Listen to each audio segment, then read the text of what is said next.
Why yes, this video is 12 hours long. We have a lot to cover, so we need to keep things concise. Star Wars has a great deal of lore to analyze. Over time, the history of its universe has been modified. The most significant change was during the time of the prequel trilogy. A great many things were added, and some were altered. This can be hard to research, especially from official websites and wikis. One goal of this video is to examine what lore was changed. Where possible, we trace each detail back to a book reference. We will infer what we can from the movie, combined with background information. This is not a defense of Episode 1, nor is it an attack. The idea is a detailed, fair, and informed analysis. We'll go over the entire movie, giving credit and blame as needed. Think of it more like disassembling to inspect the circuit boards. While we have it apart, we ought to replace any faulty components. It's fair to say The Phantom Menace is not a flawless movie. Given a small number of subtle changes, it could be much better. Many interesting concepts from the movie have been overlooked. Other parts make far more sense, or far less, than we thought. In the process of making this video, we learned a lot. We hope there's something in this video that you hear for the first time as well.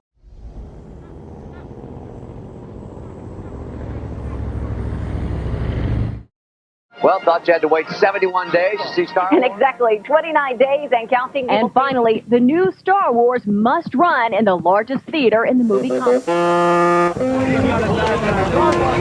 This is a huge deal for me. I was sick from school today. Well, midnight was 0 hour at the Ziegfeld Theater. It's like the original trilogy was just so phenomenal. We've been waiting since the last one came out for 16 years. The hype that it got, Jesus would have to walk out of the screen. Yeah, I didn't like it at all. I thought there was no story, there was no plot. I didn't care about any of the characters. Two are no longer Star Wars fans. It's exciting. Critics don't know what they're talking about. It was great. I loved it.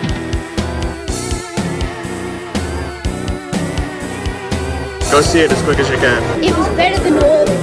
It was good, dude. It was really good. So worth it. I think that little Anakin Skywalker, and everyone's going to say it, stole that movie.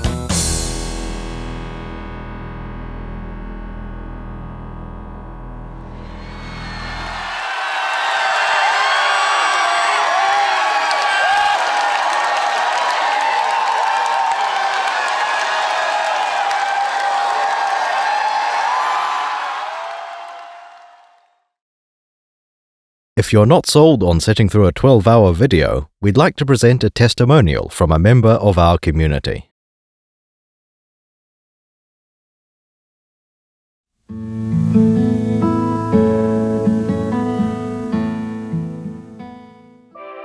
I couldn't tell you the age I was, only that I was very little, and my memory at this point was not fully formed.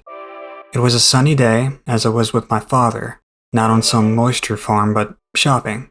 While I had my hand held, my dad peered at the selection of washers and dryers, either with the intent of buying or just window shopping. Next to the entrance stood a large plasma TV, costing who knows what at the time. I glanced at it for just a few moments and saw two people, and an odd figure, walking towards a desert town. The weird figure stepped on something and reacted to it. I wondered what exactly was on that screen.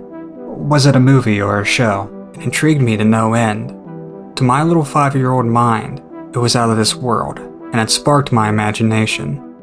Somehow, either through the Clone Wars premiere on Cartoon Network, or through my triplet cousins, I would learn that what I saw was called Star Wars, and my childhood was then set ablaze. Funny that, considering that my first memory of Star Wars was, in fact, Jar Jar stepping in space camel shit. Oh! After this, it was a bit of a blur. A young child's interest can either be stashed in one mental sphere or scattered around like spent buckshot. These memories include moments like buying a Yoda figure and losing it in a Big Lots after my mom spent many hours shopping. I remember waking her up when I saw the teaser for the Clone Wars cartoon early in the morning. Like many childhood memories, they are all non-linear events. However, I am sure that it was my cousin's excitement for Star Wars that was the fuse for my own love of the franchise. While staying at their place, we would play a DVD of Episode 1 and watch it, talking about how cool the battle droids were and how he liked Jar Jar's antics. The spark that lit that fuse was when my grandma bought me the Star Wars trilogy for Christmas in 2004. I must have been talking a lot of Star Wars back then for her to know exactly what I would have wanted. Receiving that box set was my initiation into the world of Star Wars, and much of my fully formed memories would center around the original trilogy. It wouldn't be until recently, however, when I learned that that wasn't true. It was with Episode 1, The Phantom Menace. A couple years later, I clocked in quite a few miles on the internet and got away from Star Wars for a bit.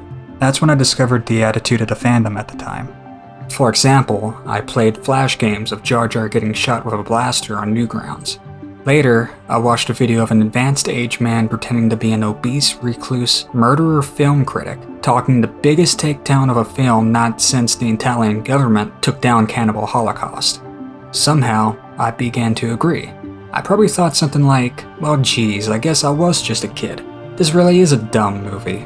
I cringed at the politics and the juvenile Jar Jar Binks.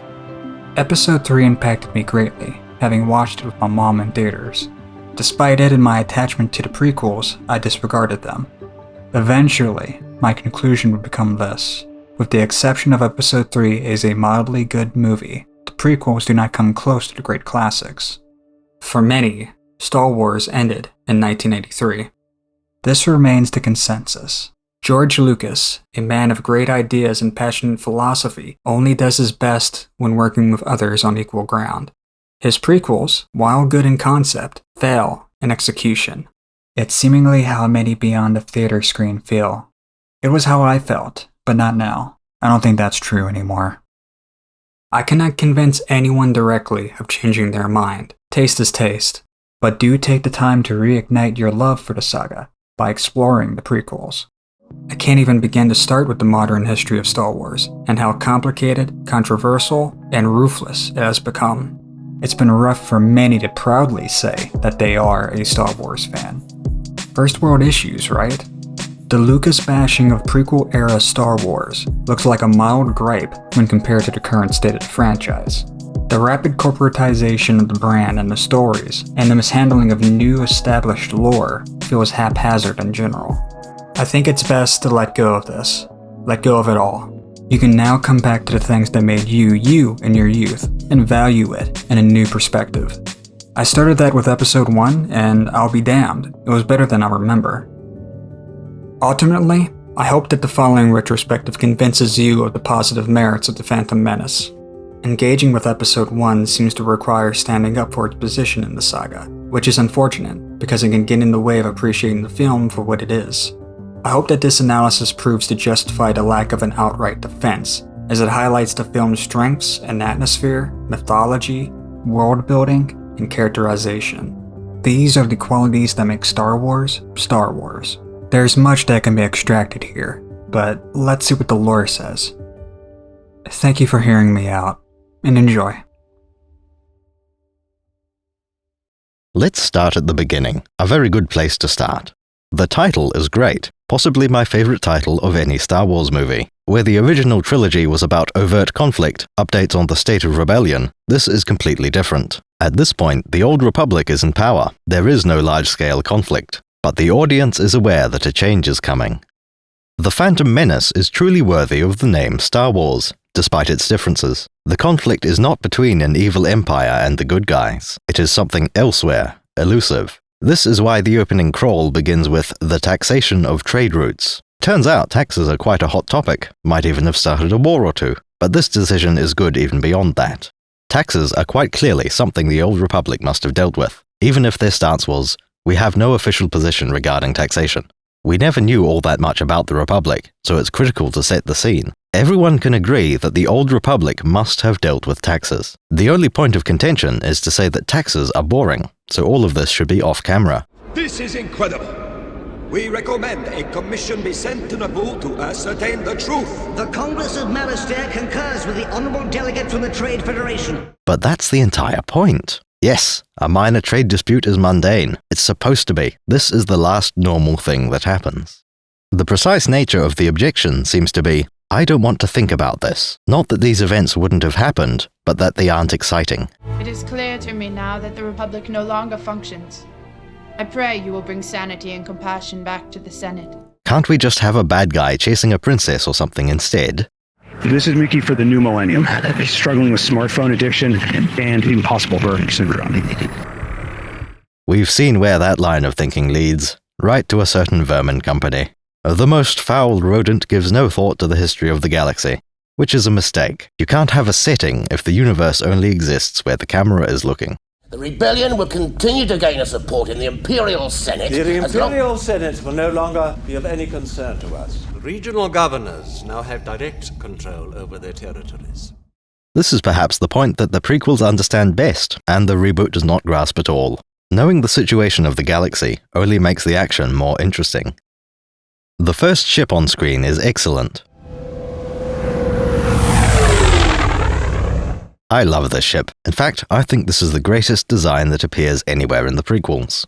It's hard to see why. This is certainly not a flashy ship. It doesn't have any weapons, or a hangar of starfighters. To fight in a Star War, this little red ship is completely useless. Fighting is not its purpose. The name given to it is Republic Cruiser. We'll come back to the name in a moment, but first we have to compare it. This is the first ship on screen in the prequel trilogy, and it intentionally matches the first ship of the OT. The Corellian Corvette and Republic Cruiser are nearly the same ship, from their design to their usage. This is not an accident. Let's get some names involved. The new ship from the Phantom Menace is named the Radiant 7.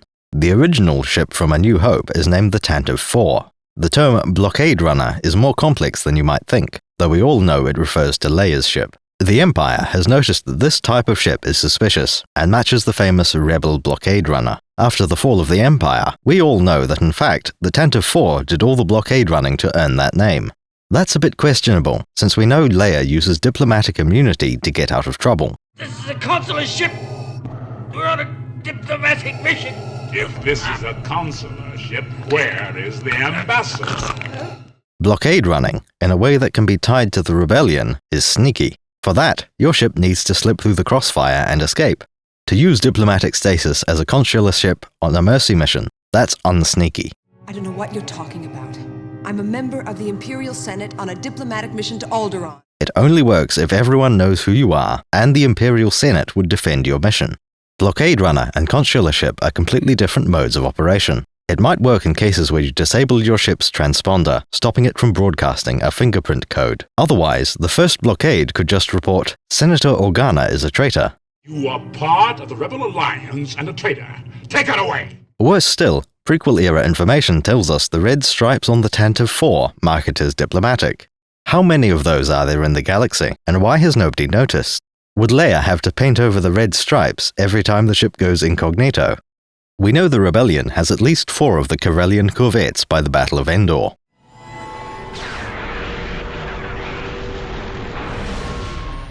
None of these was the Tantive 4, because Leia's ship was destroyed after its capture.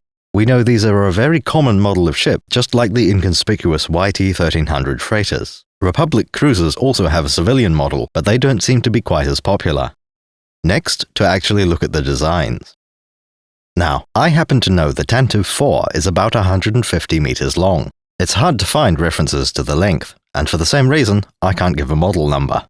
Still, we know the length of a Star Destroyer. By looking at its proportions, we find the main hangar is 150 meters long. The hangar takes up more than 150 meters of space inside, but the capacity seems to be 150. This lines up with Star Destroyer documentation, meaning someone has already measured it. Still, the blockade runner doesn't fill the entire docking bay. A decent portion is unused, so perhaps the corvette is 125 meters long. I do have a West End reference to a 150 meter long corvette. This doesn't line up with what we see and know about Imperial Star Destroyers. If it were 150 meters long, the corvette should completely fill the hangar. This seems to be just a misunderstanding, taking the hangar length as if it were the corvette length. This is a perfect example of why you can't just look it up and take the first number you see. By understanding where this number comes from, we know why to disagree. Contrast this with the Republic cruiser. The Radiant 7 is only 115 meters long, which is definitely a little smaller than the Tantive 4. We can safely assume all the internal corridors are the same size, and the main body with the wings is identical. The main differences are in the far ends of each ship.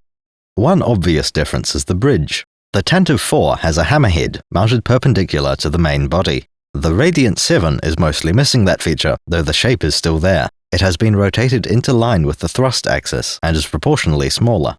The bridge has been moved out from dead center up to the top of an additional structure above the hammer.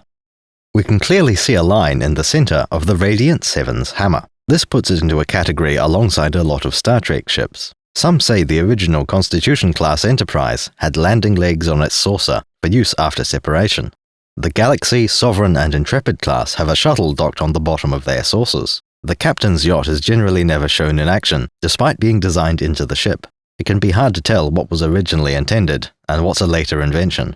Going back to Star Wars, the cockpit of the Falcon is sometimes said to be an escape pod, something that can detach from the rest of the ship. I don't believe this was intended for a second when building the model. I can imagine it being a rare modification. They have the technology. As standard, this seems completely implausible, but it's important to remember there is no such thing as a stock light freighter. The Republic cruiser has an escape pod as the forward half of the hammerhead. This is never seen in the movie, but it's more useful than a mere escape pod. Besides, the ship already has a set of escape pods, like the one R2 and 3PO used. Being a fully self-contained ship, this pod is modular by definition. If the ship was going to a planet with an aquatic race, it might swap the pod for a specialized one. Install extra humidifiers and spa pools. But of course, the planet Naboo doesn't have any amphibious species worth mentioning. The chosen pod was probably not waterproof. The other main difference between the Tantive 4 and Radiant 7 is the engines. The Corellian Corvette has 11 engines, while the Republic cruiser has only 3. Cutting off the top and bottom rows of engines from the Corvette would look terrible, unbalanced. The 3 engines on the Republic cruiser are much larger. Each one is nearly the size of an entire engine cluster. The Tantive 4 has what you might call raid engines, a redundant array of inexpensive drives. They're relatively long, where the Radiant 7 has short and wide engines. If you can throttle them independently, the blockade runner can be very agile. The engines make up the rest of the difference in length between the two ships. I also bet the 3 huge engines are hard to maintain. A set of smaller engines have more room to compensate for one or more failing. They're surely easier to carry spare parts for, and arguably take less precision. However, the Republic cruiser is smaller and has larger engines. The only conclusion must be that the Radiant 7 is faster than the Tantive 4. The Republic cruiser is a perfect link between the prequels and the original. I hope that explains why I love it so much. There's one issue though. The name. It's important to distance yourself from the terminology of Earth's wet navies, mostly because the Earthmen naming these ships didn't know much about any kind of navy. Destroyers are small on Earth because of the invisible apostrophe. They are built to destroy small ships, so they are small and have small, fast-tracking guns. Destroyers are large in Star Wars because the name sounds cool. In an Earth wet navy, there are battleships and cruisers and battlecruisers. These are some of the largest ship classes, with cruisers prioritizing speed. Star Wars inherits some of this naval classification. In order of size, there are starfighters, corvettes, frigates, and cruisers. TIE fighters are fighters, and the Corellian Corvette is a corvette. The Rebel medical frigate is a frigate. The Mon Calamari cruisers are cruisers. Simples. Next, the term capital ship. For this, it's instructive to make a reference to Homeworld. Bays 8, 9, and 10 sealed. Scaffold decks A, B, C secure. Decks D and E secure. Scaffold secure. All systems green. Release crew standing by. What a beautiful sight. In that game, there is a dichotomy between capital ships and strike craft. Fighters and corvettes are small and have limited fuel. They don't carry hyperdrives, but they can dock inside larger ships. Frigates are where capital ships begin, and destroyers, carriers, and heavy cruisers are supercapital class. This is not how it works in Star Wars. In a book from 1996, a capital ship is defined as any military ship 100 meters long. The West End RPG books talk about ship classification mostly in terms of crew. A corvette has a crew of between 40 and 200 men. A frigate may have up to 1,000, and anything larger is automatically considered a cruiser. A normal Imperial-class Star Destroyer has 37,000 crew. The Super-class Star Destroyer was considered the biggest cruiser yet built, at 280,000 crew. I trust you are starting to see the problem. Cruisers are defined as the largest and most powerful ships in space. That has been the case since before the prequels were created. Yet this ship, the Republic Cruiser, is smaller than a Corvette. By crew, it's even worse. Only 8, well below the 40 for a Corvette. Just another mistake made by the prequels then? Throw it on the pile and get back to work. Well, that's not good enough for me. I'm going to get to the bottom of this. It turns out that someone has covered for this mistake years before it was made. The fine print on the standard Imperial classification system has an excuse. First of all, the Rebel Alliance doesn't need to keep everything the same as the Imperial standard. Second, sometimes a ship is just given the wrong classification. Once I wrestle my indignation down to a dull roar, I like this. It makes perfect sense that Luke is aware of some speeder somewhere with a silly name. He knows he can't fix it, that they'd never listen to him, and it's too late anyway. But it bugs him that some manager on Sullust called a mere speeder bike an S-swoop. For that matter, we don't hear its name spoken in the movie. Newt Gunray mentions a cruiser, but it's not the Radiant 7. One Naboo cruiser got past the blockade. The Naboo Royal Starship definitely doesn't have the size or crew to be a cruiser. We have a good view of the boarding ramp. It's clearly not a very large ship.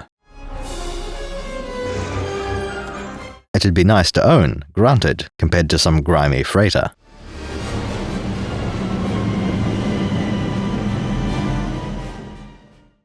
The cross-sections list this as 76 meters long with a crew of 2 to 6.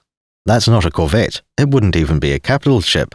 If you installed a firing port for your blaster pistol, it would technically be a fast attack vessel. Calling this a cruiser doesn't seem at all accurate. The best explanation I can come up with is a quirk of Trade Federation or Naboo terminology. Not very satisfying, but it solves the naming inconsistency. There is one more notable ship referred to as a cruiser, a space yacht owned by Jabba the Hutt. Like his sail barge and skiffs, Jabba's space cruiser was a Ubrikian design. I don't have any numbers for it, length or crew capacity. We do know it's large enough for a throne room to be a minor detail. We know it has a hangar containing several Z-95 Headhunter starfighters and 2 shuttles. Given that a Headhunter is the same size as an X-Wing, that's a decently large hangar. Jabba's space cruiser is also large enough that there are rumors about a Rancor pen. If it were a small ship, it would be too obvious that there is or isn't room for one. We know it's not an enormous ship like a Star Destroyer because it's designed for atmospheric flight as well. Jabba's cruiser is as fast as a Victory-class Star Destroyer at sublight. That is very unimpressive. The Victory class are notoriously slow. It also has 6 turbo lasers, which is a good way to gauge the size. The Death Star had 15,000 turbo lasers. An Imperial Star Destroyer has 60 turbo lasers and is 1.6 kilometers long. That's a good start. Take a tenth of that, and we can immediately guess Jabba's cruiser is 160 meters long. A standard Nebulon B frigate has 12 turbo laser batteries, the most of anything in their class. The Rebel Medical Frigate had that reduced to 6, matching Jabba's cruiser. The Tantive 4 had 6 turbo laser turrets.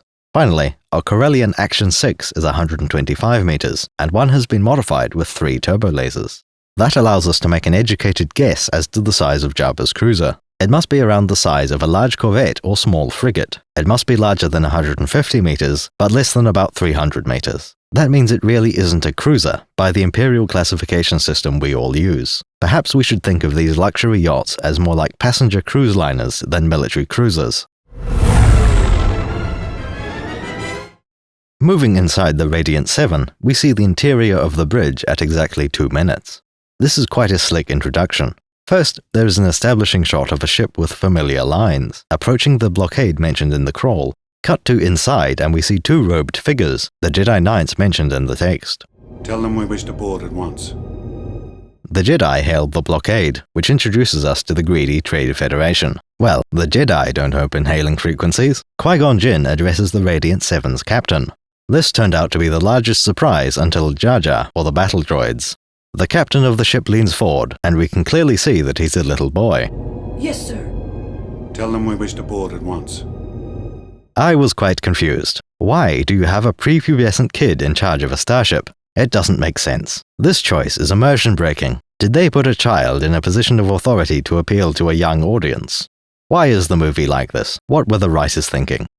Most shows from Super Mario Nation were made for a family audience, just like Star Wars. However, the star of Joe 90 is very clearly stated to be a 9-year-old boy.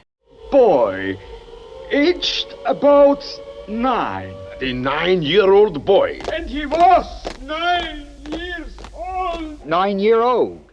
I believe that was really declaring the target demographic. The Phantom Menace is the one with Anakin as a wee lad. Could this child ship captain be the same thing? Maybe it doesn't mean anything that he looks like WIN's most special agent. Maybe his species just looks like that, and he's really 900 years old. After all, Yen Nunn isn't very tall. Nobody thinks he's a child just because Solistons are short. This has always been a minor gripe of mine. It's not all that bad, but it's strange and really doesn't add anything to the movie. You have Jar Jar in this movie for the kids. Is it that important to have a child on screen so early? There's no way he's been properly trained for a secret mission this important. It makes the Old Republic look incompetent, unless he's an alien. But it doesn't really matter, because he dies in a couple of minutes. This was my stance until last week. Then, while looking through TPM for clips, I noticed something about the captain. Upon closer inspection, I don't think he's a little kid at all. Turns out that was a woman with short hair. In my defense, she was only on screen for 10 seconds. Apparently, her name is Mayoi Makador. The expanded visual dictionary also names the co-pilot as Antidar Williams. This is a much more sensible situation than I'd always thought. Besides, you know what makes space travel so interesting? By the time the passengers find out a woman is flying the ship, it's too late to get out. Be gone with him! Anyway, I was talking about how the movie begins. In just a few seconds, we have met the important characters for the start of the movie. By the 3rd minute, we see the faces of the Jedi. I have a bad feeling about this. At 4 minutes 30, we meet the man who will be Emperor. What is it? This scheme of yours has failed, Lord Sidious. It is clear that he is evil and the puppet master behind the Trade Federation. Yes, my lord. Minutes 5 to 7 are spent establishing the abilities of the Jedi.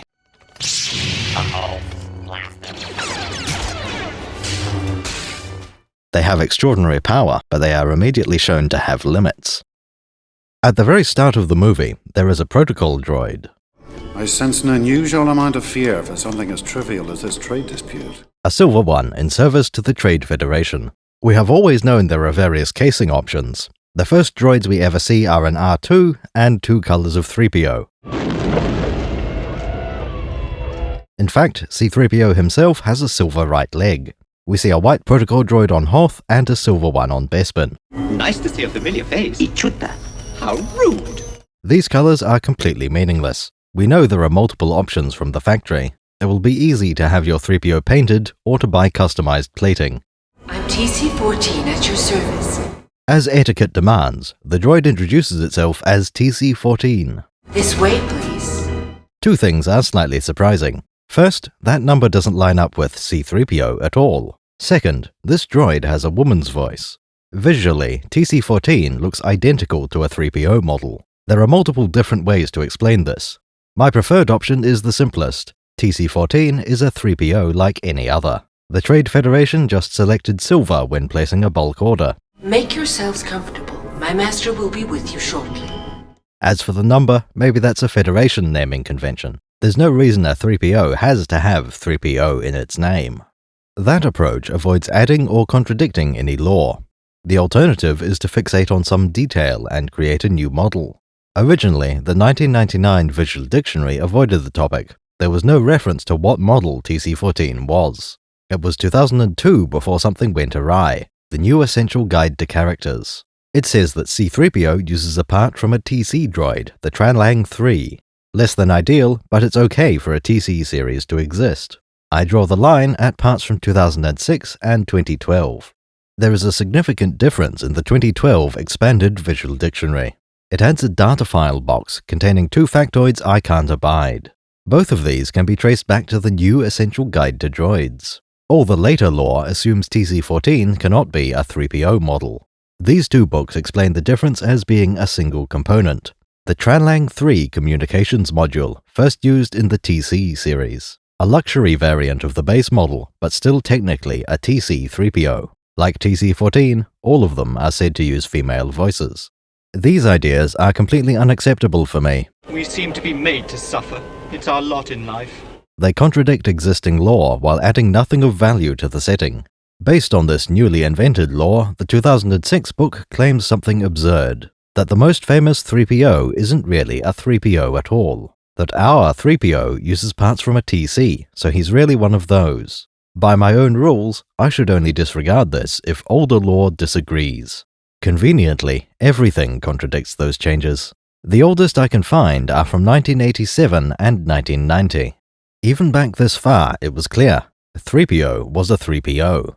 He is a Cybot Galactica 3PO series protocol droid. The 3PO was defined as the type of droid that C-3PO is. We see a very similar situation for the internal components. Even in 1990, the Tranlang 3 had been defined. Each 3PO unit has an AA-1 Verbobrain and a Tranlang 3. These are the core of the droid series, what sets a 3PO apart from the competition. When Industrial Automaton built a copy, they used an AA-1 and a Tranlang 3.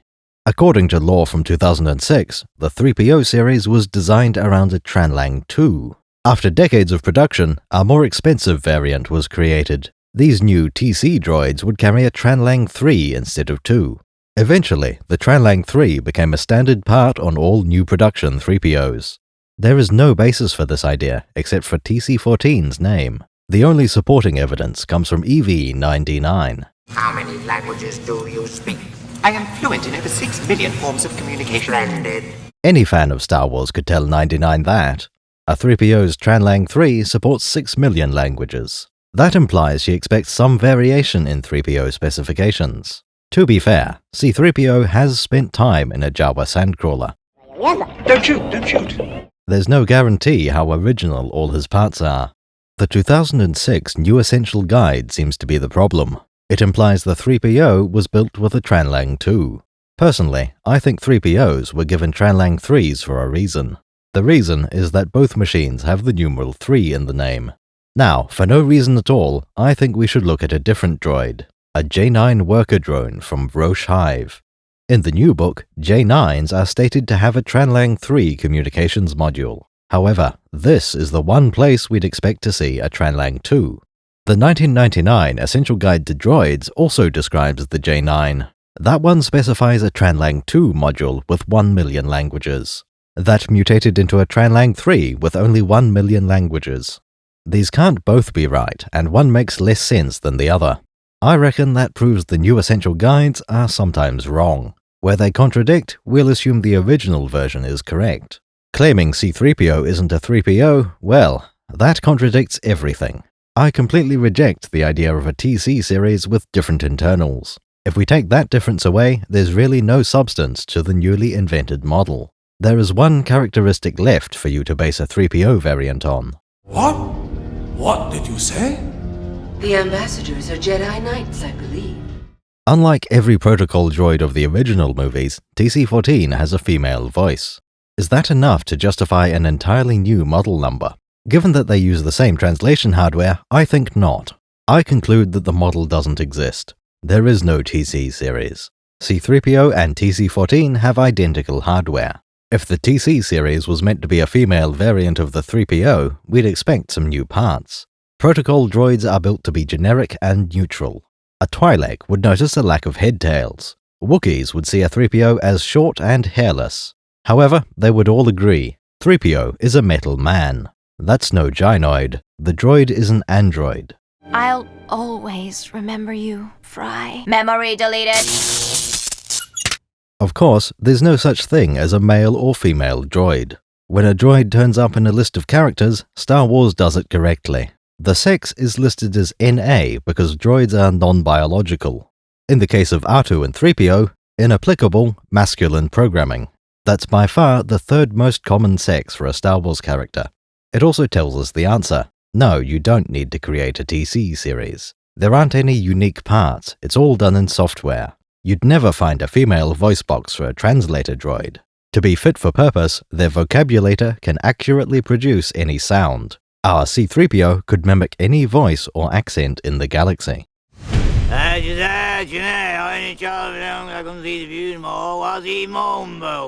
Right. What did he say? Said how's his edge, huh? He only chopped him down because he couldn't see the view no more. What's he on about? We know this to be true. In the Ewok village, 3PO imitates the sound of TIE fighters, laser cannons, lightsabers, even Vader breath. There's nothing remarkable about TC-14 having feminine programming. It certainly doesn't justify a new model of droid.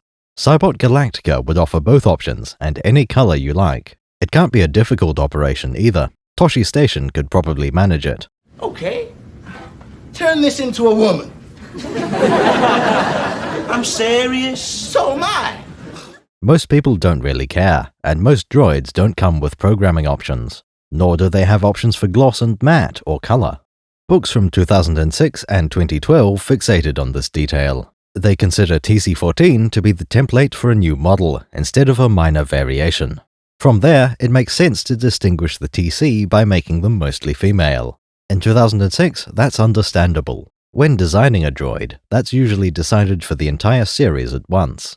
However, in 2012, things got worse. The Expanded Visual Dictionary felt the need to explain why. It claimed that feminine programming is traditional for protocol droids, at least for ones in diplomatic service. As far as I can see, there is no basis for that idea. Diplomatic service is the standard environment for a 3PO unit. We don't see one with feminine programming until the prequel era. The only evidence we have, C-3PO, is a counterexample. If there were such a tradition, Cybot Galactica would use a different design. You wouldn't make an android if you know it'll end up with feminine programming. Or if you would, don't pretend it's for the sake of tradition. The 2006 book makes no mention of this supposed tradition. Feminine droids are uncommon, but sometimes they happen, and that's fine. Oh, excuse me. Let's quickly take a look at a couple of examples. The first one I always think of is 99. That is, a Merendata Model EV. This comes from the original trilogy, in Jabba's palace. A spindly thing with a bad attitude and inhuman form. We have been without an interpreter since our master got angry with our last protocol droid and disintegrated him.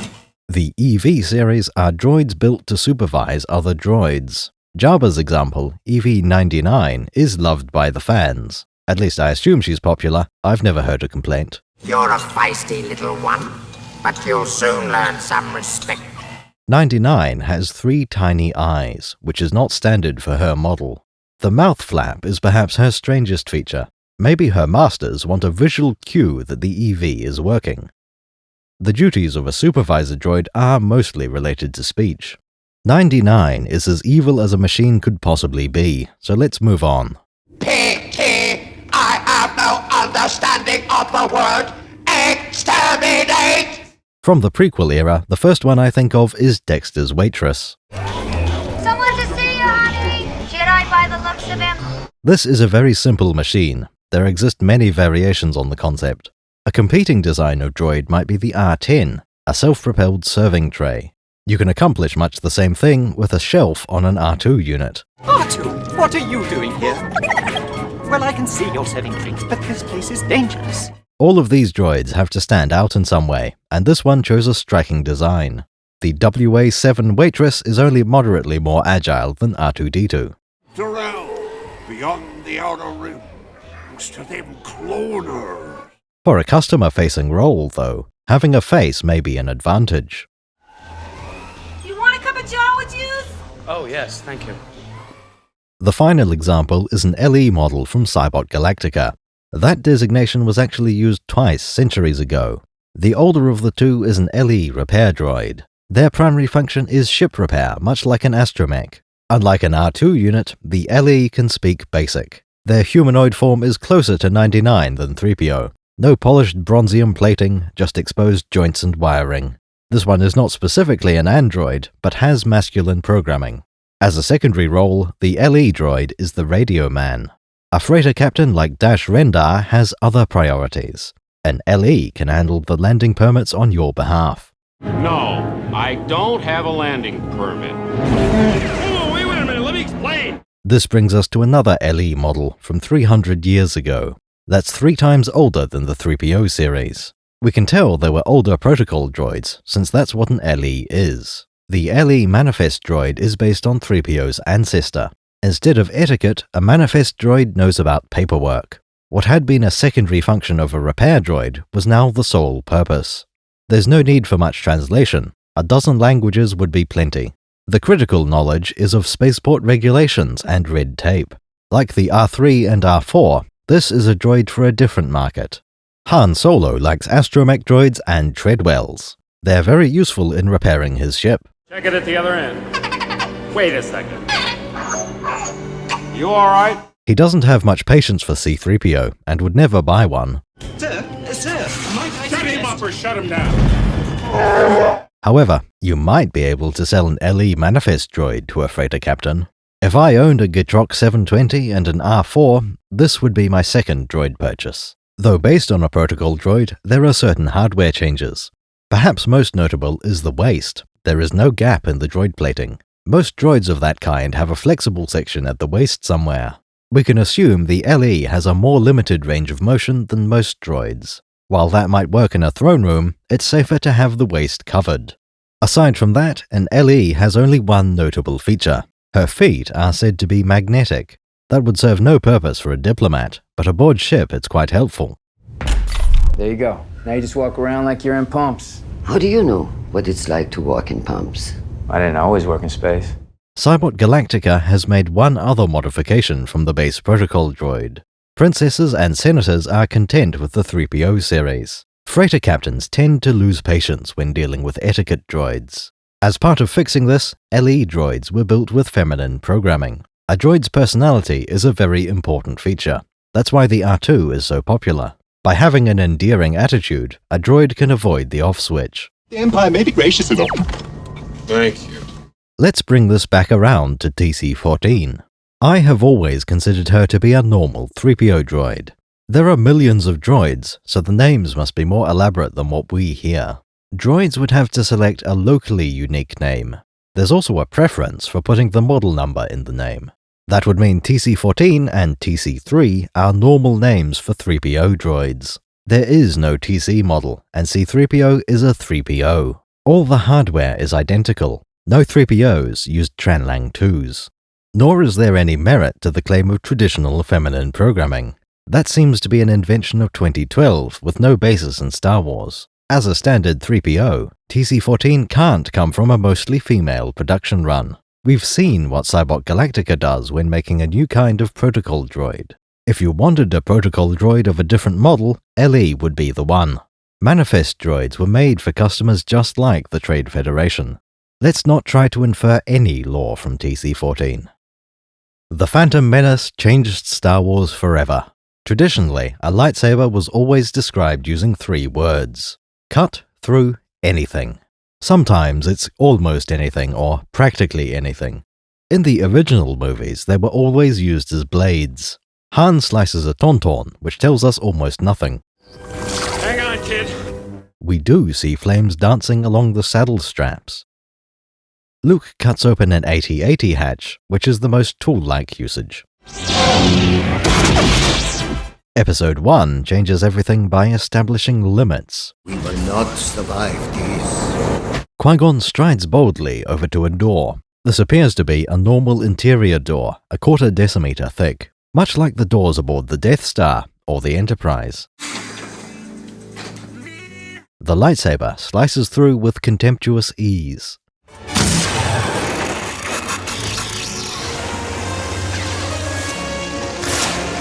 So far, it's all gone as expected. Everyone knows that a saber can cut through anything. Perhaps the best example is from Cloud City.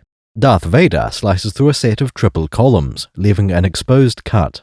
It seems fair to assume that the exterior is metal and possibly all the way through. The exposed surface is blackened, even more so after the duct tape has been removed.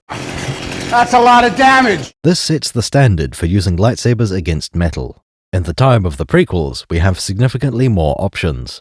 Qui-Gon leaves a glowing trail in the wake of his blade, as if the metal of the door is left white-hot, gradually cooling down. It certainly seems to blister, trying to flow away from the blade. Qui-Gon will be through this door in seconds. However, the Neimoidians have a trick up their voluminous sleeves. Close the blast doors! That's right, blast doors, as seen on the Death Star. Open the blast doors. These doors seem to be an inferior design to the Imperial version. Both types slide apart into two halves. However, these Trade Federation ones don't have any overlap.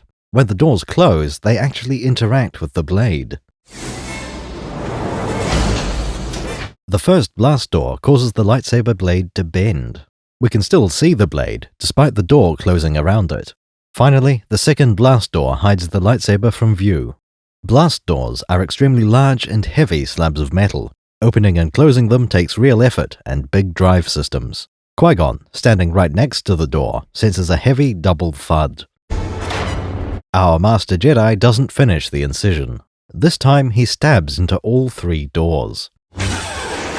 Immediately, the metal begins to sizzle and smoke. Before long, the center of the door melts away. A chunk in line with the saber falls to the floor.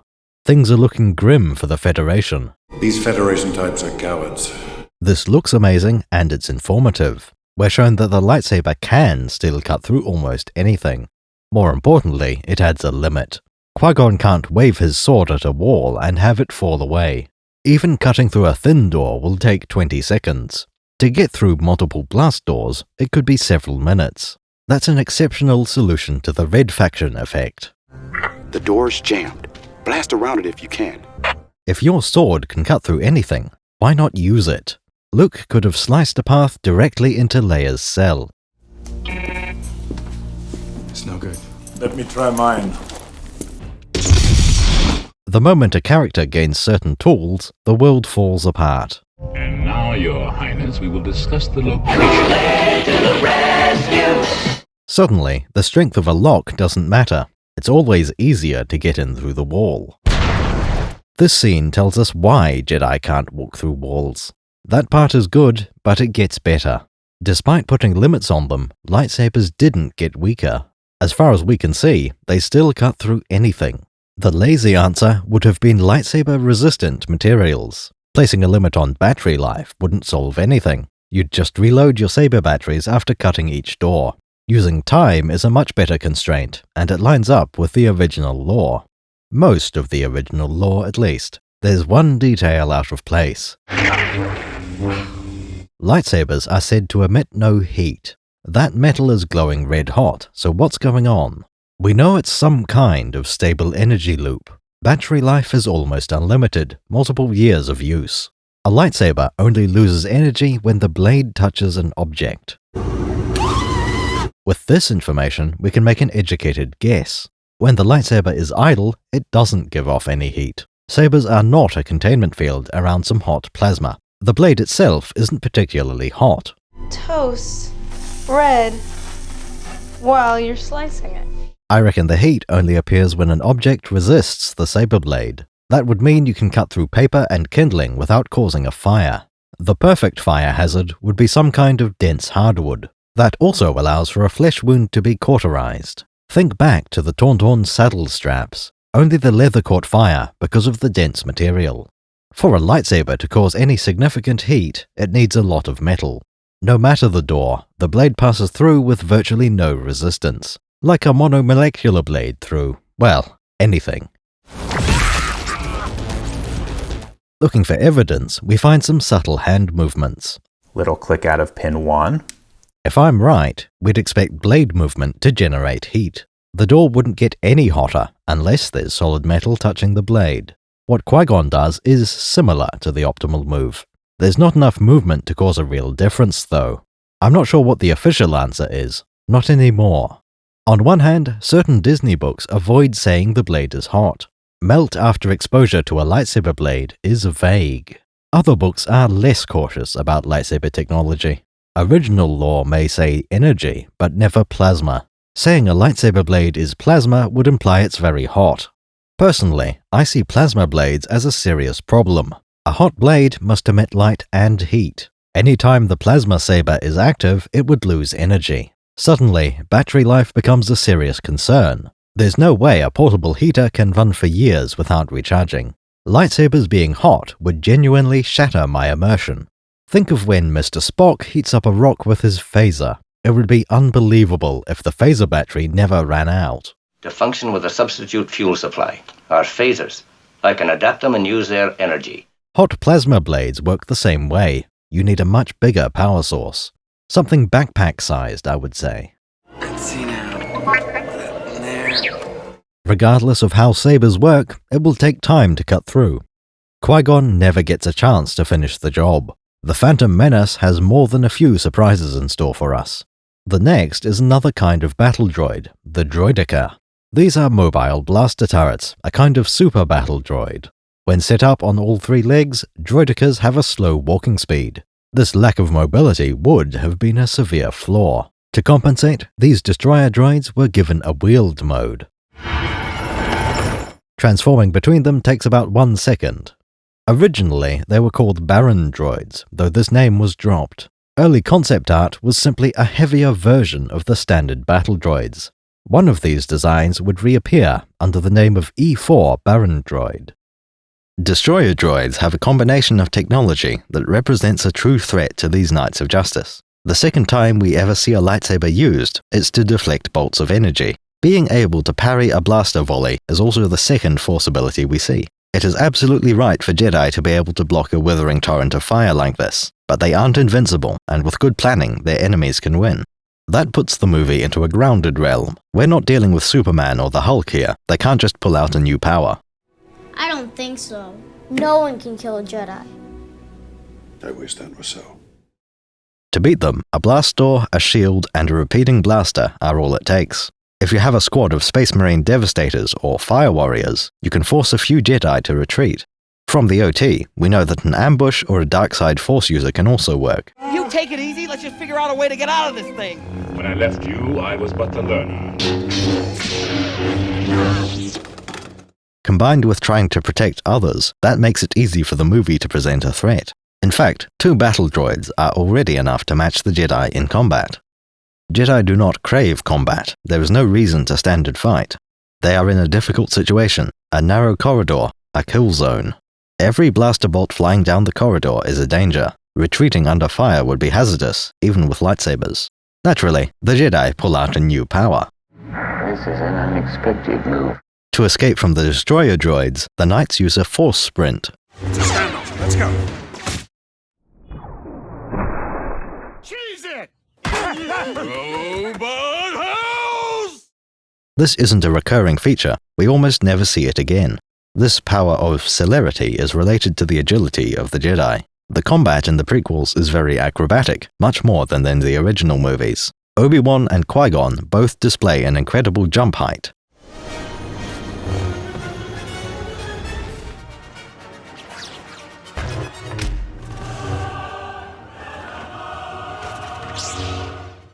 The Force Jump ability is actually from the original trilogy. In Empire Strikes Back, Luke jumps out of the freezing chamber.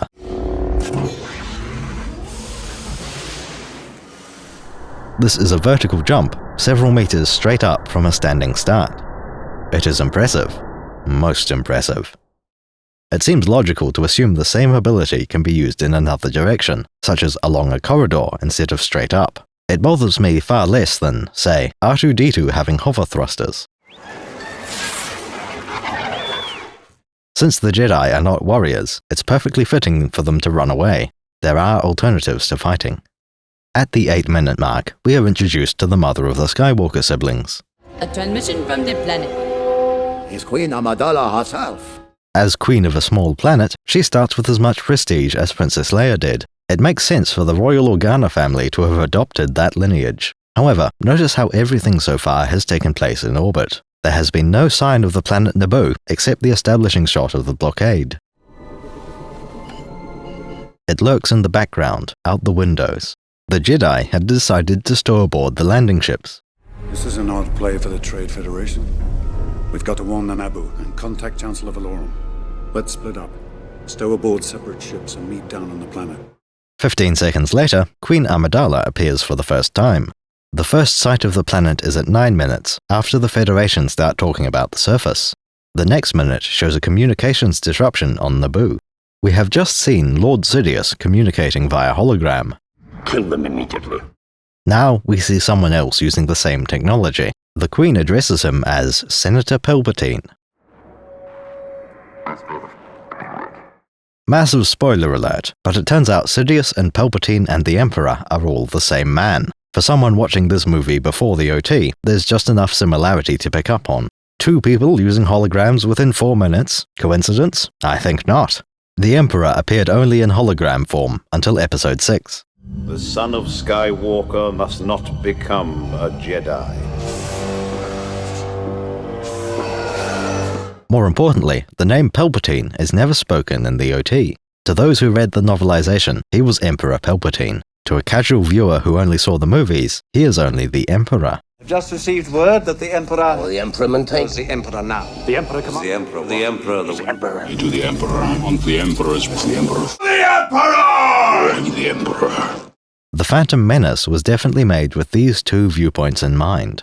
On one hand, those without prior knowledge get to know Senator Palpatine. I feel confident our situation will create a strong sympathy vote for us. I will be Chancellor. At some point during the prequels, these people will realize Darth Sidious and Palpatine are the same man. We must do something quickly to stop the Federation. I think we're going to have to accept Federation control for the time being. The other camp recognizes the name Palpatine. They know he will become Emperor, but the characters do not. There is a question of procedure, but I'm confident we can overcome it. That's dramatic irony, that is. The 10th minute of the movie shows the Trade Federation landing their ground forces.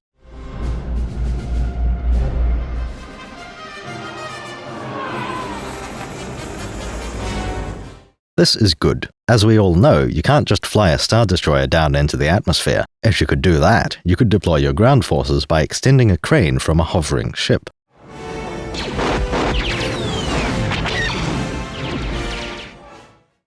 It's very clear that the Federation harbor ships can't descend below orbit. The Lucahulk class has a diameter of 3,170 meters, but since it's a circular ship, that doesn't really get the size across. Times pi, that's 9,959 meters of circumference. If you straighten the ship out, it's 10 kilometers long. Quite a massive ship, and the fleet has dozens of them. If they didn't have a droid army inside, their cargo bays would be big enough to hold a dwarven city.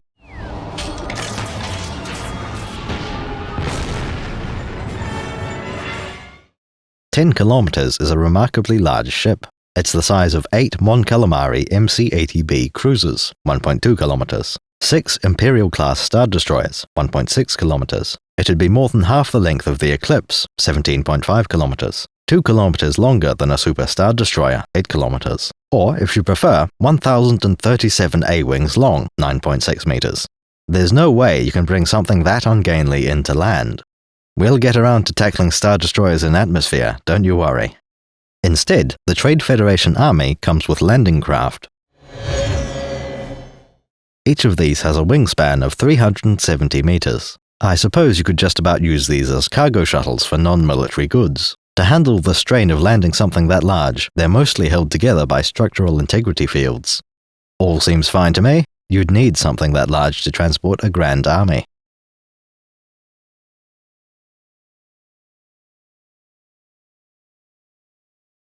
With this, we've established that the Federation has phenomenal cargo capacity. In order to justify that, they must have enough money to fill those immense holds. That's also the scale of organization you'd need for this, to build a droid army with custom designs. The Old Republic is exactly the place you'd expect to find a wealthy merchant fleet. Though we've never seen them before, these Nemoidians are a credible threat. Victory! They do seem awfully similar to the Duros. Duros are one of the oldest races in the galaxy, experienced spacers, generally well-respected and good-natured. With the size of their fleet, it's clear the Nemoidians inherited some of these traits. We have taken over the last pockets of primitive life forms. With their actions, it's no wonder the Duros deny any relation to them. This is a perfect example of something all too often overlooked. You don't need to save the galaxy every week. Not everything needs to affect the balance of power in the wider universe. The story of Episode 1 is mostly mundane, though it does leave ripples through history. Though small on a galactic scale, there are millions of battle droids here. It's hard to maintain security on such a large scale.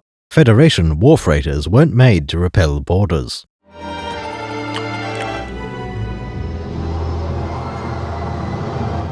The Jedi use their superior mobility to escape. They've gone up the ventilation shaft. On a military vessel, there probably wouldn't be such convenient vent shafts. You assume too much. The Trade Federation responds slowly to each new event. How many of their battle droids can fit inside a ventilation shaft? They could try gas again, but that already failed once. The only other option would be to pump out the air from your own ship. I especially approve of the way the air is pumped out of the Vulture. It's a huge risk. The bridge doors don't close anymore. Jedi can poke holes in a ship faster than droids can patch them. In much the same way, the landing craft will have little security. They will maintain air pressure inside, since most of their flight is in atmosphere. Our Jedi could hide anywhere so long as there's a chance to sneak in. Let's split up. Stow aboard separate ships and meet down on the planet. I tend to think it was underneath the main floor, behind the landing ramp. There's a lot of room that would be hard to monitor. Captain, we've searched the ship, and there is no trace of the Jedi. They may have gotten on one of your landing craft. Splitting up doesn't affect the movie much. Since neither Jedi was caught, both land safely. There is only one consequence to splitting up. Qui-Gon spends a few moments alone, until shortly after landing. That leaves him free to meet our next character. Are you brainless? I speak. The ability to speak does not make you intelligent. The 11th minute of the movie introduces Jar Jar Binks. Mr. called Jar Jar Binks. Mr. your humble servant. Oh dear. I think we can safely conclude he's aimed at a certain audience, specifically those with ages a single digit long. This goes beyond slapstick comic relief. People a few years older than the target are not fond of Jar Jar. What if I told you there was a way to fix him? More? Well, I remember seeing a re-edit that removes him from the movie. That works well enough in my eyes, but I do reckon Lucas knew what he was doing. Careful, Annie! Careful, Annie! I might alter the nature of the comic relief, but it's there for a reason. Ideally, the fix would leave most of the movie untouched. Honestly, it might not take any visual changes, or it might need a single one. Make him unintelligible. That's it. That's all you need to make Jar Jar a character everyone can like. I'm serious. You must unlearn what you have learned.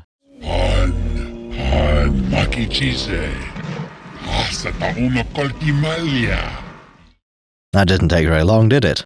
Let go of your hatred. Forget Darth Jar Jar. Say goodbye to Marauder shields. Here's what we do. Right from the first movie, there have been a lot of people speaking a lot of languages. Most sci-fi settings don't have translator droids wandering around everywhere. Ask. We need some fresh supplies, too. Try and get our weapons back. That makes Star Wars stand out a fair bit. We can use that strength. Greedo and Chewbacca don't speak a language the audience can understand. The same goes for Jabba the Hutt, Nien Nunb, Watto, and many others. In fact, let's appreciate this one guy. This is a spy named Garinden. He is a Kubaz, and he tips off the stormtroopers in an alien language. I don't think I could even make those noises. Which way? Another detail to notice is that Garinden has no subtitles. He doesn't need them. What's really important, though, is how to address the greatest spy in Mos Eisley. The preferred name for one of his stature is Long Snoot. Stop giggling. We'll have none of that in this technical briefing. The way language works in Star Wars is that only one is translated.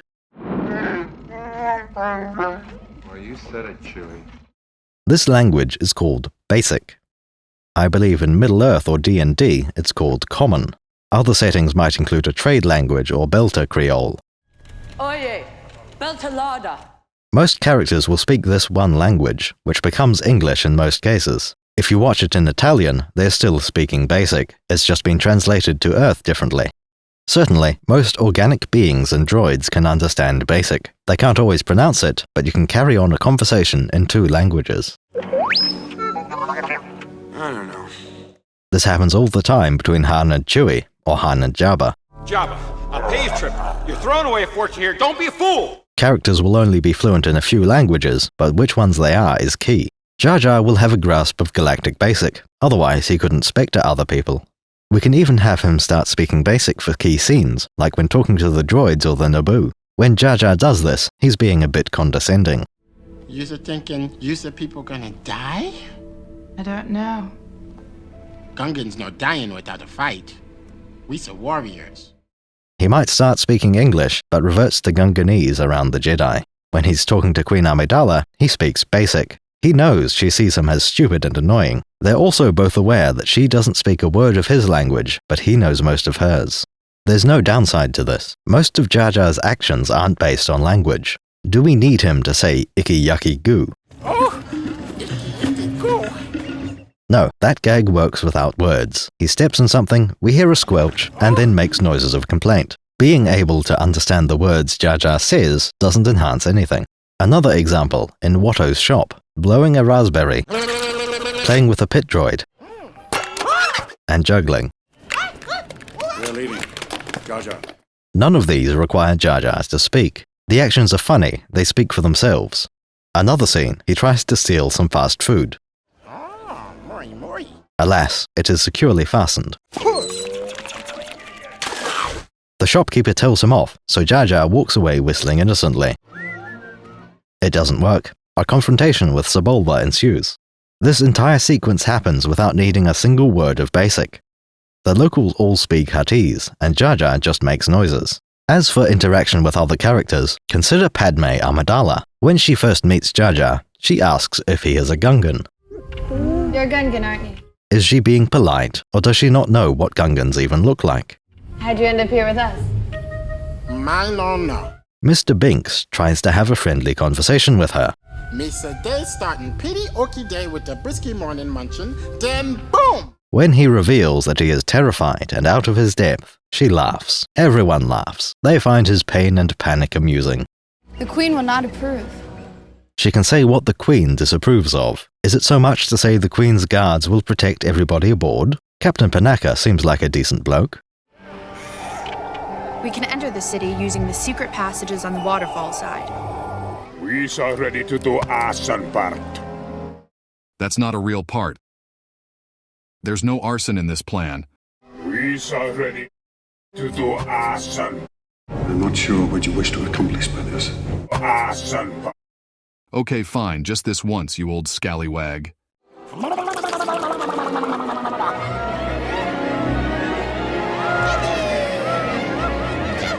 Binks knows the others see him as a joke. Only the Master Jedi treats him with any respect. Mooey, I love you! You almost got us killed. Are you brainless? I speak. The ability to speak does not make you intelligent. Now get out of here. No. Even young Obi-Wan can't stand him.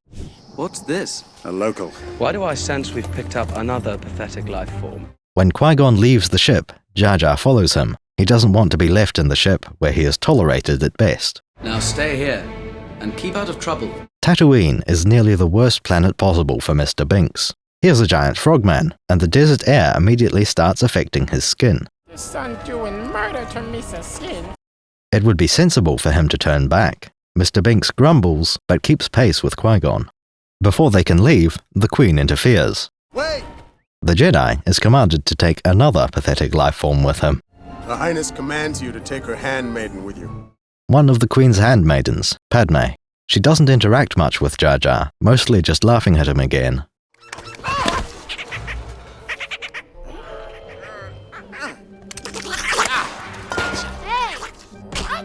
Only after spending time in Anakin's home does she start to understand. To free her homeworld, she must have her servants aid this slave boy.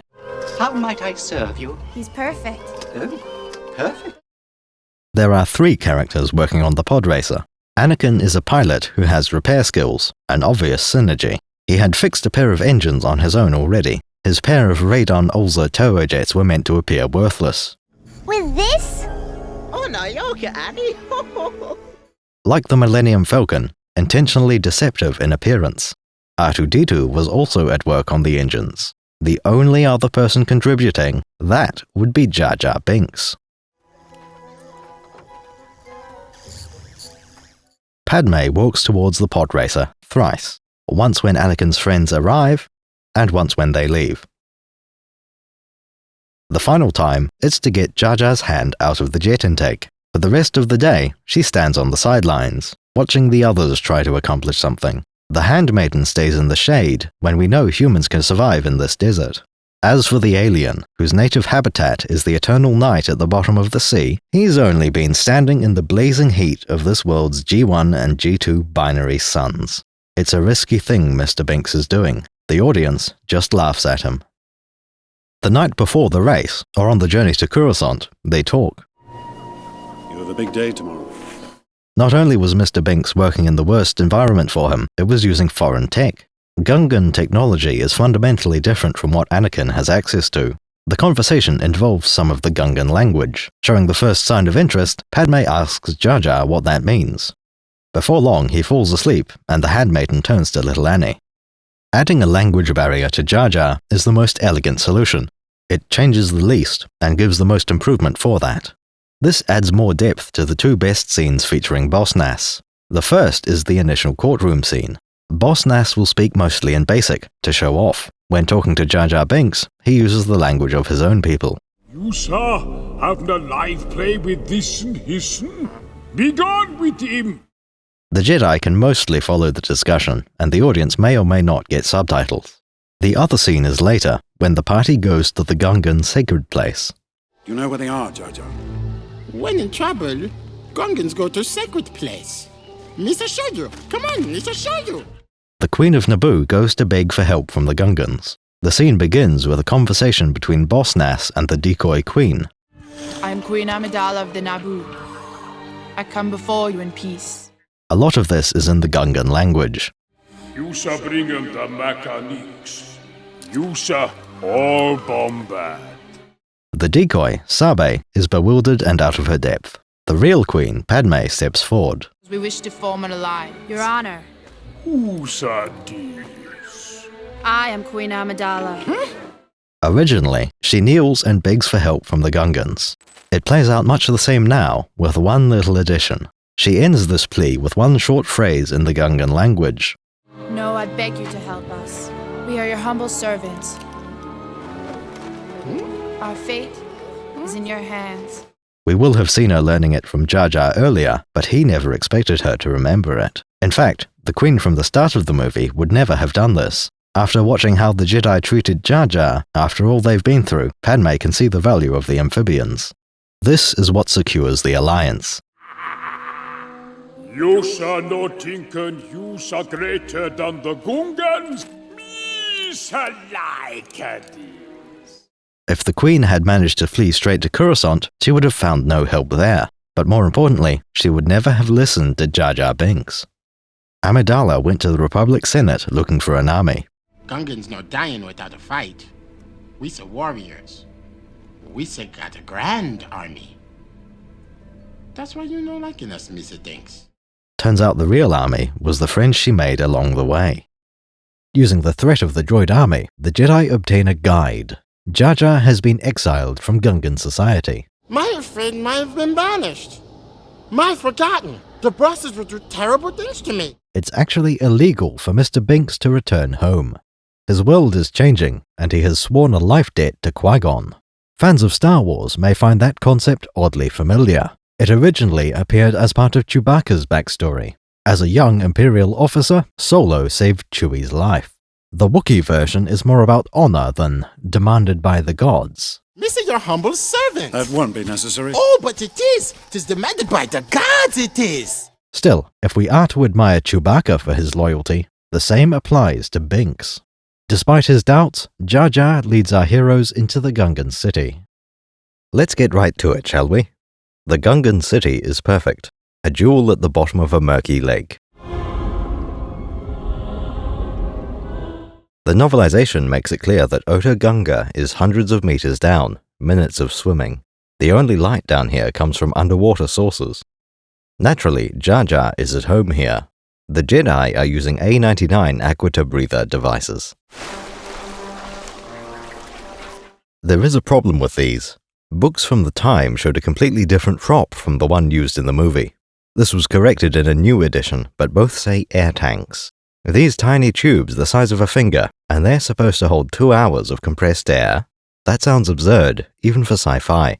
If they're supposed to be liquid gas tanks or something more exotic, you'd expect bigger conversion machinery. We can't prove this with feelings and general sci-fi knowledge. If only there was a reference somewhere.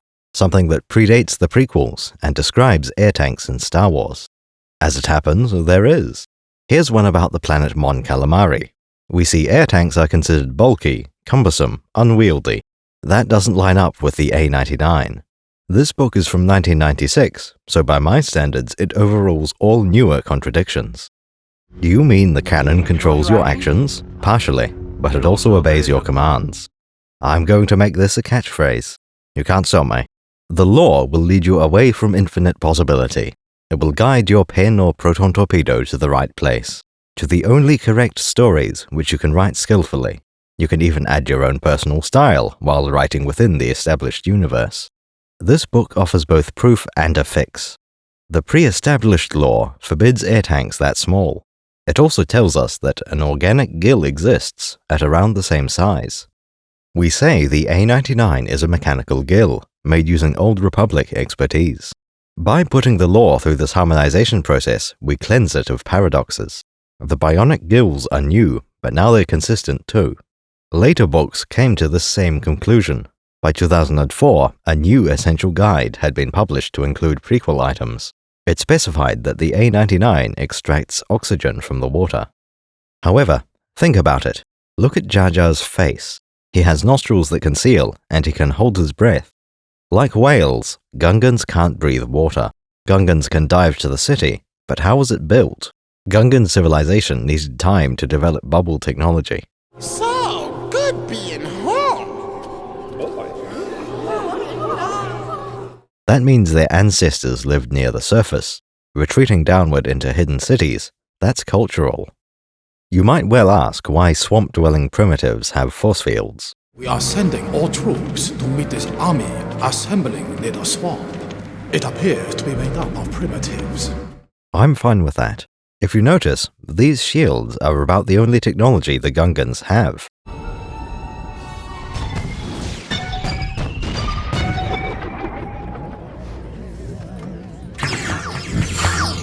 The city itself demonstrates a mastery of them. Besides that, plasma grenades are their only technology. If you have shields, obviously you need some energy-dense substances. As long as it's only those two things, I reckon that's fair. Otherwise, the Gungans mostly have beasts of burden. They have wagons. They have catapults.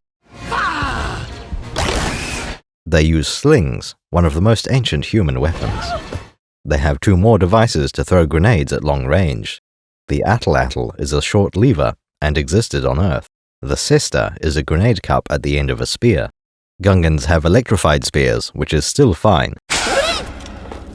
If you can make plasma grenades, you can figure out a pointed stick. They have army-scale shields and handheld shields. All of those are fine. They make sense with two unlocked technologies.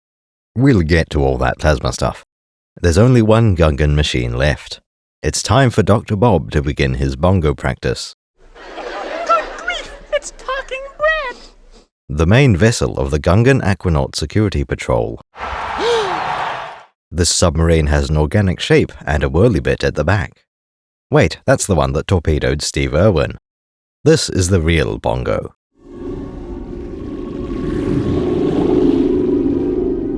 The most attention-grabbing detail is that it has a force field canopy. I certainly wouldn't notice much else while aboard. This is lovely. Still, the city proves this is safe enough. The bongo sub is listed at 15 meters long. The other interesting feature of the bongo is its propeller. As depicted, that probably wouldn't work. It does remind me of those vertical propellers for tubgoats. Besides, we know they have the ability to apply force to water. That's one of the only things the Gungans have. It doesn't surprise me that this gives unreal traction.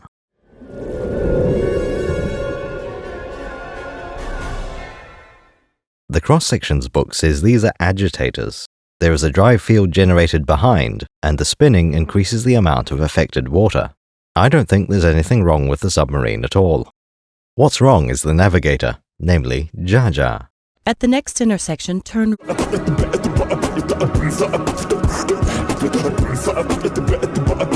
The movie provides 3 terrible words. The Plaaanett Coaaarrrr. The movie would like for an entire planet to be homogeneous. Well, that is to say, 100% of the volume is underwater caves and tunnels. The top meter of the crust, all underwater caves. The next 6 million meters down, exactly the same, all underwater caves. That's absurd. It's nonsensical. It's unnecessary. How can you do this? This is outrageous. It's unfair. It doesn't add anything of value. This is a terrible idea that should never have made it into the final version. The fix doesn't need to change anything about the visuals, or even the dialogue. It's compatible with the unmodified version of the movie. Before we start fixing the planet, let's explore exactly what is broken.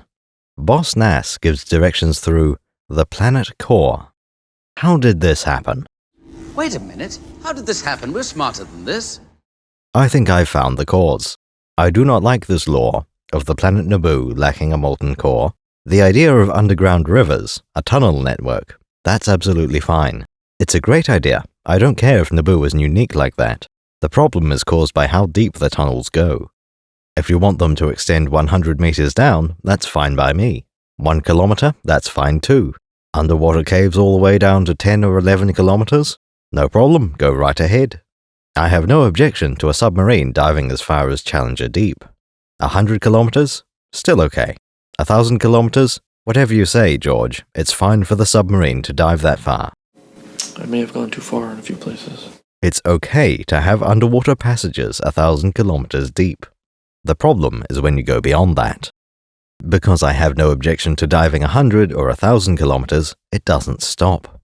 Next, 10,000 and 100,000 kilometers. At this point, your advisor is obliged to step in. No, George, we can't go 10 million meters under the sea. I want you to get out of this office right now. I'm sorry, Zed. No way. You brought no it way. Zed, I got your voucher. Out! It definitely can't be 100,000 kilometers. The planet isn't that big. You can't even go 10,000 kilometers down. That's the Plaaanett Core. The planet Earth is 12,742 kilometers in diameter, or close enough. Naboo has a diameter of 12,120 kilometers. The point is, you can't dive 10,000 kilometers, because the center is only 6,000 kilometers deep. This is quite a reasonable objection, but it gives George a terrible idea. What if it wasn't impossible? What if you go down there anyway? Running out of veto power, the advisor relents. The point is conceded. The core of Naboo is removed, and now the whole planet is underwater caves, except the land which sticks up above the water. This allows for a voyage 10,000 kilometers under the sea, except that nowhere in the movie gives an exact depth. Everything underwater could be 300 meters or 3 million meters down. It makes no difference to any part of the plot. Cut. Let's try it again. Give Naboo its core back. Of course there is a molten core and a mantle around that. That doesn't do anything to stop you from having deep-sea tunnels. Every adventure the Bongo submarine goes on can happen at any depth. Let's pick a deep enough number that the Gungans can call it the core. They have mapped tunnels as deep as 300 kilometers, and they believe it goes deeper still. That's enough room for anything you might possibly want to do. The principle of a fix is that it should still accomplish the same things as the broken part. In this case, it justifies needing to go on a dangerous journey deep underwater. Ota Gunga is at the bottom of a lake, and Theed is far away from that lake. That works fine in the new version. The unmodified movie includes the line, "going through the Plaaanett Core." The Plaaanett Core. Going through the Plaaanett Core? We need a navigator to get us through the planet's core. That works either way. We can say Boss Nass is being poetic. The visuals of the route don't show anything about the Plaaanett Core, just tunnels. One thing remains, that plasma used in Gungan technology. Extra material describes the plasma erupting from the center of the planet. These plasma eruptions create the tunnel network throughout the entire planet.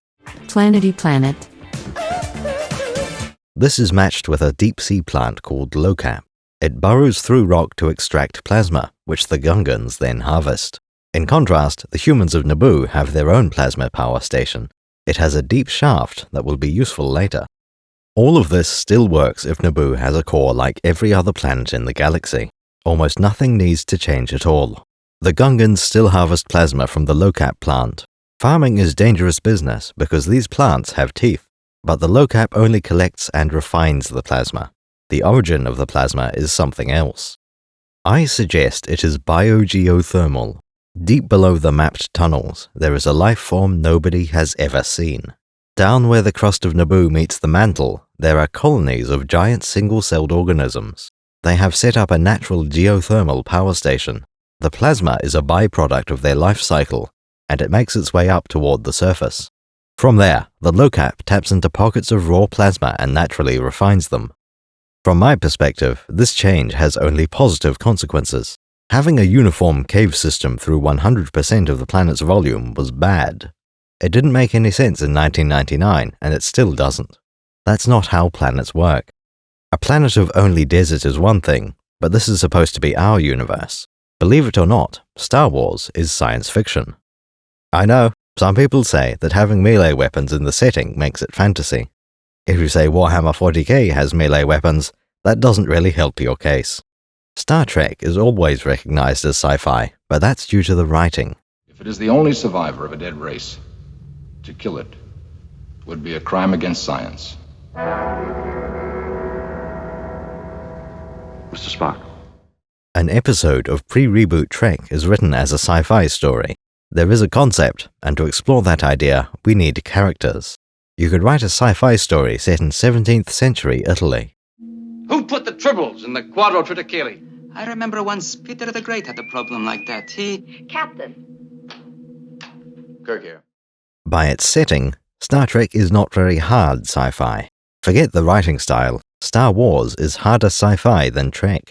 Not everything can be solved with a special pulse from the main deflector. You can't just erect a force field somewhere, you need a machine to do that.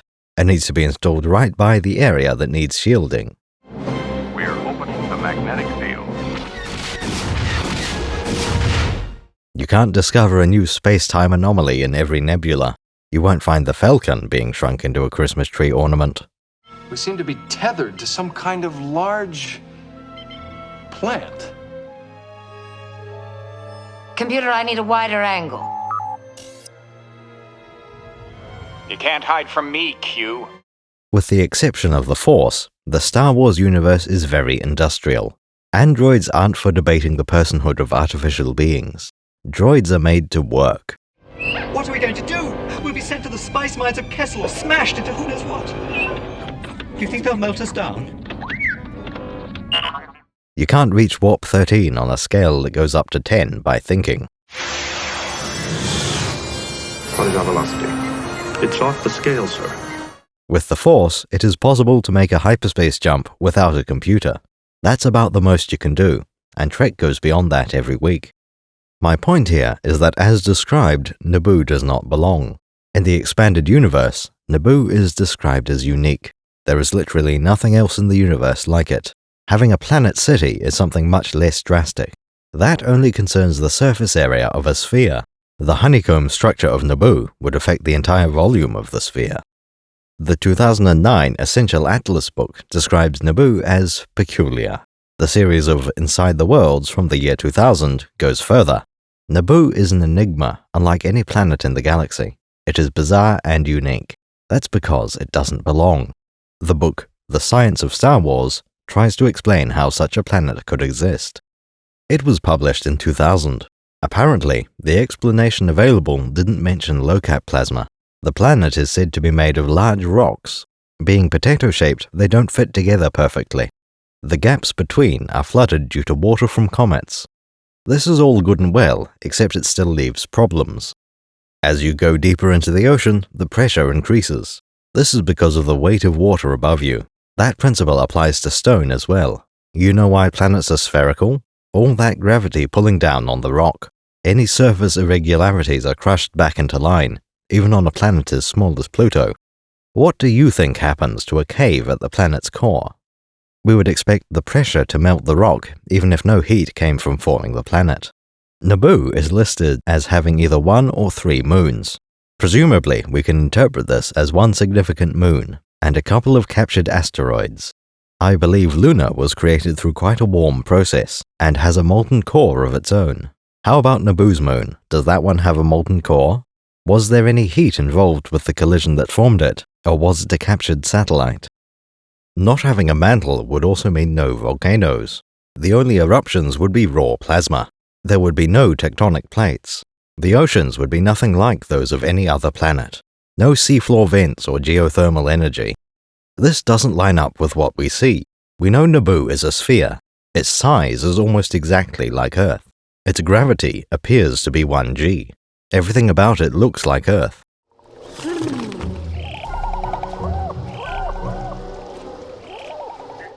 If not for one line of dialogue, we would assume it's a normal planet. There are two options here. One, it's a planet like any other. There is a natural explanation for a substance named plasma to exist. It is produced deep below the surface of the planet in ways we do not understand. The plasma itself, and the locat plant that eats it, shape the world. The crust of the planet is riddled with caves and tunnels, all flooded. Monsters lurk in the deep places of the world. A skilled navigator can lay in a course from the sea to an inland city, all underground. That lines up with everything the movie shows us. Even the line, "the planet core," makes perfect sense as a figure of speech. There's a second you set up. There is one alternative. I call it, "That's no planet, it's an aquarium." Naboo is unique because it is a constructed planet. Its purpose is as a fish tank, so Magrathea designed a honeycomb of tunnels, capable of holding more usable water than any similar world. Normally, much of the ocean would be dead, too deep for photosynthesis. Some creatures need solid rock to anchor on, and Naboo has cave walls all over. They installed a plasma generator at the center to feed the ecosystem directly. Maybe there's no molten core because it's a black hole. At the center of the planet, it would act as ballast to fix the density. Without a normal planet's core, Naboo would have different gravity. It's the same size, but has no core and a lot of water. A lower density with Earth's diameter, that means low surface gravity. Unless Naboo was a building project far greater than the Death Star. Welcome to our factory floor. All right, Frank. That's Frank. Aha. They've nearly finished the oceans. It's certainly a fun idea, but that just isn't what we see in the movie.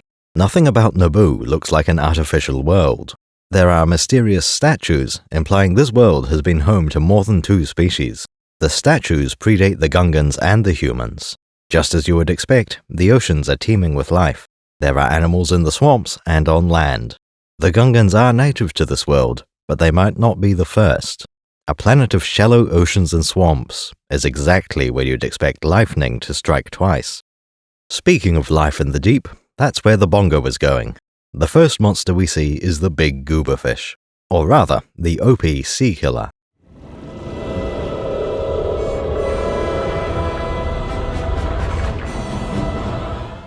Not surprising at all. Of course there's a 20-meter crayfish. I wouldn't be surprised if a Gungan city can fight off half a dozen of these. Ambush predator, sticky tongue, fast swimmer. That is quite clearly a grabby organ at the end.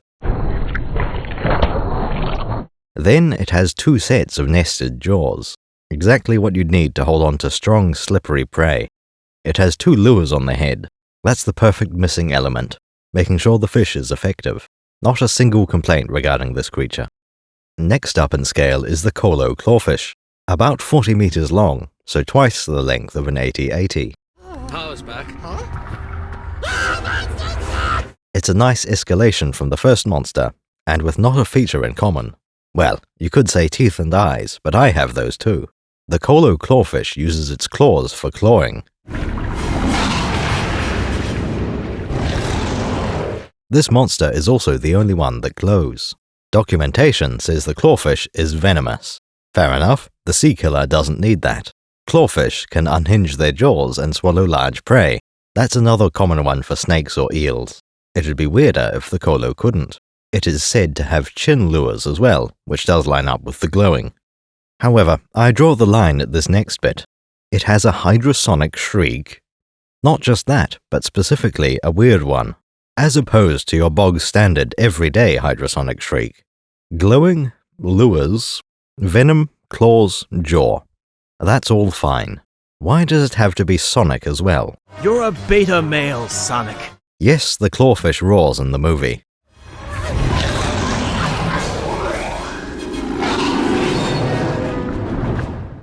But that's what monsters do.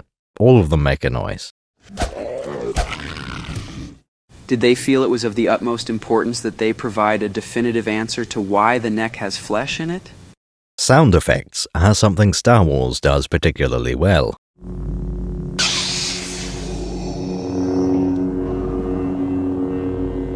When you hear an R2 unit or a Tauntaun, you know exactly what it is.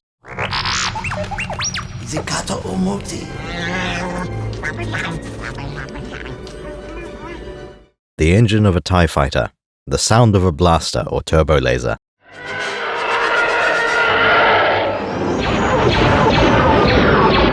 A lot of kids could identify the call of an Acklay or a seismic charge going off.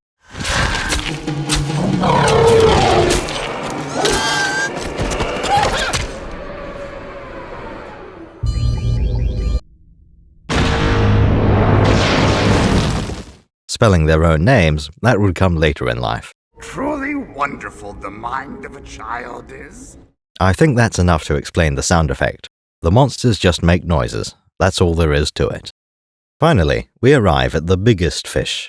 Every time the bongo gets into trouble, one of these leviathans intervenes.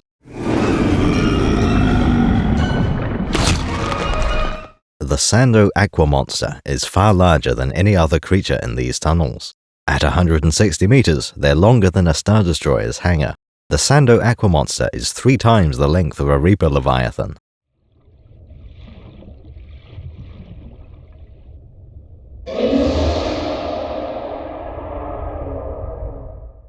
It is remarkably convenient. Bit of a deus ex machina. The tone of the scenes is that the monsters are difficult to comprehend, let alone combat. The Jedi can't hope to get out and fight with sabers. The novelization establishes this, though the movie doesn't. There is a scene of the Jedi meeting back up, along with Jar Jar. Obi-Wan is pursued by a battle droid on a vehicle. Stay down.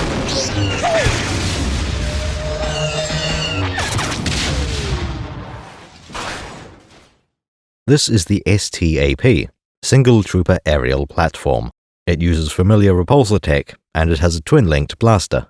Young Kenobi has to run away from it, but Qui-Gon Jinn has no problem. This isn't just to indicate his lack of training. Against the destroyer droids, he kept up with the blaster bolts easily.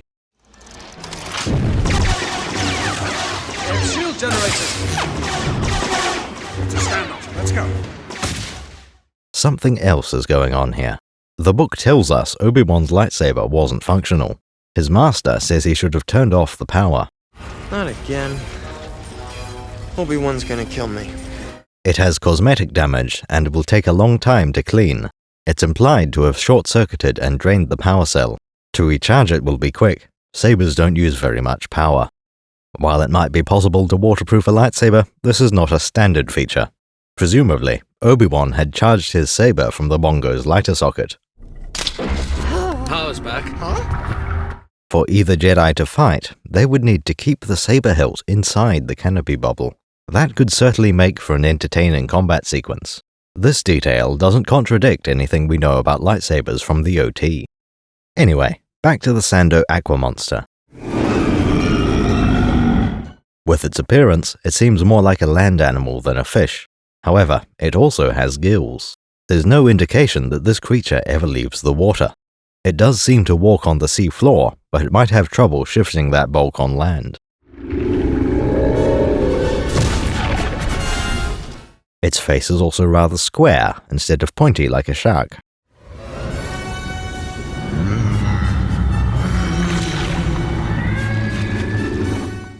Not very hydrodynamic. The map we have says the caves under Theed are home to the Sando, one of the most notorious locations for them on the planet. If they wandered into the city, we'd probably hear about it. Combined with various lines, the bongo trip seemed quite natural, powered by one remarkably convenient turn of events atop the next.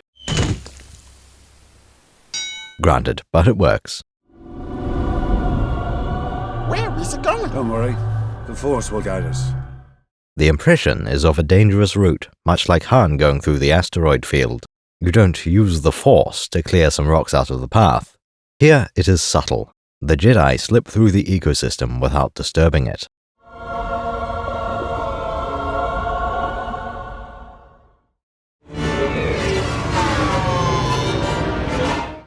Back on the surface, the invasion is already over.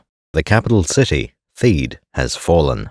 The Queen is en route to be processed at one of the camps. Process them. Captain, take them to Camp 4. Roger, roger. Let's take a closer look at how this happened. A central pillar of the plan is that everything appears to be legal. Yes, of course.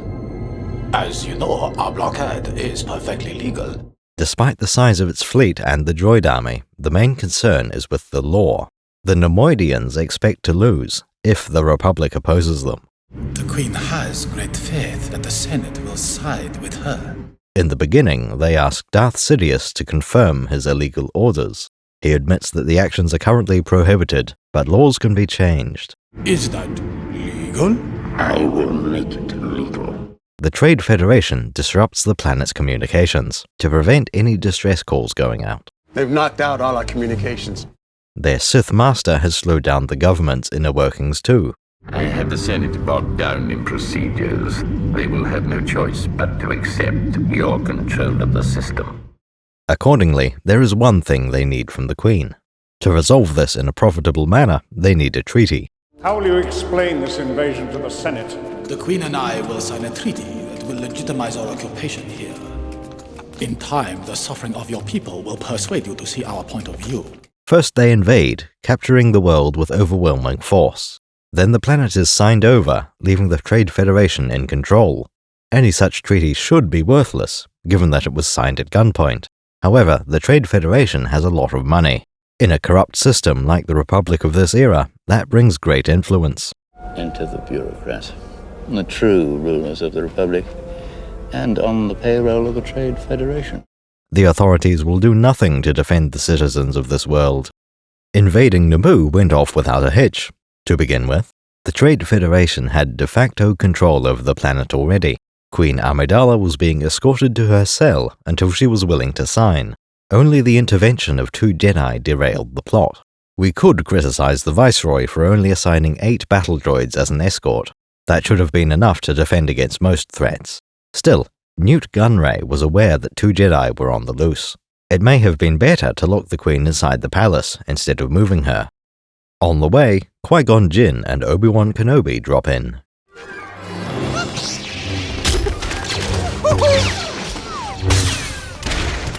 Having dealt with the droid escort, they all head for the nearest ship.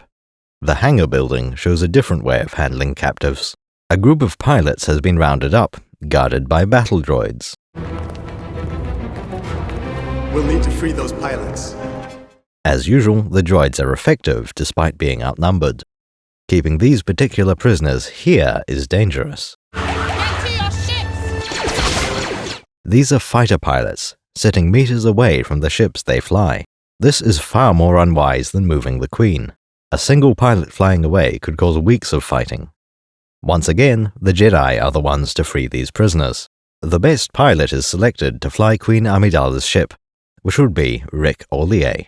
Rick is a fighter pilot with experience in the N1 starfighter. Unsurprisingly, he is quite capable of flying a unique royal starship. Those are the forward stabilizers. And those two control the pitch. His piloting skill will later be responsible for some of the only blockade running seen in Star Wars. The Federation blockade and the escape from Hoth are all I can think of. Now for the other side of the equation. We've mentioned what the Trade Federation planned to do. It's clear they don't have a full understanding of the situation. The Neimoidians have entered into a deal with Darth Sidious, though we are not clear of the details. This is getting out of hand. Now there are 2 of them. We should not have made this bargain. We can see that it gives him some authority over their operations. This is likely a deal where he has offered political influence in exchange for their puppet strings. Viceroy, I don't want this stunted slime in my sight again. This turn of events is unfortunate. The real question is how much the Sith intended to happen. Naboo being affected by a boycott was definitely part of the plan. Darth Sidious went to great lengths to set up that scenario. At the start of the movie, he appears to be caught off guard. The Jedi were sent on a secret mission to resolve the situation. And the Jedi? The Chancellor should never have brought them into this. Kill them immediately. This was requested by the Supreme Chancellor, Valorum. May I present Supreme Chancellor Valorum? Welcome, Your Highness. We'll be talking about him more later. For now, I'll just say Terence Stamp is brilliant. We march for McCrag, and we shall know no fear. Despite the rampant corruption in the Senate, news of this mission never made it to Palpatine. You didn't tell him about the missing Jedi. No need to report that to him. That means everything the Jedi do is unforeseen. Gassing the Jedi was an attempt to keep Palpatine's scenario on the rails. Originally, the plan was for Amidala to sign the Treaty of Occupation. I want that treaty signed. Invasion was a risky move, so it must have been intended to pay off. There is a suggestion that Sidious would use this to modify the laws regarding tax. There had been new taxes imposed, which the Trade Federation object to. I sense an unusual amount of fear for something as trivial as this trade dispute. The blockade is Sidious's idea. It's out of character for the Federation. Knowing this, we can better appreciate the evil scheming of Palpatine. All his plans are thrown into disarray at the start of the movie. This is an unexpected move. Somehow, the cunning politician manages to get far more than he'd expected. Honestly, I think Palpatine's entire plan was to cause a bit of mayhem. Not because he's evil, though he is that as well. By stirring up trouble, he helps the Old Republic continue its steady decline. When he discovers Jedi involvement, Darth Sidious starts to rework his plans. As the Queen escapes, he wants the Jedi eliminated and Queen recaptured. Move against the Jedi first. You will then have no difficulty in taking the Queen to Naboo to sign the treaty. By the time she arrives to meet Senator Palpatine, he has a new idea. It will take very little effort to nudge her into making the wrong decisions. You could call for a vote of no confidence in Chancellor Valorum. People often play up Palpatine's foresight, saying he planned everything. I'd argue the ability to improvise and improve his plans is scarier. Senator Palpatine has been preparing this for decades. Instead of continuing to wait, he jumps at the chance to accelerate his plans. By turning Amidala against the Chancellor, her leverage topples the leader. This is where Chancellor Valorum's strength will disappear. The resulting power vacuum is suspiciously, intentionally Palpatine-shaped. I will be Chancellor. The Senator persona was created to ascend to the highest levels of galactic power. Senator Palpatine was unimpressive, a politician so boring he didn't even have many enemies. Where every other candidate had supporters and opponents, the Naboo were no threat. Palpatine deflects attention through his apparent lack of ambition. When there is a chance to gain power and influence, Senator Palpatine politely bows out of the competition. Nobody in the Senate sees Palpatine as a rival to be defeated. Mostly they see a useful pawn to be moved by the real players in the game of politics. In fact, Palpatine is so useful that each senator might already owe him a favor or two. Until the time of the prequels, Palpatine never became Supreme Chancellor. Before the Emperor was Emperor, he had ascended to the head of the Senatorial Council. That is to say, he was elected as President of the Republic. That's just the way it was. Of course the Old Republic is led by a president. Why wouldn't it be? No, that is absolutely not what those diary entries show. That is not what those diary entries show, and the whole thing is totally nonsensical. Why, Mr. President, whatever do you mean? Personally, I much prefer the names used in Phantom Menace. Besides that detail, the prequels exactly follow the path we already knew. Nobody was surprised to see Senator Palpatine. We always knew that would be his position. A dark wanderer on his way to becoming the ultimate power in the universe. The Trade Federation had always been intended as disposable pawns. Remember that this movie is all based on taxation of hyperspace trade routes. Why would the bad guys attack Naboo in particular? The reason they're doing all this is to protest law number BR 371. Naboo was chosen as the target because Senator Palpatine supported Senate Resolution BR 0371. BR 0371. With some urging from a Sith Lord, the Nemoidians do something rather rash. This would have been a long-term occupation of Naboo, perhaps lasting many years. With a treaty signed and approved by the Senate, resistance would be futile. That doesn't compute. We can assume Palpatine used most of his original scenario. His response to the Jedi was to accelerate, not change the plans. This turn of events is unfortunate.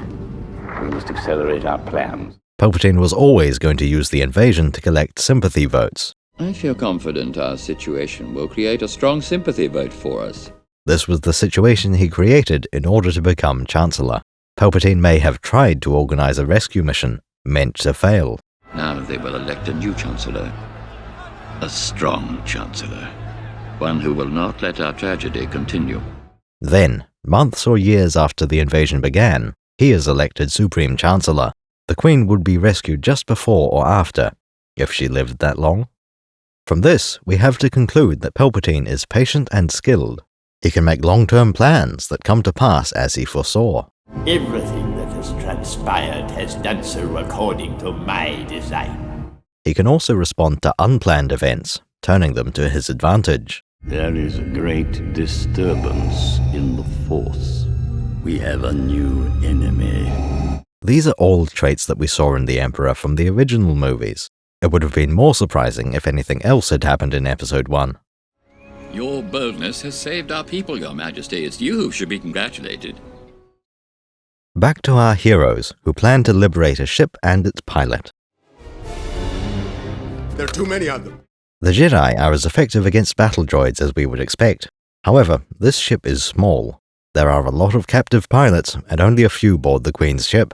The rest of the prisoners run back through the door the Jedi entered from. We can infer that the extra pilots met up with C.O. Bibble. His position is apparently that of planetary governor. The death toll is catastrophic. We must bow to their wishes. You must contact me. He stayed behind on Naboo while Queen Amidala escaped. The battle droids probably recaptured him within an hour. This invasion will gain you nothing. We're a democracy. The people have decided. Tuck him away. It is true that the Naboo Royal Starship is small. Still, there weren't all that many pilots. You could fit them all into the throne room, or the astromech storage bay. The one-of-a-kind chrome ship is ready to fly within minutes or seconds.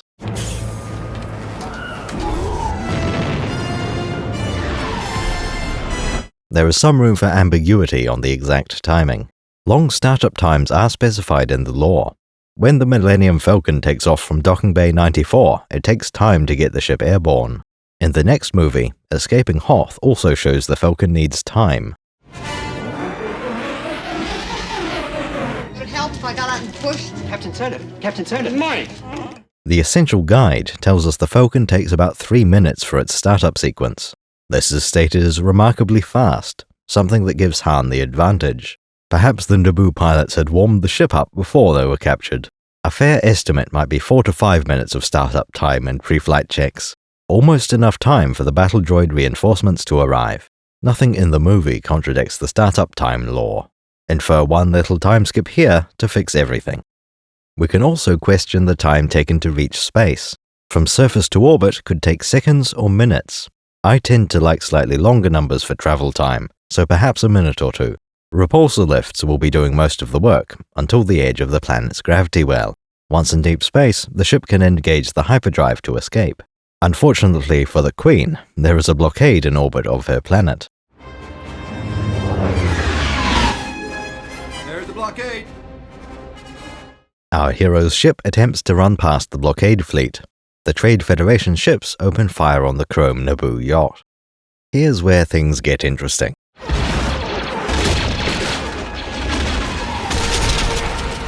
The blaster bolts hit the ship, blowing a panel off the hull and starting a fire. Shield generator's been hit. The pilot, Rick, announces that the shield generator has been hit. That's very interesting, because the shields would have been up. Normally, we would expect deflect shields to block all damage as long as the shields are working. The shield must be deactivated if any attack is to be attempted. I can think of 4 examples for and 3 against. First, ray shielding on the Death Star's thermal exhaust port. The shaft is ray shielded, so you'll have to use proton torpedoes. These shields completely prevent the laser cannons from being effective. Second is the energy shield around Hoth. Comscan has detected an energy field protecting an area of the 6th planet of the Hoth system. The field is strong enough to deflect any bombardment. This was strong enough to ignore a fleet of Star Destroyers. As before, this shows impenetrable shields. Third, the shield around the 2nd Death Star. Nobody suggests trying to defeat this shield by shooting it a lot. Oh, I'm afraid the deflector shield will be quite operational when your friends arrive. Fourth is from this very movie, the shields used by the Gungan Grand Army. Once again, they block every shot completely. The pattern is quite consistent, until you look at the counterexamples. These are the Executor, Padme's ship, and the Invisible Hand. The best example is the Super Star Destroyer. Famously, it was destroyed after Arvel Krynyd flew through the bridge windows.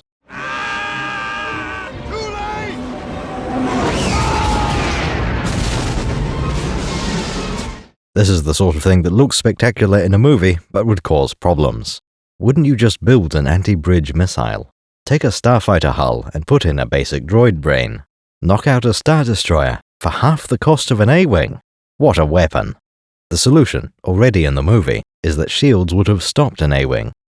Just earlier, a pair of A-Wings made an attack run against the bridge tower. We've got to give those fighters more time. Concentrate all fire on that Superstar Destroyer. Rebel ships opened fire on a spherical structure present on all Star Destroyer bridge modules. These turn out to be the bridge deflector shields. Sir, we've lost our bridge deflector shields. Intensify the forward batteries. I don't want anything to get through. This is a perfect example of shooting at a shielded target. Undeniable and very prominent. It rules out some of the ways to explain this. Intuitively, scale seems like the perfect answer. Trade Federation ships are much larger than the Queen's yacht. That could be what allows the cannons to hit through shields. The SSD bridge incident disproves that idea. A-Wings are tiny compared to any kind of Star Destroyers. If large cannons could bypass small shields, that doesn't apply to the A-Wings. Making sense of it, shielding cannot perfectly block blaster cannons. We see support for that in one other scene, the Battle of Coruscant. 2 Jedi are flying towards an enemy hangar. Obi-Wan points out that the hangar shields are still up, which is bad. Well, have you noticed the shields are still up? Sorry, Master. In response, Anakin shoots the ship and blows up the shield systems.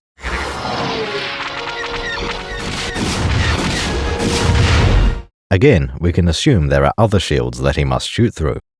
Bringing all these facts together, we can tell shields do not offer a perfect defense.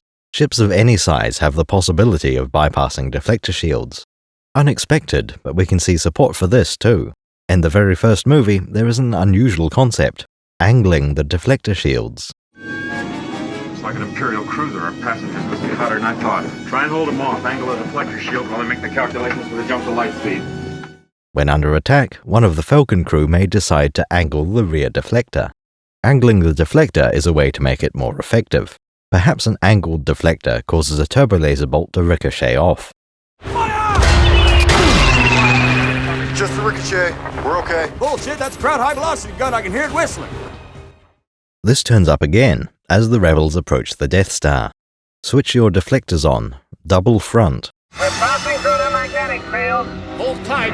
Switch your deflectors on. Double front. We have a clear indication that ships have multiple shield systems. Switch all power to front. Deflector screen. Switch all power to front. Deflector screen. It's also possible to set multiple shields to cover the same arc. This is fairly conclusive. You would only do that if you don't trust the shields. One layer of shielding is ineffective, or you wouldn't need a double front setting. 2 layers of shielding can be effective, or there wouldn't be a double front setting. That would seem to be the most effective and flexible answer. Having partially effective shields allows for all kinds of story events. A ship can withstand many hits if needed, or can be instantly destroyed despite deflectors. Sometimes characters will talk about the shield strength, but this is a minor part of combat. The levels are fine, 1 more hit and we're done for, and we've lost shields. Contrast this with Star Trek, where a character will constantly call out shield percentages. Directed, sir. Our shields are weakening. The ship might as well have 100 health points. When the alien vessel takes you from 80% to 68%, it did 12 hit points of damage. Shields have failed. Structural integrity is down to 20%. In contrast, Star Wars runs on more of a luck system. Most shots will miss, and a few hits can be absorbed. Are you alright? I got a little cooked, but I'm okay. When your luck runs out, the next attack will be fatal. I copy, Gold Leader. It came from behind. In the Star Wars universe, it is impossible to activate a hyperdrive near a planet. Planet, moon, star, black hole, or any other source of gravity. The only way to get anywhere is to climb well above the atmosphere, up into deep space. Unfortunately, there is a Trade Federation blockade sitting in orbit. The harbor ships were intended to prevent any traffic to or from the planet. We only see one ship attempting to pass by, which succeeds. The same ship later comes back the other way without incident. If you do the maths, that works out to 0% blockade effectiveness. Trade Federation weaponry is actually quite good for this purpose. Remember the Empire's problem with Alliance starfighters? We count 30 rebel ships, Lord Vader, but they're so small they're evading our turbo lasers. We'll have to destroy them ship to ship, get the crews to their fighters. When the Death Star was attacked, turbo lasers could barely hit anything. That's because the cannons are so large and heavy. Aiming a turbo laser turret needs heavy-duty motors to traverse and elevate. A starfighter can dodge by a certain number of degrees per second. Turbo lasers just can't aim at a high enough speed to keep up.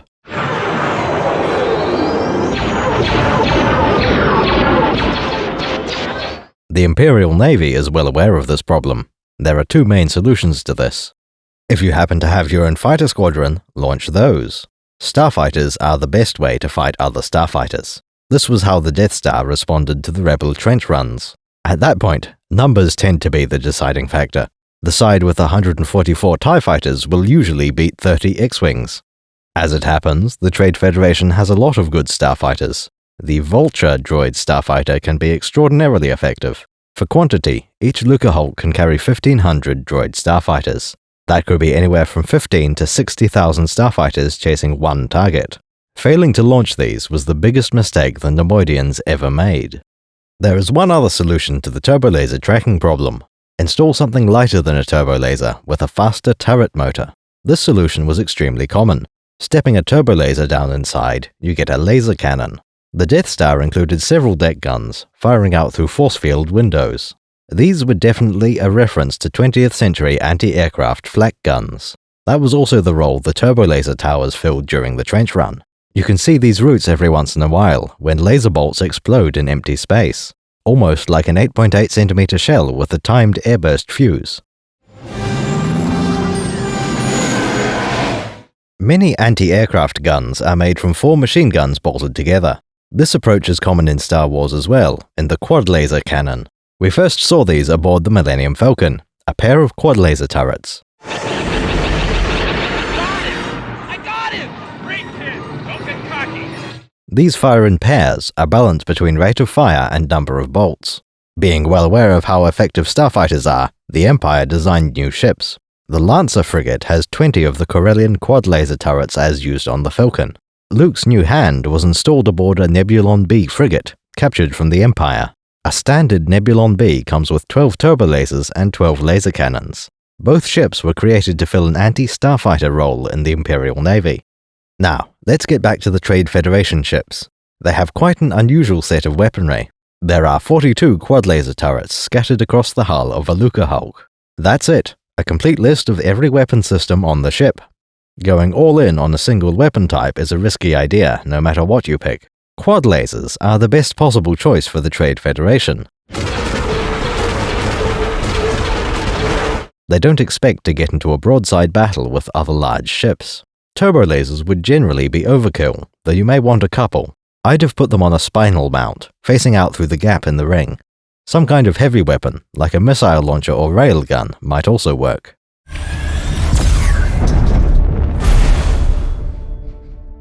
Another choice would have been blaster cannons. This would have been a terrible choice.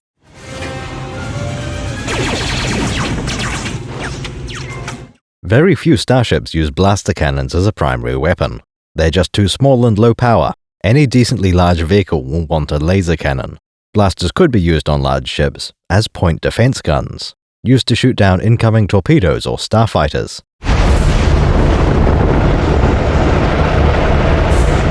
I'm putting us into a spin.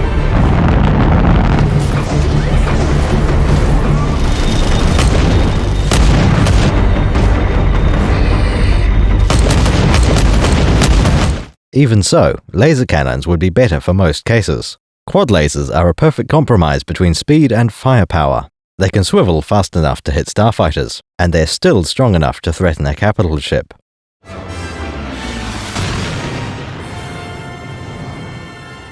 Despite all their firepower, the blockade cannot shoot down the Queen. Several shots hit the shields, a few even cause damage. R2-D2 is sent up to repair the shield generator, which he does.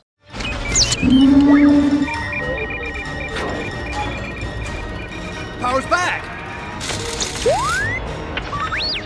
That little droid did it! All we can really tell from this is that something was bypassed. Most likely, the power supply to the shields had been destroyed. R2 connected a power lead from some other system running nearby. That was enough to restore the shields for a moment. Alas, there was considerably more damage than just to the shield power supply. There's not enough power to get us to Coruscant. The hyperdrive is leaking. The hyperdrive has also been damaged. This works out a bit differently from previous hyperdrive failures we've seen in Star Wars. In Empire Strikes Back, a faulty hyperdrive takes you nowhere. Oh yeah? Watch this. Would it help if I got out and pushed? Captain Turner. Captain Turner. Anytime the hyperdrive isn't in perfect working order, it has no effect. There is also the potential for a navigation failure, making a bad jump. None of these are the case for the Naboo starship. Its hyperdrive is leaking, rather an unusual term. There's not enough power to get us to Coruscant. The hyperdrive is leaking. One explanation would be that it's a radiation leak of some kind. The hyperdrive is described as not having enough power for a long trip. Electrical failures would generally not be described as leaking. There is one that would count, in Disney Wars 8. It features a scene from the perspective of an astromech droid. That's great, except that RJ is here for a bit of comedy.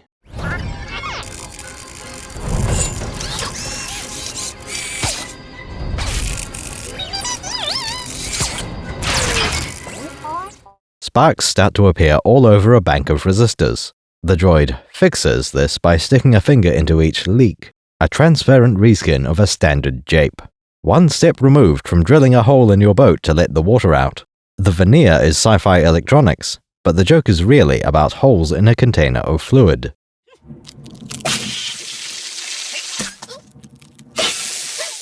This gag is mostly there to foreshadow the leaky suit joke.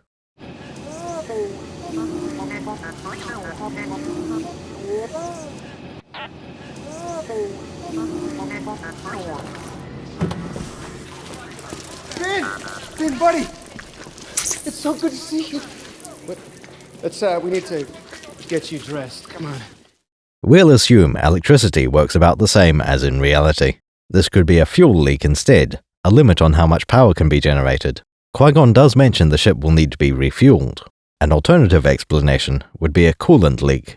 Malfunctions in cooling would put a limit on how long the hyperdrive can operate.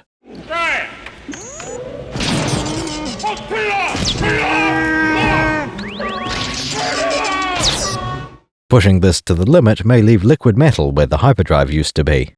Whatever the cause, the result is a limit to the range of hyperspace travel. A direct route to Coruscant will be impossible. We'll have to land somewhere to refuel and repair the ship. Here, Master. Tatooine. It's small, out of the way, poor. The Trade Federation have no presence there. Young Obi-Wan has already been looking for new landing sites. He picks Tatooine, a relatively unremarkable planet. A scorching desert world that orbits twin suns. The only reason this planet has any significance is that we know Luke Skywalker will grow up here. We could criticize the movie for bringing us back to Tatooine. Personally, I think it works well. Tatooine and Alderaan are the only worlds that would make sense to show. Every other planet was meant to be obscure, a remote hiding place. Hoth, Dagobah, Yavin 4, Endor, Cloud City, and Tatooine. They all fit the same description, a place your enemies would never think to look. The Phantom Menace reveals that the Skywalker family comes from Tatooine. This is an excellent choice. It means Luke's ancestors have lived there as long as we can trace back. That wasn't necessarily the case until the prequels came out. A long time ago, Uncle Owen used to be Obi-Wan's brother. Later in the prequels, it was decided that Owen was biologically Luke's uncle. On this map I have here, Tatooine is fairly close to Naboo. Coruscant is about 3 times as far away. Notice how the route curves around the center of the galaxy. Travel into the deep core is challenging. There are many obstructions to navigate around. Hyperspace lanes are corridors where the paths of all relevant hazards are known. If they fall into disuse, deep core hyperlanes can decay quite rapidly. Taxation of trade routes exists for a reason, after all. Captain Panaka objects to the idea of visiting the world of poor people. This is because he buys into harmful stereotypes. As soon as he hears the planet is ruled by Hutts, he says some very un-PC things. How can you be sure? It's controlled by the Hutts. You can't take her Royal Highness there. The Hutts are gangsters. If they discovered her... He starts ranting about Hutts being gangsters. If allowed to continue, he would have accused them of being greedy, slimy, dishonest, and greedy. You can't take her Royal Highness there. The Hutts are... Qui-Gon attempts to defuse the situation. He suggests Captain Panaka should stay on the ship, so as to avoid offending any Hutts. This same conversation is reiterated in the throne room, where Panaka advises against landing. His motivation is to protect the Queen. The Queen isn't helping, since she will immediately decide to walk into town. Here's another odd change the prequels made. Qui-Gon tells us that Tatooine is under Hutt control. That's quite interesting, because there was no mention of this in old lore. We knew that there was an area called Hutt Space. At the time of the Empire, Hutt Space is in this shape. Hutts are one of the more influential races in the galaxy.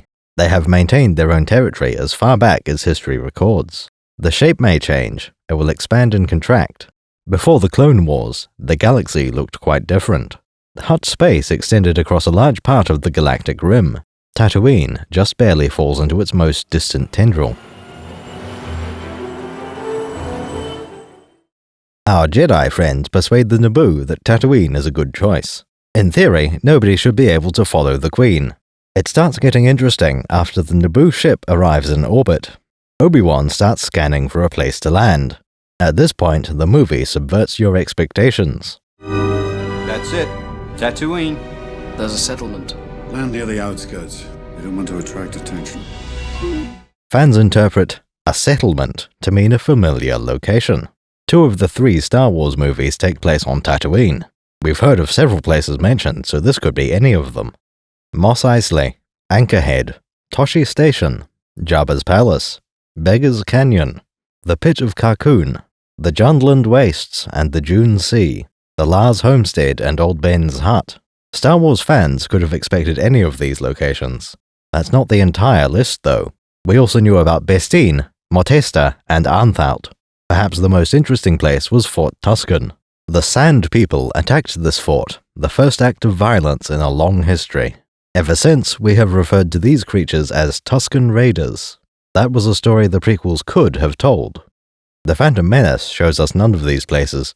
The Queen's ship lands outside a town named Mos Espa.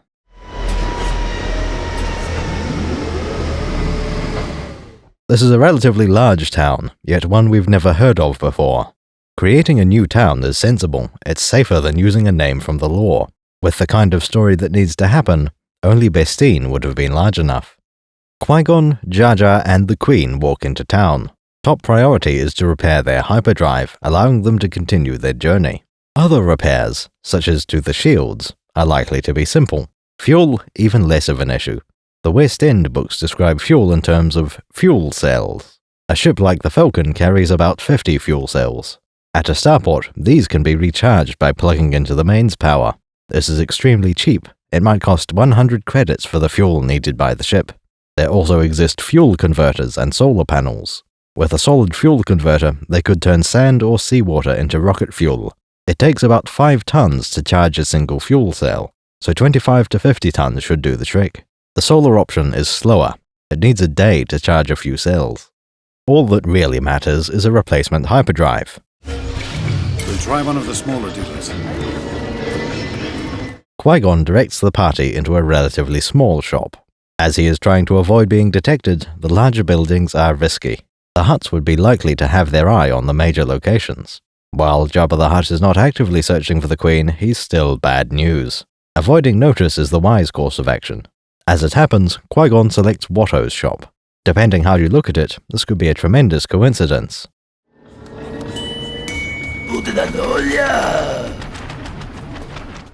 Watto has 2 things that can't be found anywhere else. One of these is exactly the hyperdrive Qui-Gon needs. If Watto is to be believed, he has the only T-14 hyperdrive on the planet. The other coincidence is that Anakin Skywalker happens to be at the same shop. Really, our only option is to say the Force did it. I don't sense anything. The mystical energy field that controls destiny sent Qui-Gon to the right place. We already know the Force can give you telekinesis and lightning powers. It can handle a little bit of coincidence. Qui-Gon describes the parts he needs. Let's go over each word of this jargon. I need parts for a J-type 327 Nubian. Ah, yes! Nubian! We have lots of that. Oddly, he does not say Naboo for the ship type. The ship was made on Naboo, yet he calls the ship Nubian. It's possible that George Lucas intended Nubian and Naboo to mean the same thing. What am I doing? That wouldn't explain why Watto would have any of those parts, though. The Cross-Sections book has another answer in mind. Nubian spaceship parts are very common throughout the galaxy. The Naboo engineers made the hull themselves to their own high standards. For the drive systems, they purchased a set from a proper factory. An encyclopedia from 2008 mentions Nubia. Information on it is very sparse. Nubia is located on the outer edge of the galactic core region. As a natural consequence, civilization got there a long time ago. 22,000 years ago, give or take a millennium or few. The world appears to be an inhospitable desert. Water is actually a lot more plentiful below the surface. Nubia has enormous aquifers, very helpful for agriculture. Nubia also proved to be a good site for mining, the mountains in particular. Mining led to refining, then on to manufacturing. Over the myriad years, the Nubians became quite good at building ship parts. That covers the term Nubian. It turns out J-type also means something. The cross-sections say J-type means twin radial sublight engines. Radial isn't a normal bit of engine terminology. Naboo ships tend to have their engine exhaust in a ring around the engine. Standard engines have a large two-dimensional area for the engine exhaust. That entire part glows so hot it's the color of a lightsaber blade. That is to say, white in the middle with a colored halo. For these radial engines, the exhaust area might as well be one-dimensional. To get any performance out of such an engine, they must have incredible exhaust velocity. A wide exhaust nozzle can expel a lot of particles at relatively low speed. This isn't an option for radial engines. There are only two alternatives: very fast exhaust and ultra-fast exhaust. A radial engine could be tuned for relativistic exhaust velocity. Every particle that comes out the back is moving at nearly the speed of light. We'll call this the high-power radial engine. From a certain point of view, this is efficient. The propellant is consumed as slowly as possible, so those fuel tanks last ages. The trade-off is that it uses an incredible amount of power. Or we can build another engine with lower exhaust speeds. High-volume radial engines use much more propellant. Despite the narrow exhaust ring, they attempt to pass more matter through the narrow area. The same amount of electrical power is applied to a far larger amount of reaction mass. Efficiency is a tricky question here. Clearly, it dumps more propellant out the back than relativistic engines would. However, I suspect there is a loss of efficiency as your exhaust reaches light speed. Better to keep the exhaust velocity well below the universal speed limit. Either way, we expect radial engines to need smaller fuel reserves than normal. Now we know what radial engines are, we understand J-type. It turns out that J-type is not very specific. The Queen's Royal Starship is a J-type. It is 76 meters long. The N1 Starfighter is 11 meters long, but has similar radial engines. Both ships are J-type Nubian vessels. They have two radial sublight engines, the right type and number. The same goes for a pair of later ships, Padme's personal ones. The one from Episode 3 has twin radial sublight engines as well. It is named as a J-type Nubian Starskiff. Size is right in the middle, 29 meters long. The same should apply to the ship from Episode 2. Padme's yacht is 48 meters long.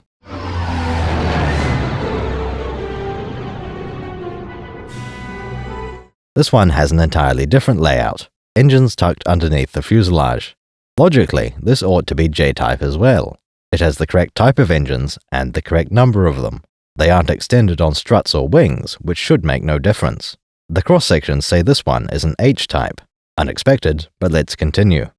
The last one is Senator Amidala's Chrome Cruiser. This one has 4 radial engines, so it should be a different class. The cross-sections say this one is still J-type.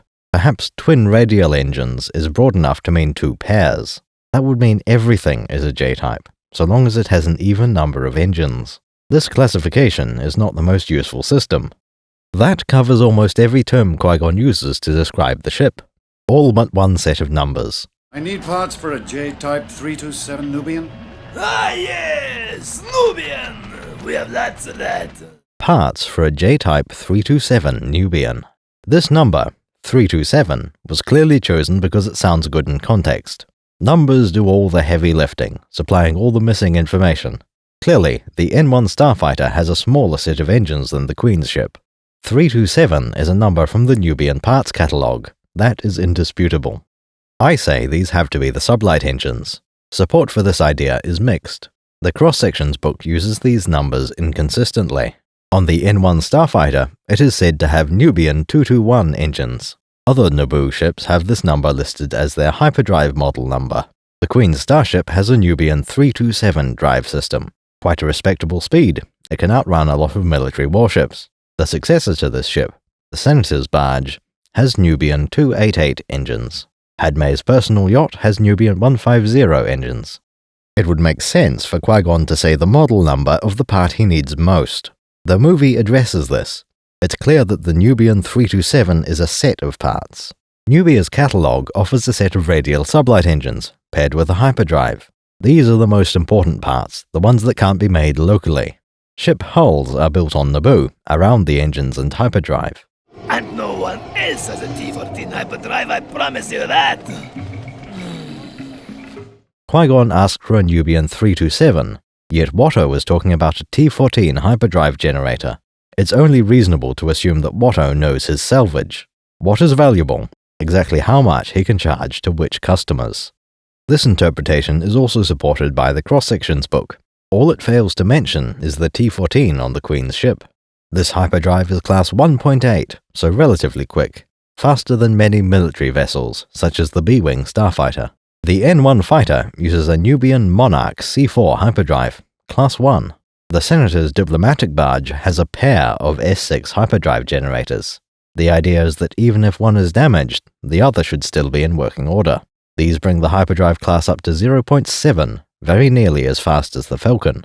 Padmé's personal yacht has an S5 hyperdrive, class 0.9. Slightly less exceptional, granted, but still very impressive. From what we've established so far, Nubian drive systems are highly advanced.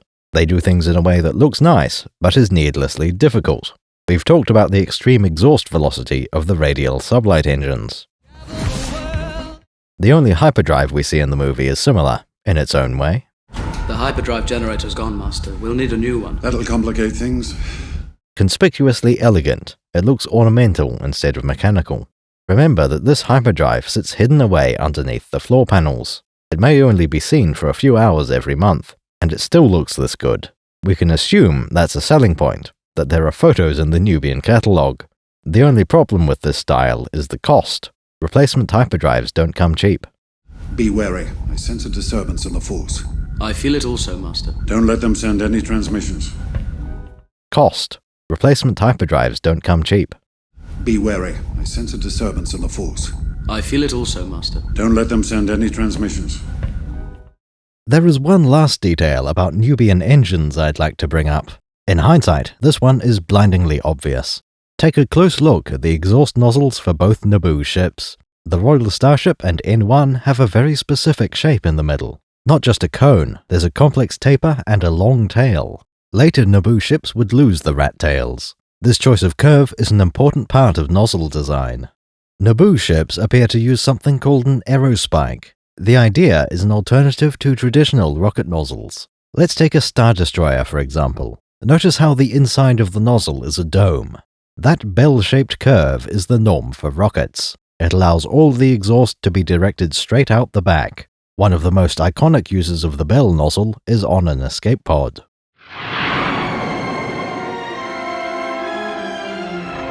There goes another one. Star Wars doesn't use the bell nozzle very much. Most engines are a cylinder with straight walls all the way along. We also see a lot of moving parts inside. Ion turbines, all kinds of rotating vanes and shafts. On most ships, sublight engines were made for spaceflight. Atmospheric flight is far less of a priority. The difference matters. Each environment needs a different nozzle. In a high-pressure scenario, a shorter bell will suffice. Ideally, the exhaust pressure would match the air pressure outside. As the parabolic curve gets longer, the volume inside increases. The same amount of exhaust gas spreads out. Of course, pressure varies with altitude. You can never have a perfect engine design. Optimizing for sea level is a trade-off against high altitudes. For a deep space nozzle, it's the opposite rule. As there is zero pressure outside, the exhaust will never be balanced. A perfect bell nozzle gets longer as the outside pressure drops. Mathematically, the ideal nozzle has infinite length. Since that can't be done, we have to accept some lost efficiency. Unless you can modify your nozzles in flight, that is.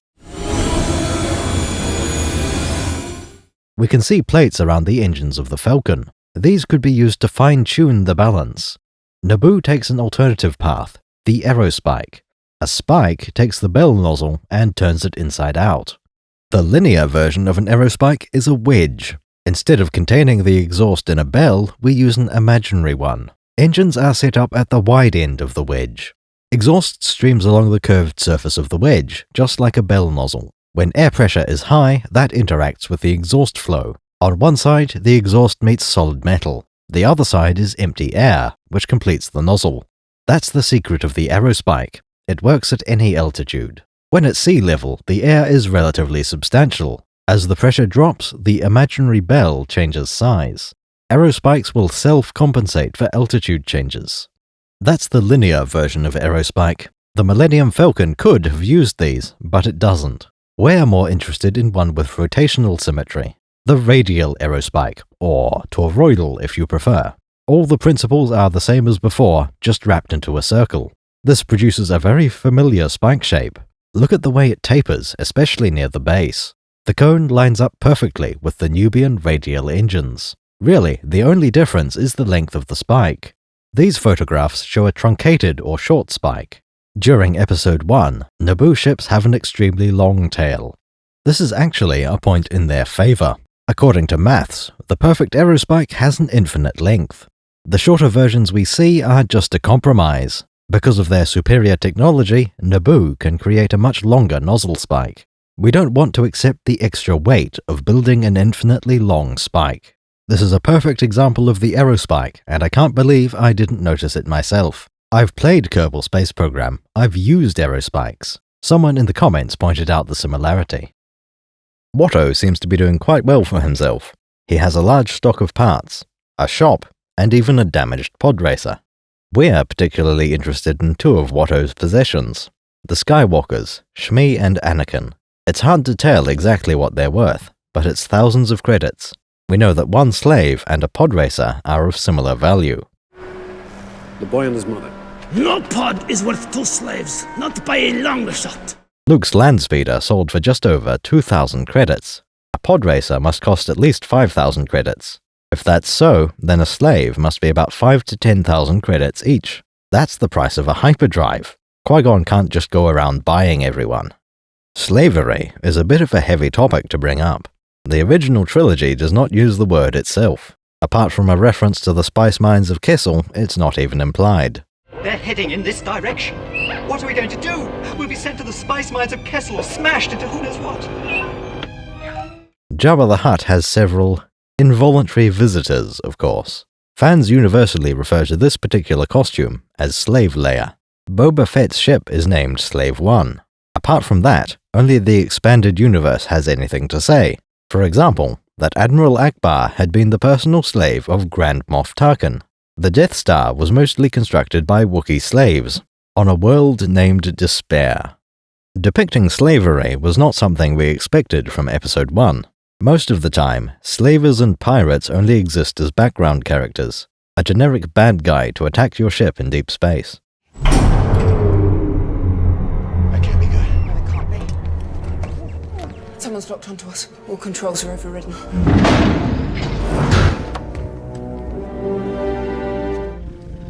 Chewie, throw them in a pod. We'll sell them at the nearest inhabited planet. Wait, no!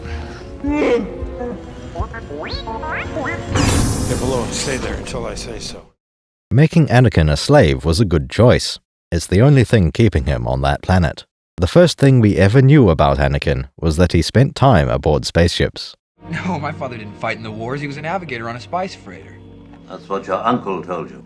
No matter how young he was, this would not be a pleasant life. Annie would definitely try to fly away. I'm a pilot, you know, and someday I'm gonna fly away from this place. You're a pilot? Mm-hmm. All my life. Watto is the only force that could keep little Annie on Tatooine. Even then, it takes extreme measures. All slaves have a transmitter placed inside their body somewhere. I've been working on a scanner to try and locate mine. Any attempt to escape, and they blow you up. Boom! The explosive implant prevents his escape, and Annie has a plan for even that. Anakin first appears 32 minutes into the movie. The story had no place for him until that point. Like with Luke Skywalker, he dreams of leaving the planet. Never his mind on where he was. What he was doing. Like Luke, he does not have a rich upbringing.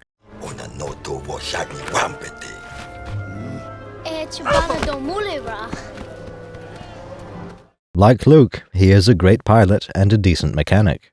The similarities are intentional. We always knew they would exist. Even in the first movie, characters often compare Luke to his father. Mostly because of my father, I guess. Father? Powerful Jedi was he. Powerful Jedi. Oh, come on. How could you know my father? You don't even know who I am. Luke's just not a farmer, Owen. He has too much of his father in him. That's what I'm afraid of. Much anger in him. Like his father. If you were to recreate both characters in an RPG, they would have similar stats. In fact, they both use the same exact lightsaber. The two Skywalkers are very similar. Their purpose is to be Jedi. Luke is on the way to become a powerful Jedi. Anakin is going to have once been a powerful Jedi. When we first meet little Annie, he is 9 years old. Boy, aged about 9. Normally, this would be an odd choice. When Luke was about 20, he was constantly referred to as young boy. Come, boy. Young fool. Great kid! Don't get cocky! Starting with Anakin as a teenager would seem like a better idea. Excuse me. I'm in charge of security here, milady. That would have been good in most ways, except for one critical function. This boy will become Darth Vader, the most fearsome man in the galaxy. General, prepare your troops for a surface attack.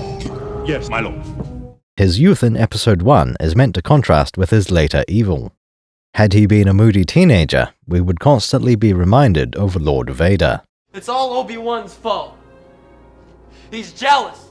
He's holding me back. George Lucas starts with the innocence of a child. That's not enough, so this movie also establishes that little Annie is a lovely boy. He is skilled at navigating his hometown. Storm's coming up, Annie. You better get home quick. Do you have shelter? Anakin is kind and generous. Here, you'll like these pallies. Here. Thank you. Well, he knows nothing of greed. Half the things he repairs are to make life easier for his mother. He's a protocol droid to help Mom. Watch. Little Annie even manages to talk a violent thug into backing down peacefully. Your buddy here was about to be turned into orange goo. He picked a fight with a Doug. These are not the actions of a Dark Lord of the Sith. People take this contrast for granted. Portraying Anakin this way was intentional, an excellent choice. When Qui-Gon arrives in Watto's junk shop, Anakin starts chatting with the customers. Are you an angel? What? An angel. Though the characters don't know it, we know these two are destined for each other. Anakin is Luke's father, and Padme is Luke's mother.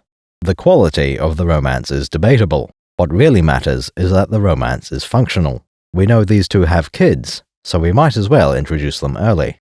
The Phantom Menace spends its time putting pieces on the game board.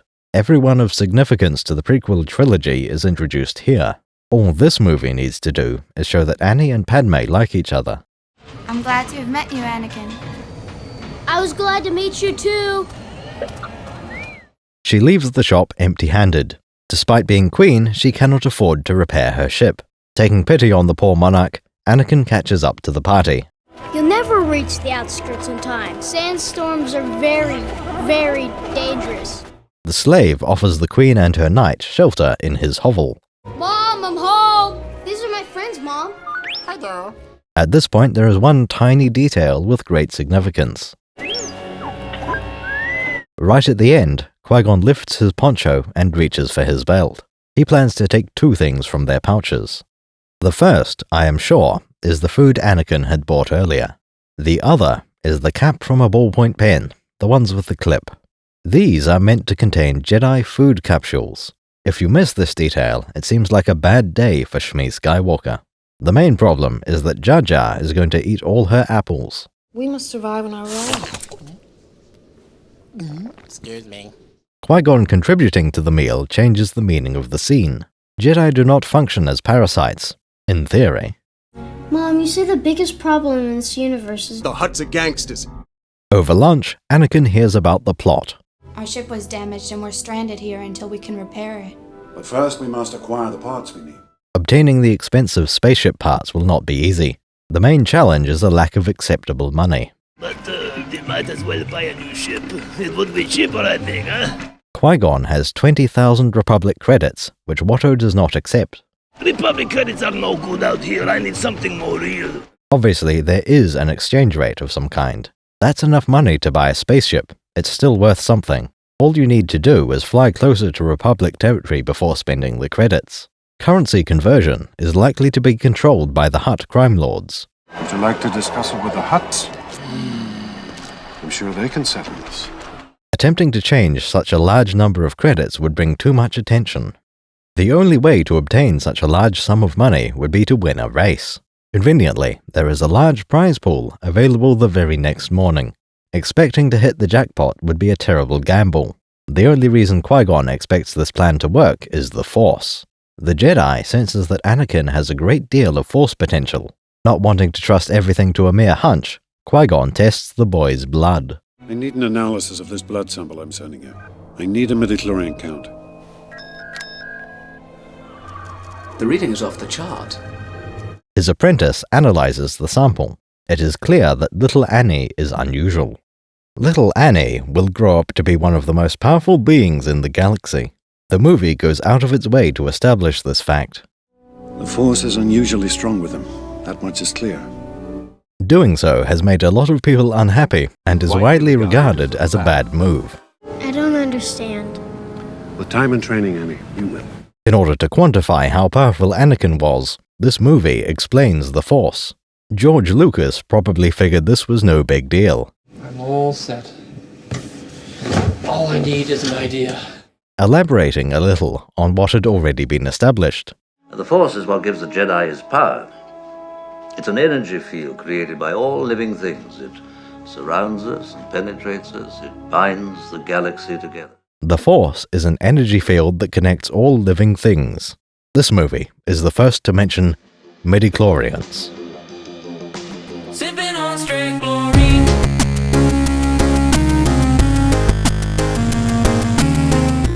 Previously, the Force had been mysterious.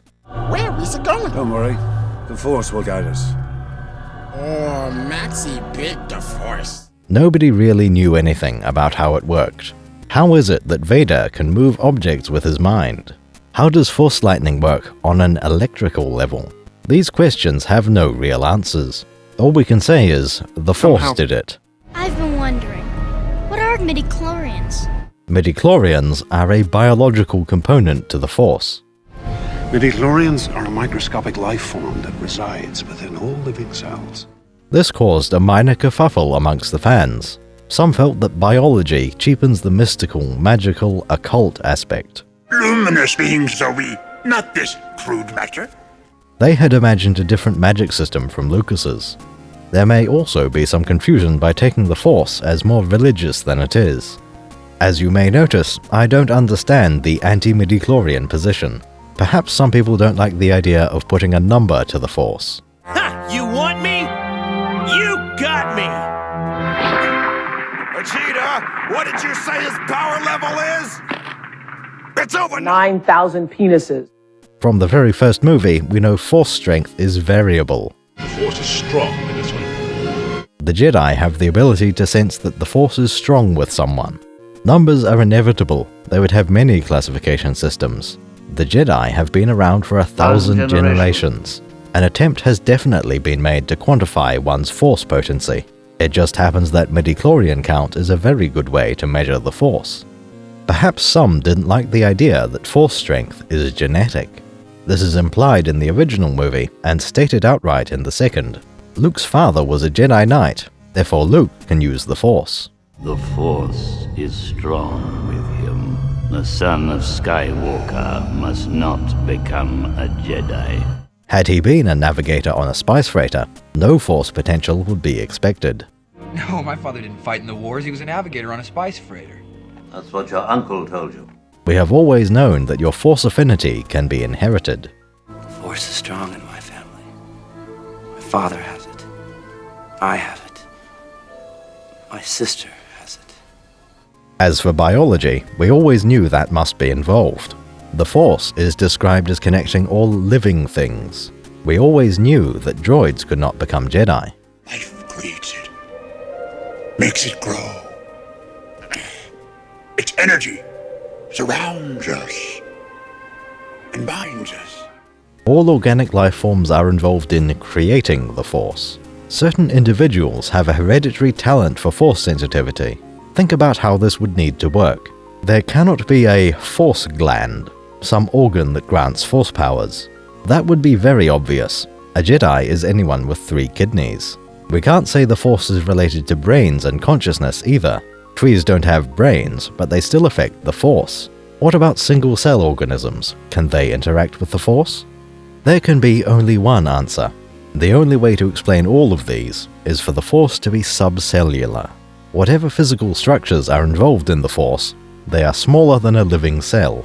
These organelles live inside all life in the Star Wars galaxy.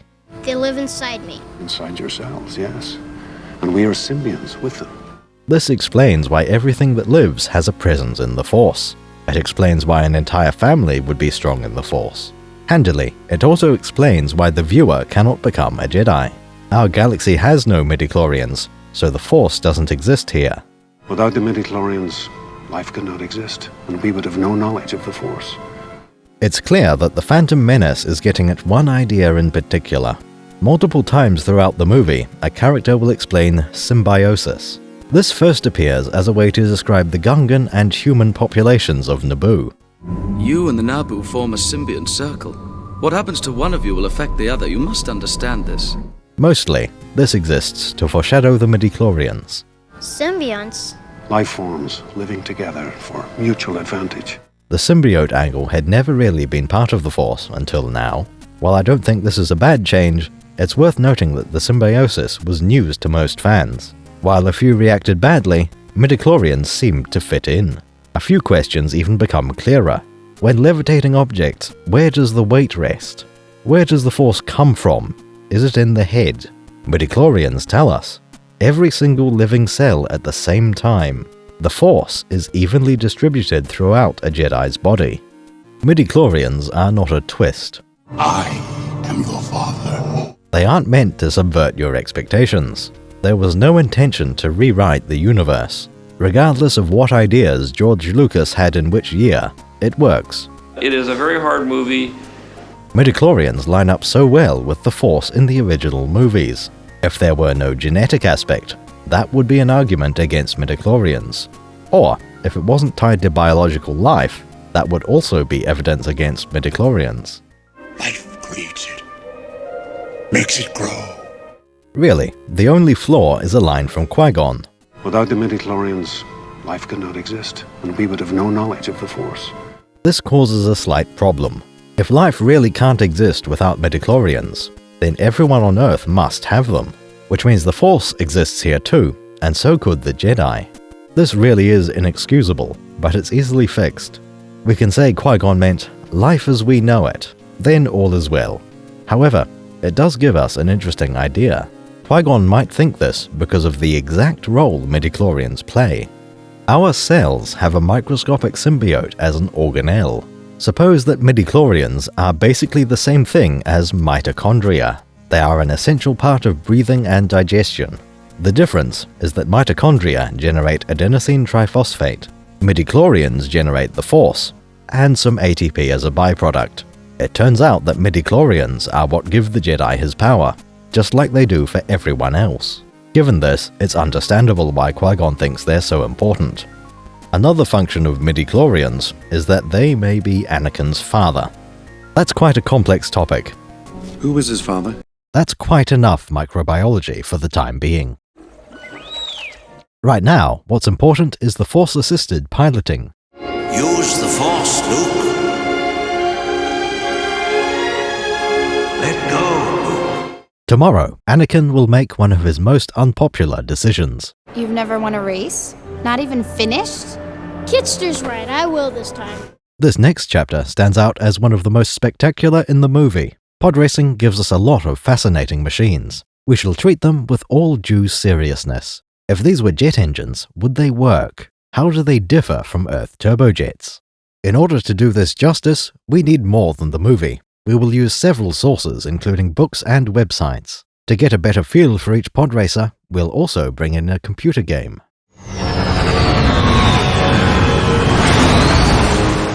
Star Wars Episode 1 Racer. This game features every single vehicle from the movie and more. Each podracer has been quantified in several aspects. Without the game, we would have only speculation about their handling.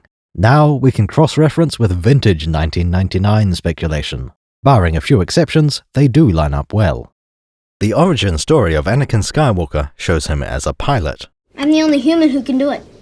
You must have Jedi reflexes if you race parts. Anakin meets his best friend in Episode 1, already a pilot. When I first knew him, your father was already a great pilot. We always knew that would happen. Obi-Wan said so. From a certain point of view.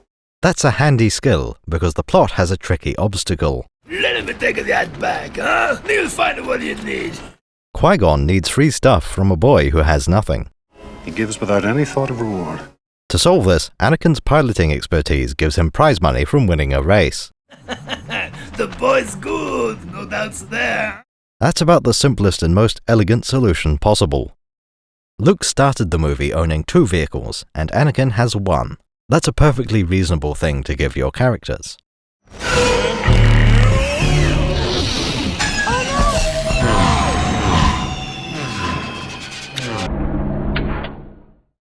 Can you help him? I don't know.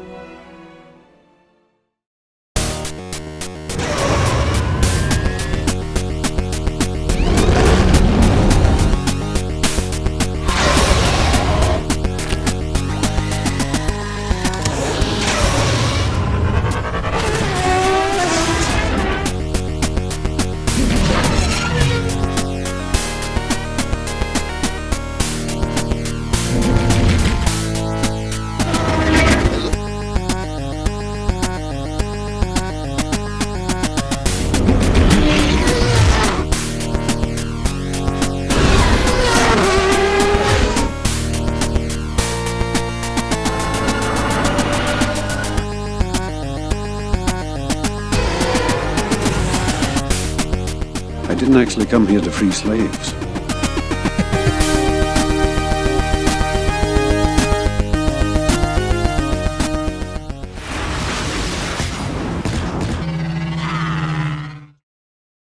May the Force be with you.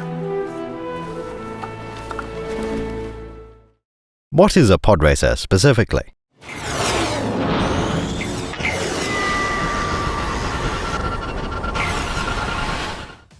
A type of anti-gravity sled with oversized engines. Podracers use a different engine technology from most vehicles in Star Wars. The most common drive in the galaxy is the Horch-Kessel ion engine. These are the sublight engines seen on all starships. Speeder bikes use only repulsor lift drives. Podracers use both turbojet engines and repulsors. Anti-gravity tech allows the pod and engines to hover instead of needing wings like a jet aeroplane. Jet engines breathe air, so they don't work in space.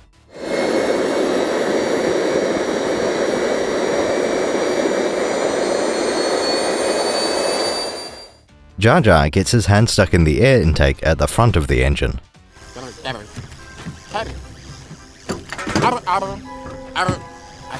The air passes through the engine, is combined with fuel, and comes out the exhaust.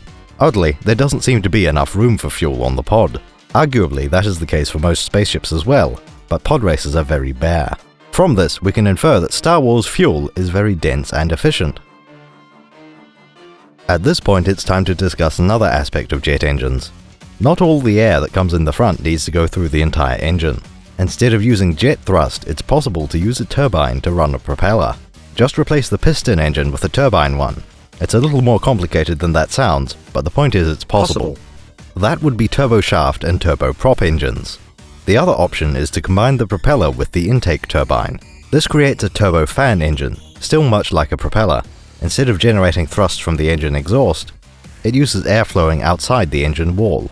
The intake fan bites into the air, propelling the jet forward. Part is diverted into the engine, the rest flows along beside. To look for a turbofan, we expect it to be wider at the front with a smaller core. There also needs to be a gap for the air bypass. Relatively few pod racers use engines like on a jumbo jet. The pod racer is quite an unusual craft. While they aren't unique to Star Wars, very few go into as much detail as Phantom Menace. The sound effects don't sound like jet engines either, not entirely.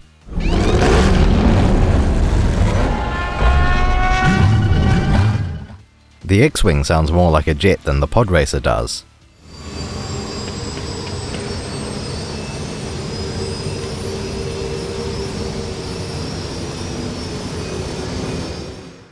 It's clear that this is really a car race, just without the car. The result is some of the most glorious machinery I've ever seen in science fiction. We sometimes call the Millennium Falcon a hot rod, but pod racers are on another level. For one thing, they spin. Another fun thing about pod racers is that every one is unique. Let's take a closer look at some individual examples. And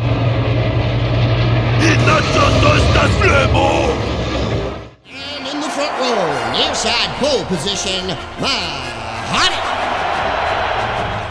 Before we can talk about Mahonic, we need to talk about Diablo 2. There is the Moon Clan, Blood Clan, and the Death Clan.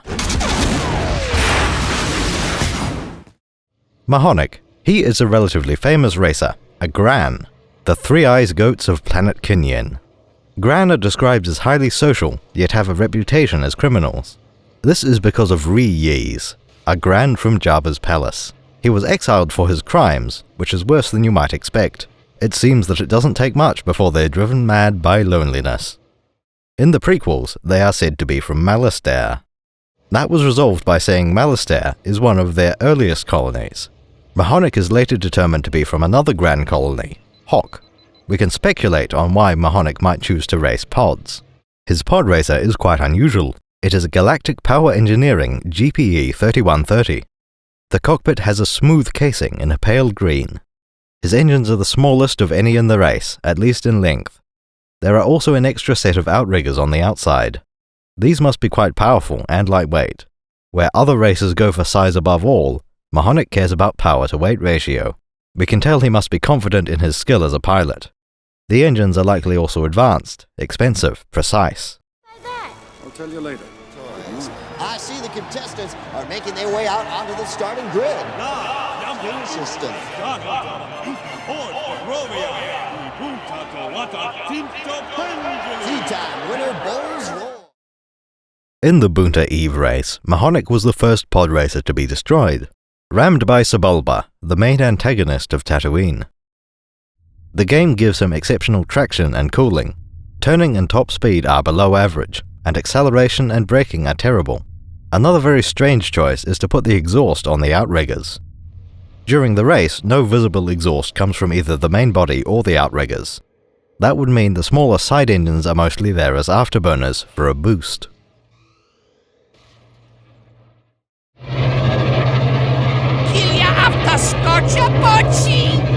The next person to lose the race was Rats Terrell, an Alina from the planet Aline. This is one of my favourites because I like his Volkov-Strude Titan 2150 engines. Nice large intake at the front, and quite a unique design of exhaust nozzle. If there is any benefit to having large engines, and I suspect there might be, Rats has the size. It might take a lot of tinkering, but there is endless potential. Rats's engines look like a good example of a low bypass turbofan. There is only a small gap for the bypass duct, and it may not even be a turbofan. By altering the ratio, this jet engine produces more thrust from the exhaust. Tyrell's exhaust nozzle is an unusual star pattern, far smaller than the intake. I will constantly interpret this, intake larger than exhaust, to mean speed. With large engines and a low bypass turbofan, they should have high performance. Rat's Tyrell ought to do well.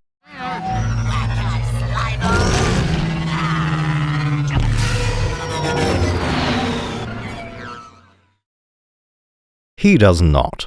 Rats becomes a fireball after what's known as a CFS, a controlled flight into a stalagmite.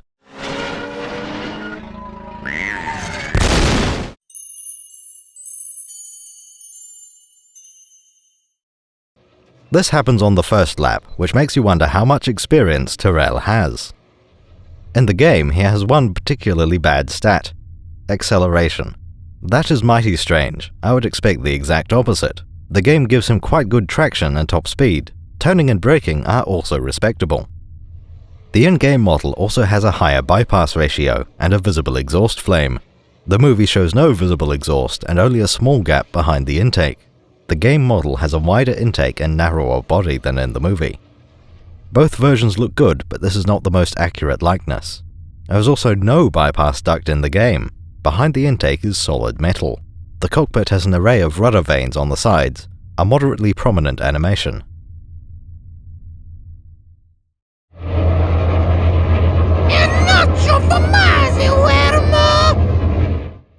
I see Ben Quadraneros from the Twin System.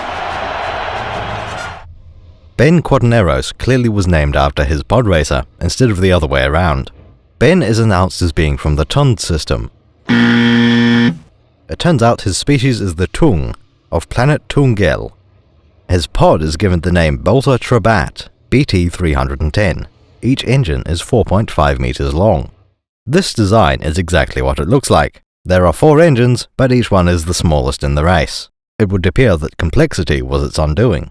Literally, the podracer flies apart on the starting line. Ooh, there goes Quadranero's power coupling. This is described as engine trouble, but that isn't the case. Well, it looks like Quadraneros is having engine trouble also. The engines are idling just fine, and indeed have enough thrust to fly away. The fault lies in the sci-fi equipment attached to the engines. The most visible failure is of the energy binders. These are the purple energy arcing between the engines.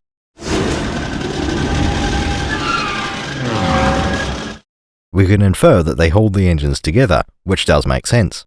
The repulsor lifts keep the engines up, but there is no chassis on a podracer. The engines aren't bolted to anything. The podracer is not so much a vehicle as it is a collection of parts flying in formation. There must be a way to synchronize the repulsors. That's probably in the binders too. Given the way these podracers can rev their engines, we can also tell that the repulsor lifts can act as brakes.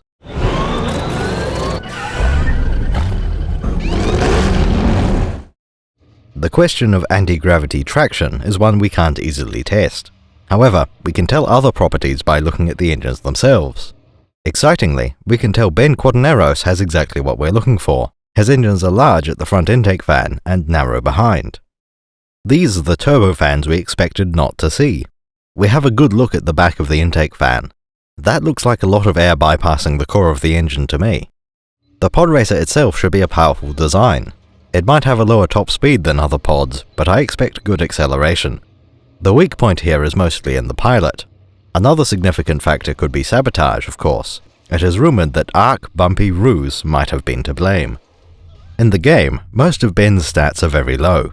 Quadraneros has good traction and an exceptional top speed. Braking, cooling, acceleration and turning are about as bad as can be. A visually interesting craft, you could certainly do worse than this. And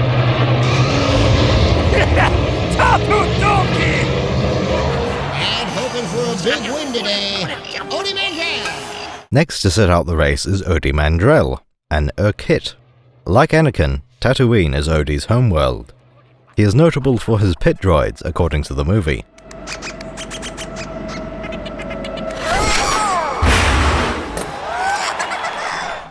I can see why he invested in pit droids. His engines are already great. They are Exelbrock XL 5115 turbofans, clearly. They are some of the largest and heaviest engines in the race. His pod is another of my favourites, along with Rat's Tyrell. If I had either of these machines, I would not go looking for a replacement, only incremental upgrades to the base engine. Naturally, it's one of my favourites to play in the racer game. These engines also match the target profile. The air intakes are enormous, but at the back they're as small as Anakin's engines. This means it's time to introduce another term for turbofans. Bypass ratio refers to how much air is pushed by the fan, instead of going into the combustion chamber. Rats and Quaterneros have low bypass turbofans. These generate a good amount of thrust from the air the engine breathes. The fan helps, especially at lower speeds. Overall, they are still jet engines. Odi Mandrell has a high bypass engine design. At the center is a powerful turbine engine, which drives an enormous fan. Thrust from the engine itself is minimal, though it looks like he has an afterburner. To tell which engine type is optimal, the rule of thumb is that turbofans are good below the speed of sound. For a supersonic plane, the turbojet is preferred. That's very interesting because I have their speed listed here. Sebulba can reach 829 km an hour. Anakin reckons his is the fastest ever built, at 947 km an hour. If you believe his estimate, nobody has a pod that can break the sound barrier, let alone Mach 2 or 3. That means Odi Mandrell has chosen wisely. He can apply an incredible amount of force with a fan that size. This may not be the perfect trade-off. It is definitely a good balance, especially with access to an afterburner. That increases the thrust through the center, changing the ratios. In the game, his stats are generally quite high.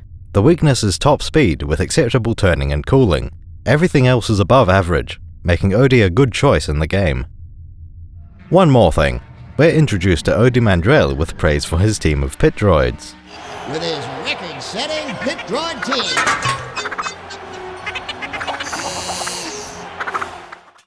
How good are these droids? One of them walks into the intake of the jet engine. It does not seem overly harmed, but the engine is destroyed. There is no way it could be repaired in time to finish the race. And yet, what's this? There is a shot here of a many-armed food salesman. In the background, a large pod racer goes past. If we pause on the right frame, this is unquestionably Odi Mandrell. Yet the food salesman shot was placed after Odi's engine was wrecked. If everything in the movies is canon, perhaps Odi had a spare engine standing by. Otherwise, the pit droids rebuilt the engine in 30 seconds. An editing error? Maybe, but certain rules would say it must also be canon.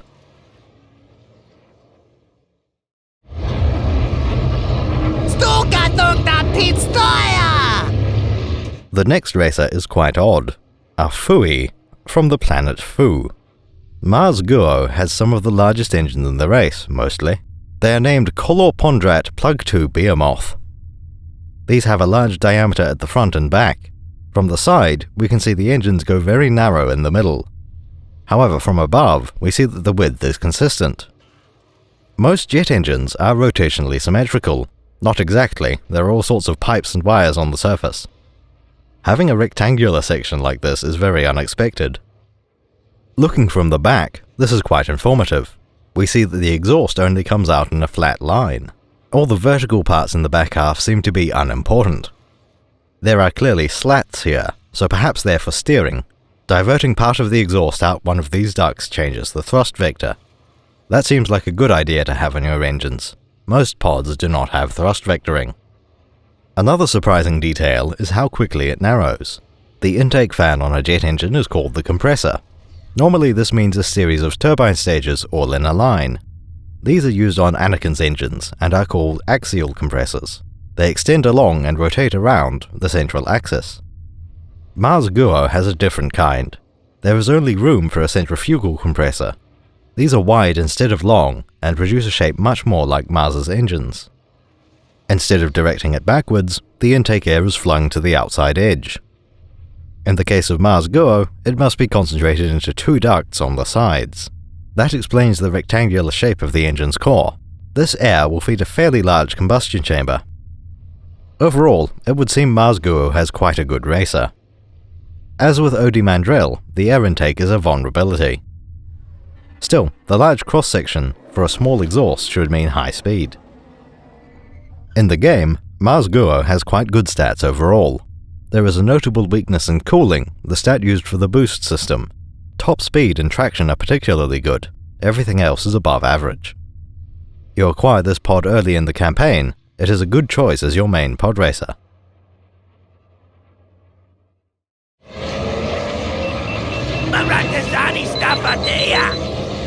The next racer to be knocked out is Teemto Pagalies, a Vecnoid from Munus Mandel. On the Canyon Dune turn, there are Tusken Raiders taking potshots.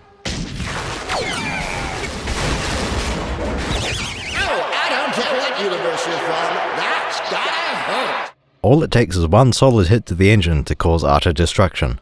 Bit of a shame, because Teemto is my favourite of them all.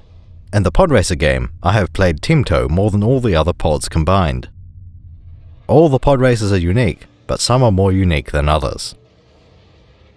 Teemto Pagalies has the least aerodynamic cockpit pod of anything in the race.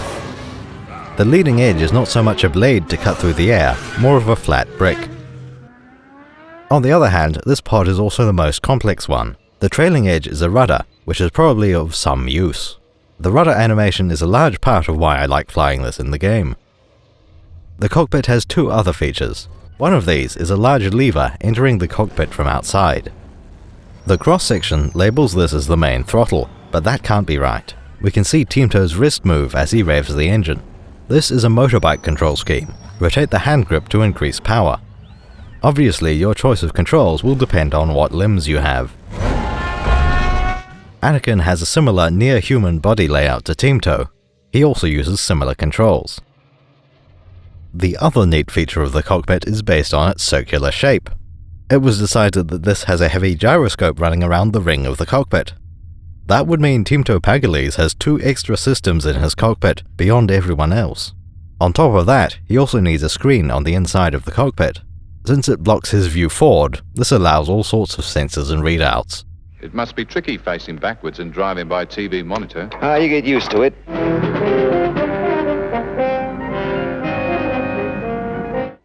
Where Anakin and Sebulba have to look down for their displays, Teemto has it all in one place.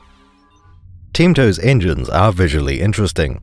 These are called the IPG X1131 Longtail, made by Iodani Performance Group, the longest in the race. They have the feature of large spinning intakes, which looks wonderful as ever. The most unique feature is a cowling on the upper half of the engine, a very distinct look. The intakes are not significantly larger than the engine body either. That means these are the first engines to be a simple turbojet. No bypass duct after the fan to act like a propeller. All the air goes through the engine to generate jet thrust. That is associated with far higher speeds. With all of this put together, this is a pod racer I like above every other. Teemto rams Anakin, much like Sebulba did.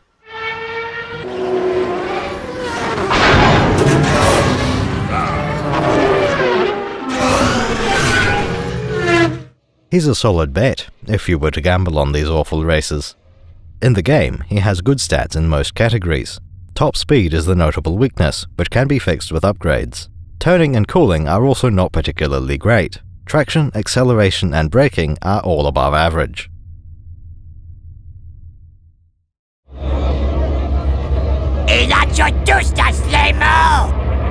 Speaking of Sebulba, he is a strange one.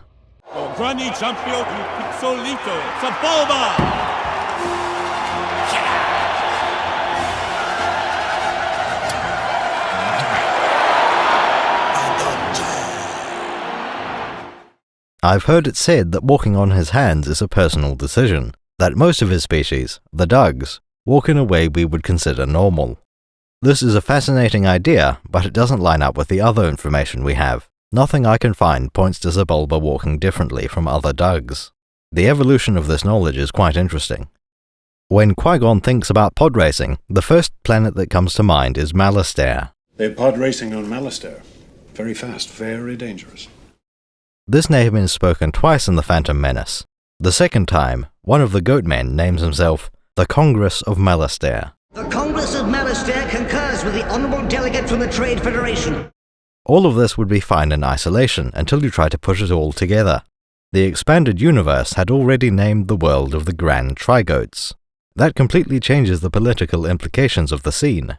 Lucas probably intended Malastare to be the goat planet. Star Wars disagreed with George Lucas on that matter. The Gran are usually assumed to be evil, because one appeared in Jabba's palace. The Gran must have another seat for the planet Kinyan. Malastare becomes a colony. Sebulba is given the Podracing planet as his homeworld. Suddenly, Dugs are native to the planet Malastare instead of the Gran. As with many colonies, it turns out someone else had already called dibs on the land.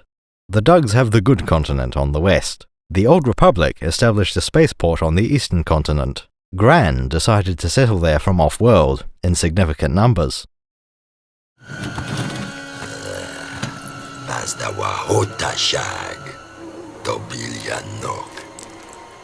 You scrawny doughpot, Sleemo. Next is one of the strangest machines in the race. Where many engines have a massive circular intake fan, Sebulba does not. His engines are named Split X, which does line up. Kolor Pondrat Plug F Mammoth Split X, to be precise. Perhaps each one is supposed to remind you of a V8. The good thing is that all the front surfaces seem to be air intakes.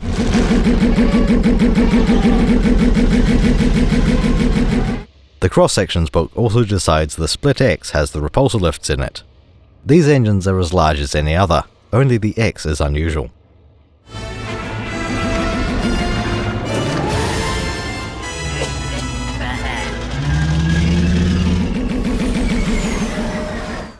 On the inside, we find both types of compressor I mentioned.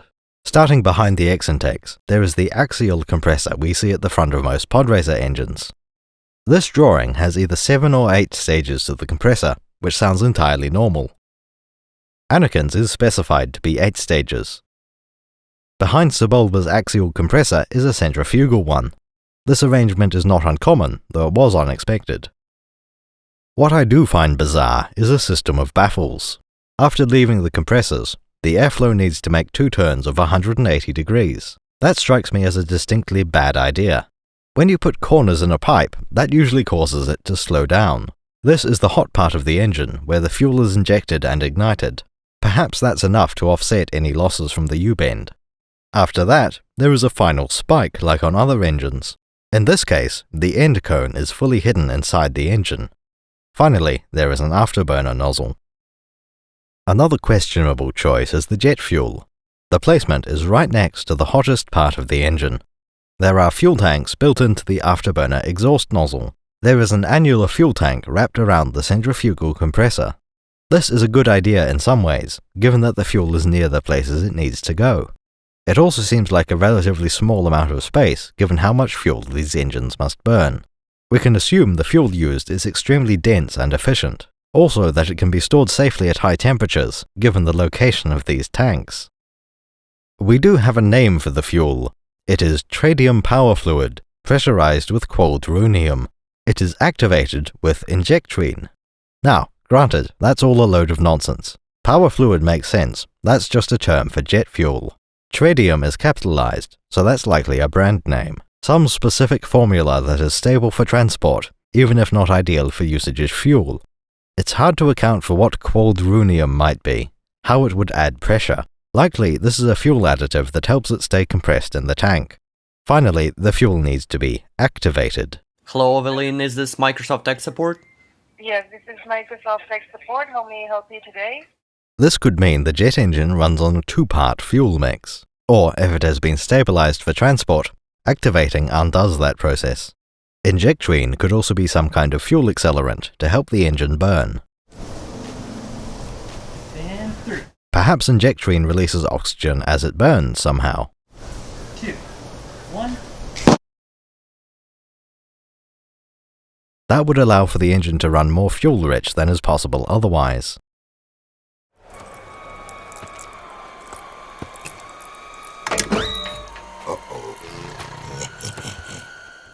Sebulba is notable for one other thing. He wins by having the fastest pod racer that's still in working order. This can be through sabotage, as in the case of Anakin's pod. Perhaps the problems Quaterneros had weren't entirely his fault. For Mars Guo and Mohonic, it's through overt action during the race. For this, Sebulba often has weapons on his pod, such as a flamethrower. This would have been used in a deleted scene against Anakin. It wasn't my fault, really. Sebulba flashed me with his vents. I actually saved the pod, mostly. The EU tells us that Clegg Holdfast's pod was destroyed by flamethrower during the race.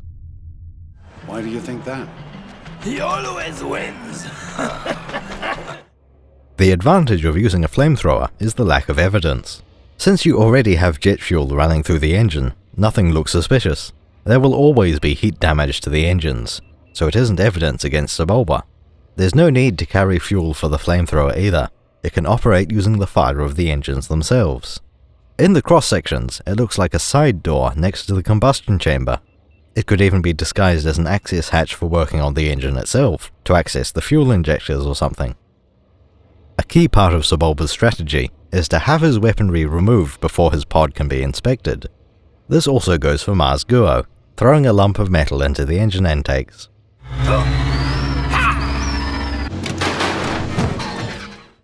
After the part has been thrown, there is no evidence left in Sebulba's pod.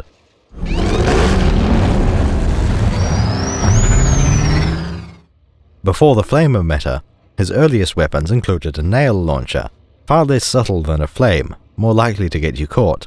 It specified launching a stream of nails into faces instead of the engine intakes. That seems like a particularly bad idea. It wouldn't line up with the normal injuries to pilots.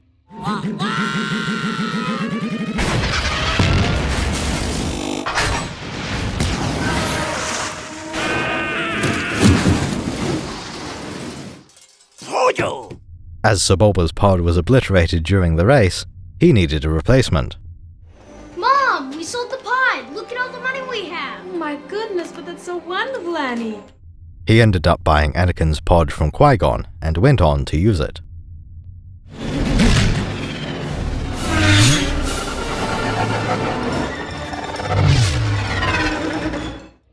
In the game, Sebulba has terrible stats. Traction is good, turning is acceptable, everything else is abysmal. The only positive feature is one of the highest top speeds in the game. This lines up with what we would expect, a focus on a single aspect. Sebulba wants speed, and the rest isn't very important. He doesn't win through piloting skill, like Mohonic and Gasgano.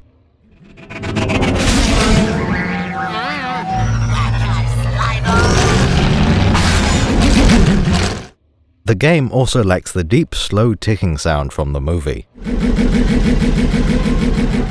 It seems the game was made before the sound effects in the movie were finalized.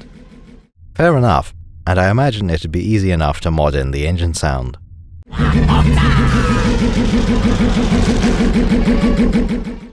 The problem with Sebulba in the game is that Quaterneros is arguably the better choice.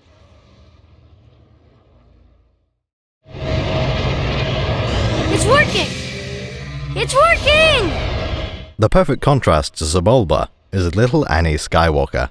They are both short, though Anakin will continue growing. Sebulba uses the largest engines that are allowed by cheating. He discourages anyone from looking too closely at the race rules with regard to his pod. The only human Podracer pilot takes a different approach. His engines are smaller than anything else in the race, with only two coming close. Ben Quaterneros has smaller engines, but twice as many. Elan Mak and Ark Ruse have quite small engines, but they're still larger than Annie's. We'll get to the remaining races after discussing the chosen one. Mostly, his small engines are to make Skywalker the underdog.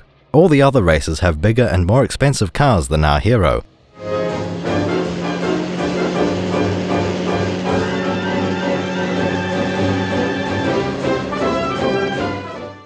Everyone in this race literally has inhuman reaction times, including the human. I'm the only human who can do it. You must have Jedi reflexes if you race bots. Anakin's Podracer shows his mechanical ability as much as his piloting skills. Our ship was damaged and we're stranded here until we can repair it. I can help. I can fix anything. I believe you can. He obtains parts by getting them for free, salvaged or given away. Each part is seen as worthless, too damaged to justify repairing. I built a racer. It's the fastest ever. Waldo doesn't know I've built it. You could make him think it was yours. The result is the fastest pod ever built, extremely valuable. The engines appear to be standard turbojet engines. They are Radon Olza 620C that had been discarded as unusable. At the front there is an air intake and compressor. This is listed as an 8-stage main compressor, a normal number for a jet engine. Then the airflow passes the fuel injectors and enters the combustion chamber. Finally, it exits the thrust nozzle to create thrust. The engine gets work done by adding and burning fuel. More gas comes out the back of the engine than went in, and at higher speed. The nozzle at the end is a key part of turning that gas into thrust. Anakin has a cone at the center of his exhaust nozzle, which is a common feature of jet engines. The center of the jet has metal in it, so the airflow needs to merge back when exiting. It's also preferable to have the exhaust pressure match the atmospheric pressure. Having a nozzle that can move like this allows much more control over what the engine is doing. The secret of Anakin's speed is said to be his fuel atomizer and distribution systems. In a change from the original design, far more fuel is added. Additionally, this is a finely calculated modification. These engines are extremely efficient, getting maximum burn from all of that fuel. We can assume this extra combustion uses as much oxygen as possible too. The cross-sections say the entire engine is an afterburner. That sounds silly at face value. How can you have an afterburner unless there's a before burner? I think I've found the answer, and I've never heard anyone mention this before. Podracer engines are not turbojet engines. They appear to be, but there is one critical detail missing from the cross-section drawings. A turbine engine works by having two turbine clusters on the same shaft. The rear turbine is set after the combustion chamber, and it powers the intake compressor. This works because fuel is added and burned in between the two turbines. Pod racers do not work in the same way. There is no rear set of turbines to power the intake. See the large structure in the center of Anakin's intakes? That is labeled the turbine drive motor. There is no power turbine because the engine runs on electricity. The jet fuel is used only to create thrust for propulsion, not to spin the intake turbine. On a real jet engine, electric motors would be used to start the engine, never to power it during flight like a pod racer. Here, use this power charge. Yes, sir. Come on, kids, let's move away. Suddenly it makes sense for Qui-Gon to hand Anakin a power charge pack. With a space battery from the starship, Anyway, the cockpit pod has enough juice to spin the turbines. the mechanical load of the compressor is because it does a tremendous amount of work. It compresses air. And if it was driven by an electric motor, it would need 30,000 horsepower. This explains the idea of the entire engine being an afterburner. Without the rear turbine, the engine can move directly from intake compressor to the extra fuel injectors. This also explains another feature from the movie, the spill air doors. These flaps could be mistaken for air brakes. They are placed right behind the intake compressor, before the combustion chamber. The doors are most clearly seen when Anakin has an engine fire. Normally, there should not be fire that far forward in the engine. It has travelled forward from the fuel injectors, a definite malfunction. Anakin closes the spill air door and the fire goes out.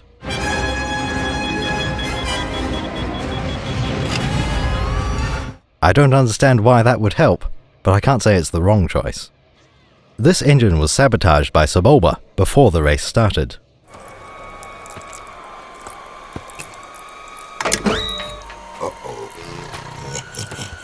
Given the location of the engine fire, the broken part must be a fuel line. To me it looks more like an electrical part, but I'm not a jet engine mechanic. Little Annie knows exactly what he's doing, for this problem and the others during the race. These problems are necessary to demonstrate his piloting skill, beyond just winning a race. It's also likely Anakin disabled the fuel feed from the main tank in his left engine. There are two fuel tanks aboard Anakin's pod. One is in the central shaft of the intake compressor. The other is in the exhaust nozzle. The central cone is a fuel tank. They hold a less exotic fuel than Sebulba uses, a simple blend. Straight tritium power fluid, activated with injectrine, no additives. This is probably less of a choice, more that the race entry fee only covers the basics. How can you do this? Not on Republic credits, I think, huh? My ship will be the entry fee. Oh, not bad, not bad, huh? There will be a big tank full of tritium and a little one of injectrine, most likely spaced out. Wouldn't want them to leak at the same time. After the fire is out, Anakin has lost the fuel reserve from that engine. Either he dumped the fuel on purpose, or it leaked out from the sabotaged fuel line. Annie's next move is to reach for a patch cable. This has a curly wire and a double-pronged connector. This redirects a resource from the right engine to the left. Fuel would need to be pumped along the control cables, through the pod to the other engine. Electricity could pass through the purple energy binder instead. The result is enough to keep both engines running, with reserves for multiple laps of racing.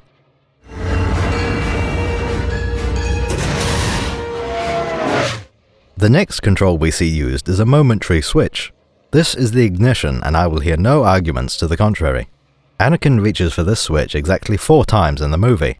First was during the engine test before the race. Second, to start the engines as the race begins. Third, to restart his engines after he stalls them.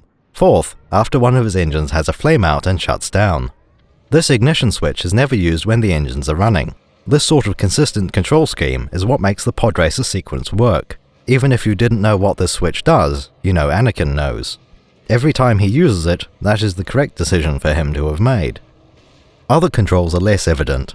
The repulsor lifts are particularly hard to fathom. Once, Anakin is forced onto the service ramp. His vehicle is launched into the air, well above the hover ceiling of the repulsors. After the apex of his arc, Annie starts flicking switches. The only system it makes sense for him to fiddle with here are the repulsor lifts, to absorb the landing. It's certainly a fun shot of the cockpit, but we can't learn anything from it. A similar detail crops up after Maz Guo's pod is destroyed. In dodging the wreckage, one of Anakin's control cables detaches. His engines are held together by the energy binders, but the cockpit is free to spin. Anakin flips a switch, and on the next loop the pod stabilizes. This must be a setting for the repulsor lifts on the pod. It's just barely plausible. This is a different switch from the one used during the jump. That one would have been next in sequence, right to left, but it stopped beforehand. Coming out of the spin, Annie's pod is not in good shape.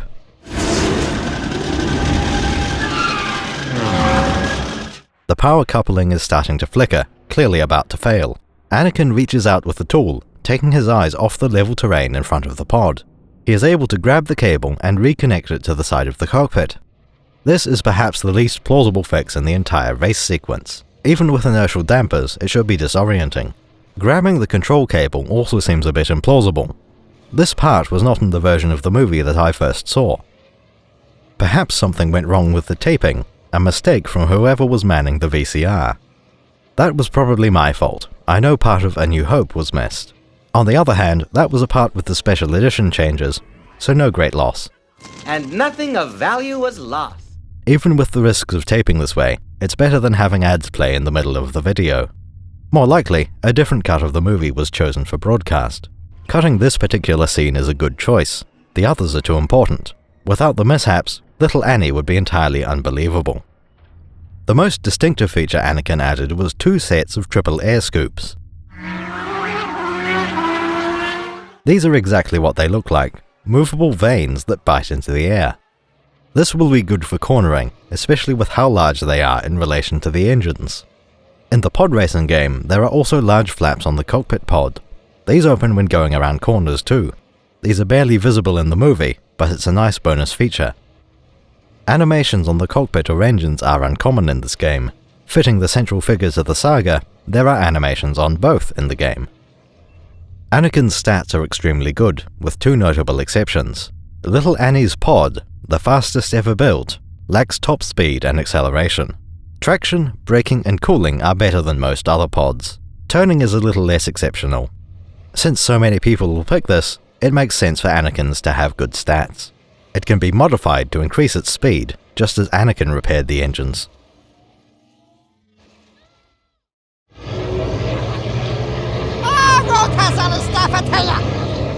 Of all the races, Gasgano is one of the more prominent.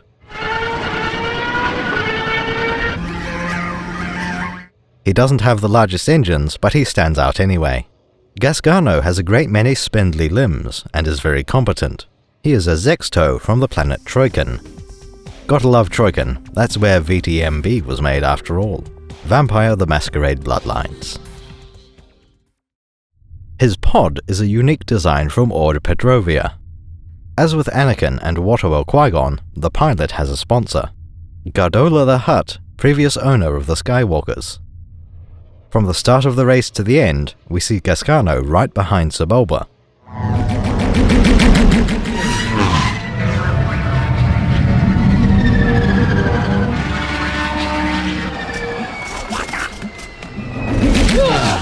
The most likely podium finish would have been Sebulba first, Timto Pagali's second, Gascano third. As the race played out, Gascano was in second place behind Anakin. We'll try to figure out who might be third later. For engines, there is one remarkable feature and one unique one. What is most notable is the size of the exhaust cones. The cone itself is larger than some exhaust assemblies.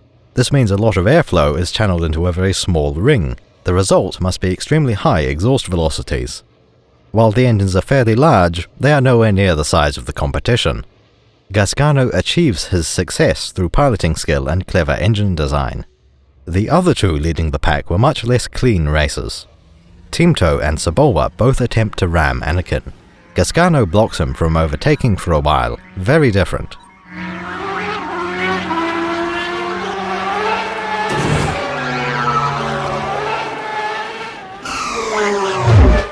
Driving in such a way that your opponent can't overtake, that's entirely fair. These engines are a bit of a mystery. There is no large intake fan visible, but there is room for one. The front of Gascano's pod engines have a pair of brackets. From seeing them in the background, it's clear there are two large flat intakes. It's unclear what happens behind those, but I suspect a centrifugal compressor. That could generate some high airflow and leave room for a large combustion chamber. In the game, Gascano has atrocious braking and cooling. Acceleration is also not particularly quick. Top speed, turning and traction are quite good. All of this can be worked around if you have enough skill as a pilot. Gascano does have that skill. A solid choice in the game, even if not the optimal one.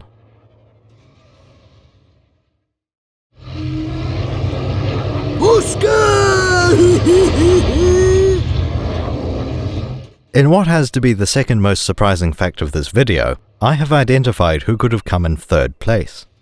Anakin, Gascano, and then Arc Bumpy Roos.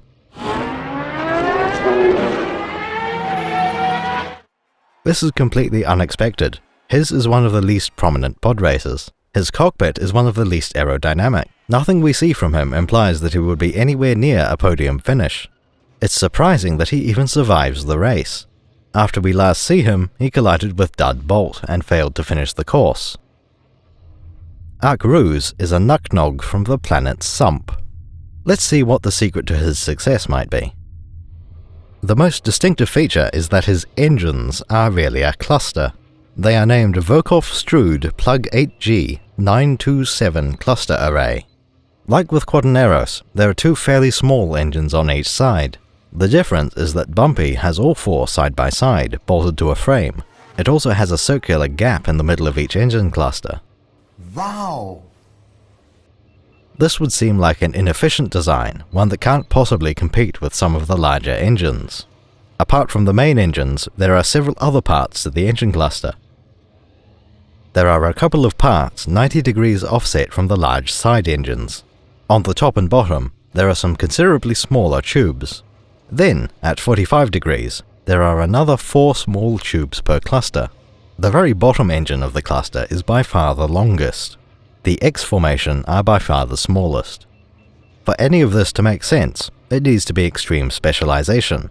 Perhaps the smaller engines respond faster to his control inputs. It may also allow for more sophisticated thrust vectoring. Perhaps every sub-engine has a swivel to the exhaust nozzle. The other most likely advantage would be acceleration. I expect each cluster has one set of engines for a specific speed. The closest comparison we have is Mahonic, who has outriggers on his engines. These look like smaller versions of the main turbojet. It makes the most sense to me for the small ones to be optimized for low speed. The small engines give Mahonic and Arc-Roos an advantage off the starting line. The same applies anytime the races slow down. Having extra small jets gives high performance, at a speed range most racers neglect. Bumpy takes that idea to an extreme, having jets with multiple different performance characteristics.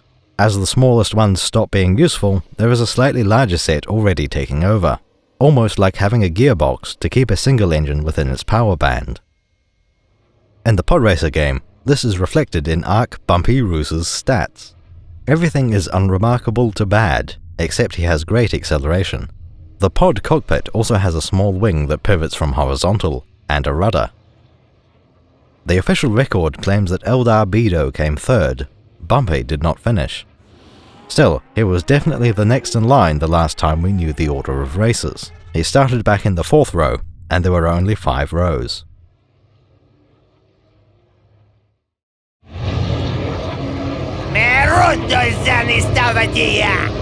Next to cross the finish line would be Eldar Beedo, a Glimphid from the planet Ploo 2. His vehicle was made by Manta Ram Air, named a Mark IV flat twin. This is quite an interesting shape of vehicle, almost like another cluster engine. Each one has a large rectangular assembly at the front and 2 circular exhausts. Once again, these appear to be ordinary turbojets. Chances are, these 2 turbines share a lot of machinery, like cooling, intake, fuel tanks. Unlike Arc-Roos, all 4 turbines are the same size here. The cockpit also looks very interesting, insectoid even, far more aerodynamic than at least half the pods. The biggest concern with Eldar Beedo's engines is the intake size. There is only a narrow opening at the front, it even tapers in. This would seem like a bad idea, a pointless restriction on the incoming airflow. It's unclear exactly what one might find underneath those covers. Eldar seems to get similar performance to Gascano and Teemto Pagalies. We can imagine this is as much through brute force as piloting skill. The engines do have the appearance of a flying brick. Overall, I see this as one of the more practical and straightforward Podracer designs. It's just a pair of jet turbines for each engine, plus the repulsor housing and fuel tanks. Each of the jet turbines is the size of one of Anakin's engines. I fully believe the air intakes are enough to feed these. There's definitely also room for the motors to spin the compressor shaft. Eldar Beedo starts in the far side pole position, opposite Mahonic. From there, he maintains a position at the very front, in the running for a podium finish. In the game, Eldar Beedo has poor acceleration. All his other stats are moderately high, not exceptional by any means. I've become quite fond of this Podracer lately. There is a cockpit animation so minor it's hard to even detect. A couple of tiny vanes that move as the pod turns corners. It should also be mentioned that Eldar Beedo has another source of income. As well as racing, Eldar is a mercenary. During this race in particular, Wan Sandage paid for Sebulba to have a little accident.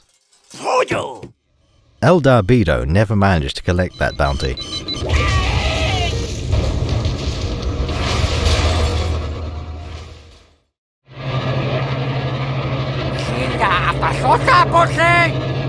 Another of the surprising discoveries is how Elan Mak performed in the race. If you were to ask someone which of the pod racers was a joke, Elan Mak would be a top pick. After all, the entire pod racer is shaped as 3 balls. Hey, I got a joke. Oh, let's hear it. Okay, what comes from outer space and has 3 balls? I don't know. E.T., the extra testicle.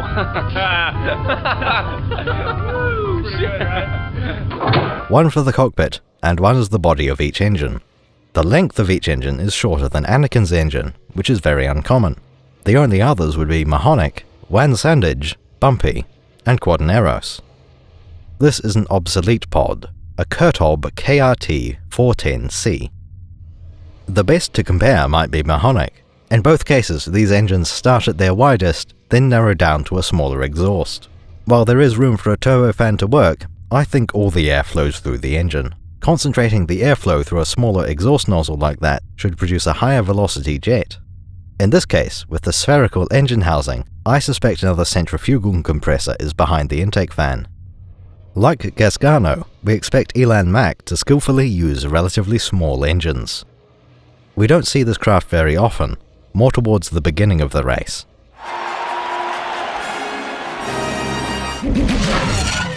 I expect to see him in the middle of the pack, yet he doesn't stay there. Early on, Elan Mak is up with Sebulba and Eldar Beedo.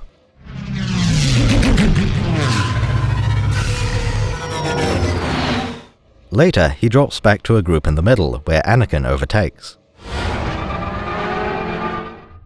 Elan Mak is a Flagarian from Plu 4. In the end, he finished 5th.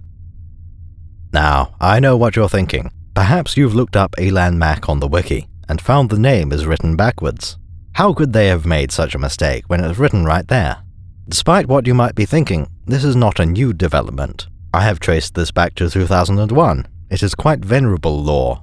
His name is Cam Nail. Eldar Beedo kills his father. My name is Inigo Montoya. You killed my father.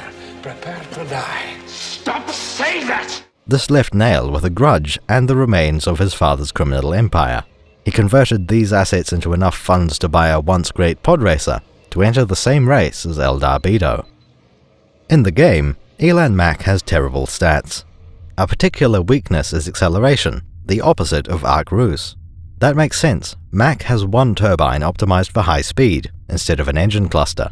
These stats imply that Elan Mak is an exceptional pilot, to have done well in this machine. The engines have a large scooped flap on the top, acting as an air brake. They are some of the largest braking surfaces relative to the engines.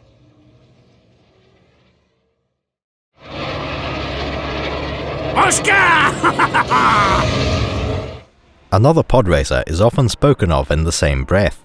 It's easy to see how these two are linked. Ebe E. Endicott has small engines with a red and white color scheme. They are named Jack Racing J930-8. Ebe is a Triffian from Triffis, an experienced racer. He has won 3 tournaments on Malastare. He was skilled enough to earn a new Corellian freighter. A light freighter costs 15 to 25,000 credits, used. To buy a new one costs at least 100,000 credits. With a track record like that, it's no wonder he survived to take 4th place. It looks like Skywalker's moving up the field. In terms of engine design, they couldn't be more different. Endicott's engines look a lot larger than they really are. There is a set of long sheets attached to the side, extending well in front of the engine intakes. They don't seem to have any purpose that I can see.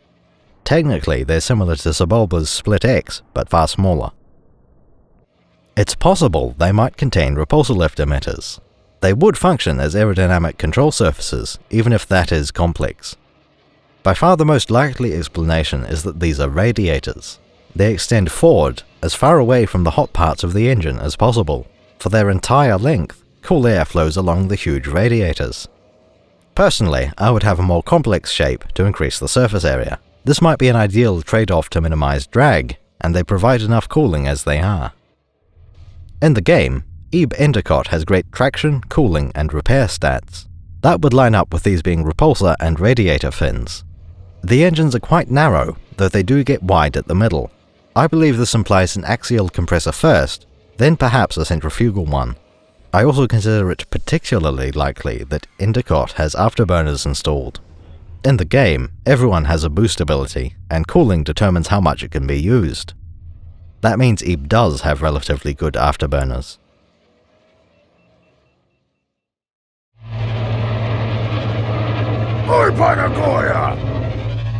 Next is one of the largest and most visually interesting of the pod racers. Bol's Roar, with the large green egg-shaped engines. They are named Benghazi Quadrajet 4-barrel 904E. It's clear that this is just a shell, covering the true shape of the engines. There is a single large intake at the front and 4 small exhaust nozzles at the back. The top 2 are short, the bottom 2 are long. It would appear Bol's Roar has a refinement of the engine cluster design. Where Arc Bumpy Ruse uses many engines with their own intakes, Bol's combines them. The intake compressor feeds each turbine more efficiently than it could manage itself. The 2 different lengths must have some functional purpose, like on Bumpy's cluster. If we look to the game, Bol's Roar is given extreme top speed. Traction and turning are both quite reasonable. Everything else is terrible. The logic of cluster engines granting it better acceleration doesn't line up with that. To explain the speed, we need to look at the surface area. The air intake is not as large as on some pod racers, but it is still quite large. The intake for each engine is larger than all the exhausts put together. It would logically follow that to get more air through a smaller area in the same time, it needs to go fast. When your exhaust velocity is nice and high, that should make for a substantial amount of thrust. Bowls Raw's position on the starting grid is third row, as close to the centre as would be possible. Bowls himself is a Sneevil from the planet Sneeve. He is announced as two-time winner Bowls Raw. The visual dictionary doesn't agree. It declares the 2x champion is out of his league. Further, that his pod is near stock and his skills are subpar. His previous 2 wins were in Bunta races. This is exactly his league. Doesn't line up with the movie at all, nor the fact that he seems to do fairly well in the race. Early on, we see him near Arc Bumpy Rose, who ends up just behind the winners. It's possible that his previous wins have been in far easier races, but unlikely. I just don't believe the book's description. In the game, Bowls has unimpressive acceleration and cooling. Traction and turning and braking are quite decent. The top speed here is incredible, almost as good as Sebulba's. In fact, Bowls Raw seems to be nearly the same stat distribution as Sebulba. Incredible top speed, but his other stats are average instead of terrible. This makes Bowls Raw one of the least known but best choices in the game. Before this video, I hadn't planned to play Bowls Raw very much. Now, his Podracer looks like it may have become a favourite of mine.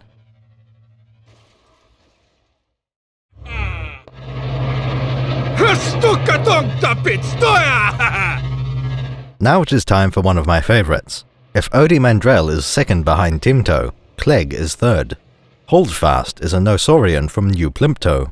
He has much of the same style as Rats Terrell and Odi Mandrell. That is, an enormous air intake as wide in diameter as even Mars Guo, followed by a turbine body that is at least as large as anyone else's. Clegg Holdfast also has a wide exhaust nozzle, more so than any other Podracer. The wide intake meets the diagnostic criteria to suggest a turbofan. However, we get a clear shot of this engine from the back. And a late entry, young Anakin Skywalker, a local boy. His position on the starting grid is the second row to Anakin's right. The shot pans from Rats Terrell back over Clegg's engines to show the exhaust. There is no bypass duct, all the air passes through the engine.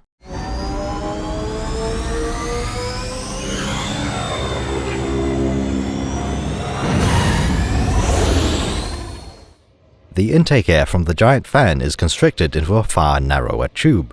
This seems like an exceptional design of turbojet engine. They certainly have the size for it. The huge exhaust nozzle reminds me of Gascano's central cones. It forces the airflow through an even tighter space, so expect these to have extreme power. In the game, Clegg has very good traction and acceleration. Braking is a weakness, and top speed is not particularly good. Clegg is one of the few to be announced along with the name of his vehicle, a Voltec KT-9 Wasp, which fits the relatively narrow middle of the engines. And hold fast in his Voltec KT-9 Wasp. The full name being Kazar Voltec KV-99B Wasp, apparently. He barely appears after the race starts, despite his apparent confidence in medals. In the game, Clegg has almost no braking ability. Traction and acceleration are remarkably good. Other stats are less notable, but entirely sufficient. There is a cockpit animation, 2 wings that twist. This would act to roll the Podracer, but they're shown in use for all cornering. Holdfast has the dubious honour of being the one to taste Sebulba's flame emitter. He survived until halfway through the race, then was destroyed in the second lap. It turns out that the other racers see Clegg as a joke, which sounds a bit mean. They allege that Clegg is a journalist for Podracing Quarterly. That is a serious accusation. We mustn't throw the J word around lightly. We find incriminating evidence in the race results. Despite having his engines scattered across the desert, officially, Clegg finished 7th. That is last place, but surprising for a vehicle in a million fragments. We can only conclude that Clegg Holdfast used his journalistic connections to commit fraud. In order to look better, Holdfast had the official results changed.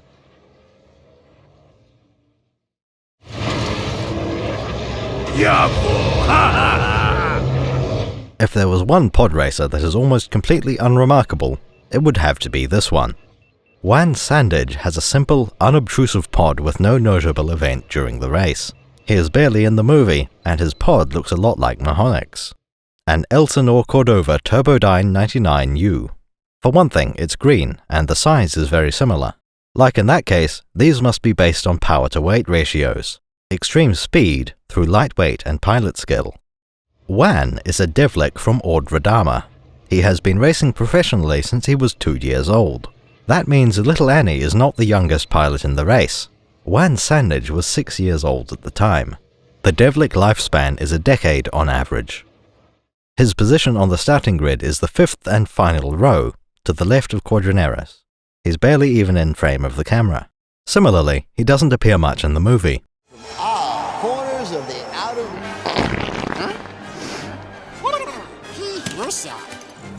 You all set, Annie?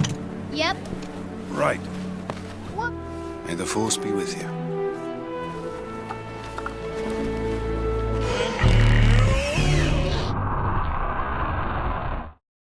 We don't see Anakin overtake, we don't see Sebulba destroy his pod. He starts in the background and remains there throughout the race. Nobody gives him a second thought, or a first one. Much of the same logic from Mahonic applies to Sandage's engines. They compress a large cross-section of the air into a much smaller one, implying good exhaust velocity. Going back to the game, we see interesting stats on the vehicle. Top speed is Wan Sandage's weakness, explaining why he might fall behind. Sandage's cooling stat is also very low. Turning and acceleration are quite respectable. Traction and braking stats are incredibly high. This means Sandage has better control over his pod than anyone else. You may outrun him, but you cannot turn a tighter corner or brake as well. Wan Sandage specializes in finishing the race, not coming first. Nobody has reason to ram him, because he isn't competing for the podium finish. By being so slow and unremarkable, Sandage avoids drawing any fire or animosity. That is a facade, because Sandage hired Eldar Bedo to go after Sebulba. Nor does he finish the race. Wan crashes into a sandcrawler before the finish line.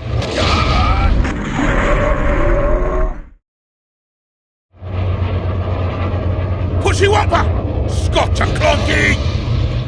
And back again, it's the mighty Dud Bolt with that incredible racing machine, the Vulture 327.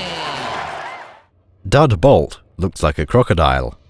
Vulture 327 is the name of his vehicle. It also turns out to be the name of his species, from planet Vulture. There are two particularly distinctive parts to this, the front and the back. At the back is a structure that seems superfluous. It doesn't appear to be a rudder, it's just a hollow arch. It makes most sense as a radiator, especially since it's attached to the afterburner. The other most interesting structure is the wide, flat wedge intakes. Just like with Eldar Bedo, these seem to deflect away a lot of air from the intakes. For that to be sensible, airflow must not be the performance bottleneck here. Improved air intakes cannot make Dud Bolt any faster, or he would have them. It seems clear there are repulsor lifts at the front, there's no room elsewhere. I was confused by these narrow intakes, so I went looking for answers. It appears hiding the intake is associated with anti-radar design. That makes sense. Pod racers are designed based on how cool jet fighters are. This is a feature from fighter jets, therefore it is cool.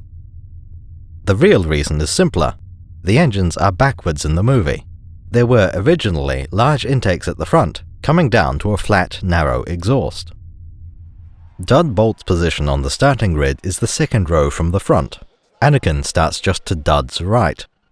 In the game, he has exceptional traction. Every other stat is on the line between mediocre and bad. Dud is another one who rarely appears in the race, no interaction with Anakin. The announcer describes his racing machine as incredible, so it must have some potential.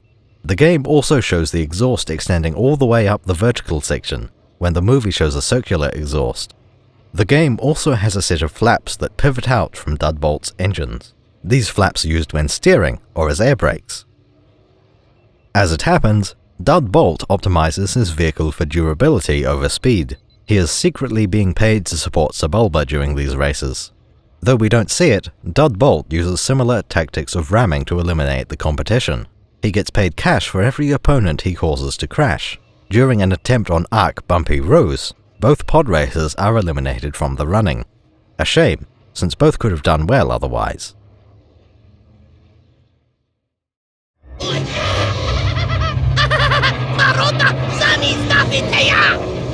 Finally, there is the strangest pod racer of them all, Sir not appearing in this film. All are unique, but some are more unique than others. Neva Kee has a pod racer that's been constructed backwards. There are no control cables attaching the engines to the pod cockpit. The pilot's seat is just in front of the engine intakes, potentially a hazardous design. This pod racer has a rigid chassis that all components are firmly bolted to. Its model is Farwan & Glott FG-8T8 Twin Block 2 Special. This is not the standard design, and I imagine there is a reason for that. Aside from the odd layout, Neva Kee has quite a good pod racer. The engines are as large as any in the race, so we expect similar performance.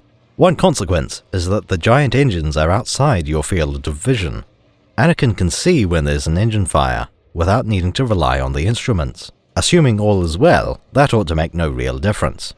Another consequence is that the jet exhaust is behind the pilot, which seems like a safety feature. In the game, Neva Kee has bad turning, cooling, and top speed. Air braking and acceleration are remarkably good, better than most. Traction is about as good as it is possible to be. Traction must refer to the repulsor lifts, which are probably simpler on a rigid vehicle.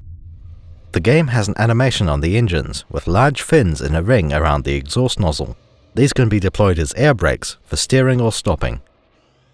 Neva Kee never actually appears in the movie, yet he is well known among the fans.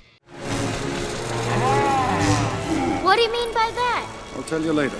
Good morning. Neva is a Zamster from the planet Dagobah. With a name like that, surely he must be the hoopiest fruit in the race.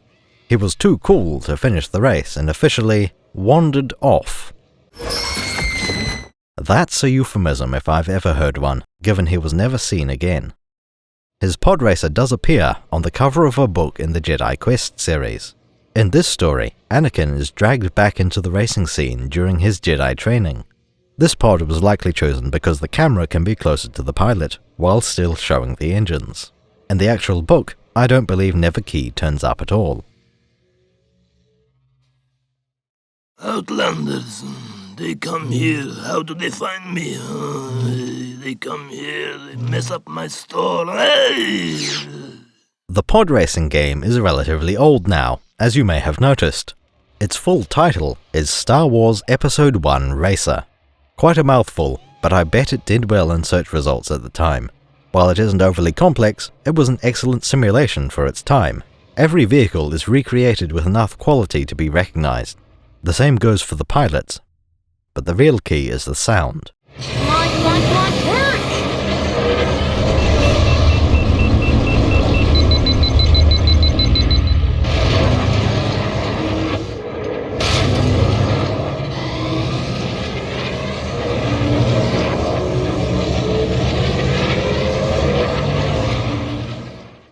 There are dozens of easily recognizable sounds throughout. Everything sounds like it should. The music is a bit loud by default, and does get repetitive.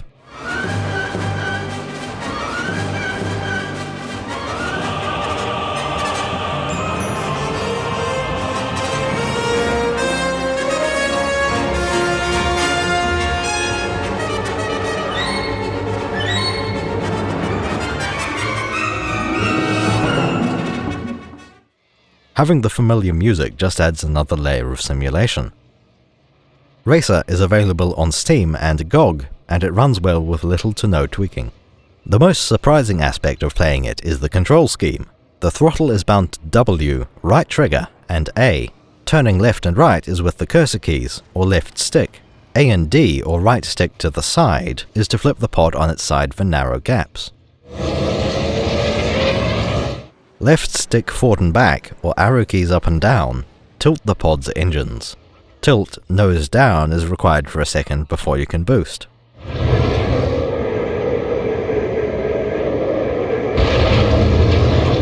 Tilting the engines up should let you jump a longer distance, I think.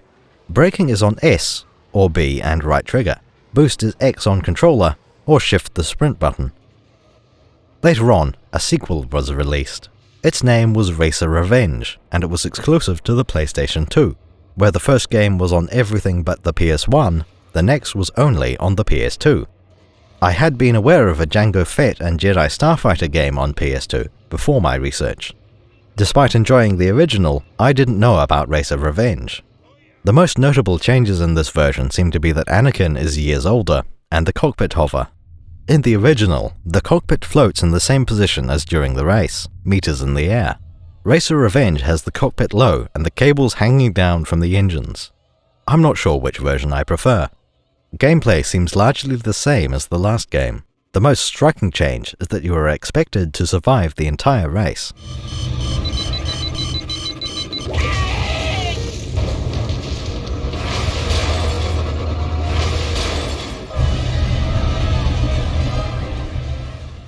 When it comes to actually playing the game, there are two parts.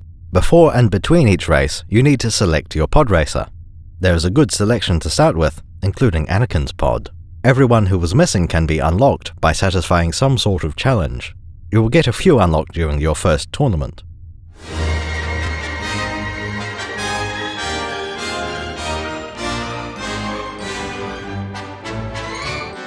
After a race, you will be paid in Truguts. Truguts. These can be used to buy upgrade parts from Watto's shop. Welcome to Watto's shop, huh? Take a look around. I got everything you need, huh? All parts are essential to the functionality of the Podracer. They cannot be removed, only downgraded. Each upgrade part affects a single stat of the Podracer. Air brakes will only affect braking, never acceleration. The complication is that each part has an individual durability level. Each part wears out over the course of a few races. This will make your Podracer worse handling in every aspect. You could buy replacement parts as each one wears out, but only cheap ones. Instead, buying a pit droid will keep one upgraded part in working order. Oh, you want to buy pit droid, huh? They help you fix your Podracer, you know. You can only have 4 pit droids, so you have to pick your upgrade parts carefully. When it comes to the racing itself, there is a certain amount of skill in flying around obstacles. If you run into a cave wall and explode, you respawn back on track.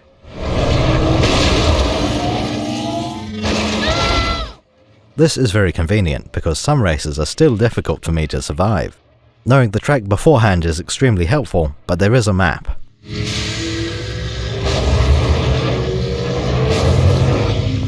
Most of the gameplay comes from managing your boost.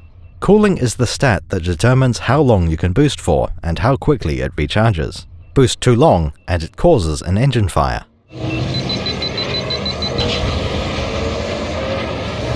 Each engine also has durability to be lost through collisions.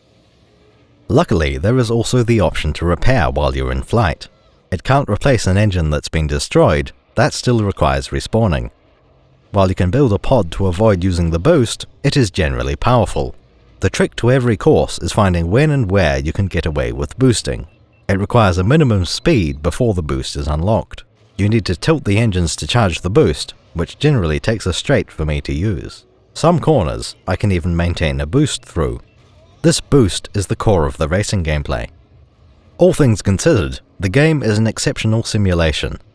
It can be somewhat confusing. Knowing the track and its specific shortcuts can make a tremendous difference.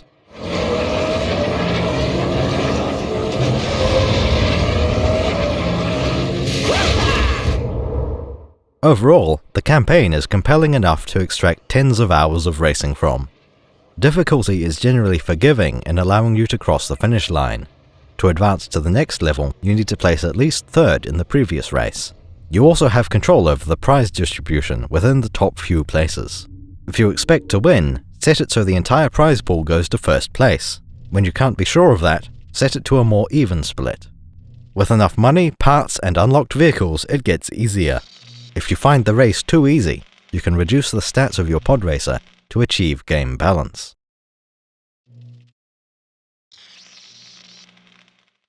At last, the pod race has ended. Anakin has achieved a victory in the biggest race possible. This also happens to be the first time he's completed a race. Ah well, all's well that ends well. Yippee! Watto is forced to honor all his wagers. I lost everything. Whenever you gamble, my friend, eventually you lose. Though he complains, I don't see what Watto has lost. Qui-Gon has taken ownership of Watto's best slave. Other than that, Watto should be pleased. The deal made with Qui-Gon was for Watto to take all the winnings. You keep all the winnings Minus the cost to the parts I need implies payment. Whatever price Watto charges for the parts, Jin gets that much from the winnings. He then gives his share to Watto, buying the parts. When the Naboo ship leaves, Watto will have 100% of the prize money. Qui-Gon did not ruin a small business on a backwater planet. He always wins. I'm betting heavily on Sebulba. Watto is only having trouble because he bet on Sebulba to win. It seemed like a sure thing, a way to double his money. Watto will disable the explosive implant and officially free Anakin. I'll come by your shop later on so you can release the boy. The Phantom Menace tends to create its characters in pairs. 2 Jedi, 2 Sith, 2 Nemoidians, 2 Hutts. These are the matching pairs. We could say that there are 2 so they can talk to each other. Having 2 Jedi lets them talk about the Force amongst themselves. But Master Yoda said I should be mindful of the future. But not at the expense of the moment. Be mindful of the living Force, young Padawan. Explaining the Force to an outsider is an entirely different conversation. We can also pair them into a hero and his personal antagonist. Queen Amidala has a conflict with Newt Gunray.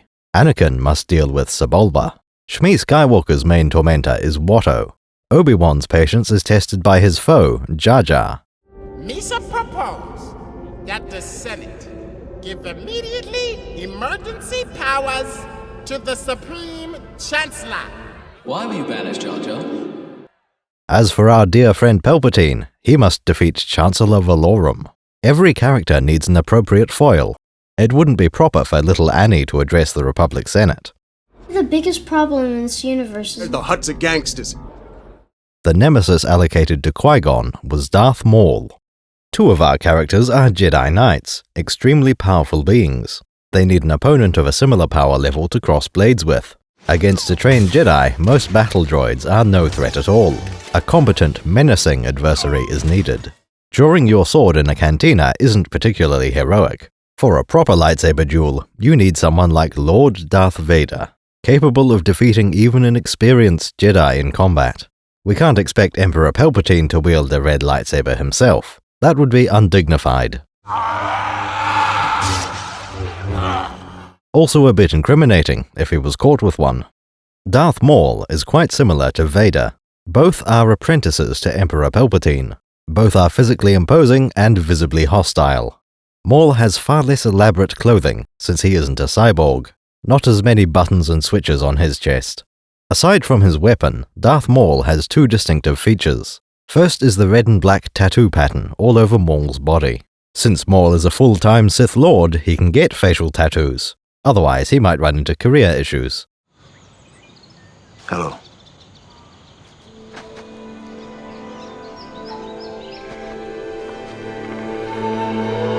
The other thing is that Darth Maul has horns instead of hair. These exist to make Maul look menacing, even without wearing a black mask. Sometimes we speak of Darth Maul more as a weapon than a person, a sharp implement whose purpose is to be wielded by a superior. From a certain point of view, this is absolutely correct. A certain point of view? Maul was never a Jedi like Vader once had been. His entire life was dedicated to being the best Sith apprentice. Once upon a time, Palpatine discovered a valuable resource, a Force-sensitive child the Jedi don't know about. From that point on, little Morley was trained in secret. Since the Sith are so clearly sinister, this training could easily prove fatal. It included being locked in his bedroom with a pack of dingoes. Darth Maul is a Zabrak. This is a species new to the prequels, with 2 notable examples. Maul himself is from the Zabrak homeworld of Iridonia. The only other example of a Zabrak is on the Jedi Council. Eth Koth has a different skin color and horn layout. Finding a consistent explanation for this variation has eluded me. Darth Maul and his master are very different. Darth Sidious can only appear when Senator Palpatine is out of the public eye. He gives instructions and plans his schemes. In contrast, Darth Maul can roam the galaxy and take action. Secrecy is essential, since Palpatine does not intend to be discovered. Maul cannot act overtly, he must be stealthy and subtle. These tactics are effective, even if they may not be his preferred style. At last we will reveal ourselves to the Jedi. At last we will have revenge. You have been well trained, my young apprentice. They will be no match for you. Maul is first called in to deal with a range issue. It's impossible to locate the ship. It's out of our range. Darth Maul, we will find your lost ship. Qui-Gon led the Queen well away from the Trade Federation. Outside their own territory, the Neimoidians have little to no influence. They cannot walk in and claim Queen Amidala from a Hutt prison cell. Sending a droid army to Tatooine would be even more unwise. Do not meddle in the affairs of Hutts, for they are subtle and quick to anger.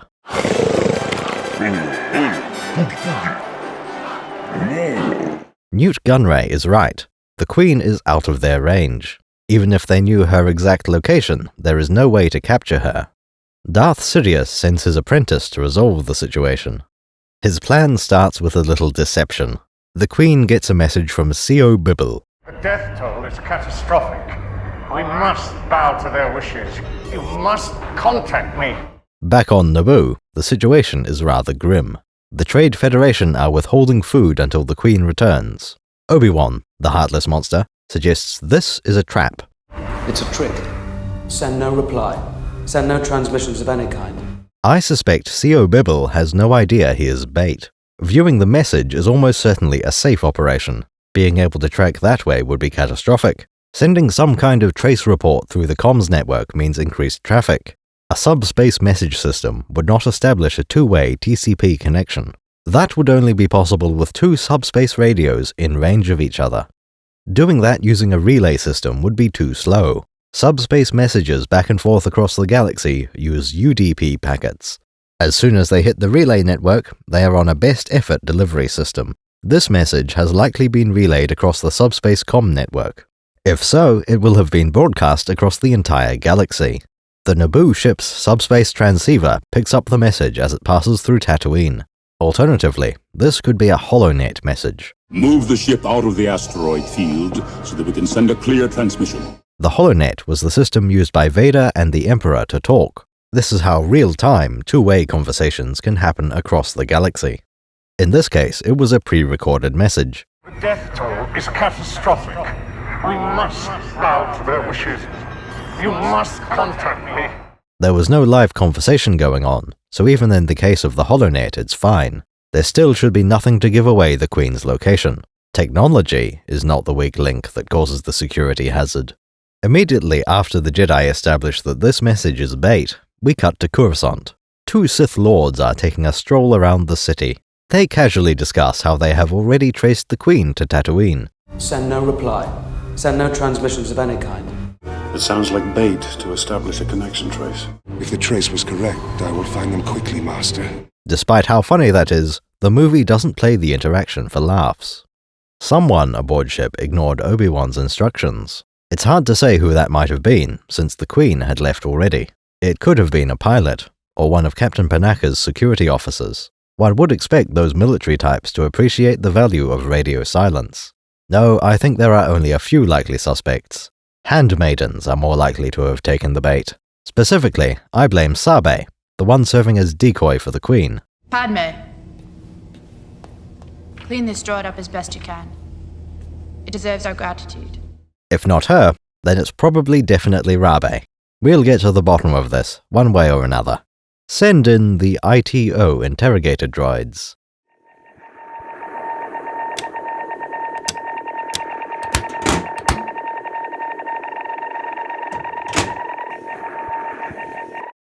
Transmitting a response almost doomed the Queen in exile. By subspace relay or HoloNet, the reply gives away its location of origin. All Darth Maul knows is which planet to search. He sets off immediately. At last we will have revenge. You have been well trained, my young apprentice. Maul's ship arrives above Tatooine on the same day as the race. This is quite clear from the sequence of events in the movie. First, it's daytime in Mos Espa when Maul traces the holocall. Darth Maul lands that night and attacks the next afternoon. Crossing that distance, a quarter of the galaxy, took only a few hours. To make matters worse, we know things about its hyperdrive. Darth Maul flies a ship named Scimitar. The type of ship is a Sith infiltrator, which primarily means this ship has a cloaking device, or rather, had one installed afterwards. Scimitar is modified from a Sinar Design Systems courier ship. The ship isn't all that much larger than a TIE fighter, except for the length.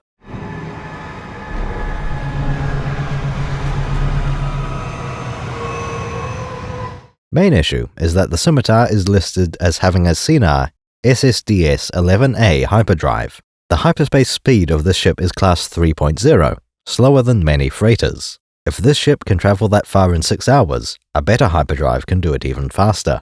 The galaxy rather shrinks. Anyone can get anywhere in a few hours. Frankly, it's unbelievable that a Sith Lord has such a slow ship, unless the cloaking systems are so cumbersome they can't fit a faster hyperdrive. An infiltrator's primary asset is its stealth in sublight situations. Having a fast hyperdrive isn't strictly necessary for the mission profile, I suppose. However, that cloaking device is obscenely expensive. Given that you're already spending so many credits, you could at least buy a Class 2 hyperdrive. One of the later RPGs addresses this inconsistency. According to Wizards of the Coast, the Infiltrator has a Class 1.5 hyperdrive. That's much more reasonable, slightly faster than the Queen's ship. Having landed on Tatooine at night, Darth Maul disembarks.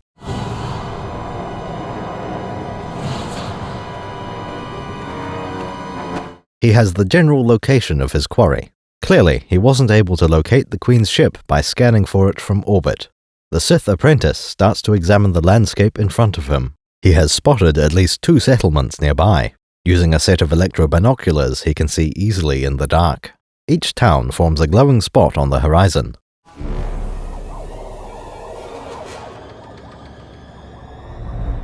That's quite a lot of ground to cover. Maul isn't going to search it on foot. He releases a set of dark eye probe droids. These split up along the way to the various towns. The Sith probes search all night and the next day. There are plenty of droids buzzing around by the day of the pod race. These are not particularly suspicious to the casual observer. Many kinds of lightweight droids look like this. It is specified that Darth Maul built the dark eye droids himself. The design is a perfect replica of a blueprint he found in a Sith holocron. What's really nifty is that the droids were assembled using standard components. Watto probably sells all the parts needed to build one. Putting a new droid together probably takes less than half an hour. In the novelization, Maul's probe is destroyed as little Annie leaves home. The movie has a dark eye droid reporting back to Maul in person. The Sith apprentice has unloaded a speeder bike from his ship. In contrast with the original Stormtrooper bikes, this is unarmed. Maul's bike is named the Bloodfin. It's a Sith speeder, a similar situation to the Dark Eye droids, based on an ancient design. Or so the Sith would like us to believe. Everything about the speeder bike's hardware is modern. Where the name Razorlon FC-20 comes from is unclear. I think the Razorlon company makes a base variant, which Maul modifies. Perhaps the Sith holocron has generic advice to offer about bike maintenance. Increase your top speed by 30% with this evil trick. A coating of paste made from the blood of orphans to eliminate all air resistance. Who can say what fiendish Sith alchemy they get up to?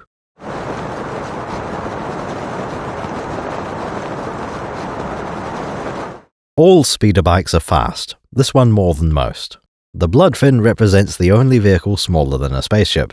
If Maul needs to walk a long way, he has the option of taking a speeder bike instead. As we can see, there is a small thruster at the back. The other distinctive feature of the bike is its shape, a circular body with a seat in the middle. Compared to other speeder bikes, this makes the Razorlon FC-20 a compact design. There is also talk about the circular design having a lower center of gravity. That really depends how you look at it. A normal speeder bike is mostly linear. All the machinery is directly underneath the seat, plus it extends forward and back. Importantly, all of its weight is down low. The rider sits on top of the bike, which does shift the center of gravity.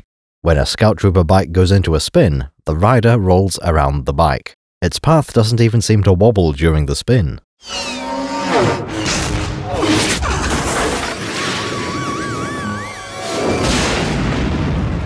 If this were a center of gravity issue, the bike would also spin around the trooper. The two would orbit, pivoting around the center of gravity. Unless this is all due to repulsor lifts, COG is inside the body of the bike. For Darth Maul, imagine it starts out as linear. Then you bend the center of the bike downwards. You have shifted mass downwards, both the bike and the rider. Surely, this would have to lower the center of gravity.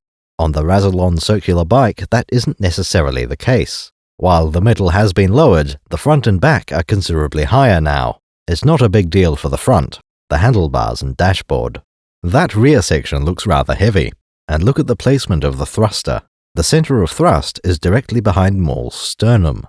If we assume that the bike has a low COG, the thruster would be off-axis. There is no lower thruster to balance out any rotational forces. With a low COG and this engine placement, the bike would roll forwards. On a bicycle, rolling forwards is exactly what you want to happen. The blood fin is almost wheel-shaped, come to think of it. The competing assumption is much safer, that the center of gravity is along the axis of thrust. By putting the COG right in front of the thruster, the rolling effect goes away. The only other explanation I can think of is the repulsor lifts. Perhaps they work to spin the bike in the opposite direction. It's as if the green iron engine was paired with a ventral one, lowering the axis of thrust. That would allow the bike to keep a low center of gravity. On a fast bike like this one, intercepting the Jedi is easy. Darth Maul landed about as close to Mos Espa as the Queen's ship. Qui-Gon is on foot, slowed to the running speed of a small child. They cross paths just as Qui-Gon returns to the ship. Qui-Gon, sir, wait, I'm tired! Anakin, drop! Being a very bad guy, the Sith Lord aims his hoverbike at the wee child, a kid that did not appear in Palpatine's briefing. Maul has never heard of Anakin. He doesn't have a good reason to dislike Annie. He just wants to run over a child because of how evil the Sith are. Remember that Force users have the ability to sense each other's presence. He is here. Obi-Wan Kenobi. What makes you think so? A tremor in the Force. Someone with as much potential as Anakin really stands out. Trusting the Jedi, Anakin ducks under the bike. Next, Maul discards the bike. Not to worry, the blood fin has automatic brakes on a dead man switch. This is the first lightsaber duel since the original movies. I think that justifies giving it a very brief look. Sort of a cursory once-over, you understand. Would be a shame to gloss over it completely. We shall see what is good and bad about the fighting style of the prequels.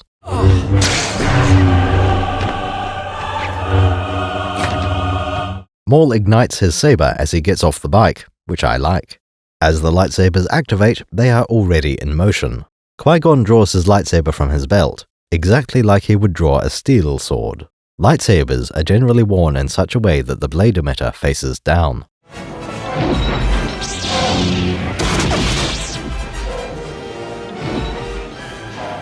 Qui-Gon Jinn draws his sword with one hand, raising his arm up to shoulder height. While I'm no swordologist, that looks like a good defensive stance. At this point, Maul is barely 1 meter out of his seat. His red lightsaber blade has just finished its activation sequence. We can't see much yet, only that the sharp end is pointed toward the enemy. So far, we're off to a promising start. These all look like sensible actions for everyone to have taken. The next beat in the fight has Qui-Gon bring his saber around to point up. This looks like mostly a rotation at the wrist. Again, Qui-Gon makes a good choice. Getting the blade point up seems like it'll be an advantage. You want to finish drawing as early as possible. At the same time, Darth Maul does a flip. He rolls forward and swings his saber down toward Qui-Gon. If you look carefully, the blade is aimed nowhere near Qui-Gon's body. Maul has made a wild swing toward the Jedi Knight's sword.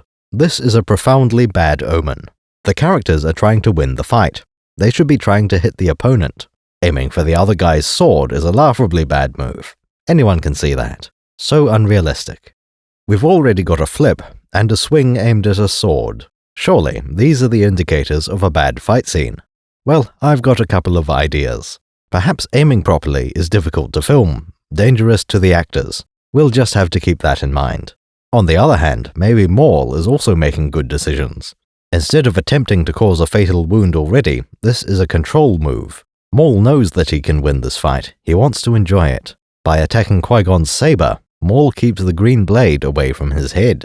He only wants to be certain of a safe landing. He gets it. Instead of taking an aggressive action, Qui-Gon once again tries to improve his chances. He brings another hand from his poncho, switching to a two-handed grip. Technically, I think this demonstrates that the lightsaber is a bastard sword. It pleases me mightily, because bastard swords are amazing. My ideal sword is a bastard sword by a wide margin. You'd need a chainsword or a vibro sword to be any more appealing than a good old bastard sword. Qui-Gon goes into a horizontal guard position. The bad guy is to his left, so Qui-Gon moves the blade to his left. Again, this looks very competent to my eyes. Having a sword in that position should let you defend against many kinds of incoming slash. Our Jedi Knight now yells, "Go!" In the background, Anakin finishes standing up and starts running. How far does he run, and in which direction? This combat encounter started less than 100 meters from the Naboo starship. Maul's bike came up to them from behind, then rode past both. Darth Maul is between Anakin and the relative safety of the ship. Once again, we find that Maul's decisions are sensible. Think of where would be the best place to stand during this fight. Obviously, you want to get between your prey and its refuge. Darth Maul has behaved like someone who is very interested in achieving his goal. You have been well trained, my young apprentice. They will be no match for you. He strikes at a time when his greatest threat, the Jedi Knight, is alone.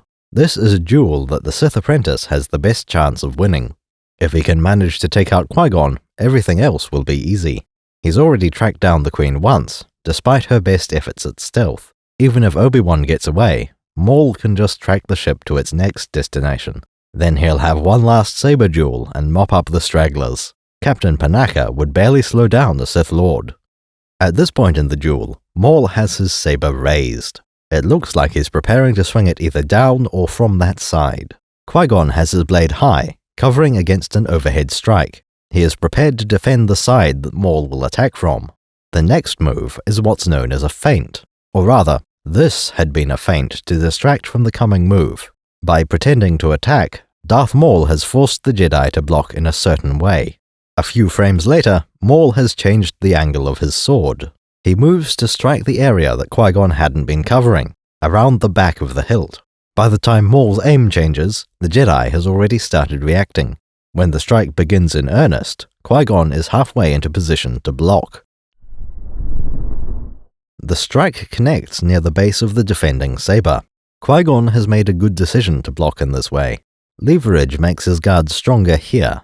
If Maul had hit near the tip of the green saber blade, it would take far more effort to block. That's not to say Maul has made a mistake, that Qui-Gon did the better thing. The trade-off for power is that the sword tip can be moved very quickly. That's exactly the goal, getting behind Qui-Gon's guard. He doesn't want to connect with the lightsaber at all, so Maul isn't concerned about leverage. During the flip, I said that Maul was aiming for the sword instead of the enemy. This time he's trying to avoid the sword and hit flesh. The final aspect of this engagement is the footwork. 3 characters take 1 or 2 actions each. Little Annie regains his footing and starts running. Qui-Gon turns around. Darth Maul does a flip. After the feint, Jedi takes 1 step back while defending.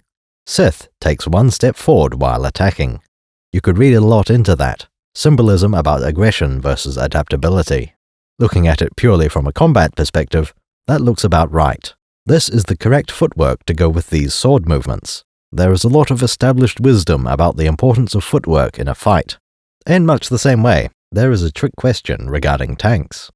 If anyone asks you what the chief weapon of a tank is, there are 3 acceptable answers. They want you to say the main cannon. Someone too clever by half might say it's really the coaxial machine gun.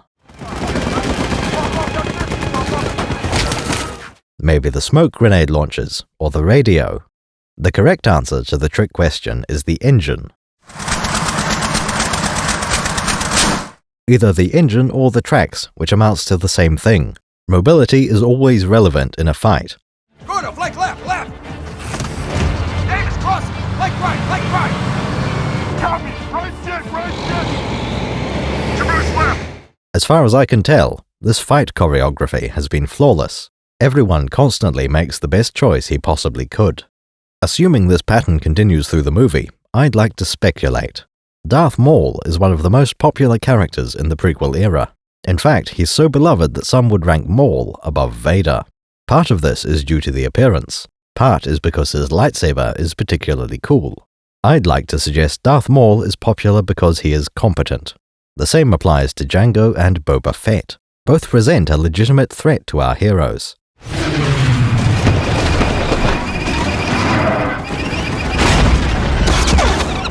We got him! We'll just have to finish him. Much like Boba Fett, Maul is a relentless hunter. We find him appealing because he can present a genuine threat to our heroes. When Maul succeeds at something, we don't sense the hand of the writer intervening. Maul doesn't teleport around, he either follows you or lies in wait. He's just a guy who was motivated to get the job done. After about 10 minutes of analysis, the camera angle changes. It had stayed in the same place for this entire saber duel so far. I really appreciate this. Instead of shaking the camera or hiding the movement, it's all visible. Jumping off the bike, a flip, a two-hand grip, a feint and a block. All of this happened in the space of 2 seconds. It was clear what everyone was doing at all times. The new camera angle is a close-up of Qui-Gon and Maul. The saber positions don't entirely line up with the previous shot. Maul's saber starts to withdraw before the camera change. The last we saw Qui-Gon, his saber was raised above his head. When we return, the lightsabers are crossed quite low down. This doesn't look like an editing mistake. The overall position is the same, we just missed half a second of action. With the camera change, the roles reverse. Darth Maul withdraws his sword so it can be used defensively. Qui-Gon Jinn also draws his sword back in order to make his first attack. The Jedi is going for an overhead chop. His aim is true. This would instantly end the fight if Maul hadn't parried. The Sith uses the same horizontal overhead block that thwarted him earlier. At this point, Qui-Gon disengages long enough to give one final command. Tell them to take off! Anakin sprints toward the boarding ramp. Maul's motivation is still to kill the Jedi. Capturing the Queen is a secondary objective, a loose end to tie up afterwards. Move against the Jedi first. You will then have no difficulty in taking the Queen. Qui-Gon wants to protect that ship and its contents above all. Moving the Queen is Qui-Gon's current mission. Anakin's safety and training are very important to Qui-Gon, and most of all, his apprentice is aboard. Qui-Gon doesn't know if he can win this duel. All he can be sure of is that he can keep the attacker busy. If the ship were to fly away and leave him, I know Qui-Gon would consider that a success. Besides, if he won the duel, he could just send a message. His comlink has more than enough range to reach orbit. Worst case scenario, he has to hide out from Watto for a few weeks. All right, I'm sure another solution will present itself. I'll check back later. Perhaps he can find a way to free Anakin's mother with all that extra time. Fitting his role as a distraction, Qui-Gon continues to attack. In fact, he repeats the same overhead attack as before. Maul blocks in the same way, a high guard with the blade horizontal. This is not the most varied of engagements so far. Still, both men have used the same attack and the same block multiple times. The same factors still apply from earlier in the fight. If this downward slash was the best choice earlier, it probably still is. Parrying that in the same way uses the same reasoning.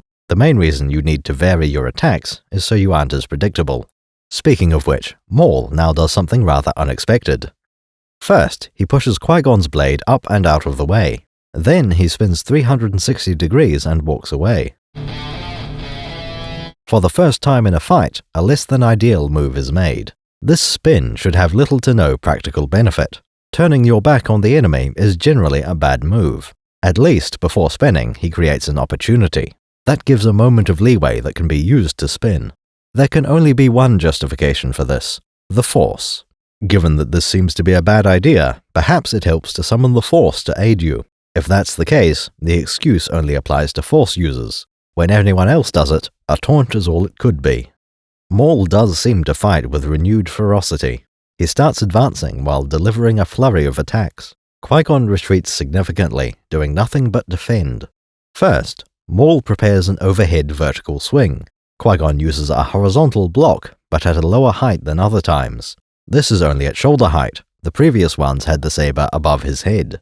Darth Maul continues with a horizontal sweep, though this one may not have been aimed well enough to land. Another apparent mistake, unless this was an attempt at controlling the opponent's blade. Qui-Gon is forced into a vertical guard, hilt up at shoulder height. The Dark Lord immediately follows up with a low attack, as far away from the blade as possible. That was no mistake. The two swings were meant to go together. Qui-Gon barely manages to block the second attack in time. This time he blocks with the tip of the blade instead of the root. There isn't a lot of force to this strike, so the leverage isn't an issue. Besides, it's hard to get your hands down to knee height during a retreat. Qui-Gon Jinn is willing to let himself be pushed back. He can see the Naboo ship over Darth Maul's shoulder.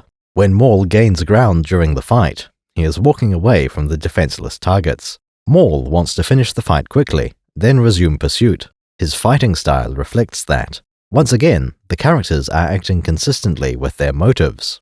100 meters away, little Annie has just arrived at the boarding ramp. He is expected. There will be a guard standing just inside the ship. Captain Panaka was probably talking to Amidala at the time.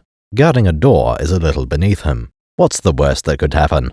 A Hutt slithers up the ramp.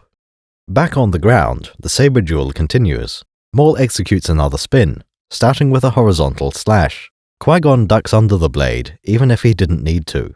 This attack looked poorly aimed. It may have missed even without a dodge. The Sith apprentice continues to attack, with a series of horizontal swings from opposite directions. The intention with these is to overwhelm a knight whose skills are rusty. Darth Maul has been through slightly more intense training than a Jedi apprentice. A single failure to block would end the fight immediately. If ever you gamble, eventually you'll lose. Defending forever is a losing strategy. Qui-Gon makes a horizontal slash, connecting in the strong of both blades. Immediately after attacking on his right, he makes an opposite slash. Maul blocks both of these with his saber held vertical. Jedi Knights understand feints and blade control. Qui-Gon follows the horizontal swings with a heavy attack. His favorite one, the overhead vertical war strike. Maul blocks this one with a horizontal guard, well above head height. This is quite interesting and varied duel choreography.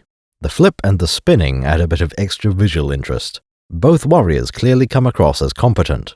All the variation in their attacks serves a purpose. A flurry of strikes can be very effective, especially if you know what you're doing. Every swing that would have missed was meant to. There are enough concepts in this fight to make a decent lightsaber game. You need about 4 options for attack direction: high, low, left, and right. Add in horizontal and vertical saber positions during attack and defense. Finish the combat system with a punishable taunt spin. Spinning gives a moderate bonus, nothing too overwhelming. Let's check in on the Naboo ship. Anakin has come aboard and relayed instructions from the Jedi. Qui-Gon's in trouble.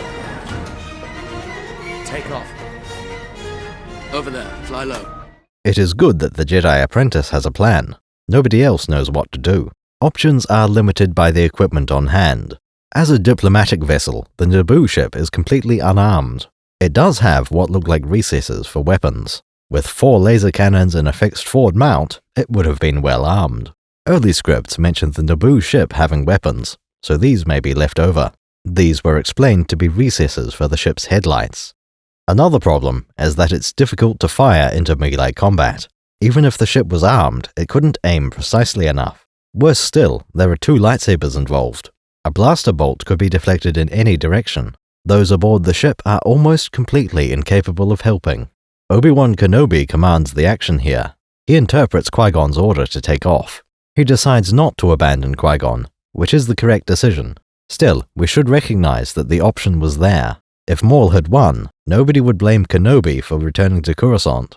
Instead, he orders the ship to fly low, to hover above the fight.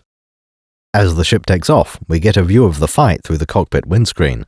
These figures are minute on the screen. There is no room for detail. To be easily readable at that range, Darth Maul does another spin. This creates the greatest movement possible for his lightsaber. Qui-Gon holds his saber fairly still, which presents the red blade as the aggressor. For the 2 seconds this is on screen, that's a fine choice. Spinning has been established as a good trick. If you're going to have a spin, this is the best place for it. Moving the saber around a lot is the most important part of the cockpit view. The Naboo Royal Starship takes off. In a very neat touch, the landing gear is retracted right away. The boarding ramp remains extended. The Star Wars universe behaves differently here because of its anti-gravity tech. An aeroplane would take off by rolling down a runway on its wheels.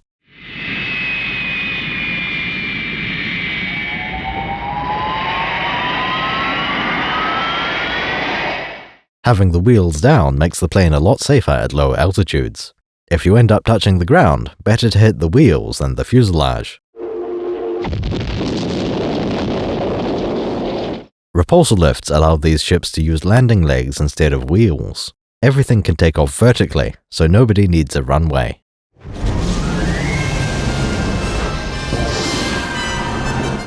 Back on the ground, Qui-Gon misses a horizontal swing. The blade clearly goes over Maul's head. None of our usual explanations will account for this miss. Something completely different is happening here. Force skullduggery.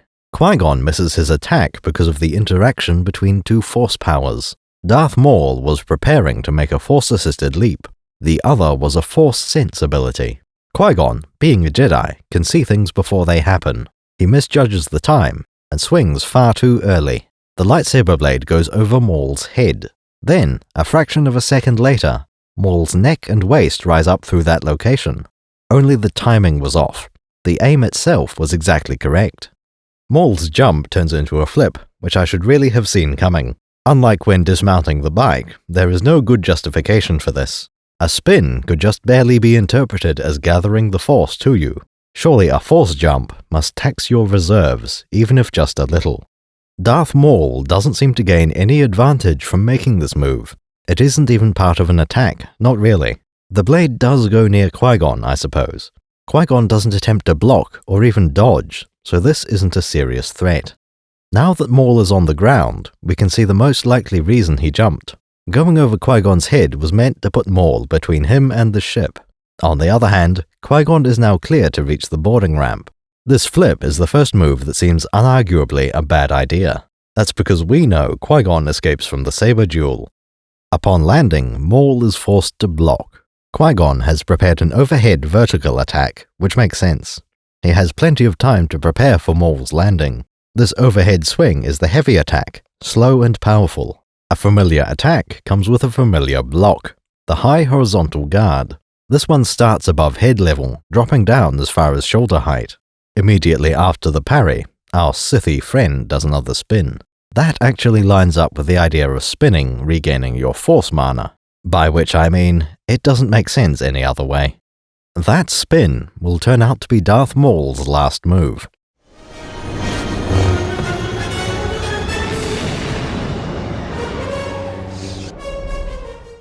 Qui-Gon looks up, decides the ship is close enough, and jumps 25 meters into the air. We don't see the exact distance, but it's more than 5 meters. 5 meters is about the distance to the top of the carbonite freezing chamber. Perhaps you are not as strong as the Emperor thought. Qui-Gon goes a far greater distance than Luke jumped in the original trilogy. That makes sense to me. Qui-Gon is a Jedi Knight from the Old Republic. Of course he would have a masterful grasp of the Force. This is the same principle as Yoda lifting an X-Wing that Luke cannot.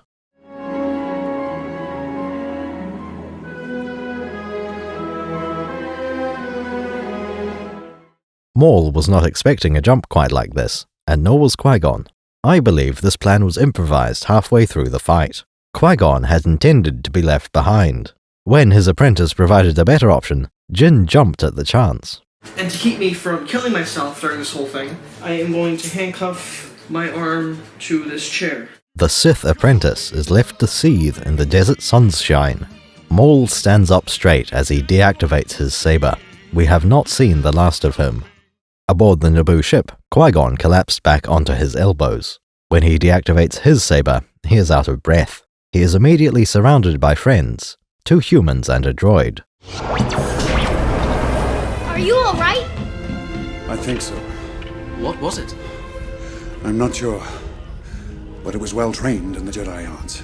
My pronouns are... What was it? And... I'm not sure. Naturally, they want to know what happened. Qui-Gon describes his opponent's training. He says that the Sith was well trained in the Jedi arts. Silly Jedi. Don't you know the Sith are something completely different? Well, we saw both of them using the same lightsaber technique. It turns out that Sith are descended from the Jedi. Nearly every group of dark side adherents is made of ex-Jedi. If not the rank and file, the leader will still have a Jedi background. This extends to lightsaber combat. Since the Sith diverge from Jedi teachings, they inherit many things. The system of 7 different lightsaber forms, for example. These were specifically developed by the Jedi, often for use against the Sith. By this point in the timeline, any Sith apprentice will know all 7. Qui-Gon is absolutely right. The lightsaber and fighting style are Jedi arts. They have been stolen and corrupted by the Darksiders. I want you to pay attention to how Maul is treated here. The characters do not panic, but they respect Lord Darth Maul's skill. My guess is he was after the Queen. What are we gonna do about it? Our heroes correctly deduce that Maul was here to capture the Queen. Despite the threat he poses, nobody has a plan. We should be patient. Qui-Gon advises patience. As long as they reach the core systems, everything will be fine. Even if civilization can't provide protection, there are other resources. Coruscant is home to a temple full of Jedi Knights. Hundreds of warriors could converge if the Sith moved openly.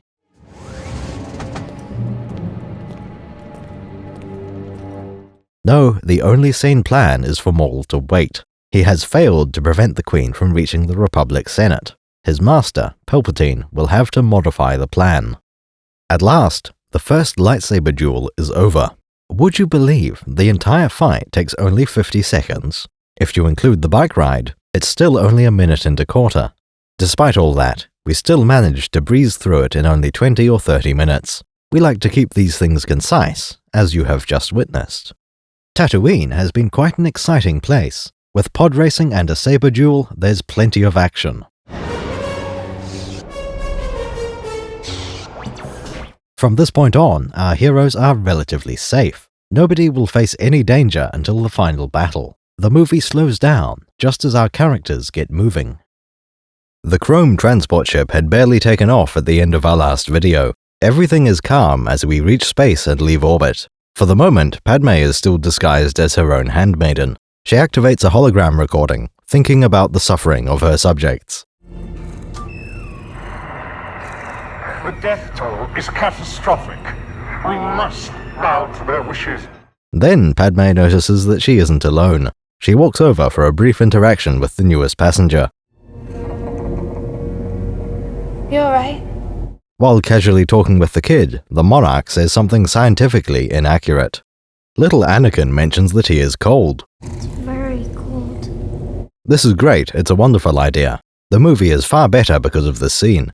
You come from a warm planet, Anakin. Space is cold. Everything about this makes perfect sense. Anakin is from a desert planet. He's used to the heat. This spaceship was built to keep Naboo royalty comfortable, so it'll have fancy aircon. It will be configured to suit the Queen above all. Humidity will be higher than Anakin likes, but not as much as Jar Jar would prefer. The Jedi are quite adaptable. Everyone else is from Naboo, so they're pleased with the temperature. Anakin will not have clothes designed for warmth. He's used to an environment most humans find unbearable. This is all a natural consequence of the characters and the situation they're in. It also serves to advance the romance plot, which will be necessary in future movies. There's just one problem. Well? Arguably, space isn't cold at all. Luke, you're going to find that many of the truths we cling to depend greatly on our own point of view. A certain point of view? For once, Kenobi has a point. The answer to this depends on how you look at it. Space being cold is the traditional depiction. A lot of sci-fi will show someone exposed to space as being frozen. Ice will form within seconds of leaving the airlock. I am not losing you. I can't let you die. I'm sorry. What a fucking needless departure from physics as we understand them. This has never been the way space works in reality. It is true that spacesuits need heaters, that you could freeze without them. The same applies to spaceships. Heating is part of the life support systems. What they don't mention is that cooling is just as important. Temperatures up around the 120s again. Increase refrigeration. Put it this way, a spaceship can only exist in 2 possible states. The ship might gain and lose heat at exactly the same rate, or they can be different. These are the only 2 options, and one means the ship changes temperature. All we care about is equilibrium versus anything else. I can't stand the heat. Are you sure you can't get any more out of the refrigeration plant? Dealing with heat is just part of being a spaceship. As it flies closer to a star, the sunlight gets stronger. This is fine. I'm okay with the events that are unfolding currently. Landing on a planet can have an even greater effect on temperature. Imagine visiting Hoth and Mustafar. A blizzard on Hoth would sap far more warmth than still air. That changes the balance. It would heat up or cool down. Given that this never seems to happen in Star Wars, heat is a solved problem. Every ship can vary its heating and cooling as needed, moment to moment. To get rid of heat in space, you need radiators of some kind. It has to be a radiator, because convection and conduction don't work in a vacuum. 2 of the 3 ways to change temperature depend on the environment. A computer's cooling fans only work because they're surrounded by air. The constraints on a radiator are a little different from an airflow heatsink. Every type of cooling depends on surface area, one way or another. Computer heatsinks use a lot of fins, all lined up side by side. Radiators need a different approach. Far fewer fins at wider spacing. Anytime 2 radiators are side by side, they'll just dump heat back into each other. Maximizing surface area can lead to some surprises, like droplet radiators. A curtain of water has far less surface area than a mist of droplets. All you need to do is spray your coolant out from one point on your ship, then collect and recycle it at the far end. The warm droplets dump their heat during the trip through empty space. Regardless of practicality, using a droplet radiator would look really cool, especially if the droplets freeze before hitting the collector, then are melted in order to recirculate them. Best of all, some of the potential coolant fluids are liquid metals. For exotic technology like that, you normally need to look beyond Star Wars. Vacuum itself doesn't really have a temperature. Space can still be cold because it isn't entirely empty. There are bits of interstellar hydrogen just floating around the universe. The average temperature of particles floating around in space is very low. Anything in deep space, far from a star, will be even colder. With no incoming sunlight, there's no heat to replace what is radiated away. Still warm. The terrible secret of space is that it can be hot and cold. Lordy! Fry? The average temperature of things floating in space is very chilly. At the same time, there is no seawater in the ocean of space. Getting rid of heat in a vacuum is a lot harder than you might think. The other challenge is from your ship's systems. Life support requires heaters and air circulation. Weapons draw power and generate heat. Sublight engines also put out a lot of heat. Shields and hyperdrive. We can assume they get hot under heavy use. Worst of all, your main reactor. They shut down the main reactor. We'll be destroyed for sure. This is madness. Whatever technology we have, power keeps coming back to making something very hot. From there, we can't do much more than using heat to run a steam turbine. The details of Star Wars reactor tech are completely irrelevant to this question. It would be fair to assume the engines generate more heat than you get from distant sunlight. No matter how cold space is, a ship flying through it will be considerably warmer. All of this tells us that Star Wars has very good heat management. We don't even see any failures of heating technology. Installing components too spicy for your cooling, that'd be a design flaw. Speaking of design flaws, look at the radiators on the ARC-170. This is an ancestor to the X-Wing, opening its wings to expose the radiators. Wings on starfighters are often said to be radiators, which I generally like. However, when you look at the angles, a lot of heat is radiated straight back into the ship. Even TIE fighters have a similar problem with suboptimal radiator placement. Officially, TIE wings have always been solar panels. On the other hand, in the prequel era, they are said to be radiators. The Eta II Actus has ancestors of TIE wings, as well as the cockpit window design. The way Padme says, "space is cold," it sounds like this is out of her hands. Space is cold. As if she can't raise the temperature of this compartment by a few degrees. No matter how cold space is, I can't believe it's a hardware limit. To be able to withstand Hoth and Mustafar, a ship needs good temperature control. The way to salvage this line is for it to be a description of spacers. Space is only cold because the ship crews configured it to be. Did you touch the thermostat? Did you turn it up? Oh, of course not. Did somebody fiddle with the thermostat? Yes, it's 85 degrees. 85? Do you have any idea how much even a few degrees can impact the gas bill? Of course I do. It's unthinkable.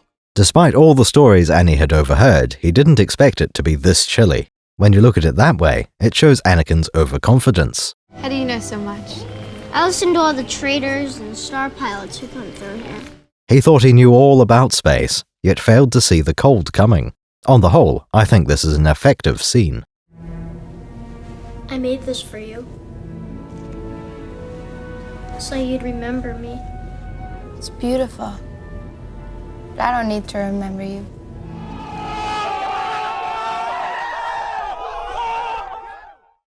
For the past hour of the movie, Coruscant has been the goal. Everything will be fine if only they can reach the capital city.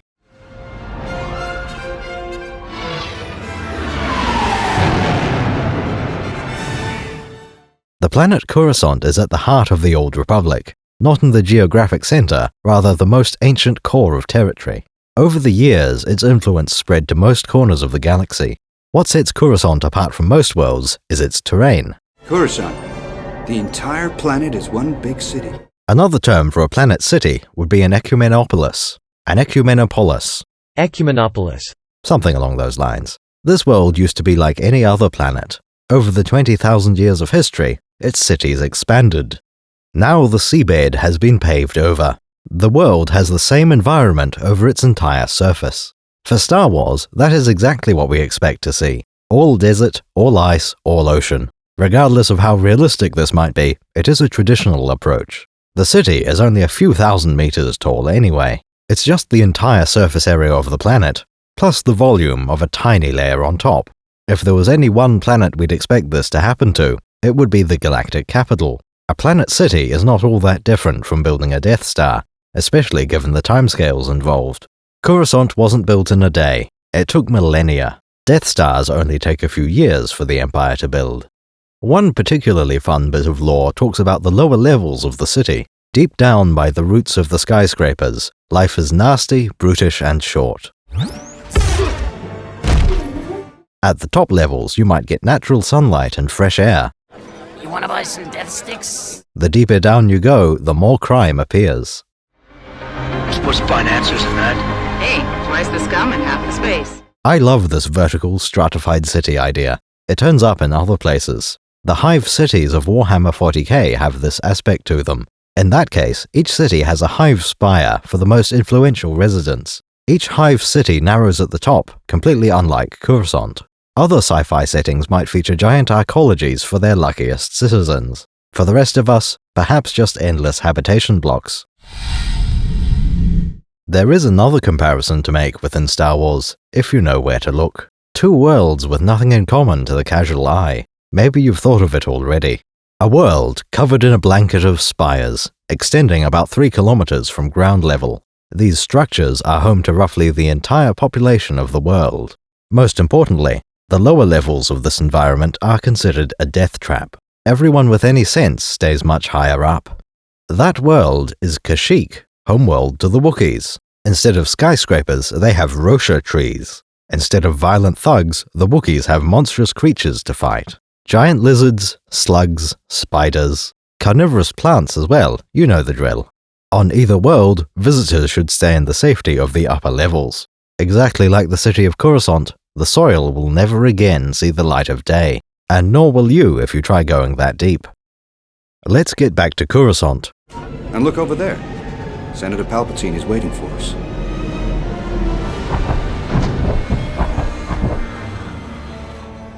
This world has rather a special place in the galaxy. Coruscant is the home planet of humanity. Or if that's not the case, the Coruscanti have rewritten history. Whichever world we come from, it doesn't really matter. Humans can be found on nearly every world and every ship in the galaxy. Coruscant also has a particularly memorable set of galactic coordinates, 000, in much the same way that the center of the Earth runs through Greenwich. I mean, where else would your prime meridian be? Paris? Coruscant is not really in the center of the galaxy. They've just redefined the center to be their location. Now, regarding galactic civilization, it's time we looked at the history of the galaxy. The best evidence comes from Ben the Liar Kenobi. Crazy old Ben is trying to tell us about the Jedi. For over 1,000 generations, the Jedi Knights were the guardians of peace and justice in the Old Republic.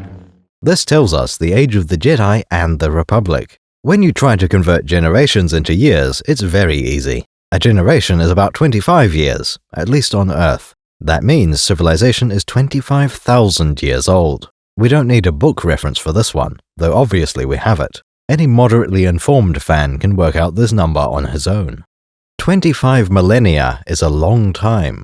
Going back to before the Old Republic is almost unthinkable. The overwhelming majority of stories are set in the past 5,000 years. To cover the Republic, we need to discuss the most ancient of history. Beyond about 30,000 years, we know almost nothing. Various wonderful locations indicate the existence of ancient and powerful aliens. For example, Han Solo is from Corellia. That star system has 5 habitable planets in it, far more than average. Speculation has it that aliens constructed the whole system. Moving forward a little, there are 2 events everyone needs to know. 2 empires that rose and fell, as far back as we can see. The older of the 2 is the Rakatans. There existed life all over the galaxy, yet nobody could travel. The Rakata created some of the first proto-hyperdrives. These depended on the Force, which is still better than nothing.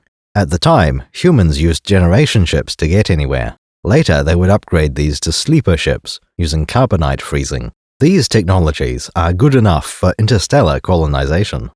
For anything on a larger scale, you need to go faster than light. The Rakatan Infinite Empire was inevitable, given their hyperdrives. In the Star Wars galaxy, one side is largely unexplored, even in the present day. The Rakatan homeworld was on the far side of the galactic core. Rakata were not very popular with the rest of the galaxy. Their infinite empire lasted about 5,000 years. Somewhere around 25,200 BBY, they caught a bad case of the sniffles. Their slaves took this as a signal to revolt. Good on them. When your slaves are revolting, that reflects badly on you. If there is no bread circus, then let them drink blue milk. With the fall of one empire comes the rise of another. Using leftover Rakata tech, something vaguely like a hyperdrive was developed. The Tion hegemony lived around 25,100 BBY. They were led by Zim the Despot, a man with exceptional taste in symbols. Using a death's head skull for your insignia is pretty cool. Are we the baddies?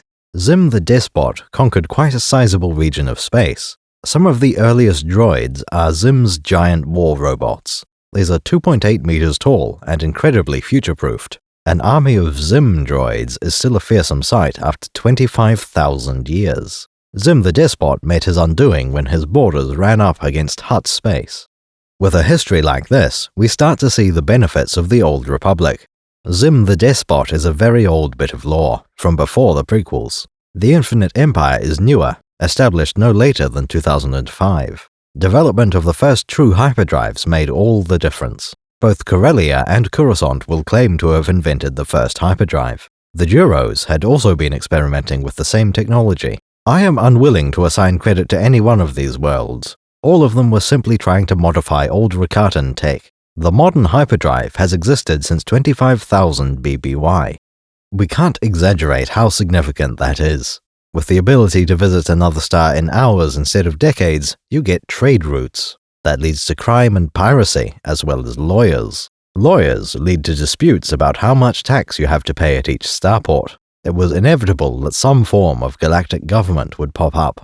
For the first few thousand years, the Republic was an alliance of core worlds. Coruscant, Alderaan, Corellia, Duro, Kuat, Rendili, Nemoidia. Most of these worlds were ancient human colonies. Obviously, we can't say civilization is exclusively a human idea. Still, everyone noticed that the Republic has a lot of humans in it.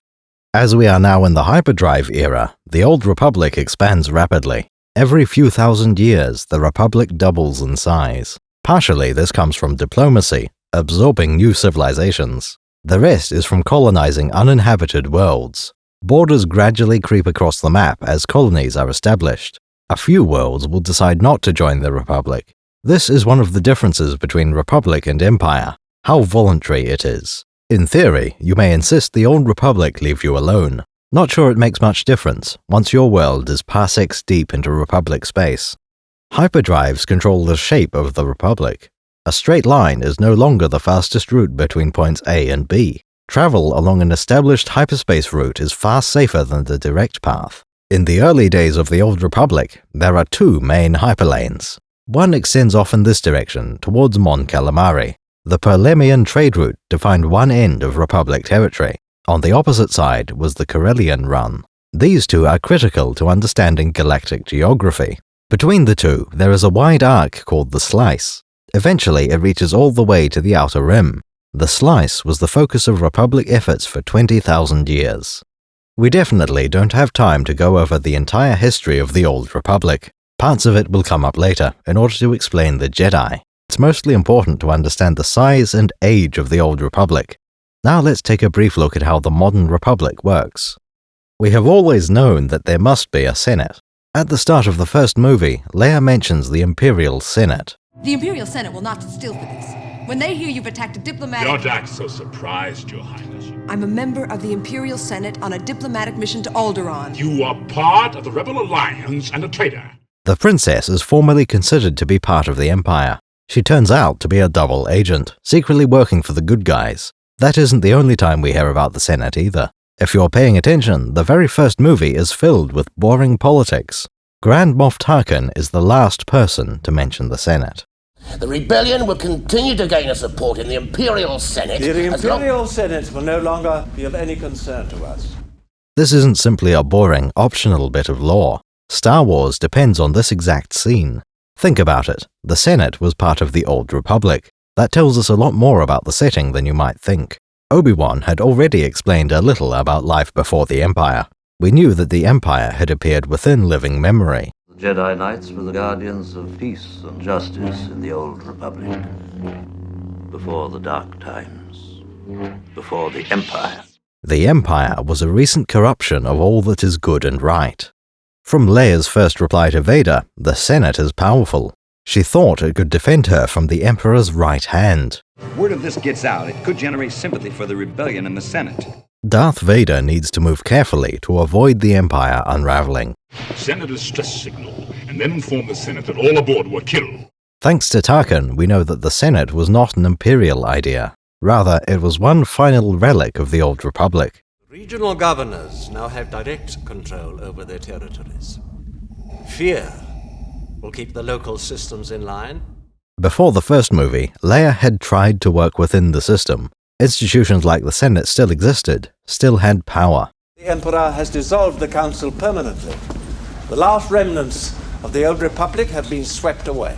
Not anymore. The Emperor has just destroyed the only formal restraint to his power. A peaceful restoration of the Republic was no longer possible. That had been laughable before, but now it doesn't even work in theory.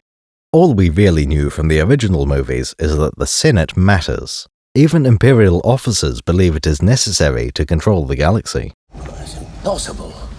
How will the Emperor maintain control without the bureaucracy? From the context, it is clear the Senate is a hierarchy. Princesses make up the Imperial Senate and have the authority to rebuke Darth Vader.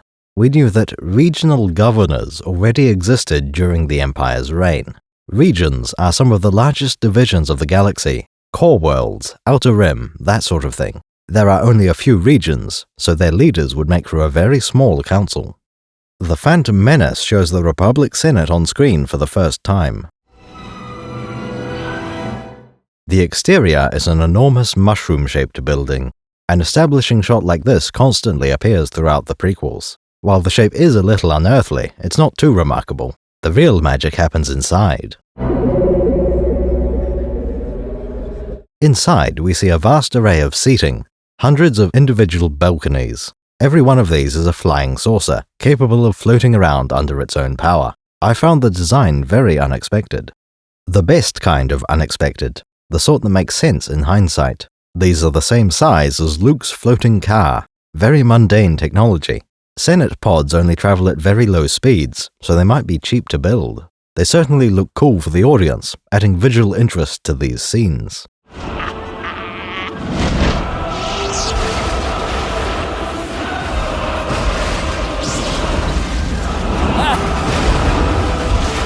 There is a practical purpose in-universe as well. Without levitating seats, politicians in the back would be too far away. This allows every senator in the building to have an equal footing. Finally, in the center is the Chancellor's podium.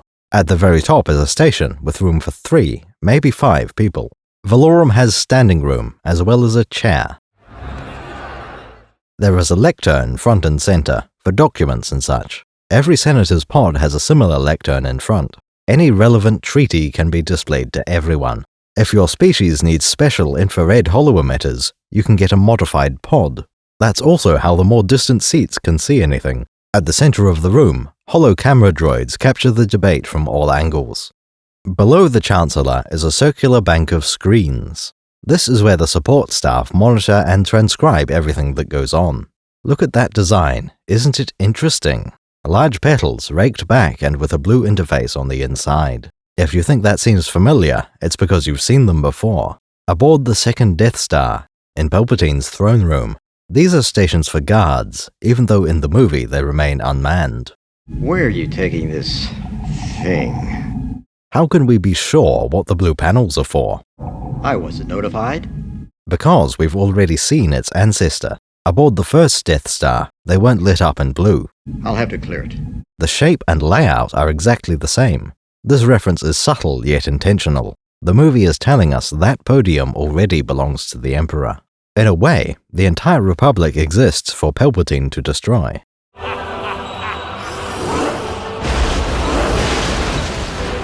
The prequels are telling 2 main stories, one large and one small. There is a personal tale of corruption, of Anakin Skywalker and Darth Vader.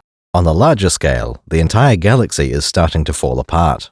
The old Republic had grown corrupt, complacent. The Republic is not what it once was. The Phantom Menace is about Palpatine taking control of the government. Logically, there must be a predecessor, someone already sitting in the biggest chair. This is a character who absolutely must have existed, yet isn't very important. In the very first Star Wars movie, the Emperor has a similar role. We knew there was an Emperor at the top of the Empire, and that's about it. It was obvious that he existed, but he had little influence on the events of the movie. Palpatine's predecessor is named Supreme Chancellor Valorum. He is everything you would expect him to be, refined and weary. We are not meant to think of Finis Valorum as a bad guy. Finis did not make the best Chancellor in history. Nonetheless, we should recognize that he was entirely adequate. While he couldn't put a stop to corruption, Valorum was not part of the creeping rot. For a politician, he is astonishingly inoffensive. Had Valorum remained Chancellor, very little would have changed. Queen Amidala says that Valorum had been an ally to Naboo in the past. Call for a vote of no confidence in Chancellor Valorum. He's been our strongest supporter. We don't expect him to have roamed around the galaxy, so that means one thing. Valorum and Palpatine have spent a lot of time together. They are as close to friends as 2 politicians can be. Remember how the plot is based around taxation of trade routes. Palpatine suggested that very tax to Valorum in private. The Chancellor thought it would help with public opinion. When Valorum proposed tax BR 0371, Palpatine loudly supported the idea. The Trade Federation were not pleased about this development. Senator Palpatine suggested everyone get together for a chat on Eriadu. Playing both sides, Darth Sidious had some advice for the Federation. Everything went according to plan, which is to say Eriadu was a catastrophe. Almost all the Trade Federation leadership wound up being assassinated. I need to reach my friend. I hope your friend is God. There had been 7 members of the Trade Federation Directorate. 1 Gran, 1 Sullustan, 4 humans, and 1 Nemoidian. The only one who survived just so happened to be Newt Gunray. With such a power vacuum, the Federation's leaders instantly became very Nemoidian. Such a disaster reflected badly on the one who organized it, Chancellor Valorum. Palpatine had nearly finished setting up his planned checkmate. The final attack was to rob Valorum of his redeeming feature. Say what you like about him, but Supreme Chancellor Valorum was not corrupt. The Republic remained corrupt under his rule because Valorum was ineffective. Finis would have preferred to clean up the disgrace the old Republic had decayed into. That was his key selling point.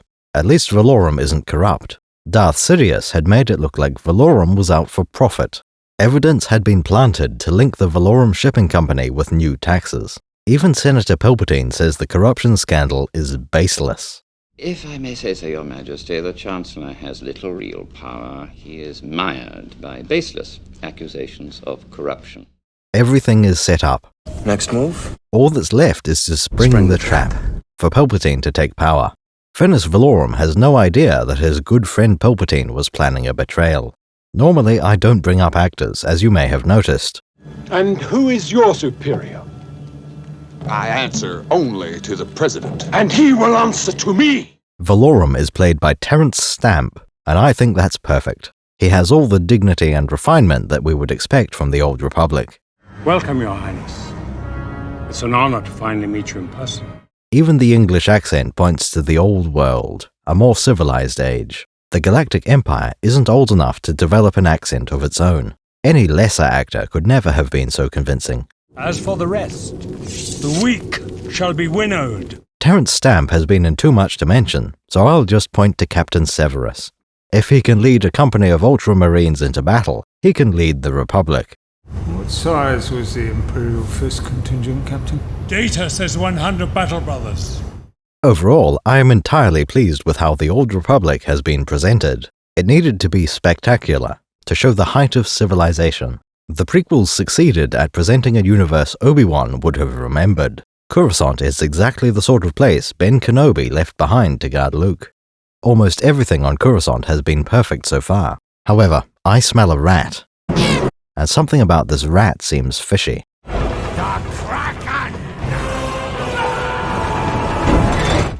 My complaint about the Senate has nothing to do with politics being boring. Aliens fill the background of scenes in the Senate and on Tatooine. Most of these I'm fine with, but there are two species I will not tolerate. One pod contains these little brown ones here. These are ETs, a crossover reference to a completely different movie. That's the sort of thing that could be inexcusable. If you were to put Klingons in the Republic Senate, I'd never forgive the movie. You will make a worthy mate.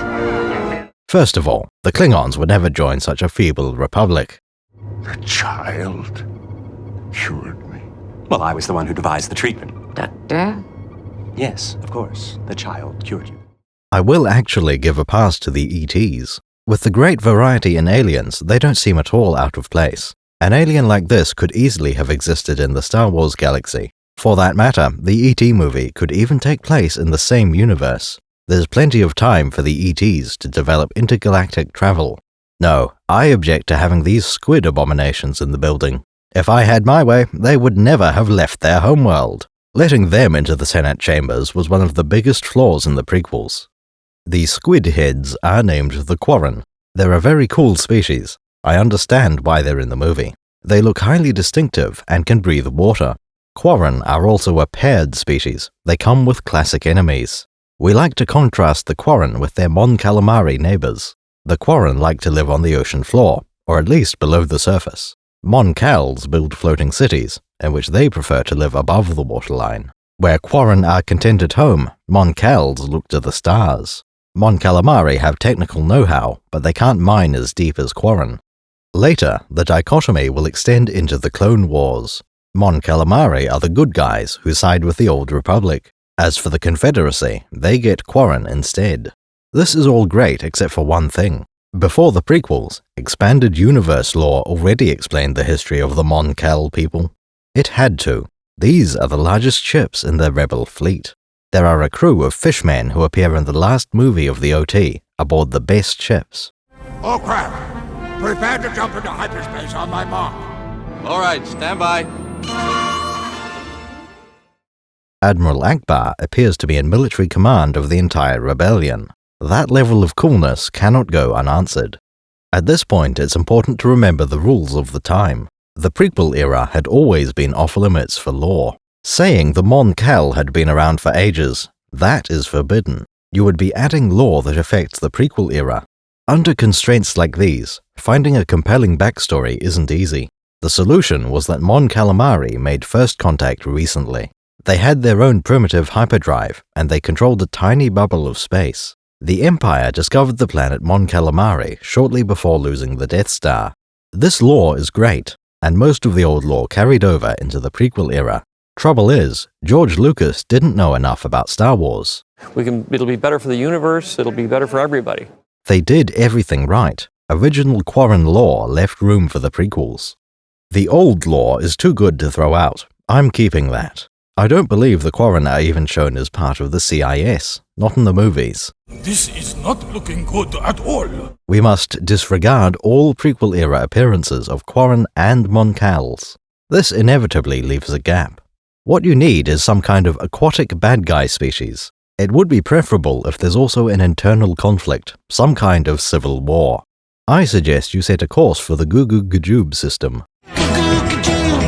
There you will find the planet Ando, very similar to Mon Cal in most respects, by which I mean it's almost completely covered in water.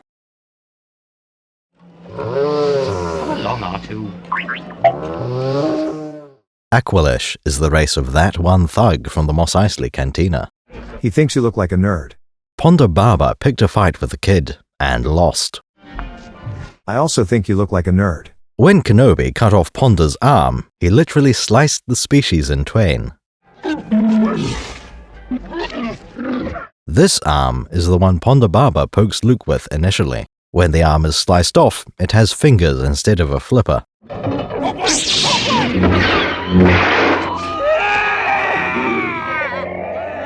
To explain this inconsistency, we learned that there were two subspecies of Aqualish, one with a club-shaped flipper, the other a hand with 5 digits. When the prequels came out, that expanded to 3. The new version of Aqualish have a secondary set of eyes below. They also have a third type of hand, one with only 3 digits. Flippers are the vast majority of the Aqualish population. They are called the Aquala and are the most aquatic. Ones with human-style hands are called Quara and make up 1/10 of the population. That's a similar fraction of the population as left-handed humans. In both cases, the wrong-handed were feared and blamed for all manner of misfortunes. Finally, the four-eyed mutants are named Ualak. These can fill the same role as Quarren in almost any situation. Instead of having 2 races on the same world, we have 3 variations on a base template. You can split these up into factions, assigned to different sides of the same war. In fact, there was already a moment of Aqualish unity. One day, the wider galaxy made first contact with the planet Ando. A ship descends from the skies, inspiring the Aqualish to come together. As one, the subraces murdered the alien crew and captured the ship. This incident allowed the Aqualish to venture forth into the galaxy. Now, the Walrus men have a bad reputation. They are said to be belligerent and aggressive, so they are often employed as tax collectors. Shortly after reaching orbit for the first time, Aqualish ships ventured into the galaxy. To set up a trade route? Buying and learning from off-world technologies? Haha, no. They planned to invade the Old Republic. As you might expect, the race that discovered space travel yesterday was not prepared. The Republic crushed their pitiful fleet and forced them back to their homeworld. They insisted the laughable fleet be demilitarized. Today, the Aqualish are considered better off due to Republic aid. Why is it so important to use Aqualish instead of Quarren and Mon Cal's? There is one reason above all. First contact with Mon Calamari was only a few years before the Battle of Yavin. You cannot have anyone from Mon Calamari in the time of the Old Republic. Whereas for the Aqualish, we know they fought against the Old Republic. It wasn't quite so old at the time. Looking up the timing, the Ando incident happened in the year 15,000 BBY. That means Aqualish have been around for more than half the lifespan of the Republic.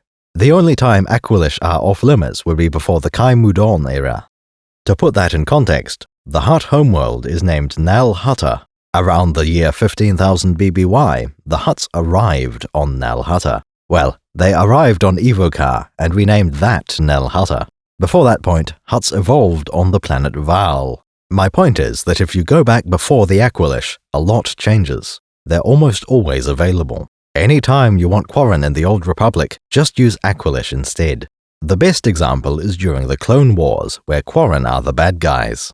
It's one of their key uses, aquatic soldiers of the CIS. Aqualish fill that role perfectly. They officially sided with the Separatists. For as long as Star Wars has existed, Anakin has been a Jedi. Your father wanted you to have this when you were old enough. He mostly existed to inspire Luke in the original movie. But your uncle wouldn't allow it. It was clear that any prequels would need to show the process of Anakin's training. He feared you might follow old Obi-Wan on some damn fool idealistic crusade like your father did. What is it? Your father's lightsaber. The Phantom Menace begins with little Annie knowing stories about Jedi. One day, a very suspicious chap walks into Watto's shop. You're a Jedi Knight, aren't you? What makes you think that? I saw your laser sword. And you look like a hippie and a wizard had a baby. Thank you. Oh, my bones are aching. I can see there's no fooling you, Anakin. The Skywalker boy quickly notices a chance to escape Tatooine. It's clear he doesn't quite understand what it means to be a Jedi. Have you come to free us? No, I'm afraid not. I think you have. Why else would you be here? At the very least, Annie realizes he can escape slavery if he gets recruited as a knight. Will you take him with you? Is he to become a Jedi? Yes. Our meeting was not a coincidence. Nothing happens by accident. At first, Qui-Gon hadn't paid any attention to the slave boy. If Watto had accepted Republic credits, Obi-Wan might never have met Skywalker. What, do you think you're some kind of Jedi? It takes an hour or two before Qui-Gon really notices the wee lad. You should be very proud of your son. He gives without any thought of reward. Jedi Knights have never been particularly numerous. For their order to survive requires a constant stream of new apprentices. To make matters worse, being Force-sensitive is quite a rare trait. While this was not intended as a recruitment mission, Jin is prepared. Well, I have acquired a pod in a game of chance, the fastest ever built. Clearly, Jedi are equipped with a midichlorian testing kit. They need to take advantage of any time a Force-sensitive is found. Part of that process is being able to easily evaluate candidates in the field. It's also important to have an objective standard you can point to. When you're dealing with some local princess, you need to know where your scapegoat is. That one. That place is... No. No.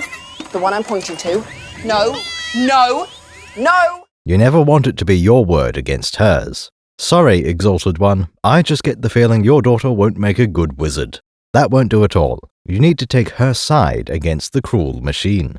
Look, your worshipfulness, let's get one thing straight. If it were up to me, you'd be on the Jedi Council already. But the test says you only have 6 midichlorians. That's a poor midichlorian count for a glass of water.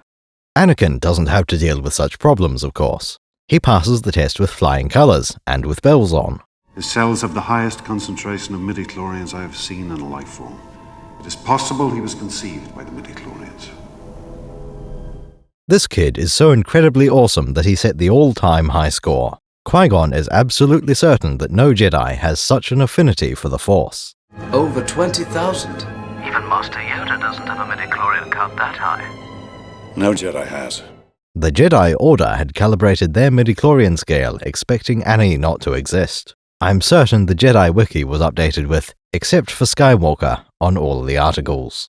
To properly induct the lad, Qui-Gon's next task is very important. Training to become a Jedi is not an easy challenge. And even if you succeed, it's a hard life. After this conversation, the Jedi can say, I told you so. It's all Obi-Wan's fault. Anytime Anakin complains, he'll hear, you can't say we didn't warn you. Where Luke wasn't ready to leave home, little Annie jumps at the call to adventure. Then pack your things. We haven't much time. Yippee! That's a good thing. There would be no point in anything else. Skywalker has to become a Jedi. Might as well just get on with it. It makes Vader all the more tragic if Anakin had always loved the Jedi.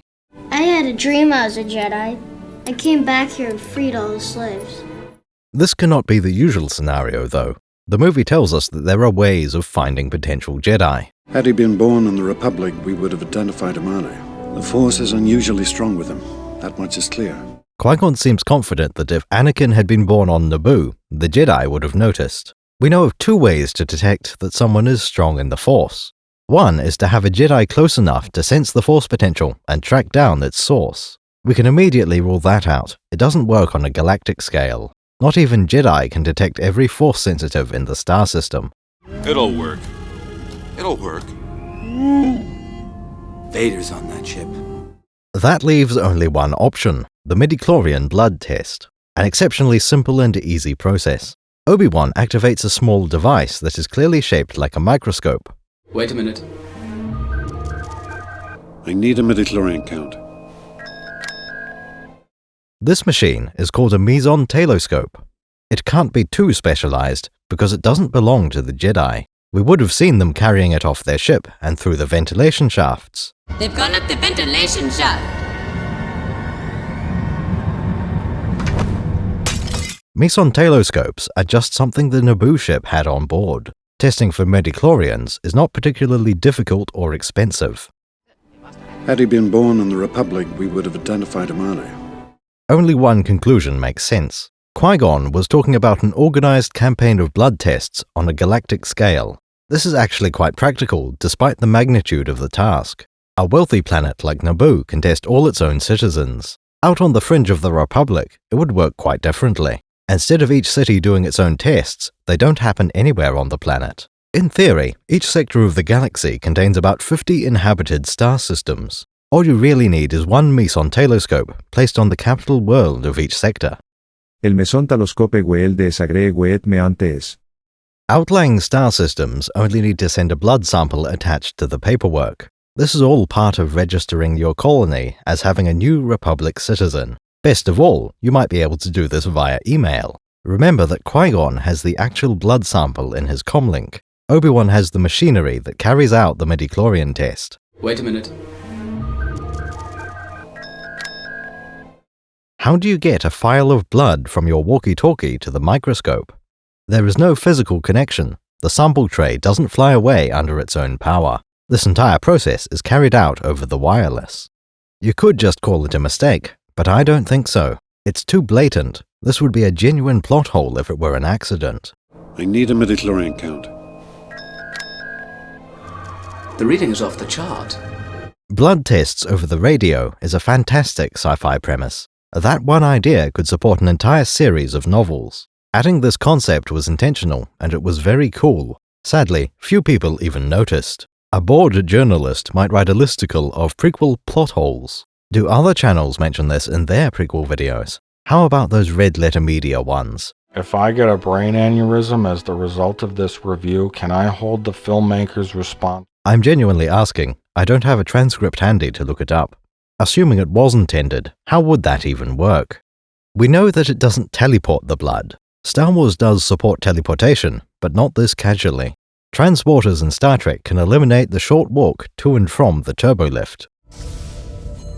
What the hell is going on? Are you all right, number one? I've had it. Let's put all this technology to work, figure out what is going on, and get the hell out of here. Almost everyone in Star Wars will tell you it's physically impossible to teleport. This conversation's over. They will say this even as they travel through hyperspace on a ship full of droids and aliens. Therefore, Obi-Wan has no physical blood sample to work with. Qui-Gon's comlink must have sensors in it, capable of reading all relevant information. There are actually two machines involved here. One is a tiny module with a sample tray and midichlorian detectors. The other is the main comlink with a large expansion slot at the bottom. It's a good design, similar size to the equivalent from the original movie.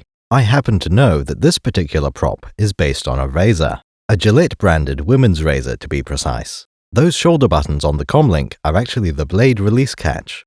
We could be stuck here a very long time. There's something about this boy. We see them used just like the transmit key on a walkie-talkie. Get smoother. Sensor excel smoother. And have fun.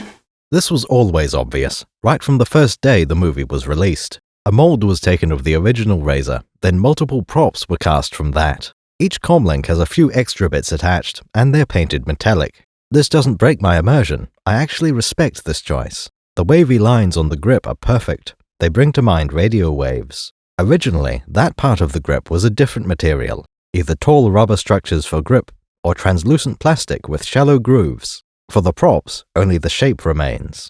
As a bonus, the handle has already been optimized. A large company spent a lot of money designing this shape to perfectly fit the human hand. You'll find the maker of the banana, Almighty God, has made it with a non-slip surface. It was also meant to look nice on the shelf, just like the comlink would. I can believe two galaxies came up with this design on their own. As for the expansion slot, that was not present on the original razor.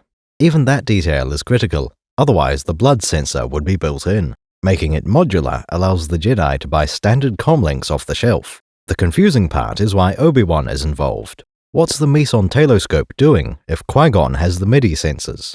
All we can tell is that it must be some kind of analysis, processing the data that comes over the radio in some complex manner. Anything more would be just speculation. The next logical question is how Palpatine escaped detection. We know that Naboo is a planet within the Republic. They have their own senator. The chair recognizes the senator from the sovereign system of Naboo. Jedi expect all Force sensitives to be detected. Surely that means Senator Palpatine has been tested in the past. In fact, he should have been identified as a baby and trained as a Jedi. Had he been born in the Republic, we would have identified him early. One answer would be that Palpatine was detected. Everything went exactly as planned. The test found him, so the Jedi arrived. Oddly enough, the parents decided not to give away their infant son. That would mean the Jedi know Senator Palpatine is Force sensitive. Under that interpretation, the story still works. Declining an offer of Jedi training isn't a crime. Unlike the audience, the Jedi Council doesn't know he'll become Emperor. I know you would. I can feel your anger. I'm going to turn you over to the Jedi Council. If it's public knowledge already, there's no risk of a test giving away the plan. Everyone knows Senator Palpatine's midichlorian count. It's no secret. On the other hand, the system is easily bamboozled. Pull him back. That's one of your boys. Oh. It would be easy for the wrong blood sample to be submitted. Perhaps the data kept getting corrupted during transmission. Most likely, Naboo reports all the Force sensitives that it can find. Palpatine was tested, detected as normal, and put on a list. By the time that list was broadcast at the end of the month, one name had gone missing. Negotiate. In an unrelated note, the Palpatine estate donated a luxury landspeeder to a subspace comm technician. The midichlorian testing isn't meant to have a perfect detection rate. All that matters is creating a large pool of potential Jedi recruits. Knights are sent out to recruit as many as possible. From there, the child is taken to the Jedi head office. I'll watch after him. You have my word. Will you be all right?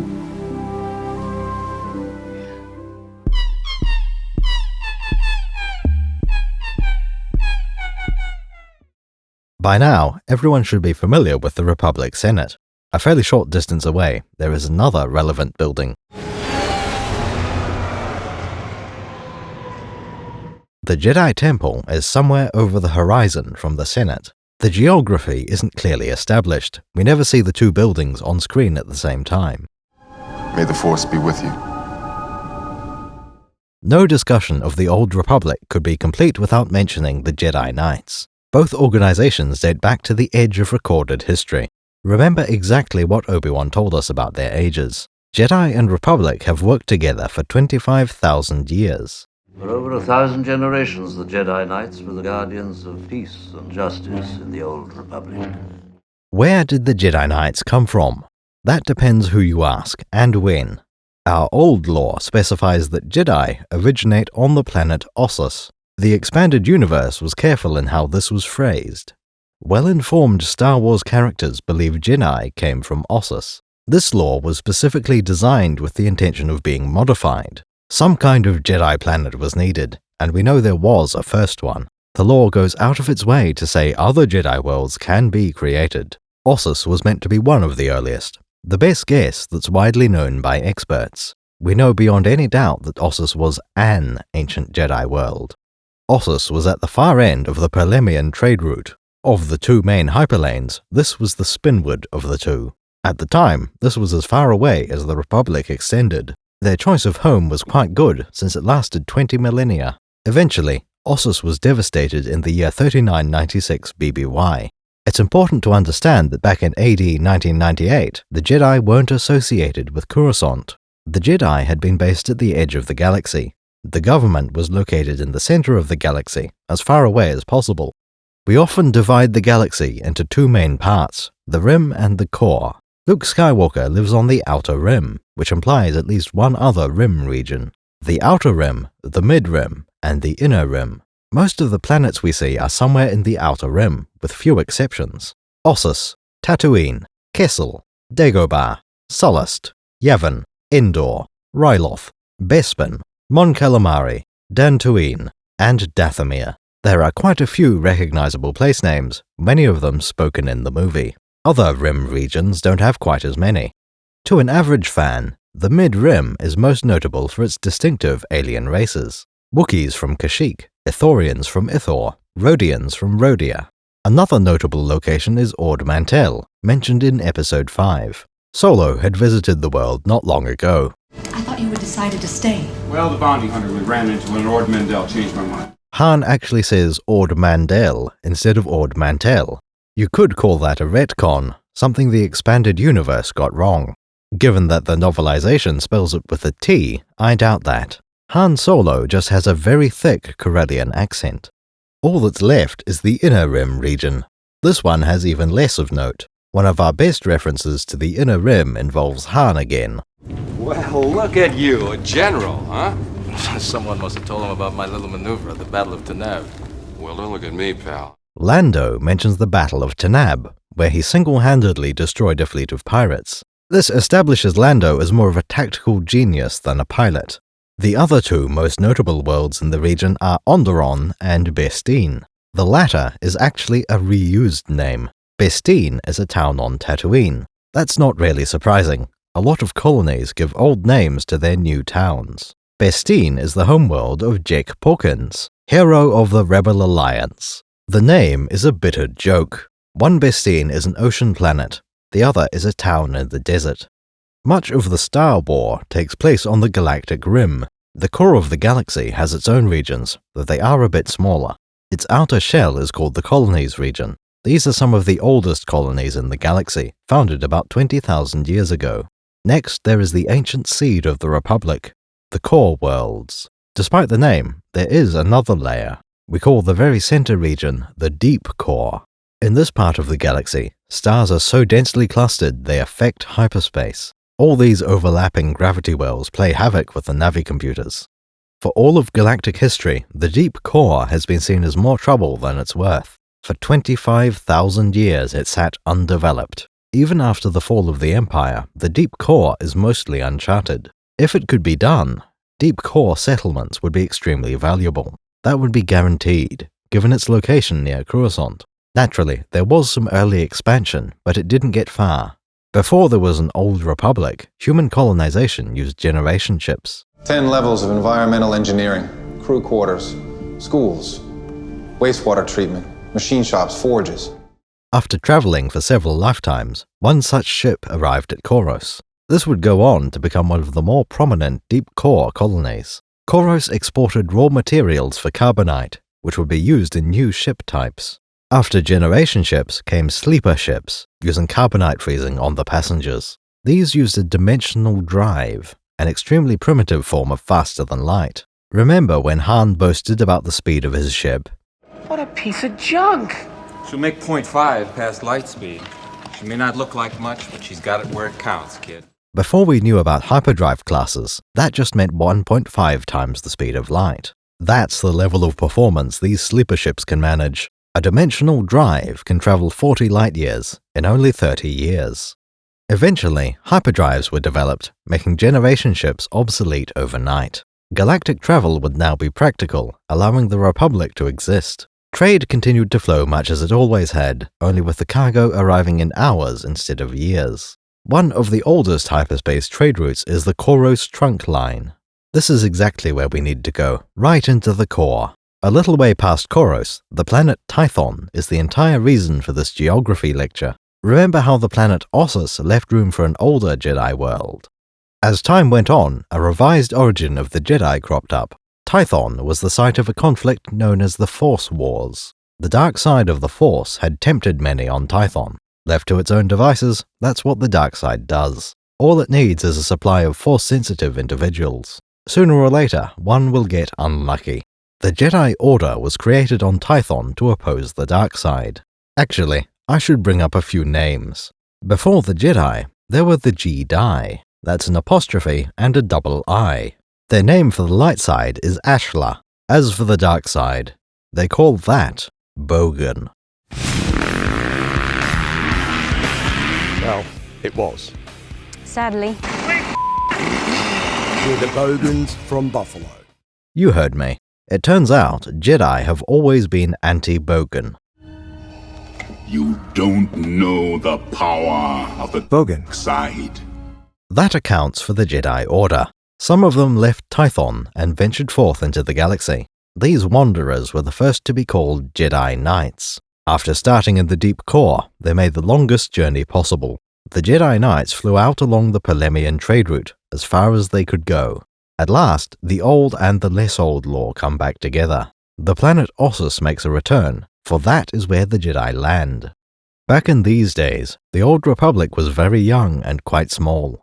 Without the Jedi to help, the Republic might have barely lasted 1,000 years. Ossus was a planet at the edge of known space, along the longest hyperlane in the galaxy, a fortress monastery to guard the road against Hutt, Despot, or anything else. This is why the Jedi have a reputation as guardians of the Republic. For anyone who lives on the Outer Rim, the Jedi are much closer than the Senate. That was the situation 25,000 years ago. Under the watchful eyes of the Jedi and Republic, civilization covered the galaxy. We can skip over a great deal of history here, since the Jedi are our real interest. The next moment we need to focus on is 7,000 years ago. At this point, the cordless lightsaber still hadn't been invented. Our Jedi friends are about to unleash a force with terrible powers. The finger is on the trigger. About to unleash a force with terrible powers, beyond the comprehension of man. How big of a mistake are they about to make? Bad enough that it has a name, the 100-Year Darkness. This incident also changes the way we refer to Dark Jedi. Darth Vader, only you could be so bold. The Imperial Senate will not sit still for this. It all started with a sect of Darksiders in the Jedi Order. That would seem to imply they were on Tython, where the Jedi Order was founded. Those who left the deep core for the planet Ossus were called Jedi Knights. Either way, the Bogan side of the Force figured out a few abilities. They learned how to mutate life using the Force. It allowed for all manner of abominations to be created.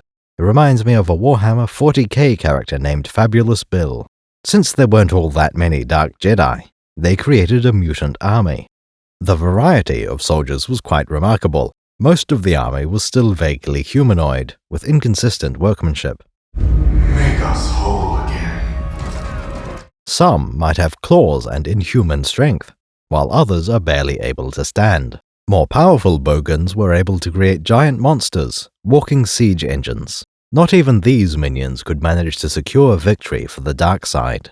It took a century for the forces of niceness to triumph over the forces of rottenness. 86, report to headquarters immediately. Once it became clear that the Jedi were winning, the bad guys bravely ran away. Like the Jedi Knights, they fled from the deep core to the Outer Rim. Instead of stopping at the borders of known space, the Darksiders kept flying onward. Out in the uncharted territories, the Bogans discovered an inhabited planet.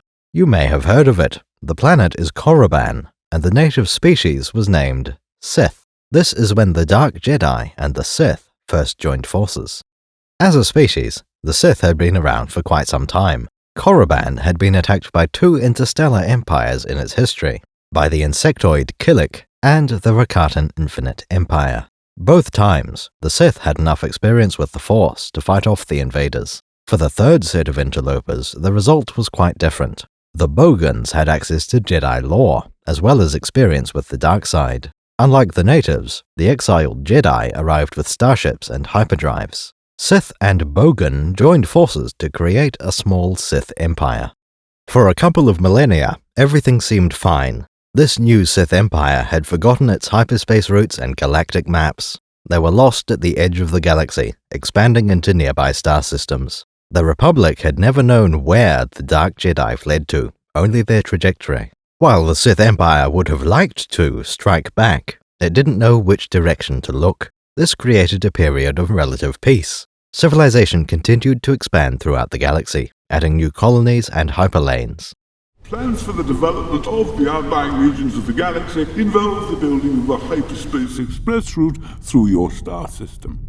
And your planet is one of those scheduled for demolition. This is where we bring in the Great Hyperspace War. Around the year 5000 BBY, the light and dark sides came back into conflict. Explorers from the Republic stumbled upon the planet Korriban. Nobody will be surprised to hear they arrived during a Sith power struggle. Being a Sith is all about waiting for the moment where you get to betray someone. Every apprentice is prepared to kill his master, and vice versa. Kill him. Kill him now. In this case, the Sith Empire was under new management. Marka Ragnos, the old king of Korriban, had died. Two candidates stood out as potential replacements.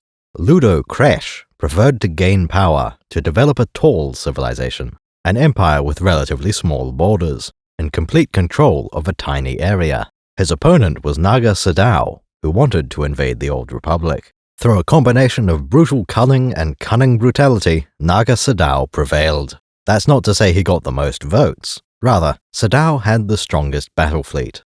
Starbreaker 12, the Republic scout ship, had been captured immediately. Soon after, Starbreaker escaped from the Sith Civil War. Naturally, it ran to the opposite side of the galaxy.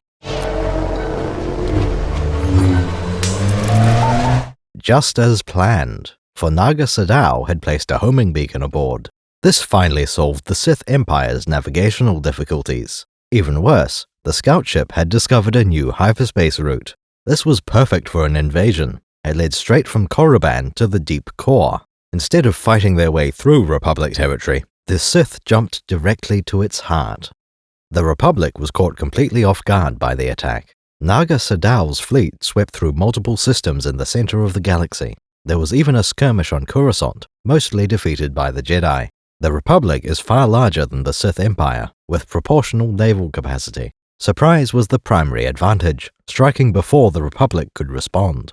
Naga Sadow pushed his luck as far as possible before retreating. Inevitably, the civilized galaxy rallied its fleet to strike back. That same hyperspace route runs in both directions, after all. The Republic retaliation fleet dropped back into real space above Korriban. Displaying the typical weakness of the Sith, they had been infighting. Ludo Kresh had ambushed Naga Sadow's returning fleet. Where Sadow once had the advantage, attrition from the war had brought balance. In the end, both sides of the Sith Civil War lost. Much of the Republic fleet was undamaged, having been stationed too far away to defend. This victory settled the Great Hyperspace War. Once again, the Jedi had defeated the Dark Jedi. They might have called themselves Sith, but at least they're gone now. In actual fact, Naga Sadow had escaped to the moon Yavin 4. Remember how the rebel base was hidden in some ancient ruins? That's right, they were built by the Sith. Specifically, the Massassi bodyguards Naga Sadow had brought with him. Other Sith forces scattered across the galaxy into the unknown regions. Once again, everything seems to be fine for a while, long enough for the Republic to get complacent again. By 4800 BBY, the Jedi invent the cordless lightsaber, that is to say, the modern form of the weapon. From this point onward, all lightsabers are as good as Luke's one. In fact, a saber might still work after being dropped 4,000 years ago.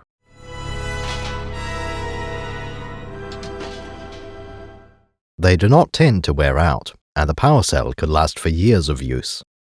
History doesn't always give us the nice round 1,000-year gap between wars. This period of peace lasts 6 centuries. We pick up the story on Yavin 4 in the year 4400 BBY. A dark side Force user emerges, and as always, he's an ex-Jedi. His name is Freedon Nad, and he manages to follow Naga Sadow. Having gained as much power as the Jedi would teach him, Nad looked elsewhere. Upon awakening Naga Sadow from hibernation, Nad studied the dark side. As is tradition, Naga Sadow was betrayed and murdered by his new apprentice. From there, Nad moved to the planet Onderon, a minor world outside the borders of the Old Republic. Nad's master had ruled the Sith Empire, so this world was easy to control. As the centuries ticked past, Freedon Nad eventually died. The Republic continued to expand, and in 4000 BBY it reached Onderon. Jedi Knights were sent to act as diplomats to settle tensions on a newly assimilated world. Onderon turned out to be a bastion of the dark side. The current ruler kept dark relics around, such as previous rulers, the sarcophagus of Nad, and an ancient king. This sarcophagus should contain the remains of Emperor Nimbala. Great jerky! My God, this is an outrage! I was going to eat that mummy! Both of these were not quite dead yet, and the Jedi disapproved. A reasonable reaction, considering the centuries of war on Onderon.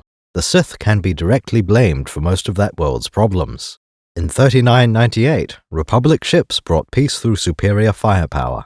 All the dark side relics were confiscated and locked into a vault of Mandalorian iron. This will not have been cheap, and it was commissioned with a service life of millennia. Hopefully, it will be worth the expense. Let's just quickly skip forward until the vault is opened.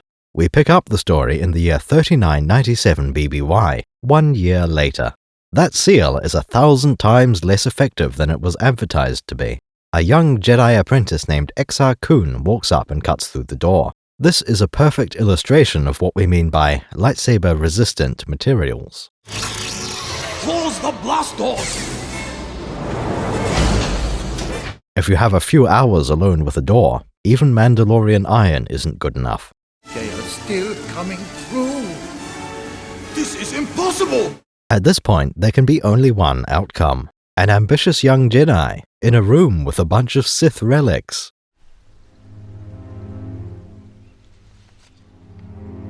Exar Kun immediately became apprenticed to an undead Freeden Nad. He roamed around the galaxy for a while, visiting Sith worlds, from Onderon to Korriban and on to Yavin 4. At every stop, he collected more dark knowledge and power. When Exar Kun returned to the Jedi, he had some radical ideas to share.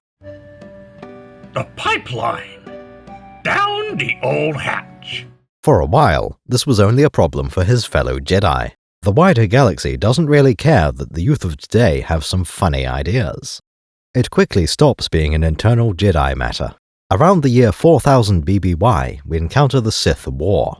Cultists of Nad create a vast military called the Krath. These created enough battle droids and warships to threaten the galaxy. Yet again, ex-Jedi have caused a galactic war. It would take a great deal of droids to fight the Republic, Terminator built in just a few years. The other half of the Krath military was the Mandalorians. Their combined forces posed a serious threat to the Republic. Without these fallen Jedi, most of these wars would never have happened. Though Exar Kun is eventually defeated, it was not without effort. Remember the planet Ossus, home to the Jedi Knights? Well, the Sith managed to use one of Naga Sadow's weapons to destroy it. Not completely, the planet is still there, but nobody would survive. The entire Jedi Order had to evacuate Ossus in 3996 BBY. This left several Jedi Knights available for a mission to track down Exar Kun. He had been hiding on Yavin 4, in one of the Massassi temples. With great compassion, the Jedi set the jungle on fire. There's no way that Exar Kun could possibly have survived that. This marked the end of the Sith War. The Republic shattered the Krath and defeated the Mandalorians. This moment is a seam where the prequels and the old lore are connected. With the planet Ossus devastated, the Jedi move their headquarters. They set up shop on Coruscant, in the very same temple from Episode 1.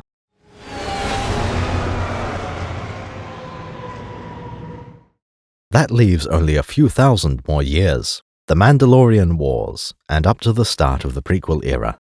Remember how during the Sith War, half of the forces were Mandalorian?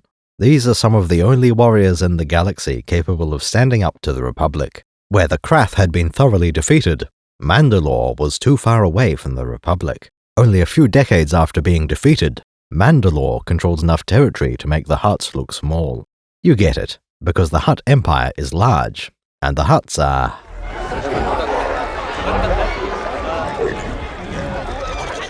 Anyway, the Republic was not particularly eager to jump into another war. Much safer to let the situation get out of hand first. Jedi Knights, guardians of peace and justice, also opposed the war. The Jedi are guardians of the peace, and have been for centuries. This call to war undermines all that we have worked for. The Jedi in general, that is. There were a few exceptions.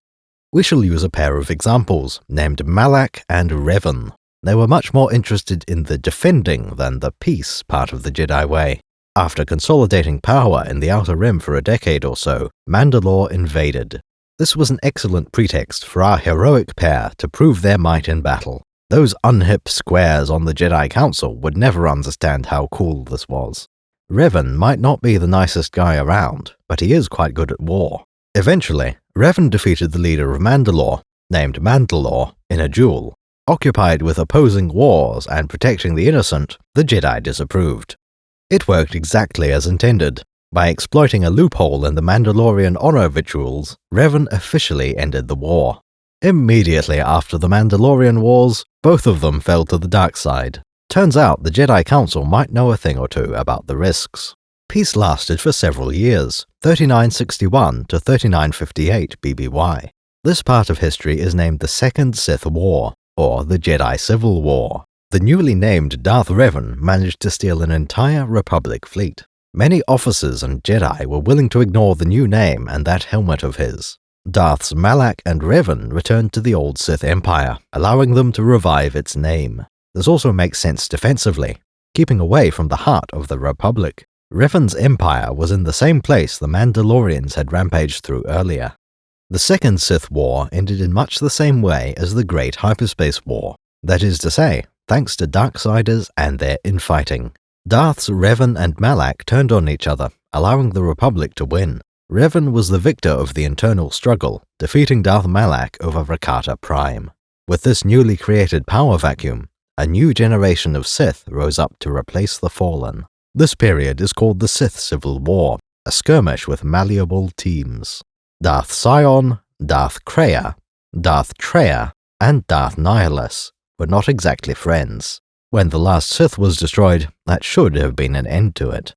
The dark side seemed to have gone into hiding. There were no similar Star Wars for quite some time. In the year 3000 BBY, the galaxy was reshaped by a new hyperlane. The Hydean Way runs from one side of the galaxy to the other, passing by the core worlds. No longer would civilization be limited to the slice. This new road allowed for entire new regions to be settled. All seemed well until the year 2000 BBY. From the year 2000 to 1000 BBY, the Sith returned. If you've been paying attention, you can guess the course already. That's right, a former Jedi turned to evil and started a new Sith cult. Over that millennium, the Sith gained power in the usual way. By the year 1466 BBY, a Sith army was able to soundly defeat Jedi forces at Mizra. The Old Republic was beginning to get quite feeble and corrupt. Everything would finally be resolved 1,000 years ago. This was the Battle of Ruusan, in a time of grandiose names. The Brotherhood of Darkness versus the Army of Light. Despite losing, the Darksiders kept trying to negotiate. Sit down. Have a drink. And I'll drink with you, fucking animal! Best out of 3. No, 5. No, 7. Despite going all the way up to 7, the Sith only managed to win 2 of the battles. At least this time, it seems to have had the desired effect. There would be no Sith empires popping up like mushrooms. We have returned. Only one Sith Lord had managed to survive, having been poisoned and left for dead. His name was Darth Bane, and he invented something called the Rule of Two. Instead of forming an empire, the new Sith would focus on stealth. Always two there are. No more, no less. A master and an apprentice. Meanwhile, the Old Republic tried to recover from the previous era. Centuries of decay have left it in bad shape. In the year 1000 BBY, the Republic was transformed. It was called the Ruusan Reformations. This moment is another scene where the Phantom Menace is attached. I may have exaggerated how perfectly the prequels line up. Expanded Universe lore does not show quite the same Republic. Yet because of the time differences involved, both versions can exist. Everyone always knew the time of the prequels was off limits. Foresight allowed Lucas the freedom to tell his own story. Locked out. Even I can't get past the security. All it required was an event in the history of Star Wars. After we found out what Lucas's prequels looked like, that defined the galaxy. We know that in Anakin's time, the Senate had those floating pods. If you go back far enough in history, those would change and disappear. The same principle applies to the Republic itself. 1,000 years ago, the galaxy became more Lucas-like. First of all, the Supreme Chancellor is named Valorum. The Ruusan reformations were the work of Tarsus Valorum. This man is clearly the ancestor to our Finis Valorum. Most changes are required because of the first 2 prequel movies. Lucas shows the Senate granting ultimate power to Palpatine. I love democracy. 1,000 years ago, the Senate was given that authority. Previously, the Chancellor had considerably more personal influence. Another unexpected change was the state of the Republic's military. Attack of the Clones implies there is no Republic army or navy. This is a crisis. The Senate must vote the Chancellor emergency powers. He can then approve the creation of an army. Since one had already been depicted, this moment removed the army. The final stroke was for the Jedi to be given Republic status. Instead of an unofficial understanding, the government can now give orders. Sending a secret mission to Naboo, for example, or Palpatine appointing members of the Jedi Council. The Council doesn't like it when he interferes in Jedi affairs. I swear to you, I didn't ask to be put on the Council. That brings us back around to the present day. The scene is set for Skywalker to join the Jedi. Be mindful of your feelings. Your thoughts dwell on your mother. If you've seen a few of our videos and feel like we've earned your support, please take time to check that you're still subscribed to the channel. Leave a like perhaps. Fiddle with the notification bell so you're notified as soon as we upload new videos. Why not join us on Discord? We promise it's only half as bad as that sounds. What did you have in there? Everything. Most of it dangerous. If you'd like to support us financially, consider becoming a patron or clicking join under this video. YouTube members get access to Imperial rank insignia in the comments section. Aboard ship, the Skywalker boy is comfortable. Anakin grew up learning about starships and other vehicles. It makes no difference that he's never seen this particular ship before. He could have installed the necessary spare parts, alone if needed. I can help. I can fix anything. I believe you can. The same goes for many of the people aboard. Jedi Knights are so wizard, and now there are 2 of them. Meet Obi-Wan Kenobi. Hi. You're a Jedi too? Pleased to meet you. Little Annie realizes that the Knights are likely to be busy. He doesn't want to pester them. Qui-Gon, sir. I don't want to be a problem. You won't be any. Instead, the kid strikes up a friendship with the most relatable life form aboard. Anakin meets Rick Olier, the greatest pilot Naboo has. They get on fairly well. How do you know so much? I listen to all the traders and star pilots who come through here. Rick isn't concerned about having a child in the cockpit, which would generally be risky. Coruscant. The entire planet is one big city. There's Chancellor Valorum's shuttle. By winning a pod race, Skywalker has established that he is competent. He demonstrates an interest in Rick's job, and he can make educated guesses. Those are the forward stabilizers. And those 2 control the pitch. In the movie, these lines are primarily aimed at the viewer. Given that Anakin knows about the moons of Iago, he also knows Coruscant. Only the audience needs to hear that the planet is all city. The entire planet is one big city. Though it isn't developed much, the relationship between Rick Olier and Anakin is great. Little Annie would have joined the Naboo Pilot Academy if the Jedi didn't accept him. Besides the pilot, most of the souls aboard are royal attendants. Anakin is very aware that he has nothing in common with them. He thinks one of the handmaidens might be nice, maybe. You're a funny little boy.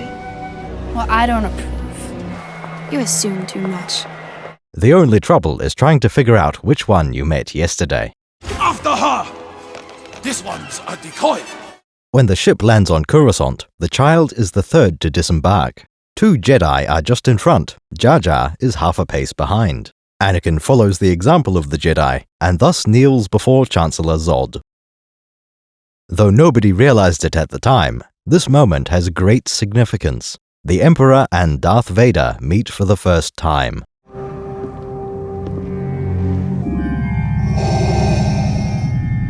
What is thy bidding? The Queen and her security follow the Jedi down the boarding ramp.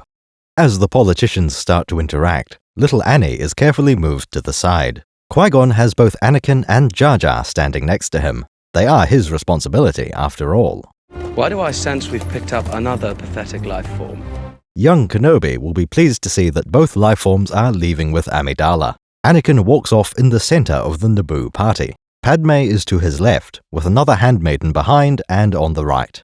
The kid keeps looking at the Queen, and the supreme ruler of the galaxy. In this next shot, it almost looks like he's staring at her plumage. Knowing Anakin, I bet his eye is on something else. One neat detail of Coruscant is all the air traffic, along invisible roads in the sky. Finally, little Annie realizes the Jedi are no longer with him. Nobody had bothered to explain their plans to the lad. Unsure of what's happening, Anakin stops walking. Both Qui-Gon and Padme notice, and she tells the boy to follow the Queen's group. Annie, come on. While Anakin does resume walking, he checks if this was what Qui-Gon wanted.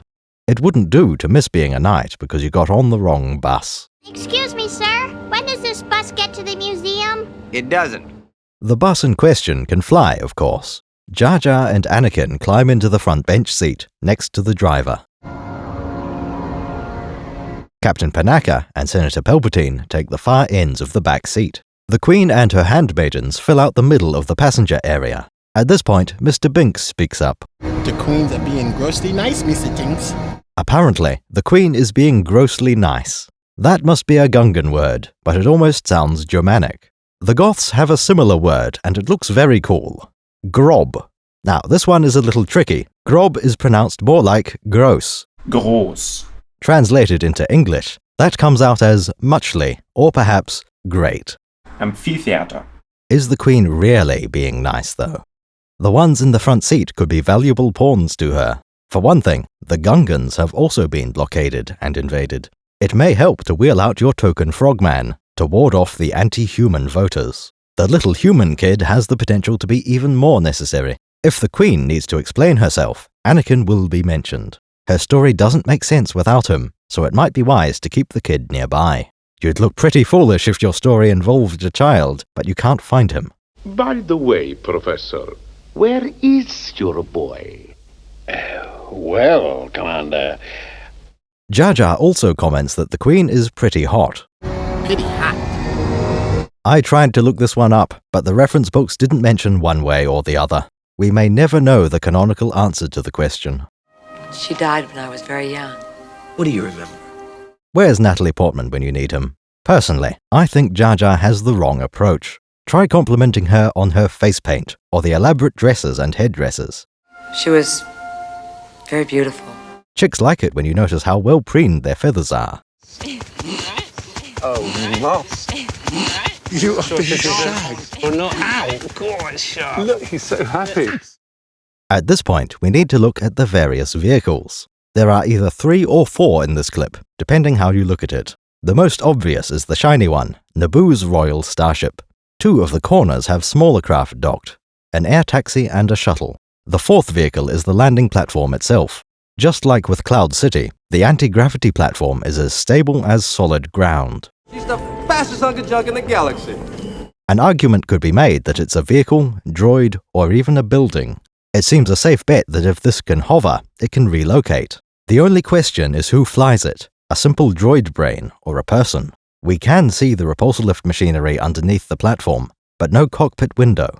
I suspect these platforms are contracted on an hourly basis. They would be extremely convenient since they can float anywhere in the world. For long-term parking, I don't find this at all credible. I predict there must be a large enclosed hangar somewhere, potentially a kilometer below the surface level with several enormous doors. After the royal cargo had been unloaded, the crew would fly the ship elsewhere. The chrome ship had been heavily damaged. It would need extensive repairs. No matter how good Watto's parts might look, would you trust them with your life? No. I expect everything was torn out and replaced with brand new components. There is one more idea I'd like to raise. What if one company owns the floating pad and the hangar? Their banking clan will sign your treaty.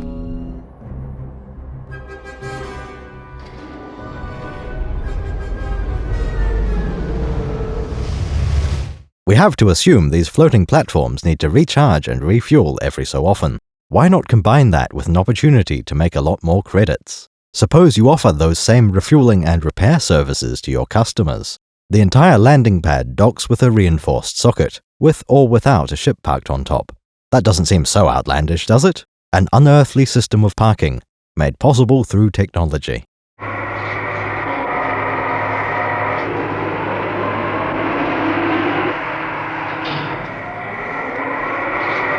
To avoid the parking problem, the Queen and Senator use a taxi. This being Star Wars, it would only make sense to have a flying car.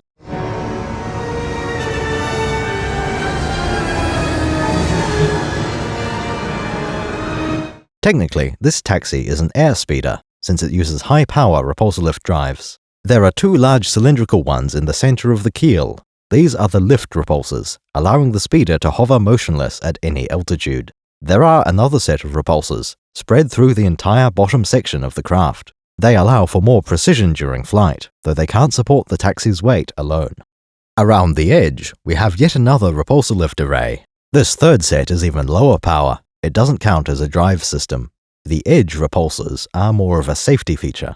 They function as a buffer, like putting tires around the edge of a boat. When the taxi comes into dock, the repulsors keep it from scratching the paintwork. As for the engines, these appear to be standard spaceship ion engines, tuned for high efficiency and low speeds, with an hour's flight time. As one might expect from the transports used by politicians, the taxis are quite safe. Unlike most vehicles, their pilots are trained to fly outside the auto-navigating sky lanes. It includes a set of 3 large headlights, essential for visiting the lower levels of the city. Most safety features are already accounted for, except for 2 little details. There is no enclosed canopy to offer protection from the elements. We can assume there is some solution installed, even if we cannot see. An invisible force field bubble to serve as windscreen. I cannot imagine queens and senators would just accept being out in the rain, even if Coruscant has its weather set to manual control or has no rain at all. There is another feature notable for its absence. None of the seating aboard the taxi comes with restraints. There are no seatbelts whatsoever, no visible safety gear. At least for the prequels, this is fairly normal. Inertial dampers allow you to keep your footing during flight. I'd forgotten how much I hate space travel.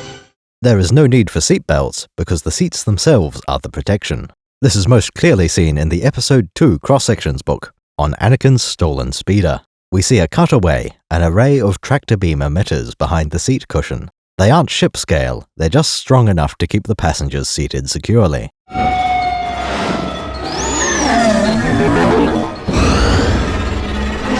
That's a very sci-fi concept. You might as well add it in. Valorum's shuttle is an Edicus class. Not much is known about this one, and for good reason. This, a boring ship for boring people, had escaped from the law. There's Chancellor Valorum's shuttle. And look over there. Senator Palpatine is waiting for us. The only thing anyone could know is what you see on screen. That was the case until about 2005, the year the internet was invented. The official Star Wars website included a way for you to give it money. They called this hyperspace, and it came with many benefits. A forum where you have to pay money before you can post, a concept which has never been attempted before or since.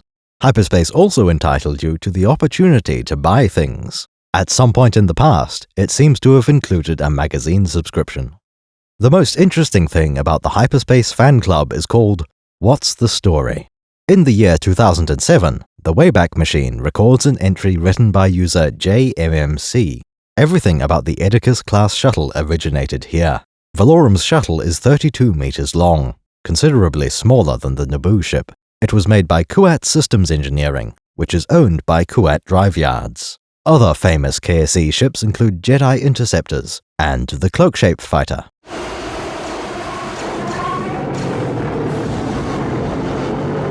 On Earth, the most popular example is Slave 1, Fett's Firespray class. Kuat mostly makes military starships. The Cloak-shape is the closest one to a shuttle. The Edicus and Cloak-shape are both designed for use in an atmosphere. While I'm sure the ship is airtight, it's only a planetary shuttle. There will be no hyperdrive aboard, no support for leaving the star system. The Edicus shuttle has 2 notable features, and one of them is the door. At the front of the vessel, there is a small tower with a clear dome. This is an enclosed guard station, an observation dome, probably a weak point, though it might help with parking. Speaking of which, notice how the shuttle docks with the platform. Like the air taxi, Valorum's shuttle is still floating under its own power. The Edicus has all the luxury features you might expect. Since its passengers are likely to be paranoid, it will have decent defensive hardware. The senators are more interested in anti-snooping than shield generators. Palpatine has arranged for the privacy tools to contain listening devices. Ironic. Sometimes, the cone of silence is more trouble than it's worth. What? There is one questionable part of the shuttle's lore. The class is named after Anwes Edicus, an old Supreme Chancellor. On its own, there is nothing wrong with the name. JMMC has correctly identified a name that had already been established as part of Star Wars. It appears that this comes from the official website in 2002. The shuttle data says that Edicus ended the Death Seed plague. Fair enough, that would be a good reason for Anwes to be famous. Death Seed is a terrible thing. It's caused by tiny insects called drochs. They are 5 millimeters long, closer to a large ant than a small earwig. The only concern is that the Death Seed plague normally refers to a specific event. Luke and Leia were responsible for ending it, not Edicus. We do have an upper limit to the age of the Death Seed plague. In the year 750 BBY, a new prison colony was created. The world is named Nam Chorios, a barren, gloomy rock, a non-human species called the Grismath dynasty, with mostly human prisoners. Next, we have 2 facts that seem to be in conflict. Drochs are both native and invasive. Grismaths brought black, skittering insects to the planet. These are the Droch species, which originate from a planet they were introduced to. There can be only one way for both to be true. The invasive foreign bugs were something else, distinct from the Droch species we know and love. Over the course of decades or centuries, they evolved into true Droch. That sounds a bit implausible in our galaxy, though it depends on the ancestor bugs. As it happens, Nam Chorios is what we call a Force nexus. Like the planet Dagobah, this place is strong with the Force. Sith have been established to create dark side mutants. If that can be done intentionally, surely a few beetles can evolve a bit. This knowledge tells us roughly when Chancellor Edicus could have lived. No more than 700 years ago, since there was no plague until then. The timeline of Nam Chorios says the prison became a colony of farmers. Growing things on this world was not easy. Guard and prisoner had to join forces. After generations, Nam Chorios quarantined itself. After that, we can assume no more Drochs escaped the planet. Edicus must have lived around 600 to 700 years ago. After that point, the quarantine stayed in effect for quite some time. The next notable incident was during the time of Senator Palpatine, centuries later. After the Empire rose and fell, Luke Skywalker solved the Droch threat. Putting this all together, Chancellor Edicus contained the plague. The self-imposed quarantine prevented any more insects from escaping into the galaxy. Anwes helped stop the epidemic from spreading, which is harder than it sounds. Drochs are not quite like fleas, flies, or other parasites. Where those creatures will bite you, the Droch buries itself underneath your skin.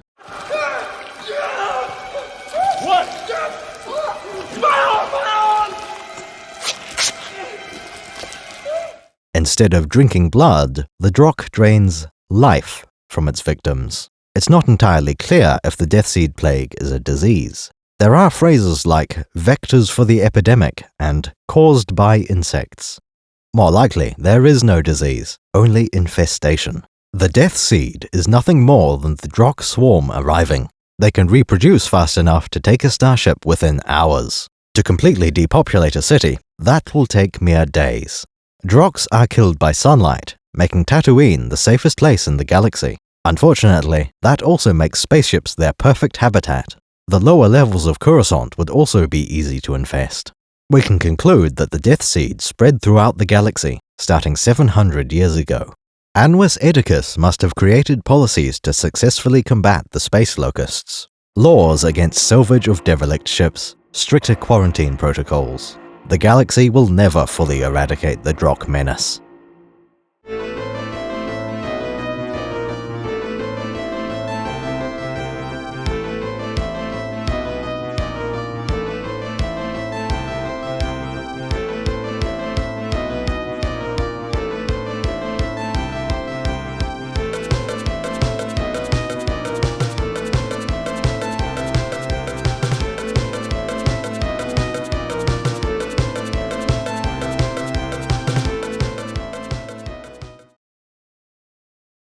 That's a lot of lore for one tiny background vehicle.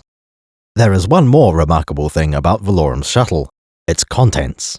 Not Valorum himself, no, I'm talking about the Senate Guard. There are 8 soldiers aboard, all dressed in dark blue robes. Their helmets expose a large part of the face, and they have elaborate crests. It's clear these guards aren't expected to see serious combat. They're mostly ceremonial. Their rifles look very pretty, which you start to suspect is their only purpose. Similarly, they have a strap to sling the rifle over their shoulders. That's a very practical thing. It's as helpful for blasters as any other rifles. It also implies the blasters are rarely, if ever, used. While they might have good technical specs, they will be set to stun by default. These blue guards are clearly intended as a reference to an older character. In Episode 6, the Emperor has a set of guards in his throne room. You may call these Royal Guard, the Imperial Royal Guard, or the Imperial Guard. If you were to call them the Astra Militarum, they would stab you with their force pikes. Speaking of which, the force pike is essentially a vibroblade spear. It doesn't actually have anything to do with the force. Unlike most bladed weapons, though, this one comes with a stun setting. This shows an interesting difference between the Imperial Guard and the Senate Guard. The Red Guards have, at most, a blaster pistol under their robes, whereas the Blue Guards have a blaster rifle, potentially hundreds of meters of range. It makes sense that range would be more of a concern in the Senate. There are some long sightlines, from one of the pods to the far side. A ranged weapon allows all the guards in the room to participate. A very different situation from Palpatine's throne room. His royal guards are only expected to defend the area between turbolift and throne. Guards, leave us. Menacing figures cloaked in red are an early warning sign, a foreshadowing. By Episode 2, the Red Guards had already been established. You must realize there aren't enough Jedi to protect the Republic. Right down to their use of the Force Pike. Palpatine's guards have always been iconic, and these are a good variant. Senate Guard have arguably the more practical weapon, no matter what Kenobi says. Not as clumsy or random as a blaster. In order to continue the recruitment process, Qui-Gon must report his findings. After a long and exasperating mission, the Master Jedi has arrived back home. Next, he must report in to the Jedi Council. Obviously, they live in the highest room of the tallest tower. They are spellcasters after all. You've got to build towers to keep your wizards in. Hey, Graham, I'm not in the room, right? What room? I want to cast magic missile. The room where he's casting all these spells from! What if I told you the Jedi Council are in a different location? If you tried to bomb the top of the tower, you would inevitably miss. Act on this, we must. You see, the Jedi Temple is a rather large building. Right at the top of the ziggurat are 5 spires. Summon more ziggurats. These are laid out in a cross, like 5 pips on a die. 1 in each corner of the square, plus a larger tower in the middle. The 4 around the edge all look the same, where the center tower has additional wings. It looks like a large observation platform right below the tip of the tallest tower. If you're anything like me, you will have assumed the Jedi leaders picked the center tower. There can be no argument. The council chambers are at the top of a tower. One of the 4 small towers around the edge. Definitely not the central tower. This has always been right there in the movie. It was clearly intended. All 4 peripheral towers have the correct windows at the top.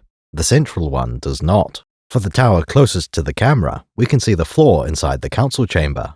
Books of the time also support this fact. All 4 towers have similar rooms at the top, all for a Jedi Council. 1 tower for the High Council, which is the only one we ever see. The others are the Councils of Reconciliation, Reassignment, and First Knowledge. By far the funniest of these is the Reassignment Council, whose job it is to fire Jedi. Whenever an apprentice can't find anyone willing to train him, he visits the Council. Luckily, Anakin will not need to encounter the Reassignment Council. You seem a little on edge. Now that you know about the real layout of the Jedi Temple, there is one nagging question. What is the central tower for? We have 862 pages of cross-section books to show just that. According to Inside the Worlds, the tower is full of levitating statues. Qui-Gon is not fooled by this unintuitive architecture. He is a mighty enough Jedi to have earned a place on the High Council. If you would just follow the code, you would be on the council. Of course he knows the room. He's been summoned there often enough. You still have much to learn, my young apprentice. Qui-Gon describes being attacked by a powerful dark side practitioner using a red-bladed lightsaber. Based on the history of the galaxy, I would say Sith is a fair assumption. The Sith have been extinct for a millennium. I do not believe the Sith could have returned without us knowing. The Council does not agree. His complaint of nearly being cut in half, completely dismissed. Right. All the Council has to offer are platitudes. We will use all our resources to unravel this mystery. We will discover the identity of your attacker. They respond as if Qui-Gon is prone to exaggerating. Sith Lords have caused at least one war every few thousand years. Unless you think Qui-Gon's report is completely unreliable, it seems like a big deal. The sort of thing you might send another 2 knights to investigate. Deciding he will get no traction on this issue, Jin brings up his other discovery. Master Qui-Gon, more to say, have you? With your permission, my master. Normally, the Council wouldn't be involved with recruitment. Skywalker is a special case. Nothing about his apprenticeship was normal. I have encountered a vergence in the Force. A vergence, you say? Notice the way Qui-Gon phrases his report. He found a vergence in the Force instead of a future Jedi. This is an odd word, clearly related to focus, to diverge, to converge. In context, the meaning is basically subspace anomaly, something out of place. Qui-Gon says that the Force behaves strangely around little Annie. That makes the boy an object of interest, one the Council would like to examine. Bring him before us, then. Now that we know a little about the Jedi, we can see how Anakin interacts with them. What tests do the Jedi want to see? What's all this about a prophecy, a chosen one? Before we catch up with young Skywalker, we need to discuss something. A very significant plot point within the entire prequel trilogy. It's time to tackle prophecies and Anakin's father. And this is Black Dynamite. My mama said my daddy's name is Black Dynamite. So did my mama. Oh, hush up, little girls. A lot of cats have that name. The most illuminating conversations are between Qui-Gon and the Council. His cells have the highest concentration of midichlorians I have seen in a life form. It is possible he was conceived by the midichlorians. At this point, Qui-Gon has relayed just the facts. There exists a boy with exceptional Force potential, yet no father. The mother claims there hadn't been a father, that she can't explain what happened. Speculating that the Force did it seems reasonable enough. The Council doesn't like the sound of that. Mace can see where this is going. You refer to the prophecy of the one who will bring balance to the Force. You believe it's this boy? Apparently, being conceived by midichlorians is a reference to Jedi lore. They have a prophecy that a chosen one will bring balance. Details are extremely sparse. Most books only repeat movie quotes. The Phantom Menace says, will bring balance, and the book cannot elaborate. We're interested in 2 books for their unique approaches. Both are from after the prequels, 2007 and 2010. The one from 2010 is named The Jedi Path. Its format is a school textbook, where Ahsoka has scribbled her commentary in the margins. If we check the table of contents, there is an extremely promising sign. The Chosen One is on pages 13 to 17. What luck! Quickly, let's turn to that page and start learning. Unfortunately, this book has lied to us. It never had any information to reveal. There are 0 pages on the matter. I shouldn't need to explain why that's bad. The book claims to offer information to the curious mind. The people writing know they should have addressed the prophecy.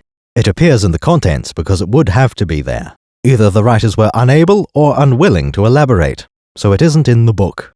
Only a few years earlier, in 2007, another essential guide came out. This book was about the Force, the Jedi, and the Sith. Checking its contents, there is a chosen one on the list. This time it's all the way near the back, pages 205 to 222. Though the information is lacking, it's far better than nothing. We get something vaguely like the wording of the prophet, whoever that might be. A Jedi will come to destroy the Sith and bring balance to the Force. As cryptic visions of the future go, this isn't the worst I've seen. Clearly, this isn't the actual wording that the Jedi are familiar with. It doesn't mention anything about someone with no father, so how would Mace Windu have known? It is possible he was conceived by the midichlorians. You refer to the prophecy of the one who will bring balance to the Force. I don't think Qui-Gon does this a lot, dragging kids up to the top of the tower. We have to conclude the conceived by midichlorians part is in the prophecy. The book indicates Yoda came up with that idea, and still indirectly. A vessel of pure force the Chosen One will be, more powerful than any Jedi in history. This gives us far more to work with, something beyond, bring balance to the Force. With Yoda's elaboration, we can finally see where Mace Windu is coming from. Qui-Gon has a boy with more Force potential than any Jedi who has ever lived. That doesn't happen every day, it's once a millennium at best. Canonically, Qui-Gon believes in the prophecy. He is utterly convinced that Anakin is the Chosen One. I don't presume to. But you do. Revealed your opinion is. The Council isn't so convinced. They've heard this before. Yoda has probably seen 20 Chosen Ones in just the past century. Qui-Gon Jinn remains quietly confident, insisting on a test. Anakin's potential is undeniable. He is sure testing will reveal that. Trained as a Jedi, you request for him, Finding him was the will of the Force. I have no doubt of that. More than anything, Jinn is surprised the Council can't see what he can. Bring him before us, then. As far as we can see, the Jedi Council are wrong in canon. Anakin is the Chosen One. He does bring balance to the Force. The exact meaning of balance is debatable. One interpretation is that Mace Windu is so bad, the Jedi Purge counts as balance. Master Windu, how pleasant of you to join us. We're fucking switching. That in this era, Jedi suck, and the Force was trying to get rid of them. Officially, bringing balance meant ending the Empire. After all those years, Anakin destroyed the Sith and made things right. Officially, Annie's father is Darth Plagueis via midichlorians. I should stress that he never came within 12 parsecs of Shmi Skywalker. Why do I keep saying official? Because I don't necessarily agree with George Lucas. In 1999, all we knew was that Anakin had no father. Lucas implies the Chosen One was created to serve the will of the Force. Magic. This is just something that happened to happen and wasn't very likely to happen again. It's important to note that in 2005, more information was revealed. Did you ever hear the tragedy of Darth Plagueis the Wise? Episode 3 established the name of the Emperor's old master. Possibly the most surprising detail of the movie was one little line. He could use the Force to influence the midichlorians to create life. By using this phrasing, there can be no doubt he means Anakin. According to Qui-Gon, little Annie was created by the midichlorians. The audience was meant to understand this, though Skywalker was not. After all, the Sith legend is very old. In Lucas's canon, Anakin's father is Palpatine's old master. Darth Plagueis influenced the Force in such a way that Skywalker was created. These are the answers given to us by the Maker. These are not the only possible answers. I rejected those answers. Instead, I chose willful misinterpretation. Personally, I have never believed in the virgin birth. It seems rather silly and doesn't add anything to the movie. Before long, I started to realize how well the movie was written. Think of the Naboo core, for example. The movie itself is fine. You can reinterpret the movie instead of editing it. For anyone who doesn't like this new lore, Lucas made it optional. All the tools to replace it are already provided within the movie. This is no minor feat. It shows great subtlety. Episode 1 is the movie George Lucas wanted, but it can be what I want too. First of all, let's check Qui-Gon's report. It is possible he was conceived by the midichlorians. This is presented as a guess, a suggestion for how there could be no father. Better still is the artful phrasing of Shmi Skywalker. It's clear Shmi is far sharper than she usually gets credit for. Take a close look at this scene. There was no father. I carried him, I gave birth, I raised him. I can't explain what happened. I contend that Shmi is lying to Qui-Gon about the father. When she says, there was no father, they both know this is a lie. So what I told you was true, from a certain point of view. A certain point of view? That's important because I'm not criticizing Shmi in the slightest. She is lying with the intention to explain rather than deceive. There was no father, in that the father is not relevant to Qui-Gon.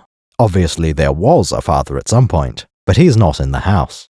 This isn't a recent development. Anakin never knew his father. Shmi has implied all of this, and that the father is nobody special. There is no Jedi heritage in the Skywalker line, nothing to explain his midichlorians. I never lied to you. Your parents were no one. Qui-Gon has been around the galaxy a few times. He can read between the lines. When Shmi can't explain what happened, that is another lie. What she means is that she'd prefer not to explain what happened. Life on Tatooine is hard, even more so if you're a slave. I didn't actually come here to free slaves. The tragedy of the missing father is an old wound. There are enough painful memories that Shmi dodges the topic. Goodbye, my darling wife. And thank you. Qui-Gon can see exactly what is happening, so he doesn't push the issue. Given that fathers are quite important, biologically, all of this follows. In that case, Shmi cannot mean what she's saying literally. Can you help him? I don't know. This interaction becomes a knight questioning a slave, then tactfully dropping the matter. Effectively, Shmi has promised that she is hiding the right details. Qui-Gon can tell she believes that to be true, that no good would come from prying. There is no secret Force-sensitive dynasty that she's protecting. Most likely, Anakin's father was an unremarkable, decent bloke. I'm just a simple man trying to make my way in the universe. Perhaps he got into a scuffle with some Tusken raiders. Maybe he displeased a Hutt, or met a crate dragon. Perhaps he shared a meal with Nanzati, a delicious soup. Another interpretation would be that the slavery and missing father were related. Any attempt to escape, and they blow you up. Boom! I tend to think most fathers are opposed to slavery by default. You don't remember me. We spoke on the phone 2 days ago. I told you I would find you. In particular, they don't like the idea of having their own kids enslaved. Assuming the Skywalkers started out free, the father might have lost a fight against the slavers. Anakin doesn't know all that much about his own history. How long have you been here? Since I was very little. 3, I think. It's not clear if here means Watto's shop, or Tatooine in general. Either the Skywalkers were brought here from off-world, or they've always been on Tatooine. A father can exist in either backstory, so long as Shmi keeps those memories private. All of this assumes Anakin's father had been a good man. We could also say that he wasn't the nicest guy around. I don't care if you win. Perhaps all 3 Skywalkers had been together, but the father found a way to escape. Instead of sticking together, he abandoned Shmi to the mercy of the Hutts. Perhaps he betrayed them, or was sold to a different planet. You could go into lurid detail about the perils of being Shmi Skywalker. Is she free too? I tried to free your mother, Annie, but Watto wouldn't have it. That would have to be on your own time. I'm not writing the fanfiction for you. You'd have to talk to ED1TA about such things. We do know that Watto isn't the father, and that's all I'll say on the matter. It is certain that George Lucas would disagree with me. Anakin's father was intentionally written out of the universe. It isn't clear to me why Lucas was so keen on adding a virgin birth to the setting. Is he trying to make the Chosen One prophecy seem more believable, adding an allusion to mythology from Earth, so the audience sees little Annie as being all mystical? It is done. Whatever the intention, it can't be an accident that the dialogue is so ambiguous. In the canon interpretation, Qui-Gon believes in the Chosen One more strongly than any Jedi. In my head, Jin is far more cunning and manipulative. He doesn't entirely believe in this Chosen One business, but the other Jedi do. He does believe Anakin is unusually powerful, that he must become a Jedi. Yoda thinks he can see through Qui-Gon, a zealot following prophecy.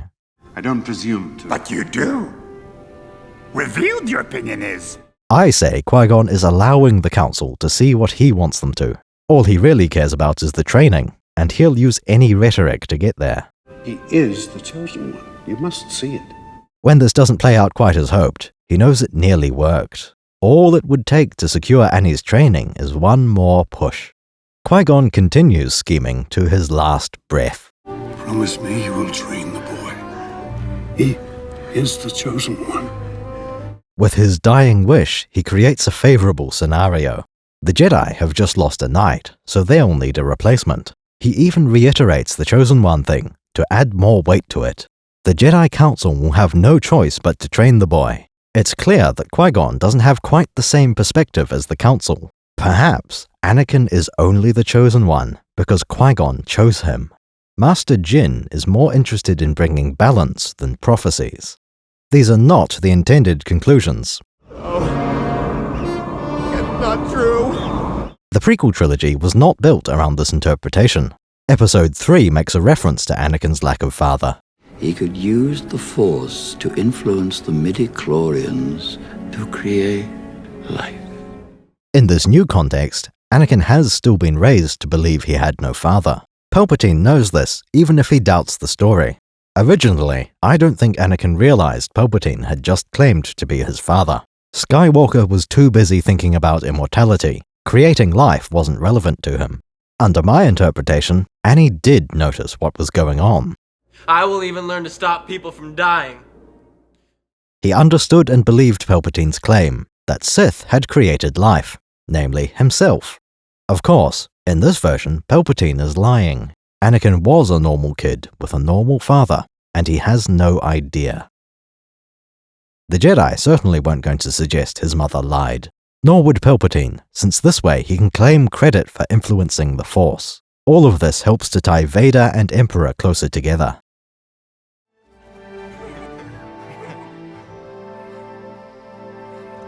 Do you have a plan B? For now, though, Anakin is on his way to become a Jedi. He had been staying with the Naboo party in Palpatine's apartment. Besides the Jedi, Anakin doesn't really know anyone. He has met Jar Jar, Padme, and Rick Ollier. We can be confident the pilot stayed near the ship to supervise its repairs. That means little Annie can talk to either Padme or Jar Jar. Boys here to see Padme. Let him in. Can't say I blame him. I wouldn't volunteer to chat with JJ either. By this point, Amidala has already changed into her other disguise. I may never see her again, so I came to say goodbye. We will tell her for you. We are sure her heart goes with you. Once again, Padme is put into a difficult situation because of her decoys. This is something of a running theme. She keeps getting impaired by being the wrong Padme. The Queen will not approve. The Queen doesn't need to know. You Jedi are far too reckless.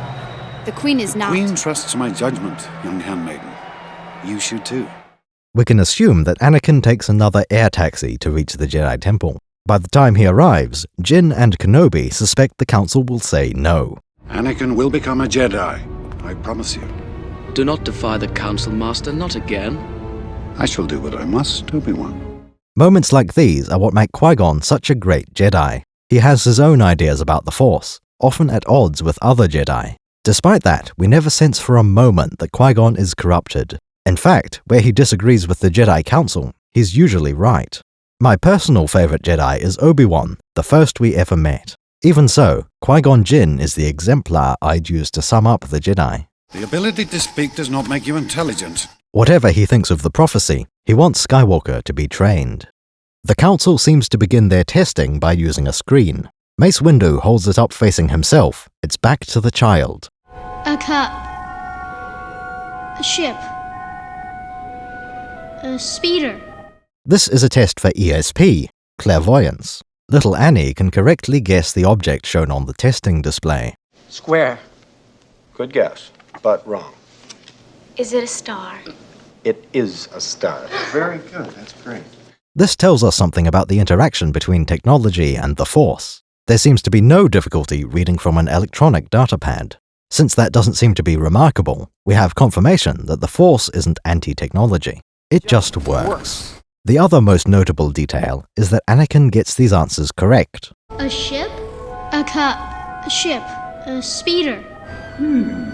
Mace changes the picture, and then the kid answers. That's only interesting because the movie already made a point of Anakin seeing the future. He can see things before they happen. That's why he appears to have such quick reflexes. It's a Jedi trait.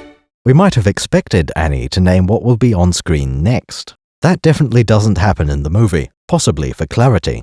It looks better for him to guess right than to name what isn't on screen yet. At this point, it appears the testing was unnecessary. Everyone in the room knows Anakin has great Force potential. The testing switches to an interview. How feel you? Cold, sir. Once again, little Annie has mentioned the cold away from home. It's very cold. This was not the answer Yoda had been looking for. Afraid, are you?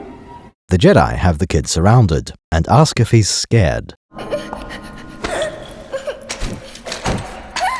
Anakin answers no, which is fair enough. No, sir.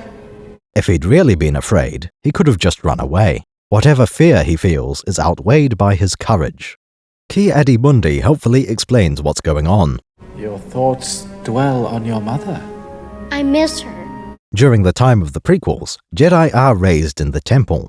Most of them will have no memory of their real family. This seems to be a primary goal of the Jedi Order. What has that got to do with anything? The objection seems to be that Anakin would prefer his mother be alive. Fear leads to anger. Anger leads to hate. Hate leads to suffering.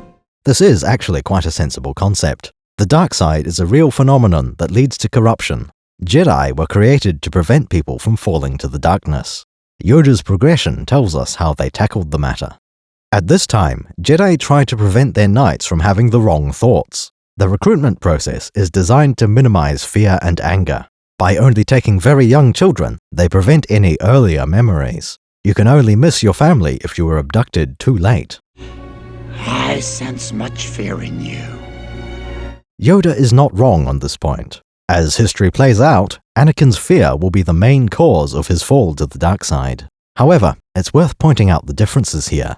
Fear was not treated like this in the original trilogy. I'm not afraid. You will be. Luke being unafraid is treated as a bad thing, a sign of foolishness. Anakin being afraid means he'll turn evil. That strikes me as inconsistent. At best, we can say Yoda changed his mind after long meditation. The Jedi Council decides to pass up this opportunity, the most powerful Force-sensitive being anywhere in the known galaxy. He is to be trained then? No, he will not be trained. Their main objection is that he's too old, which is a classic line. Yoda tried this one on Luke, saying he was too old for training. Luke had been about 20, which is not particularly old. He is too old. Yes, too old to begin the training. We used to speculate that Yoda would prefer kids of 10 or 15 years old. After the prequels were released, too old to be trained suddenly meant 9 years old. As far as we can tell, Jedi like them well below 5. One of the council members, Eth Koth, had been 4 years old. This was considered late, which lines up with prequel age rules. Age 4 to 5 is about when lasting memories start to form. He is too old. He is the chosen one. You must see it. Setting aside the question of the chosen one, I'm still with Qui-Gon. Anakin has the potential to become the greatest Jedi in the galaxy. Obviously, you can't be a Jedi without training. Not even if Mickey Mouse says training is optional. How did you do that? I don't know. No I've one learned some trained ships, but I've never left the planet. Your last That ship was dead. amazing. I bypassed the training. Let's think about this for a minute. What does Mace Windu expect to happen? Little Annie is refused entry to the Jedi Order. His next move would have been to go back and free Shmi Skywalker. All he needs is a ship and enough currency to buy one specific slave. Perhaps he would have raised money by continuing his pod racing career. What happens afterwards? The Jedi have said Anakin will never be trained as a knight. That would leave him with zero incentive to follow their rules. You want to buy some death sticks? They would have created the best possible Sith apprentice. An individual with tremendous raw power, a harsh life, and no Jedi influences. In fact, little Annie would likely have been disillusioned, resenting the Jedi. The only way you could make a worse decision is to refer Annie directly to the Sith. The boy is dangerous. They all sense it. Why can't you? His fate is uncertain. He's not dangerous. As we know, something may go wrong during Anakin's training. The Council thinks refusing training will mitigate the danger. Clouded this boy's future is. Unlike the Council, Qui-Gon can see the true danger, setting Anakin loose on the galaxy with a reason to resent the Jedi. Master Qui-Gon would like to avoid that scenario. If the Jedi will not train him as normal, Jin will volunteer. I will train him then. At this point, we learn something interesting about the Jedi Code. In the year 32 BBY, no Jedi is permitted to have multiple apprentices. An apprentice you have, Qui-Gon. Impossible to take out a second. The code forbids it. Mr. Windu is telling the truth here. That would be against the rules. Yoda is lying, and he ought to know that he's lying. Any student of Jedi history would be able to spot this. Grover says it's impossible to train multiple Jedi at once. Luke will establish a Jedi Academy where he trains more than one Jedi. Obviously, that proves it to be possible, but Yoda wouldn't know that yet. Still, he should know about 2 Jedi who trained multiple students. Arca Jeth and Vodo Siosk Bas lived 4,000 years ago. Each one trained 3 apprentices at the same time. Granted, 1 from each set fell to the dark side. That makes it inadvisable to train groups. Not impossible. The Phantom Menace starts with Obi-Wan still in training. This trilogy is about Anakin's origin as a pupil of Kenobi. Its first movie needed to establish that Obi-Wan is nearly ready to take on an apprentice of his own. Obi-Wan is ready. I am ready to face the trials. There is little more he can learn from me. Telling us Kenobi is ready helps to keep the trilogy moving. It also serves as a reference to the original movies. Yoda pulls rank, declaring that he will decide who is ready. He's done this before in Episode 5, talking to Luke. For 800 years have I trained Jedi. My own counsel will I keep on who is to be trained. Our own counsel we will keep on who is ready. While this isn't my favorite line, it's a decent reference. Adding callbacks like this helps the continuity. After hundreds of years, your vocabulary might congeal too. Young Skywalker's fate will be decided later. With the training question settled, the Council sends their knights back out. Mace Windu has a plan for what to do next. Which will put pressure on the Federation and could widen the confrontation. And draw out the Queen's attacker. Basically, he says that the Sith are about to make their next move. He expects Qui-Gon to either capture or identify Darth Maul.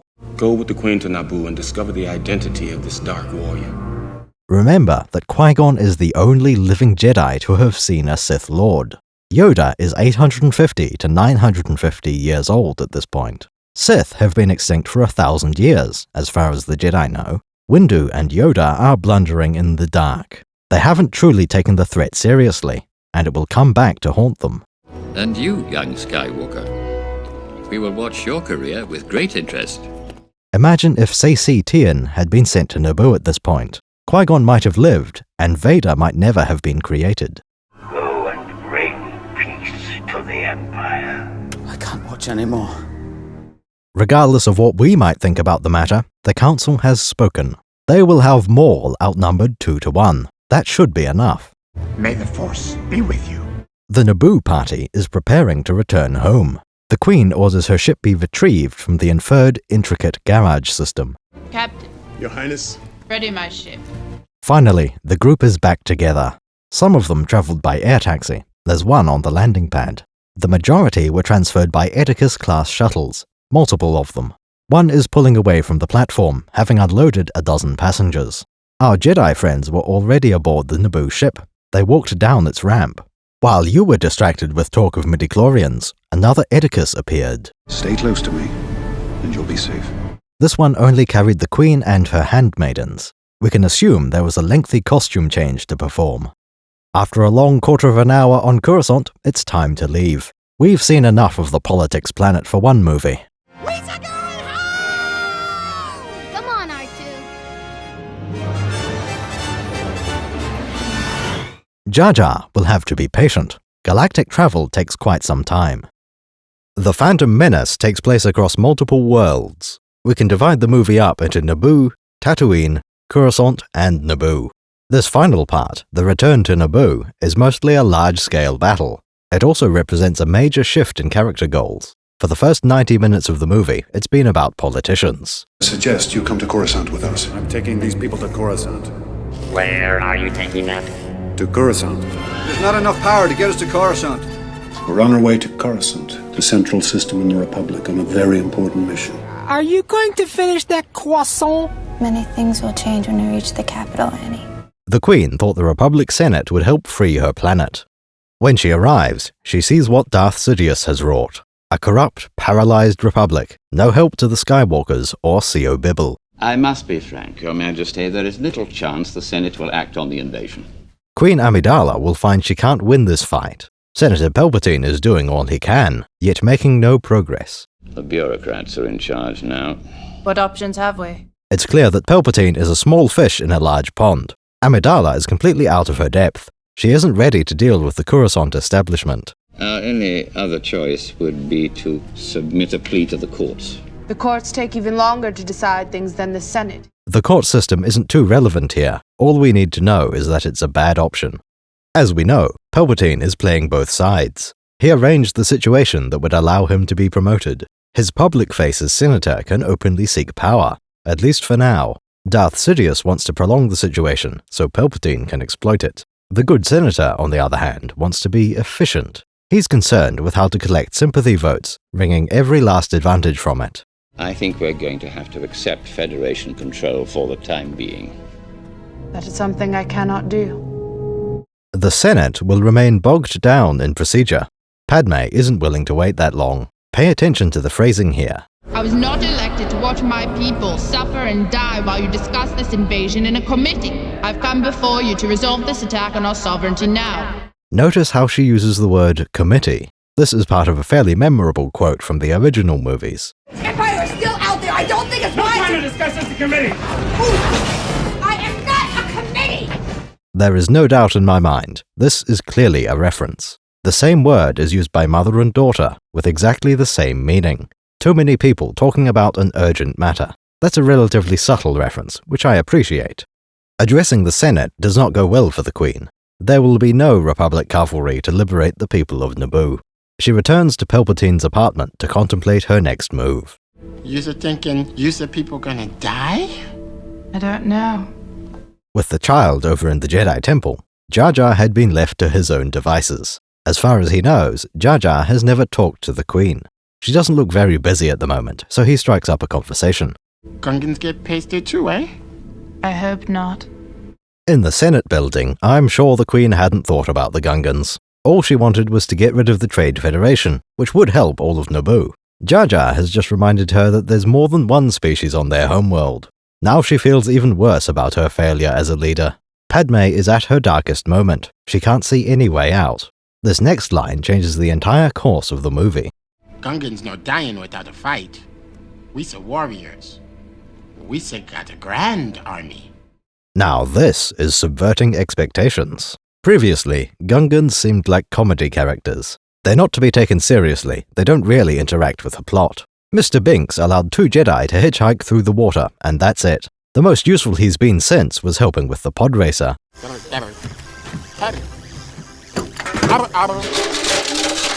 What an incredible smell we've discovered. Jar Jar is terrified of combat. He's the last person you'd expect to have an army. Misa hating crunching.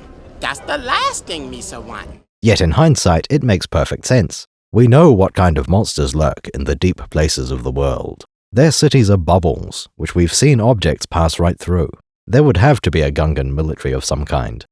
Jar Jar Binks is our last best hope for peace. Misa back! A minute ago, the Queen had no idea what to do. Now she sees exactly one way forward, one way to help. We can't say if Jar Jar planned this or not. Remember that until now, Jar Jar had only spent time with Padme. This is the first time he's interacted with the Queen, and he approached her. There's definitely room to suggest Jar Jar can understand politics. The Senate will never approve the use of clones before the Separatist attack. If only Senator Amidala were here. He decided to approach the Queen at this moment to say this one line. He definitely had some idea of what that might mean.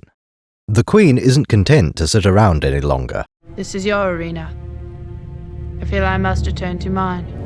I've decided to go back to Naboo. Palpatine would have been happy to continue delaying for months or years. The Queen returning is a surprise, to be sure, but a welcome one. Darth Sidious will be pleased, though Palpatine protests. But Your Majesty, be realistic that they'll force you to sign the treaty. The implication of force seems to be imprisonment. Amidala is to be captured, then expected to sign a treaty. She's saying she won't trade that signature for a gilded cage. I will sign no treaty, Senator. My fate will be no different than that of our people. When she's offered her old bedroom back, she'll refuse to betray her citizens. Betrayal! When boarding her ship, she meets the pair of Jedi. Qui-Gon reaffirms his oath to protect her. It is our pleasure to continue to serve and protect you. That the Federation means to destroy me. I assure you I will not allow that to happen. His words are pointed. He is reminding her of the rules. He says it again a few hours later. They have left hyperspace, arriving somewhere in the Naboo system. We have no army. And I can only protect you. I can't fight a war for you. Notice what's going on here? We could describe this as a woman with purple hair keeping a plan to herself. If you're a Star Wars fan, that probably doesn't sound familiar, but it does remind me of something from a Disney movie. Vice Admiral Holdo of the cruiser Ninka. Thank you, Commander. Notice how one of these makes perfect sense in universe. The other is based on keeping secrets from the audience. I just want to know what's going on. Of course you do. I understand. I thought this minor purple parallel was interesting. In Episode 1, the audience knows what the Queen is thinking. Nobody even remembers this moment in TPM. It's completely unremarkable. As soon as we land, the Federation will arrest you and force you to sign the treaty. I will take back what's ours. This isn't empty bravado. It isn't a shocking plot twist. Padme has taken the first and only option available. It makes no sense to discuss your secret plans on Coruscant. The politicians know a thing or two about eavesdropping. Note that as soon as the competent people start asking questions, the true plan is explained. Queen Amidala says the most surprising thing imaginable. Jar Jar Binks, I need your help. None of the characters expected to hear that sentence. If you've been paying attention, you saw this coming from a light year away. One might suggest that Qui-Gon sensed something. This Gungan may be of help. What is to become of Jar Jar Binks here? Much like a character from the original movies, we underestimate Jar Jar. He often seems a bit useless, never relevant to the story. Curse my metal body, I wasn't fast enough. It's all my fault. My poor master. After all, who would expect Jar Jar or 3PO to be important? They just exist to do funny things. Wonderful. We are now a part of the tribe. That's what I always wanted. Soon afterwards, the royal ship approaches Naboo. Obi-Wan and Rick find the Trade Federation blockade has been dissolved. Only one ship has been left in orbit. I have one battleship on my scope. It's a droid control ship. As we can see, a fleet isn't necessary. This is a significant deviation from the Lucahulk War Freighter. There is a new antenna farm at the back near the engines. Around the perimeter, a series of dishes have also been added. We'll cover the ship in more detail later. For now, those towers at the back broadcast control signals. The dishes around the edge are to pick up responses from the droid army. The Naboo ship has already been detected and tracked. Everyone knew the Queen would arrive at about this time. Darth Sidious has planned around this fact. I'm sending my apprentice, Darth Maul, to join you. Yes, my lord.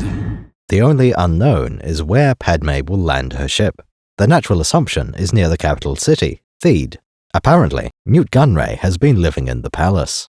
If not there, she'd try to rescue an army from the prisoner camps. Rick Ollier sets the ship down in the forest, near a swamp lake. This is Gungan territory.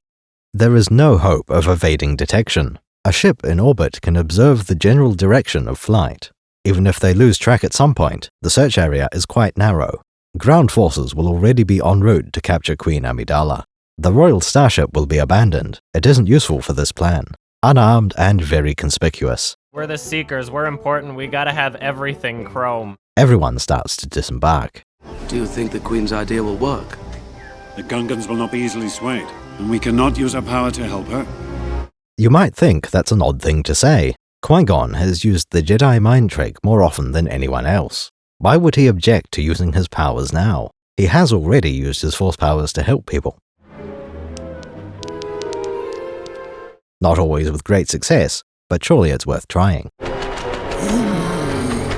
There are two good reasons to exercise restraint. One of these is to preserve the reputation of the Jedi. Credits will do fine. No, they won't. When people notice how readily they resort to mind control, it's a bad look. It's okay that you're here. It's good.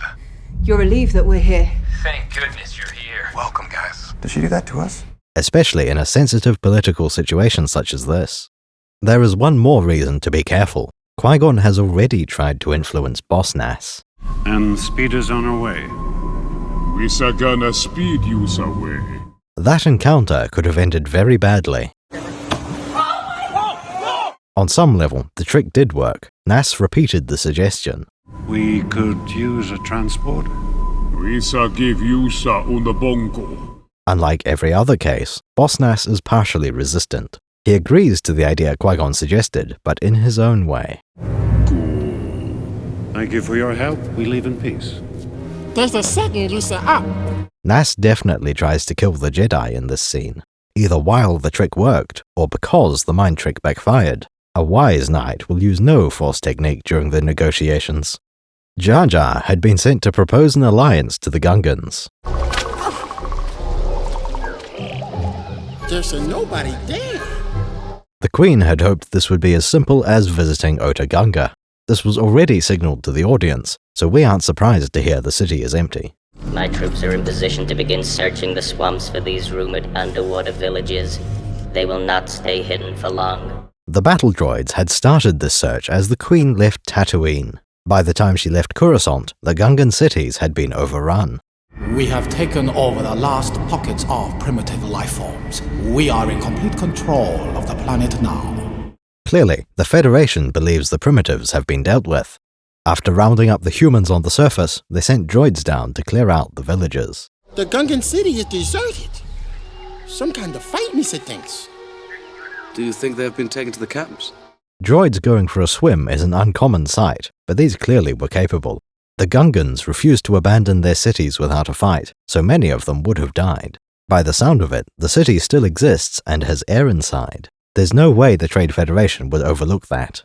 You'd flood the city if you thought it could pose any threat. That means the Gungans fled, and Newt Gunray knows it. He considers his job to be done so long as all the villages are empty. Battle droids must patrol the Gungan cities about once a day, enough to respond if the frogmen try going home. You know where they are, Jar Jar? When in trouble, Gungans go to sacred place. This is Jar Jar's moment to shine. Right now is the most useful he has ever been. Misa show you. Come on, Misa show you. The Trade Federation can't find the Gungans, and nor could the Queen. Due to his exile, Jar Jar has become the most influential Gungan of all. Hello, Daddy Big Boss Nass, Your Honor. Jar Jar Binks. Clearly, Nass isn't pleased to see Mr. Binks. He is far more interested in the humans. Nass blames the Naboo for the droid invasion. He does have a point. Yusa bringen the mechanics. Yusa all bombard. A tricky situation to be sure. The Queen's entire plan depends on the Gungan army. I come before you in peace. Without their soldiers, there can be no hope of victory. We have searched you out because we wish to form an alliance. Your Honor. At this point, the disguises have an influence on the plot. This mostly exists so Anakin could meet Padme instead of the Queen. Now there is another purpose. Revealing the identity is a gesture of trust. I am Queen Amidala. This is my decoy, my protection. It's not the best idea I've ever seen, but it seems functional. I'm sorry for my deception, but it was necessary to protect myself. It raises the question of who was surprised. When did each person find out about the decoys? It's quite clearly established that Anakin and Jar Jar had no idea. Captain Panaka knew. It was his idea to set up the entire decoy system. Rick Ollier and the ship crew were not in on the secret. Our two Jedi had never been officially informed about the disguise. I think Obi-Wan found out at the same time as Jar Jar, right now. Surprise, motherfucker! Qui-Gon Jinn had known for days. That's implied by the movie itself. Look at that grin. It's because he saw Kenobi hadn't figured it out yet. Personally, I think he suspected it since the Theed hangar. Either choice presents great danger to us all. Believe it or not, there is support for this in the novelization. Qui-Gon immediately notices that something is off. When the ship has passed the blockade, he starts putting it together. That one handmaiden isn't quite acting right. She certainly hasn't left to clean that droid. By the time he reaches town, I'm sure Qui-Gon has seen through her disguise. Her Highness commands you to take her handmaiden with you. No more commands from Her Highness today, Captain. The book also says R2-D2 was the first to comprehend the reveal. It also ties in with NASA's perception of the Naboo. We should no care about Naboo. By putting aside the decoy, Amidala is acting more honestly than normal. She also loses the ornate headdress and robes. Padme looks fairly plain for a human, whereas Boss Nass is clearly in charge. Granted, his shape is partially down to being a different subspecies. Naboo think they so smarty. They think their brains so big. Nass likes to be flattered. He is rather sensitive about the primitive state of his people. Boss Nass is also correct to blame the Naboo for the droid army. Without their political meddling in the Senate, the Federation wouldn't be here. The Gungans don't yet have a representative in Naboo's Senate pod. Our two great societies have always lived in peace. Boss Nass mostly dislikes the idea of being seen as the lesser civilization. Their technology is limited, but their fighting spirit is strong. Gungans not dying without a fight. We are warriors. Remember several hours ago when I suggested a language barrier? That would show the difference between their two societies. Boss Nass is speaking a second language, and he is almost fluent. The Naboo solution to this problem would be to buy a protocol droid. I ask you to help us. No, I beg you to help us. Padme, for possibly the first time in her life, treats the Gungans as worthy allies. This was a shrewd decision, the only one that would have worked. The ruler of the Naboo has decided to kneel, humbling her nation. The 3 Force sensitives follow suit, but late. This leaves Jar Jar standing beside the Queen, while all the humans are on their knees. Binks has done his part. He has no obligation to copy them, he isn't part of their group. When Jar Jar finally does fall in line, it shows his support for the Queen. Boss Nass likes this turn of events. He laughs at the unexpected sight, accepting the proposed alliance. This is everything the Gungans need. Closer ties will benefit both species. For a start, it might be possible to get rid of the Trade Federation. Despite the size of the Gungan Grand Army, Nass couldn't win alone. The inexhaustible droid army would emerge victorious. It will take a multi-headed battle to stand any chance.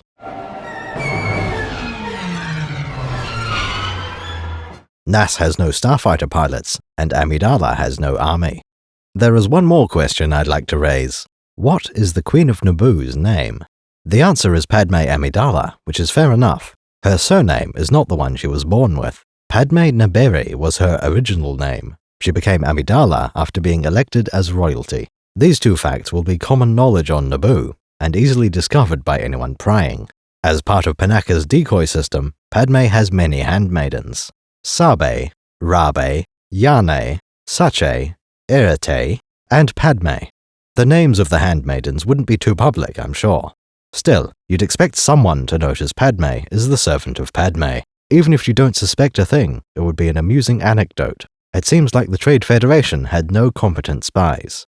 Hours later, Naboo land speeders returned from a scouting mission. We first hear about this from a sentry sitting on a giant statue. There's a coming! This introduces us to a new bit of Gungan technology, the Farseean, the equivalent of binoculars, achieved through primitive construction techniques. We would normally use a set of glass lenses with optional electronics. Gungans only seem to have either of these technologies from trade. Their binoculars use specific oils for refraction. The eyepiece may use naturally occurring crystal prisms too. I can't see any reason this wouldn't be possible. Farseean are an inventive device, with a chest stand to support their unreasonable weight. They may be my single favorite bit of Gungan technology. You are doing great. Jar Jar bring Usen and the Naboo together. Now that the Naboo forces are assembled, there is a questionable decision. Jar Jar is promoted to a high-ranking position in the army. We shall make you Bombard General. General? This isn't quite as bad as you may think, though it is unwise. Promoting the clumsy fellow has nothing to do with his merit as a commander. Steady, steady. General Binks tries to do his duty, with limited success. The real motivation is that he's the best Gungan ambassador there is. Boss Nass can clearly see his connections to royalty and off-world leaders. Promoting Binks to general is a calculated move.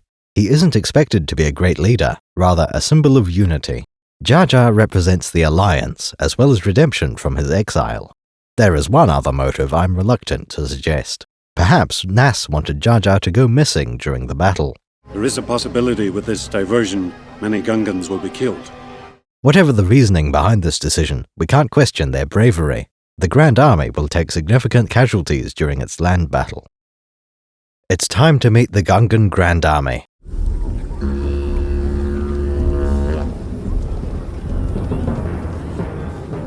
They have considerable numbers, making this the largest scale battle in Star Wars. The first movie didn't feature a land war at all. What a desolate place this is. Episode 5 has far fewer rebels in the trenches than there are Gungans. There are more battle droids than there were snowtroopers aboard AT-ATs. Movies from the original trilogy showed dozens of soldiers. Now we see hundreds. By far the closest match is to Episode 6, the Battle of Endor. It seems undeniable that Ewoks and Gungans are the same archetype. In both cases, our heroes encounter the native species of the world in question. There's a second loosen up. Going through the planet core? That's bombing. Though the situation is tense, it gets resolved peacefully. The invading armies are prepared to fight the high-tech, spacefaring human military. All hope is lost. The good guys couldn't possibly win. Near the end, the local population gets involved in the fight. All of a sudden, the bad guys are outnumbered by primitives. Despite having only Stone Age technology, the natives can be quite inventive. They have spears, slings, and catapults. Their villages are hidden, cozy, really quite nice to look at. It doesn't end there. Both Gungans and Ewoks use horn instruments to communicate over long distances.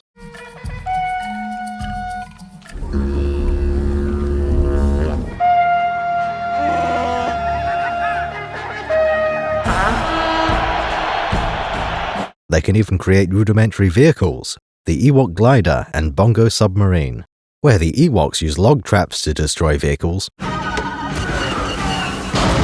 Gungans use plasma globes. Both weapons are naturally occurring resources harvested from plants. The natives play the same role in battle, distraction and cannon fodder. The battle is a diversion. The Gungans must draw the droid army away from the cities. While the bad guys are busy fending off spears, our heroes sneak through to end the war. Unlike the Ewoks, the Gungan Grand Army is rather visible. All part of the plan. The army is assembled on the day of the negotiations. They have all night to prepare. The battle takes place the following morning. We are sending all troops to meet this army assembling near the swamp. Wipe them out. This is the entire point. The Gungans pose a moderate threat, tying up the Federation army. There is clearly a limited force stationed on this planet. Most of the invasion fleet has left, taking their droids with them. Many vehicles are still aboard the droid control ship, perhaps being repaired. Newt Gunray sends his entire garrison to face the Gungan army. Anything less would have been a mistake, given the size of the local droid army. In the late morning, before the fog has burnt off, the frogmen march to war.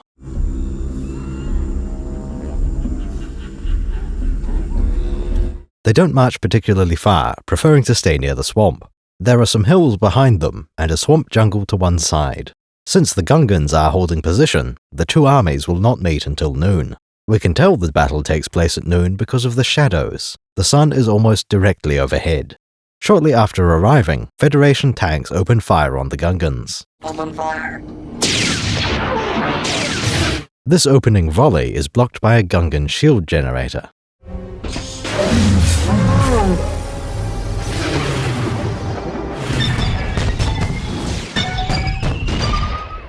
These are quite unlike the shields of Hoth and Endor, being only theatre scale. It takes a grand array to cover the army, a dozen beasts of burden.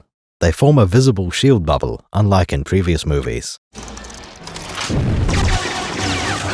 The simplest way to explain the new effects would be using the atmosphere. Shielding for the second Death Star was completely invisible. Break off the attack! The shield is still up. I get no reading. Are you sure? The same goes for shields on other types of spaceship. They are generally invisible. Atmospheric containment fields, on the other hand, tend to glow.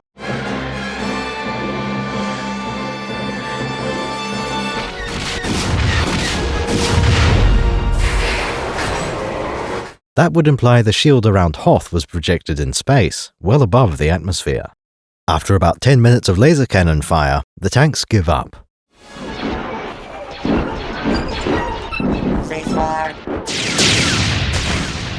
This was a long shot anyway, hoping for an effortless victory.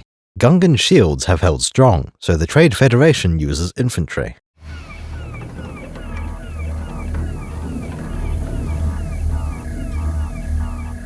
Their large troop transport vehicles are similar to Imperial AT-80 walkers. Each vehicle contains 112 battle droids in a storage rack. They are deployed in unit sizes of 56, meaning 2 groups per transport.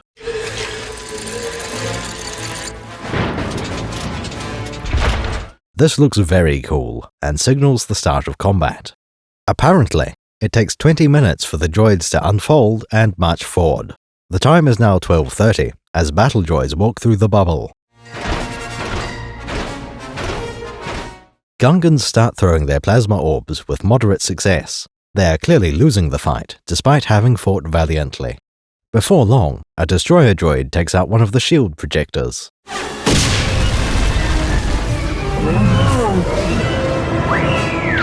This had been arranged as the moment to cut their losses. Captain Tarples signals for a full retreat. The army scatters towards the relative safety of swamp and hill. At this point, the Trade Federation vehicles sweep in to end the conflict. Many Gungans are captured before they can escape.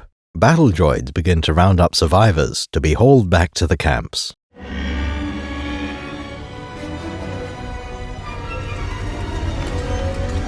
The Battle of Naboo is over. There will be no more fighting on the Great Plains. Gungan forces were no match for the Trade Federation. Even General Jar Jar is captured, despite his best attempts at escape. This is the point where we need to bring in a parallel story. The space battle. What's they doing? The control ship has been destroyed. Look!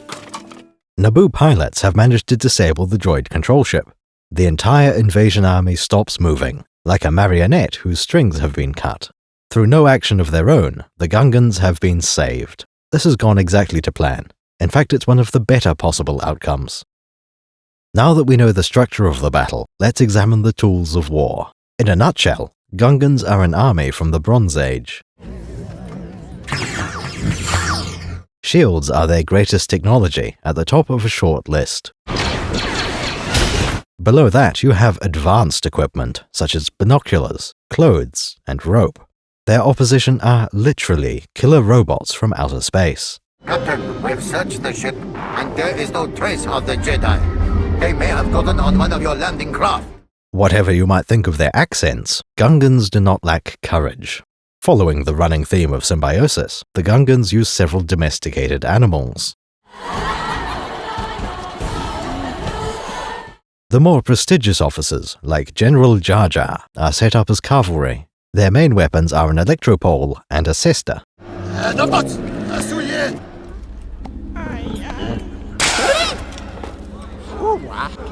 That is to say, an electric spear and an acoustic spear. As there are no horses in Star Wars, they must be riding some other kind of creature.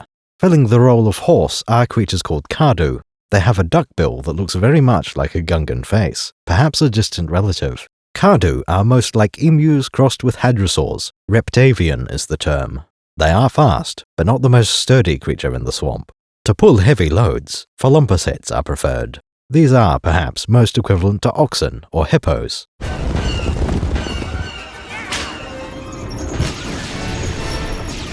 By far the largest land animal is the famba, more like an elephant than anything else. Instead of pulling an ox cart, fambas are used to carry shields and artillery.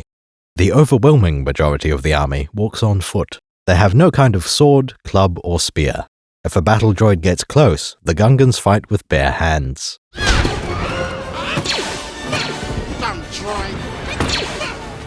Punching Durasteel is often painful and ineffective. Gungans prefer ranged combat, at least in this situation. They do not appear to have invented the bow and arrow. Instead, they use traditional ancient weapons. The most common of these is the atlatl, a short stick with grenade cup.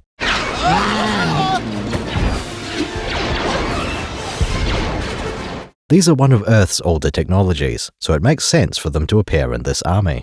As I throw it, it's actually going to flex. You take a look at how it behaves. A very similar situation applies to the other ancient weapon, the sling. Not a slingshot, the Y-shaped stick with rubber string. The sling is a length of rope or similar substance. A projectile is loaded, the sling is spun around, and a stone is thrown. Done correctly, the projectile goes roughly where you wanted it to. The sling is also left in your hand, ready to be loaded again. As we can see, Jar Jar doesn't quite understand how to operate a sling.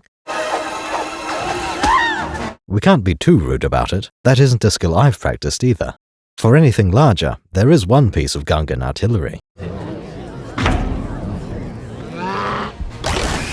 The army brings several catapults, as well as wagons of ammunition. It would not be correct to say the Gungans fight using sticks and stones. That's true of Ewoks, with their stone-tipped spears. Gungans use a far more effective type of ammunition, plasma grenades. These are only grenades in the same way as a Molotov cocktail. There is something unpleasant in a container, one that will break if thrown. One could argue that they aren't true grenades, since they lack a timed fuse.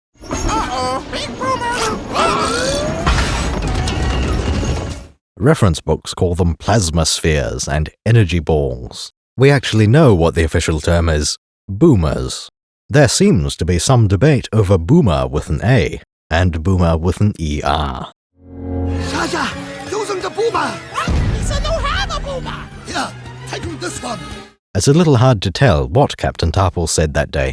Let's pick the safe option and just say balls. Gungan balls can be rather devastating, especially against droids. The effect we see on target is a flash, a splash, and a crash. When the energy ball makes contact, it releases a payload of energetic plasma. This manifests in an electrical arc all across the target droid's body. There is also a blue residue on the destroyed droid. It also seems to melt a hole through solid metal armor, despite being room temperature in the hand. These are perfect for use against a droid army. I'd avoid being hit with a boomer, even if you are flesh and blood. Plasma and electricity don't discriminate. Boomers come in a wide variety of sizes, though all use the same design. Handheld balls are quite small, easily transported, though I am still curious to see how all those Atlatl militia gungs were supplied. They can't have carried more than a few balls each. No wonder Jar Jar had run out of spheres by the end of the battle. He said no have a boomer! Here, take this one! Opposing the Gungan army are a set of vehicles. The largest of them is the backbone of the Federation army. The multi-troop transport is a heavily armored repulsor craft. Its sole purpose is delivering battle droids to the front line, even under fire. While you would be forgiven for thinking these were enormous droids, there is a pilot.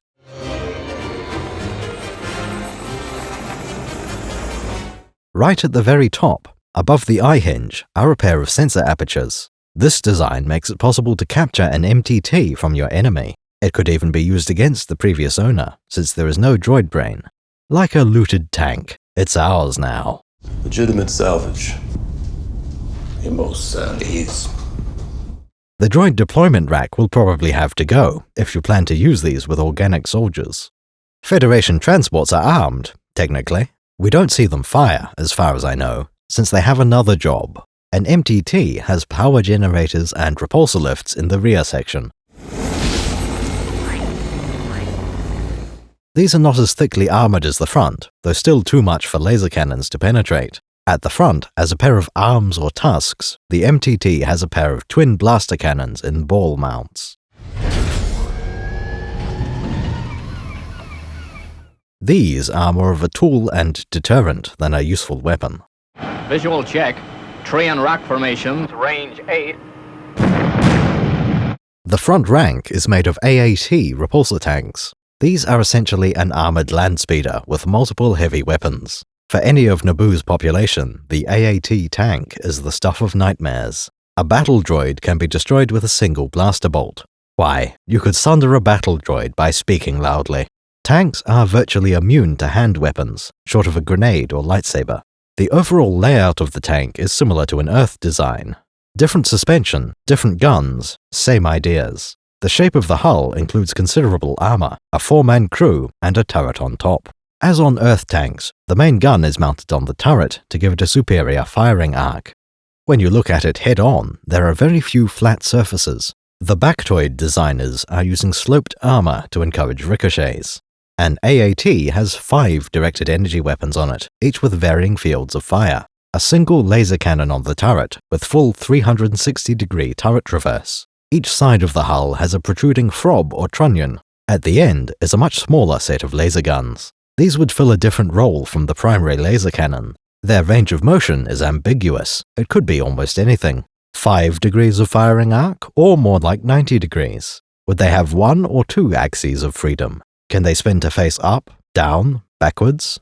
The final energy weapon is the fixed mount blaster cannons. Every other weapon is implied to have some gimbal to allow aiming. These do only one thing: they fire straight ahead. They're bolted directly to the armor plates. There's no wiggle room to aim in.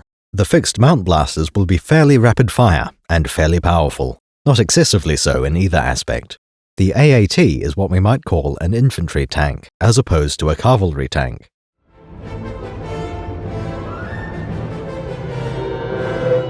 There are a set of 3 handles on each side of the AAT hull. Up to 6 battle droids can ride into battle on the outside.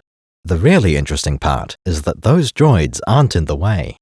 Hull-mounted blasters could not possibly hit the passengers. Each outrigger extends far enough to reach past the standing room. Ones in a fixed mount have their barrel tip well in front of the droids. The main cannon would be above their heads, as well as its barrel extending past any metal shoulders. The tank is able to operate at full potential, even while carrying troops. People don't appreciate that design nearly as much as it deserves. Another nifty detail relates to depression. Earth tanks use a gun that sticks through the turret. Part is inside, next to the loader and gunner. That gun breech has to move around in order to aim correctly. When you try to aim downward, the breech hits the inside of the turret roof. Not so for a laser cannon. It can be mounted fully outside the turret. The AAT's gun depression is not good, especially to the front. It could be a lot worse, and you can just traverse to either side. The other weapon type is the shell thrower. There are 6 holes along the leading edge of the tank's foot. They have a distinct blackening to the armor near them. Each of these is a launch tube for a physical projectile. The ammunition used is very much like Earth tank shells. Instead of gunpowder, the AAT uses a system much more like a bowcaster. As well as launching the shell, it attaches a plasma envelope. The main purpose appears to be for increased penetration, which makes sense to me. What makes the shells particularly great is the variety. Because there's a physical projectile, it can carry all sorts of properties. Okay, granted, most of those are different trade-offs between armor and explosives. In theory, you could have specialized shells for incendiary, gas, smoke, maybe something more exotic. A proton torpedo might just about fit. In the cross-sections book, we see horizontal magazines feeding 3 launcher pairs. Each one has a similar barrel length because of how the interior is laid out. There are relatively few bunker buster HE shells for the central launchers. That's probably a good choice. They're the least likely to be used carelessly. The other 2 are armor-piercing shells and the standard type. These AP shells seem like they might be shaped charge, high-explosive anti-tank, or something similar. I could see these getting a lot of use later, but not on Naboo. There aren't any enemy tanks for them to fight. Finally, the most numerous are called high-energy shells. These can fill an anti-personnel role, but they'll do fine against nearly any target. That's the problem. These shells are too effective. We only see them used once in the movie. Hold on to your oversized helmet. We're switching tracks. Star Wars has 2 types of shields. It always has. They're a fundamental part of the universe. In the very first movie, proton torpedoes go through ray shields. The shaft is ray shielded, so you'll have to use proton torpedoes. We know that laser cannons would have been blocked by the ray shields. The term energy shield has been used to mean ray shields, but it's less clear. Energy shields can also be an umbrella term, including ray and particle shields. It is protected by an energy shield, which is generated from the nearby forest moon of Endor. These are the first things we ever learnt about shields in Star Wars. From there, logic and canon dictate there is an equal and opposite type of shielding. Something that would allow a laser bolt through, but deflect a physical object. We call these particle shields, and they're more widespread than ray shields. The problem is that with these shells, the tanks can bypass ray shields. There is no reason to continue a bombardment with laser cannons if it clearly isn't working. After the first volley was absorbed, the next step would be to fire a salvo of shells. Everything we know about shields says these should get through. Even if the plasma envelope gets stopped, the shell keeps going. If there's any drawback to using the plasma, there would also be an offsetting. There aren't many ways to explain the events on screen. We could assume there were shells available, but held in reserve. The first movie, Episode 4, suggests a limitation. Each of the rebel starfighters is given a pair of proton torpedoes. An X-Wing and Y-Wing can hold 6 and 8 respectively. Cost is the limiting factor. The rebellion can only afford that many. This is plausible, given they're both physical projectiles. Shells would be a minor expense, ready to be optimized. Why fire a shell if they cost hundreds of credits each? The Trade Federation might be that miserly. Instead of assuming the silliest possible answer, we could assume the tank commander made a good decision. Firing shells would have done nothing to reach Trade Federation objectives. Perhaps they want to avoid casualties? Lisa, think of something! No, the droids use laser cannons and blaster rifles. The best answer is that Gungans operate both ray and particle shields. We've seen both in use. Otoh Gunga is made of particle shields. Gungans also have ray shields in various sizes. Any Gungan civil wars would tend to use tangible weapons. The Naboo people can afford to buy projectile weapons, so it would be a strange blind spot to have. There is a reason to prefer laser cannons against Gungan shields. Our older lore specifies that ray shields draw far more electrical power than particle shields. Assuming the Gungans have a limited power supply, a laser bombardment is the best choice. It should drain the shield reserves faster than the shell throwers would have. Notice how the only laser cannons being used are the AAT main guns. Open fire. Likely due to its longer optimal range. The other 4 blasters on a tank are far smaller, installed for anti-personnel use. Troop transports are also armed, with 2 twin blaster cannons. A weapon this large would normally class as laser instead of blaster. That would leave the tank's main gun as the optimal weapon. Another question comes to mind. What if you drive a tank into a shield bubble? We know that battle droids can walk right through a shield as if it were a door. Specifically, like it was a force field door in a Gungan city. If there is any resistance to walking through, it seems to be minimal.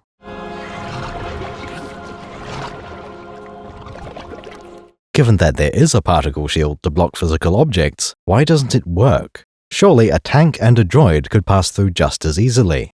I have seen 2 viable explanations. The first is that everything depends on velocity. That's about all there is to say on the matter. Speedy thing gets blocked. Throw a tennis ball at a Gungan shield and it'll bounce off. Do the same with a badminton shuttlecock and it'll pass through easily. This is an interesting idea, and it does appear in some books. One benefit is that air can still pass through the shield. A breeze will go through, yet a gust might be blocked. As far as we can see, this is what they intended when the movie was made. This makes for a simple way to determine if a given object can pass through a particle shield. Anything moving fast is stopped, but you can probably find a way to lob a grenade through. Any object that hits the shield at the apex of its arc will have relatively low speed. A velocity-based answer fails to explain why the tanks waited. All it would take is telling the driver to slow down. Massive decel. Right before the ring. Try not to stroke us out. It also leads to a series of obvious workarounds. Suppose you are building a better proton torpedo. This is the Beard of Doom rocket? You notice that particle shields deflect all your missiles.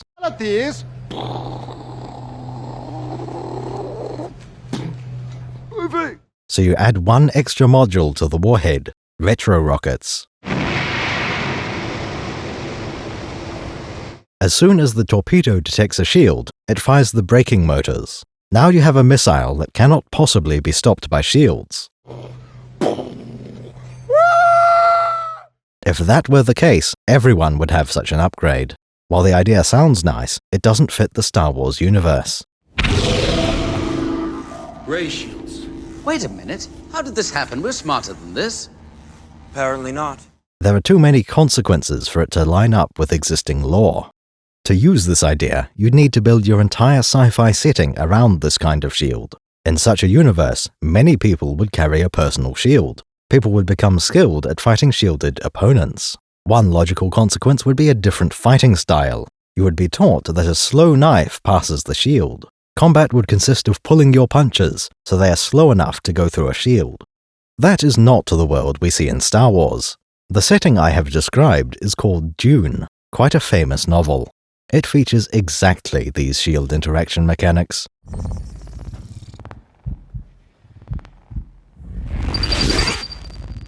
Because the universe was built around this technology, it has an effect all through the book. To a group of primitives, your finest warrior would look mad, cruel even, for slowing each knife strike at the last moment. The slow blade penetrates the shield. The other consequence of this shield is how it interacts with laser weapons. Simply put, anytime a laser hits a shield, an atomic bomb goes off. This is a fundamental part of the plot. It prevents anyone from ever firing at a shielded target. Star Wars does not use any of these rules. I don't see any reason to borrow shield mechanics from Dune. If you were going to, why not copy the entire system? Slow knife strikes, nuclear explosion if laser ever meets shield. The reason is that existing canon disproves these ideas. Lasers hit shields all the time. Sir, we just lost the main rear deflector shield. One more direct hit on the back quarter and we're done for.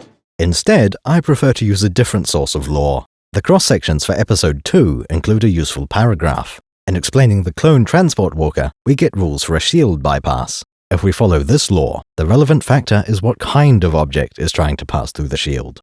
The ATTE walker is able to pass by shields, much as its descendant will. Episode 5 begins with a shield, and AT-AT walkers ignore it. All troops will debark for ground assault. Prepare to target the main generator. They don't seem to be hindered in the slightest. We could say Hoth had only ray shields, or it didn't reach the ground. I prefer to think something about walkers allows them to bypass shields. This is supported by the Episode 3 book regarding the wheeled Juggernaut. The ground contact is what seems to matter.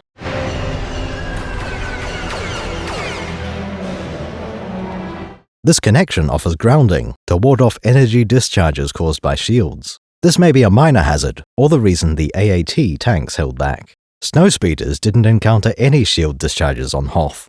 Another aspect is traction. By touching the ground, a walker can slowly push forward. A repulsor craft may have limited thrust, unable to overcome the shield. Worse still, its exhausts are disrupted by particle shields. For a walker, it can use its feet to anchor and press against the shield forces. Whatever resistance the shield offers, the walker can slip through. A millimeter at a time perhaps, but this is a unique ability. All repulsor craft are considered unable to pass through shields. This allows the Juggernaut to benefit from the same advantages as a walker. For exactly the same reasons, a battle droid can push itself through the shield. They have a grounding connection and traction. Speed of motion has nothing to do with it. Missiles are only blocked because they aren't in contact with the terrain. These details mattered to the story. The battle looks like it uses antiquated tactics for an Earth war. Rebels on Hoth used trench warfare, a bit like World War I. On Endor, the situation looks more like a Vietnam War reference. These are modern wars. On Naboo, we see a Roman legion, an orderly line of battle, using slings and archers instead of guns. That can only work because of Gungan shields. The same applies when resolving the conflict. Despite its fearsome nature, the droid army has a profound weak point. Its crew and cargo depend on a droid control ship, which could be damaged. What's they doing? The control ship has been destroyed. That might make a good topic for a video, come to think of it. We can divide the battle plan into 3 parts: land, space, and palace. The movie interleaves the scenes to present a timeline. In universe, they are all woven together during the planning stage. The battle is a diversion. The Gungans must draw the droid army away from the cities. The Gungans can only succeed by knocking out the ship in orbit. Naboo pilots can't take off until the droid army is committed. Both plans are necessary, they depend on each other. What do you think, Master Jedi? You and the Naboo form a symbiont circle. What happens to one of you will affect the other. You must understand this. The movie really wants to drive home the idea of symbiosis. Even the Star War is built around that concept. War is always risky. Everyone in the Naboo alliance is prepared for battle. There is a possibility with this diversion, many Gungans will be killed. We are ready to do our part. Blowing up an enemy battleship isn't a plan, it's a goal. Let's assume your pilots can reach orbit safely. What formations and tactics will they use? Are they aiming for any weak points in particular? Pardon me for asking, sir, but what good are snub fighters going to be against that? Remember that the Rebel Alliance always had a plan before battle. They knew their enemy, including specific vulnerabilities to target. An analysis of the plans provided by Princess Leia has demonstrated a weakness in the battle station. Naboo pilots have none of these luxuries. There are no data tapes with complete Lucahulk blueprints. At this point, they don't have a single target. No shield generator, no thermal exhaust port, no reactor power regulator. We will send what pilots we have to knock out the droid control ship orbiting the planet. However, there's great risk. The weapons on your fighters may not penetrate the shields. Notice how the Naboo pilots don't know if their weapons will be effective. In contrast, the rebels are told which of their weapons will work. The shaft is ray shielded, so you'll have to use proton torpedoes. Based on the lack of planning, I'd be worried. The battle isn't hopeless, rather it's hope-based. Their entire plan is shoot the ship until it dies. On the morning of the battle, a small group sneaks into the city Theed. We'll cover the infiltration of Theed Palace later. At this point, we're only interested in the fighter pilots, a group of highly experienced individuals with decades of training. Contrary to what you have just stated, my boy is an expert on aviation. At this moment, he is probably climbing into the cockpit, and a few moments from now, he will fly it away. You'll have to forgive the professor, he's just daydreaming. There is a blonde 9-year-old here, but he's no fighter pilot. He's only here because there was no safer place. Remember, battle droids found the Queen's ship and Gungan villages. You can't send him with the Gungan army, or leave him in the swamp. The team has made its way to the royal hangar. Just before attracting attention, Qui-Gon has some instructions. Once we get inside, you find a safe place to hide and stay there. Sure. Stay there. Naturally, the Jedi have work to do. Anakin needs to hide while the warriors end this war. The Queen and Knights will break into the palace to capture the Federation leader. Sabers ignite, and our humans run for the hangar doors. Most of the battle droids are distracted, so resistance is light. Only a few droids are stationed inside the hangar itself.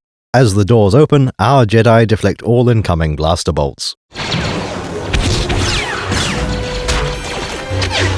Everyone else scrambles for cover, including Anakin.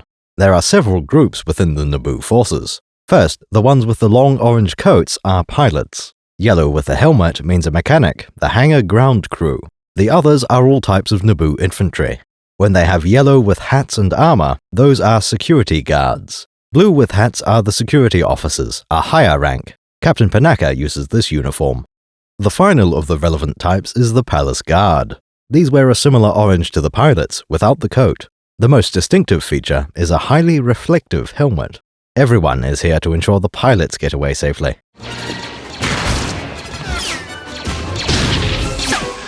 The starfighters appear ready to fly within seconds. It makes sense for them to be fully armed, fully fueled, and fully charged.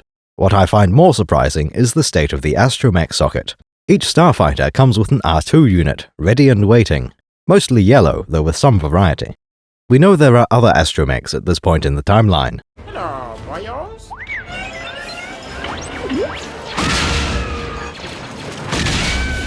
The Queen's ship has an R5 aboard, meaning they had a full range available. Going with R2s is absolutely the correct decision. The R3 and R4 are no better. The R5 is barely acceptable, and the R1 wouldn't fit. Notice that even the starfighters on the top level have droids. It's likely they used some combination of cranes, lifts, and hover thrusters. Otherwise, the droids would have been left there for days. There's no reason you couldn't do that. Droids can go into standby mode. That malfunctioning little twerp. This is all his fault. That's not an assumption, by the way. I have evidence of that. We've seen R2-D2 wake up, perform a regular scan, then go back to sleep.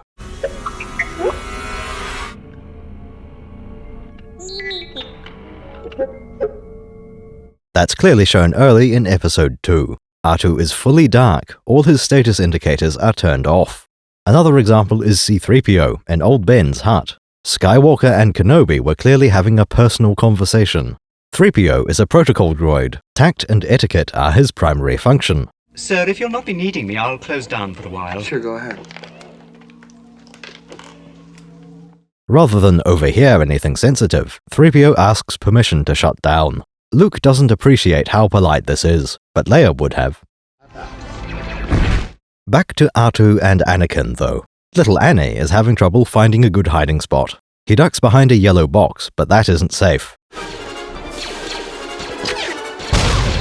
All the best cover has been claimed by the Naboo military, as it should be. While it might look like a crate, this is actually a power droid. Like the famous EG-6 Gonk droid, a self-propelled fusion generator.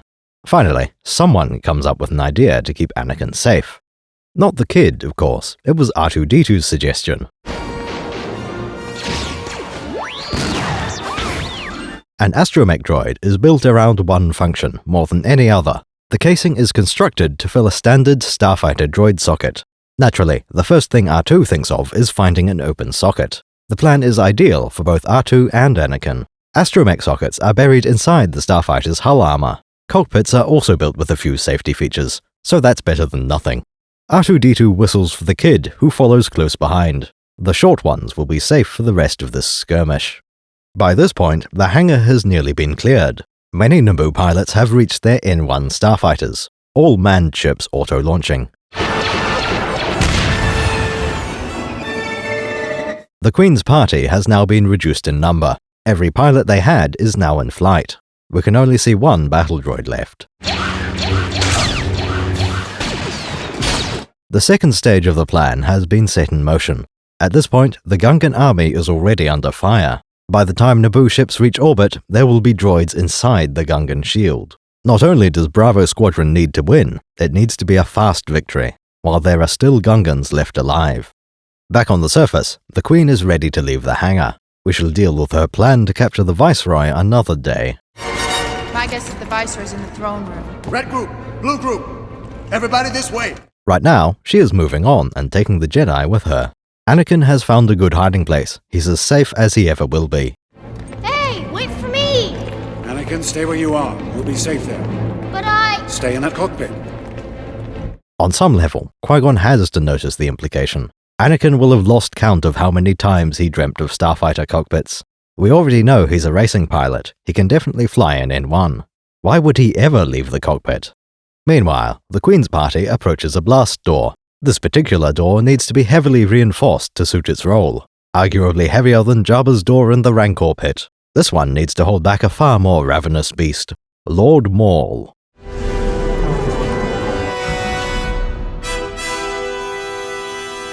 Being a Sith apprentice, he instantly outclasses everyone else in the room.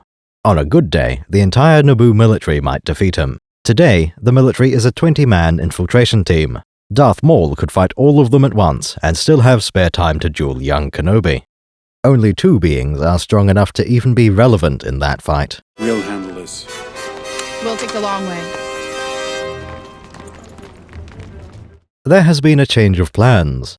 Because of the dark side, our heroes cannot take the quick and easy path. Queen Amidala immediately leads her team in the opposite direction. This entire plan is based on knowing the territory. Of course, the Naboo can find their way around the Palace District. However, Maul is part of an anti-Jedi response team. The other half is the droid reinforcements.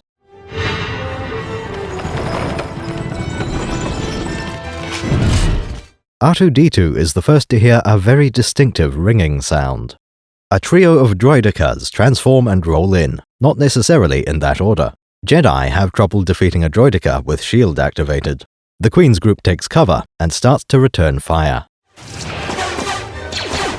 We gotta do something, R2. There seems little chance of defeating destroyers with a few blaster pistols. Even firing 20 bolts in unison would likely fail.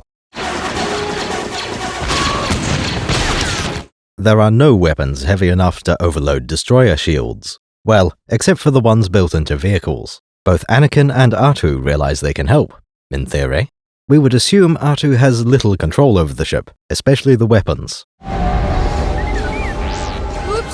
wrong one. Maybe it's this one. Nope. Little Annie has never flown a military starfighter before. Even if he had, this ship is unique to Naboo. Nobody else in the galaxy has one, so its cockpit may be non-standard.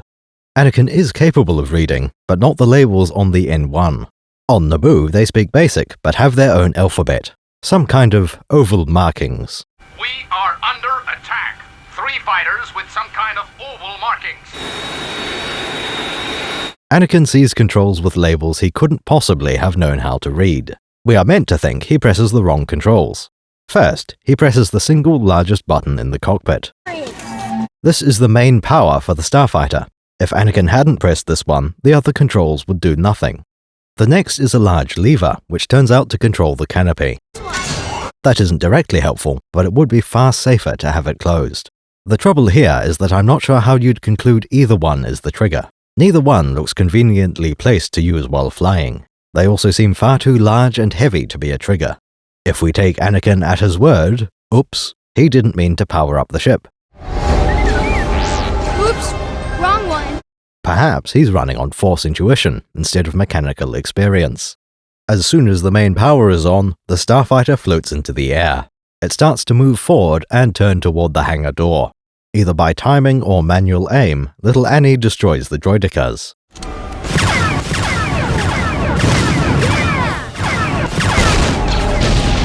He has a pair of vehicle-mounted laser cannons, far more powerful than the blaster pistol. We can see green bolts absorbed by the shield. A laser cannon hits a moment later, overwhelming the shield in one blast. One of the shields fails immediately, the same frame the laser connects. The other 2 keep the shield up for 1 frame before exploding. All 3 destroyer droids have been eliminated. What happened to the 4th rebel? Who cares? Come on.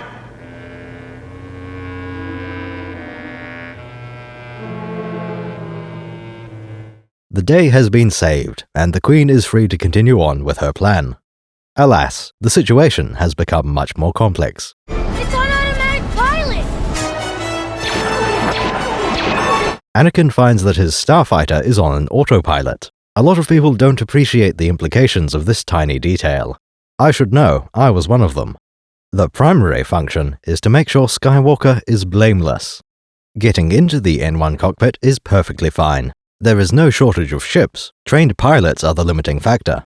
Activating the starfighter to save the Queen's group? Again, very admirable, nothing to complain about. There was no other way to accomplish the goal. This was the perfect decision. At this point, the script calls for little Annie to fly up and join the space battle. That's a problem for his character. Anakin was ordered to stay in his cockpit. If he then flies all the way into orbit, that's disobeying an order. The autopilot solves this problem. When the spaceship is turned on, it starts flying itself into battle. This way, Anakin can participate in the battle without anyone being culpable. No orders were given, no choice was made. This was unintended. While the autopilot carries little Annie into space, let's examine his ship. One notable feature of Naboo ships is their shape. The Royal Starship and N1 starfighters have quite unusual lines. Extremely sleek, almost organic in shape. They tend to have slender wings with enormous engines at the far ends. It's a clearly different design from the boxy shapes we're used to.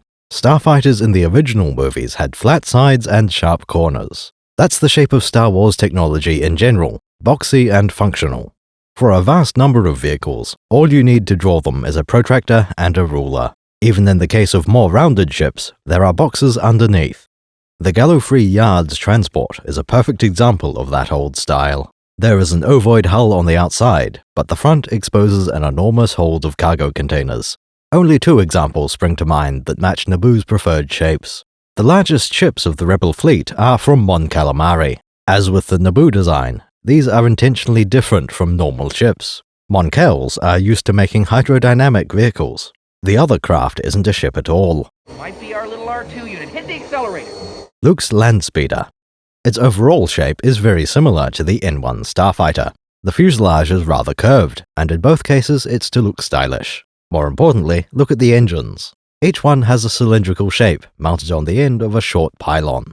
That's exactly the description of Naboo J-type designs. It's not that these vessels don't fit in Star Wars, more that they are meant to be different. There has always been variety in the shape of machines. Just look at R2-D2 and C-3PO, for example. One humanoid and one walking appliance. The Naboo N1 fighter is commonly thought of as a small ship. Length is actually somewhere between an X-wing and A-wing. The real difference is in the weight. There are a lot of narrow parts on an N1. Nearly half the ship's length comes from a pointy tail. The other unusual feature is how enormous those Nubian engines are. With a lightweight ship and oversized engines, the N1 should have exceptional performance. The most similar ships from the original movies are the A-Wing and TIE Fighter. In both cases, they are high-speed ships with relatively light arms and armor. One could argue the N1 is a better ship than the decades newer A-Wing. Perhaps the most significant difference is that an A-Wing has no astromech socket. These droids are quite handy to have aboard, so being without one is a loss. Arguably, the N1 is also too small to contain an astromech socket. In the original movies, all droid sockets are top-loading.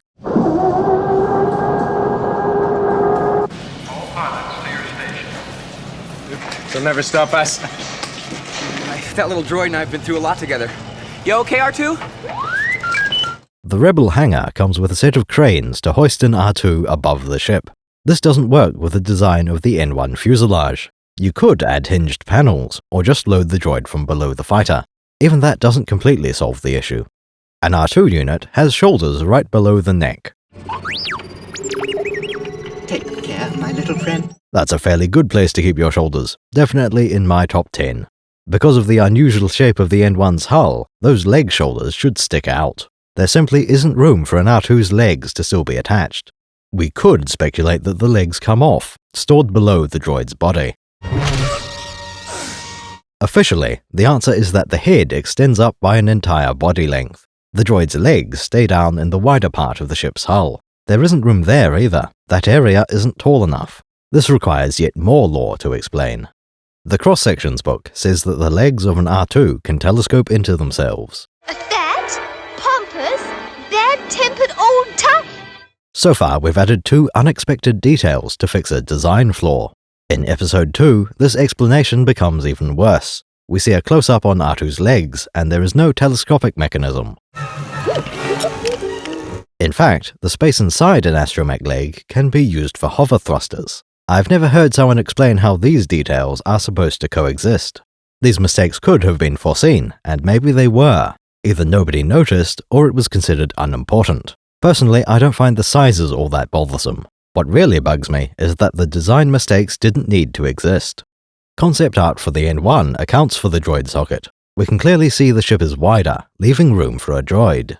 The final version of the ship is much narrower, a last-minute change. Original designs had carefully left room for a proper droid socket. This structure covers the astromech socket, so it has to pivot out of the way. It held the missile launcher, which was moved down into the fighter's hull. Speaking of which, it's about time we got into the weapon systems. Naboo N1 starfighters are lightly armed. Their primary weapon system is a pair of fixed-mount laser cannons. For a small fighter, that's about the best we could possibly expect. Standard TIE fighters use twin laser cannons. The newest Rebel fighter, the A-Wing, also has 2 laser cannons. So do newer ships like the I-7 Howl Runner and A-9 Vigilance. However, you may have thought of something else. Obsolete fighters, the Kuat Cloakshape and Z-95 Headhunter. These are more likely to turn up in a pirate's hangar than a reputable military. Worse still, those outdated starfighters might have been upgraded. There's potential to modify or replace most systems, including weapons. That's one of the advantages of boxy design. It can be more modular. A Z-95 might turn up with a set of X-Wing laser cannons installed. Just imagine trying to make modifications to an N1. That hull is as small as it can be. There's no room for deviation. Did the design leave room to swap an 11mm coolant hose for a 13mm one? In a way, the A-Wing suffers from the same issue of tight space. However, I'm certain the A-Wing is far easier to repair. After all, it was built upon extensive experience with Y-Wings. After a few years of operation, Alliance technicians stopped putting the exterior panels back on. The Y-Wing is a far more heavily armed craft. It matches the heavy laser cannons, then adds a twin ion cannon turret. As everyone knows, the T-65 X-Wing has 4 laser cannons. X-Wings were replaced with E-Wings, which have 3 laser cannons. Later variants of the TIE tend to have 4 laser cannons, copying the X-Wing. The TIE Defender has 4 laser cannons and 2 ion cannons. Old Republic V-Wings have 2 twin laser cannons. The Jedi use an Aether Sprite with 2 dual laser cannons. It's all a matter of perspective. 2 barrels is not a lot of laser cannons for a starfighter. If you're drinking fortified wine, 2 barrels is quite a lot. How you arm your starfighter gives an insight into your mindset. In the case of Naboo design, they were going for high performance, optimizing for speed above all other factors. Those are the same design goals as the TIE Fighter and A-Wing, a small, light vessel with half its weight in the engine systems. They were built for high thrust-to-weight ratio instead of the strongest cannons. To make up for this deficiency, the N1 has always had a launch tube. Early blueprints showed this above the cockpit in a large pod. By the time any ships were produced, the pod was unnecessary. Despite scaling down the design from early sketches, Theed Palace found room in the forward hull. It now had a single proton torpedo launch tube. That's rather uncommon. Most ships have either 0 or 2 torpedo tubes. The N1 also has an unusually large magazine, 10 torpedoes. An X-Wing carries 6, and a Y-Wing can hold 8. That means they only need a few seconds to empty their bomb bays. A Naboo starfighter would take several times longer. The N1 features a set of 3 long tails. Like the Queen's ship, 2 extend from the center of the engines. The final rat tail is behind the main hull of the ship. These are mostly decorative, an important feature of Naboo design. On the engines, they are said to contain heat sinks. That seems like the worst possible location, putting your cooling in the engine exhaust. Still, given sufficiently advanced technology, I'll allow it. On the main tail, there are a set of electrical conductors. These connect to the hangar's systems, allowing for multiple transfer options. Secure data transmission is a beneficial side effect. Mostly, the tail is a docking and charging interface. So long as the N1 is docked, its tail coils allow it to stay fully charged. A useful feature, but power supply is only one resource. Stocking the cockpit with emergency rations, that's still a manual operation. Reloading the torpedo magazine cannot be done through the tail either. Some coolant tanks may need to be topped up, and then there's fuel. Sci-fi often ignores the question of fuel mechanics. It mostly depends on the available engine and power systems. One answer is to separate fuel from reaction mass. When your drive systems are mostly electric, fuel goes into the reactor. That's how it works on large ships. From the Falcon to a Star Destroyer, their reactors convert fuel to power. We assume either nuclear fusion reactors or something exotic like hypermatter. Fuel is some kind of energy-dense substance to carry around.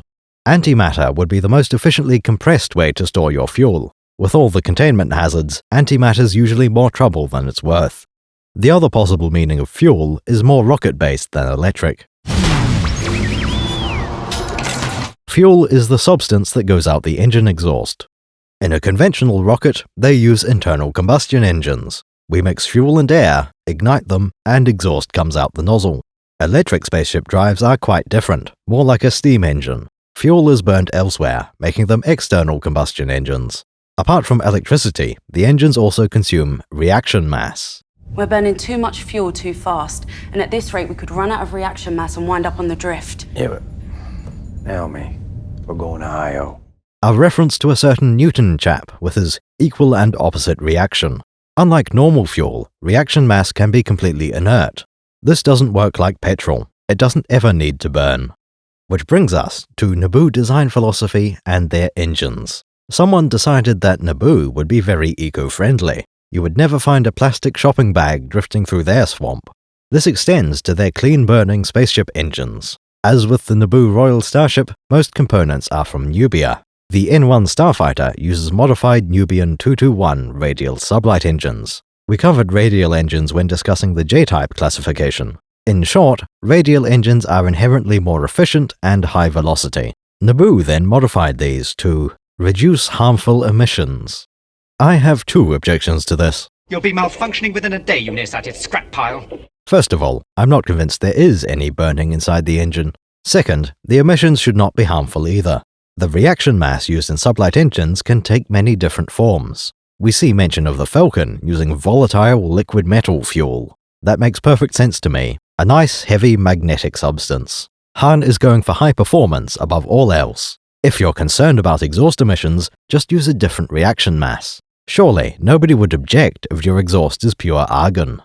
All I can infer here is that N1 engines run hot in multiple ways. They are high-power systems that cause a lot of waste heat. In a less literal sense, hot refers to exhaust velocity. Naboo tweaked the Nubian engines to use more electricity, less reaction mass. That really does reduce the amount of engine exhaust. Overall thrust stays the same, fewer particles ejected at higher speed. The Naboo concern about pollution seems completely baseless. Starfighters are often considered too small to carry a full-size reactor. Instead, they carry fuel cells or power cells. This is where the Royal Hangar's charging sockets become relevant again. Supposing the entire system runs on batteries, a charger makes sense. That is my conclusion for the N1. There is no fuel aboard, only reaction mass. Other starfighters, like the X-Wing, have a power converter installed. This approach burns the contents of fuel cells in order to keep the power cells charged. I think that gives us a decent understanding of the N1. Quite a nice little ship, artfully designed and capable. For the needs of the Naboo military, they are ideal. Naboo has no empire to patrol, no long-standing rivalries. Their goals are completely different from the Rebel Alliance or Empire. The N1 is a short-range fighter, just like the TIE. No, it's a short-range fighter. There are any bases around here? Where did it come from? A fighter that size couldn't get this deep into space on its own. Short is something of a relative term. The N1 has a hyperdrive, so it can roam freely across several sectors of the galaxy. That's all you need for a planetary defense force. Unlike an X-Wing, the hyperdrive range limit is 1,000 light-years. Crossing the galaxy in an N1 is completely impractical. Traveling any distance with an N1 would require a supply ship or carrier. The closest we see is in Episode 2, a new senatorial barge. You can tell it's a royal craft, as that's what the shiny hull means. This is said to be chromium, which is illegal for the peasantry to have. Chrome exists in the real world, which isn't typical of Star Wars materials. Durasteel, Transparasteel, Cortosis, and chromium. The N1s are only half silver, since they're part of the Royal Navy. As this barge was too small to include a hangar, it has docking ports along its flying wing. That's very clever, it's cheaper to build and accomplishes the same thing. Carrying starfighters on the exterior wasn't a new idea, of course. The Carrack cruiser was built with a rack to hold 5 TIE fighters. According to the lore, Naboo hadn't thought of the idea until now. Their previous solution was to form a convoy with an independent tanker. Now, I've heard people say that the Disneylorean show featured an N1. Interesting to see them touch prequel-era material. Last time I saw that show, Disneylorean had quite a tiny ship. It didn't look like there was room to mount an N1 socket, let alone a hangar. Still, it could almost work. Since Mandalorian armor is airtight, he can easily transfer between ships. Park his long-range ship in orbit, then just open the airlock and move to the cockpit. With a rocket pack, crossing the gap should be trivial. It does strain credulity a little, but I'll allow it. A bounty hunter is one of the only people who could afford to maintain a personal starfighter, let alone one so unique and difficult as the N1. I don't know how Disney handled the range constraint, or the difficulty of upkeep. Maybe we'll do an autopsy on it, in a few years. Still, we aren't here to talk about vermin. The Big Rat. Let's get back to Star Wars. Now that we know the Naboo N1 fighter, we need an opponent. What? What did you say? As luck would have it, the Trade Federation has just the thing. In the modern era, we call them Vulture Droids. Much like naming battle droids B1, this was a new development. Originally, we just called them Droid Starfighters. It's unclear if Vulture was a new bit of in-universe slang. General Grievous's ship is directly ahead. The one crawling with Vulture Droids. The name is appropriate. They are menacing omens of death, and somewhat larger than you might prefer them to be. I'm the giant rat that makes all of the rules. Officially, vultures are 3.5 to 3.6 meters long. That's clearly not true in the movie.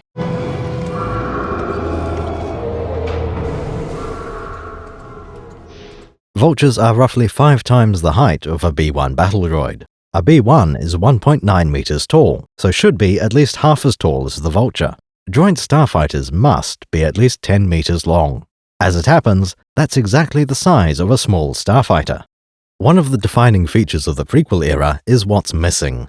No Star Destroyers, no TIE Fighters, no Empire at all. Trade Federation starfighters are a completely different design. There is a vague resemblance to various TIEs, especially if you have your eyes closed. The curved wings are a little like a TIE Advanced X1. When in attack posture, the wings have a gap like a TIE Interceptor. I'll admit these are tenuous, but they aren't accidental. We have official confirmation in descriptions of concept art. Early drawings are based on the TIE line. All the later variants still have the TIE series at its heart. In much the same way, there is a TIE cockpit and wing on the Actus Interceptor. We're reminded that TIE fighters will exist far in the future. What makes the droid starfighter so different is the pilot. Every other Trade Federation vehicle can use living pilots if needed. Most of the time, a pair of battle droids sit in the cockpit. They even have special paintwork for droid pilots, blue shoulders. Pilot droids are mostly used to drive MTT and AAT ground vehicles. The C-9979 landing ship also has a cockpit for droid pilots. Not so for the Vulture Droid. They have some form of integrated droid brain aboard, though not a proper one. Like all the other Federation droids, they rely on a central control ship. Perhaps the most interesting aspect of the droid fighter are the different modes. In much the same motion as an X-Wing, their wings open into attack position.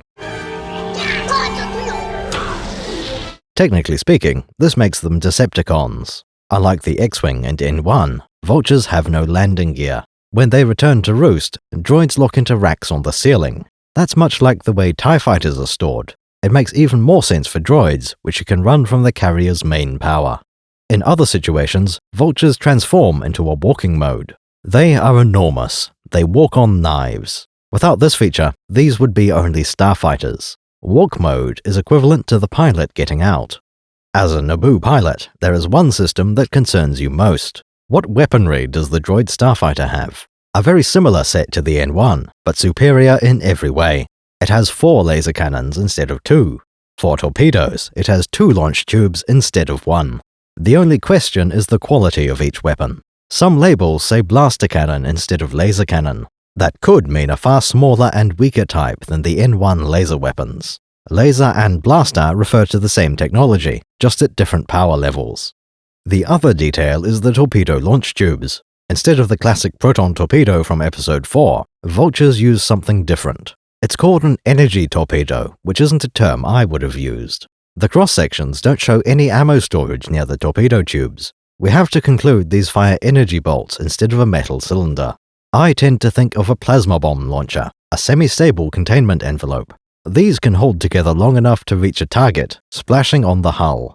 Or perhaps a softer target, an anti-personnel role. In walk mode, the torpedo launchers are ready for use against infantry. Aiming the blasters would occupy an entire leg, and there are only so many of those.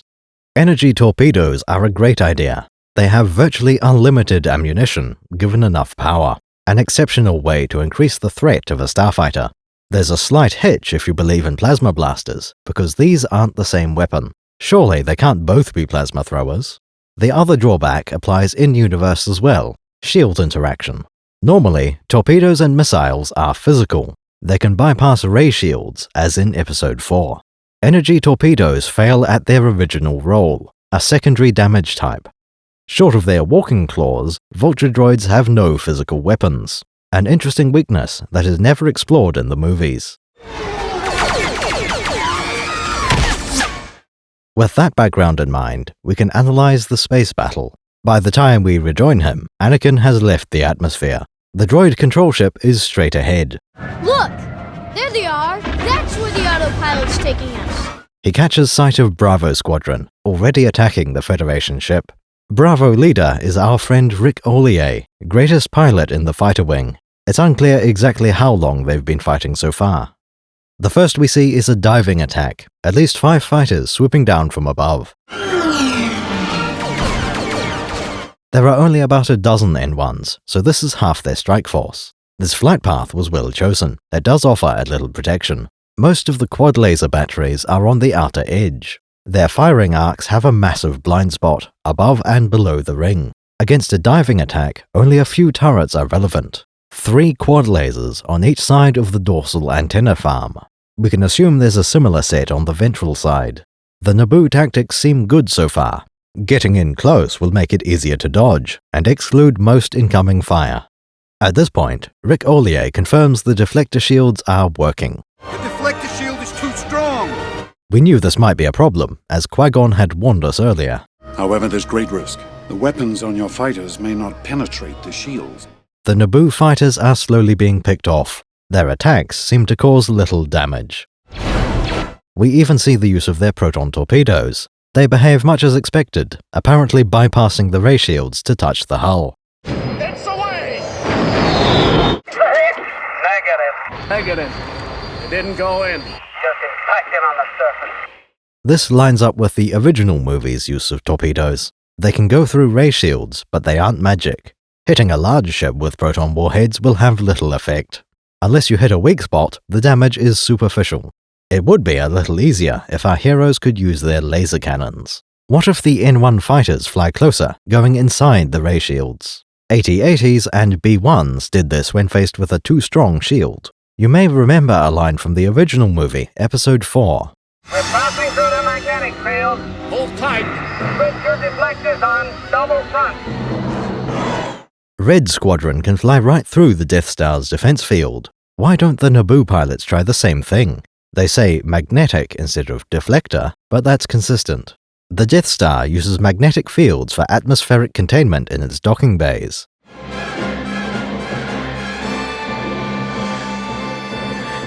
Clearly, that's still a significant force field, something more than a small moon's Van Allen belts. If we look up the shape of deflectors, that distant field is not standard for a ship. In this day and age of computing speed and things like that, our intuitions have been altered. More recent sci-fi has used what you might call a bubble shield. Bolts of energy hitting an invisible wall in front of the ship. This reveals part of a smooth bubble around the target ship. Personally, I most associate the style with Star Trek Next Gen.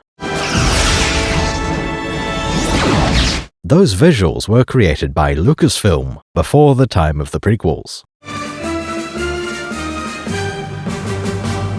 For their next large project, bubble shields turned up in Star Wars movies.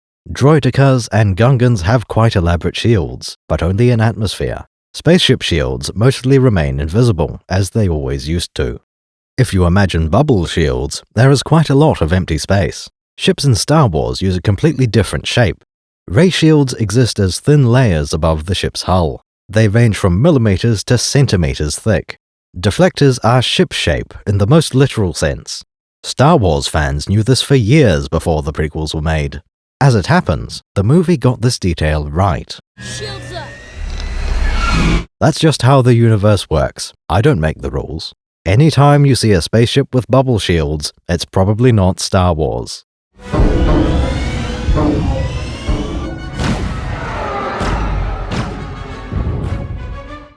Back to the movie.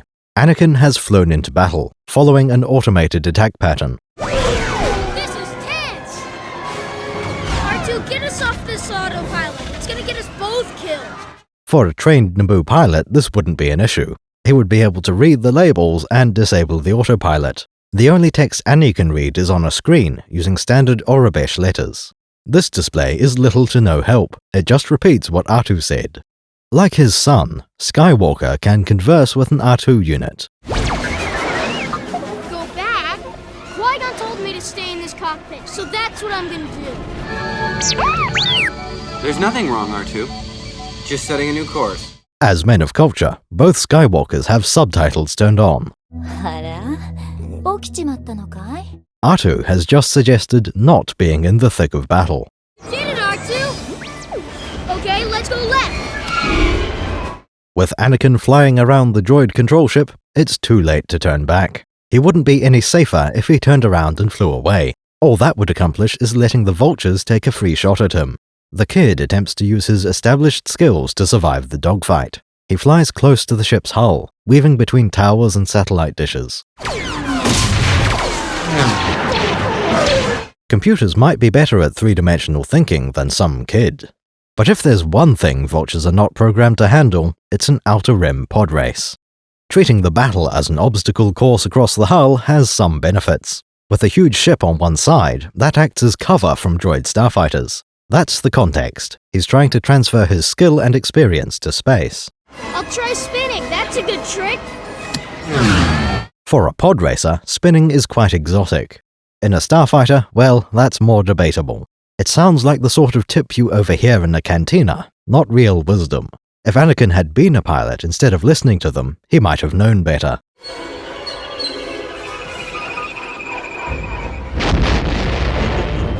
We got him, R2. Still, it works well enough. Good news is that little Annie hasn't been hit yet. The bad news is that 3 droids are on his tail. Strong in the Force is he, but not that strong. These droid blasters are currently set for sequential mode, 1 barrel before its twin. Only 1 bolt connects, leaving a scorch mark on the hull. It doesn't seem to cause any serious damage, but Annie goes into another spin. This is about the only evasive tactic he knows. One drawback to spinning is that it can disorient you. Skywalker flies straight into the enemy hangar, perhaps by accident. When running from a swarm of bees, the hive is a bad place to hide. The interior is full of landing ships and partition walls. Luckily, all these bulkhead doors had been left open. It seems unlikely Anakin would have survived otherwise. Got it in your trip real quick, wouldn't you? While the environment is hostile, little Annie is used to it. He managed to deftly weave between the obstacles, just like on a pod racing circuit. By the time he brings his N1 to a standstill, the cockpit is full of red lights. Everything's overheated. That'll be a familiar scenario from Annie's pod racing experience. The only question is why. Was it from being hit by a single blaster bolt? The hull damage appears superficial. It's possible that bolt contained terajoules or kilotons of energy. Converted to heat, that could easily strain the N1's delicate power systems. Equally likely, Anakin had been pushing the engines too hard.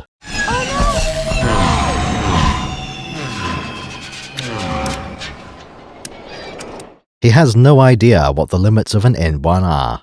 Even when he can't read the labels, Annie flips switches with purpose. These 2 control panel shots are very similar, you might even say they rhyme. When the machine has a chance to recover, it comes back to life. Yes, we have power. Shields up. This shot is significant because it allows us to see ship shields for the first time. The technology and budget now allow for such a thing. As mentioned earlier, this is the correct shape for Star Wars shields. It also tells us something about the atmosphere. The droid control ship still has life support running inside the hangars. Trade Federation battle droids had intended to capture the pilot. Anakin could have opened the cockpit and tried to run away. For a second time, he reaches for the laser cannons. He's attempting to keep the battle droids from reaching the ship. Of course, he still hasn't been trained on the N1's control layout. I suspect torpedoes are on the index finger trigger, blasters under the thumb. Anakin has flown right to the back of the Lucahulk. In its original form as a freighter, this would be the deepest part of the cargo hold. The main engines would be 100 meters away through a few walls. An array of reactors is even closer, straight down a corridor. Little Annie accidentally fires 2 torpedoes into the central reactor, which falls into itself. That's very similar to the end of Episode 6, flying starfighters into the superstructure. They have a familiar hourglass shape, which lines up with the second Death Star. According to the cross-sections, Anakin has not destroyed the main reactor. The book says these are pilot reactors. If you were performing a cold start of your ship, these would be your first step. The movie seems to immediately contradict the law. We're losing power. There seems to be a problem with the main reactor. Impossible. Nothing can get through our shield. Nemoidian crew announce a problem with the main reactor, not pilot reactors. If you remember, the Death Stars were hit in specific places. Main reactors were damaged by a chain reaction, not the initial torpedo. There it is. All right, Wedge, go for the power regulator on the North Tower. Copy, Gold Leader. The book shows large spherical main reactors, 3 in a row at the back. Just forward of that, the center sphere has its own dedicated reactor. Like with the Death Stars, a precise torpedo hit cascades into total destruction. Speaking of torpedo precision, I have a misconception to share. Ever since first watching the movie, I thought the N1 used energy torpedoes. I thought that was quite clearly implied by the movie itself. We don't see a conical warhead like in the first movie, just glowing orbs.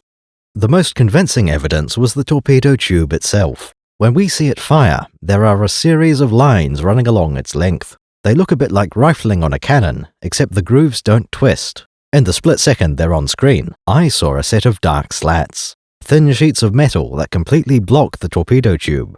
Since the dark lines were still present on the second shot, a torpedo couldn't go through them. The explanation must be that a torpedo flows around the bore obstruction.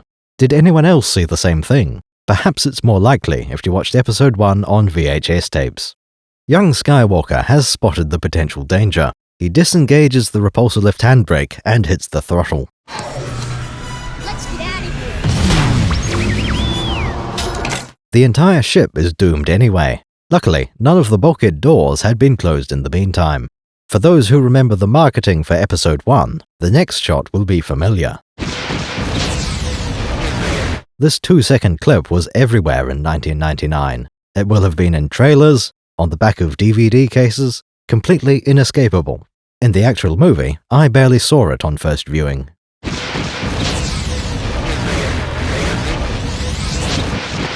We cut to the outside, catching up with Bravo Squadron. It's blowing up from the inside. We didn't hit it. This is the line I'm most frustrated by in the entire movie. None of the Naboo pilots have done any significant damage. Qui-Gon warned them about this, so why didn't they have a plan? At the very least, they should have a weakness they intend to exploit. If the shield is too strong, they should use torpedoes to hit the shield generators. Without a 9-year-old kid, these pilots would have accomplished nothing. You are trying to tell me that a 9-year-old boy climbed into the cockpit of the world's most advanced aircraft and flew it away? Yes. That sounds completely implausible to me. No matter how force-sensitive you are, having a plan should matter. Rick Ollier, the greatest fighter pilot of Naboo, would have some idea. He should have been able to succeed without Anakin's help. The kid wasn't even supposed to be there, and he wins by accident. I have considered this terrible for many years. Irksome enough that I'd go so far as to call it Disney tier. It can be improved with some context, but only a little. This is one of the situations I think the movie needs to be edited for. Now this is pod racing. Anakin has experience with pod racing. He can apply those skills when flying through tight spaces, such as inside a cluttered hangar. We can say no Naboo pilot could have flown inside the superstructure. We could pretend that Anakin had fired the torpedoes intentionally. He noticed the pilot reactors, knew what they meant, and chose to use protons. That's about as much as we can do with the official movie canon. Very much not my cup of tea. It's story time again. I would fix this by having Skywalker and Ollier communicate. Anakin is wearing a Naboo helmet he found in the cockpit. This clearly has earpieces, and lore confirms it has a comlink built in. It would be natural for the pilots to interact, like in the original movies. There was constant radio chatter between rebel ships and their home base. When Rick Ollier sees an N1 out of formation, he would act as a leader should. Bravo Squadron would hail Anakin, and most likely fly over to collect the rogue N1. We see a small amount of this in the movie as they fly back home. Look, one of ours out of the main hole. Rick and Annie have already developed a rapport. The first thing Rick would say is to explain the controls and how to dodge. After that, he could even command the child to leave battle.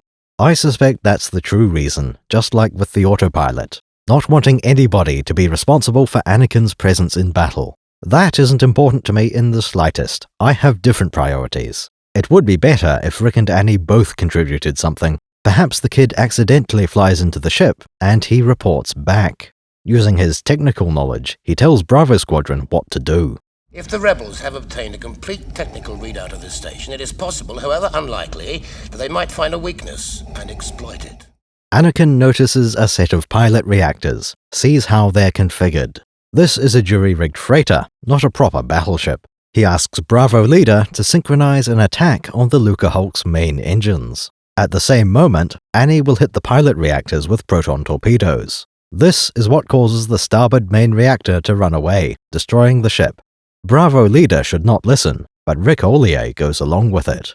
Until talking to Skywalker, the N1s had been bombing the antenna farm. Naboo had never planned to destroy the ship, only disrupt the control signals. Teamwork with an unlikely ally yields a better result than planned.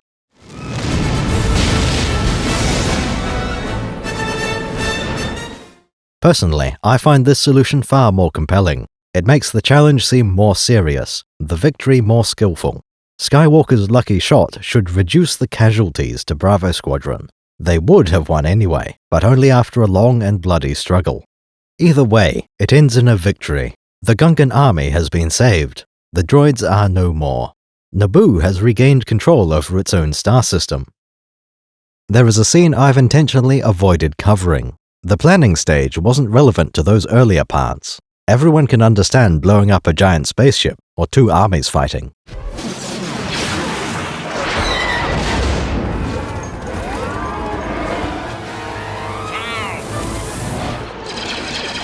The Queen's plan isn't as intuitive, so it takes more explaining. We return to the morning of the battle, at the edge of the plains. There's a coming!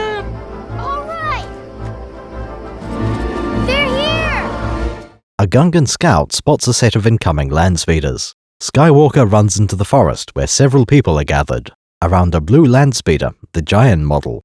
This already has some implications. How, exactly, did a Naboo land speeder get out here? I'm not going to call this a plot hole, but it demands explanation.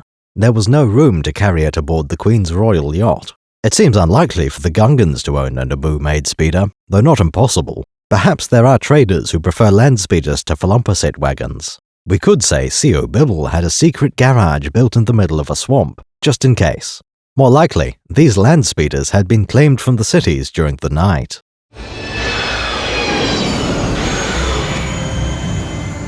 This scene shows us 3 more land speeders arrive. At some point, Captain Panaka had entered Theed to scout and recruit.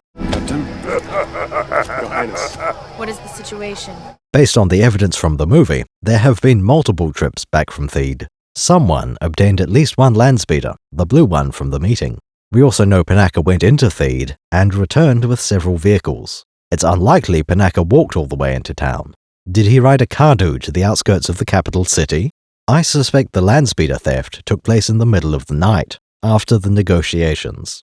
The most likely story is an echo of a previous one. Remember that there's a droid army searching the swamp. We've already seen a solution to this exact problem. You sneak underneath the army. Underground rivers. Underground rivers? Yes, Brains could be right. Many cities have rivers running beneath them. I'm certain the Gungans have access to at least one bongo submarine. The version shown in the cross-sections is fitted for cargo.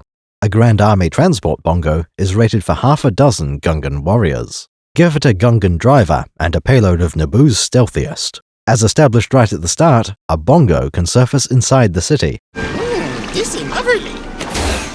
After the Naboo forces climb ashore, it dives back into the ocean. Panaka and a few men stay overnight, scouting the camps and enemy forces. Now, underground streams do exist, but they've never been considered a threat. At least one of them is a driver who captures a land speeder and brings it back to the swamp.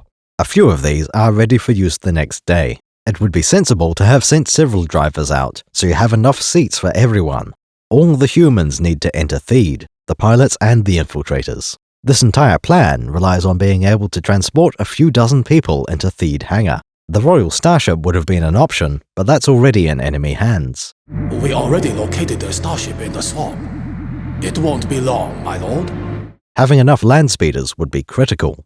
The type of vehicle is very standard. Land speeders all look the same, just like vans and station wagons do. Unless they have extra features, a speeder is basically a car with no wheels. Luke Skywalker drives an X-34 from Sorosub, which is pretty decent. Something to tinker with and race his friends in. Naboo also buys Sorosub land speeders, and they are unremarkable. For a new design appearing in Star Wars, to be unremarkable is a great compliment. Perfection is for your new invention to be invisible. There are 2 designs of Naboo land speeder, Flash and Giant. Flash speeders have 2 seats, where Giant speeders have 4. The clearest indication is the engine pods, mounted at the rear as usual. Engines on a Flash speeder are quite compact, but mounted far from the body. Each pod contains 3 small turbines side by side. Contrast with the Giant speeder, which uses the largest diameter engines it can. A single large turbine on each side, as tall as the land speeder's body. The other notable difference only applies to the military model, what kind of blasters they carry. 1 mounted on the spoiler of the Flash, 3 on the Giant. Let's take a closer look at the Flash. Its design is very similar to Sorosub land speeders from the first movie. The seating matches, only really room for 2 humans. Extra droids can be tied down with bungee cords if required. The windscreen is another similarity, a smooth, curved bit of transparent Duraplex. We only see a front windscreen, but the lore says these land speeders can be closed. A matching rear section would slide up into place when it works. There have been some mentions that Luke never repaired the handle to wind the window closed. To appreciate the Flash speeder, we need to compare multiple different Sorosub designs. Luke's X-34 has 3 cylindrical thrust turbines. We've seen a variant with 5 of the same engine pods, likely customized. This was parked at Tosche Station, owned by a lad named Fixer. It seems more likely to be a modified X-34 than a different model. Another thing we know about Luke's speeder is that it's an older model. Luke has noticed a change in the prices of the second-hand land speeder market. Alright, give it to me, I'll take it. Look at this. Ever since the XP-38 came out, they just aren't in demand. Sorosub has released an XP-38, making the X-34 less desirable. Both speeders look very similar, except in the design of the engine pods. Luke clearly has a single large spinnamer thing per engine cowling. That can't possibly be the case here. Turbines need to be rotationally symmetrical. You can't build a rectangular turbine, so there are several in each pod. It looks like you could fit either 2 or 3 cylinders inside each one of these engine pods. That perfectly matches the rectangular drive pods on a Flash speeder, a triple turbine. All of this is classic Star Wars land speeder design. According to the Sulluston manufacturer, the latest model is much faster. The X-34 can reach about 250 km per hour. What a piece of junk! At least before Luke got his hands on it. For the XP-38, its major selling point was a top speed above 300 km an hour. Since the most visible change is to the engines, that's probably what made the new design faster. One might be tempted to assume a triple turbine thruster pod is superior. To disprove that, let's see where the XP-38 engines come from. The XP-38 actually recycles engine pods from the old Sorosub V-35 model. This was the first land speeder we ever see in Star Wars, though we didn't get a good look at it. That's it through the doorway there, the pointy thing. There's a much better angle later on, though that one has the lights turned off. What are you doing hiding back there? It wasn't my fault, sir. Please don't deactivate me. 3PO is hiding in the garage, next to the Lars family land speeder. Despite the darkness, it's clear this vehicle uses 3 rectangular engine pods. Later on, in the special edition, we see this vehicle in broad daylight.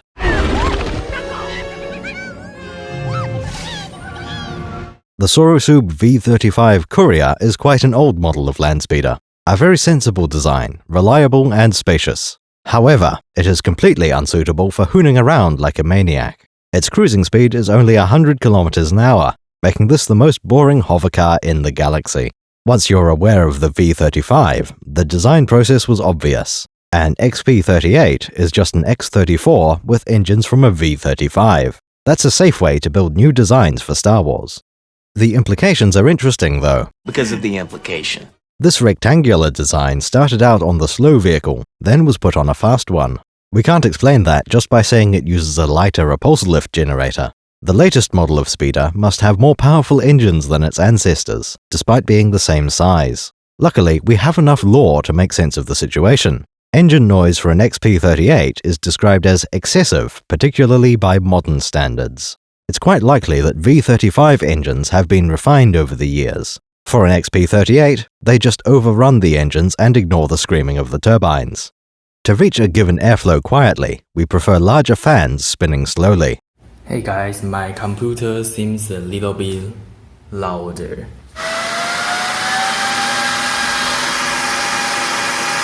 That'll be the same principle behind the X-34 engines, 1 turbine per pod instead of 3.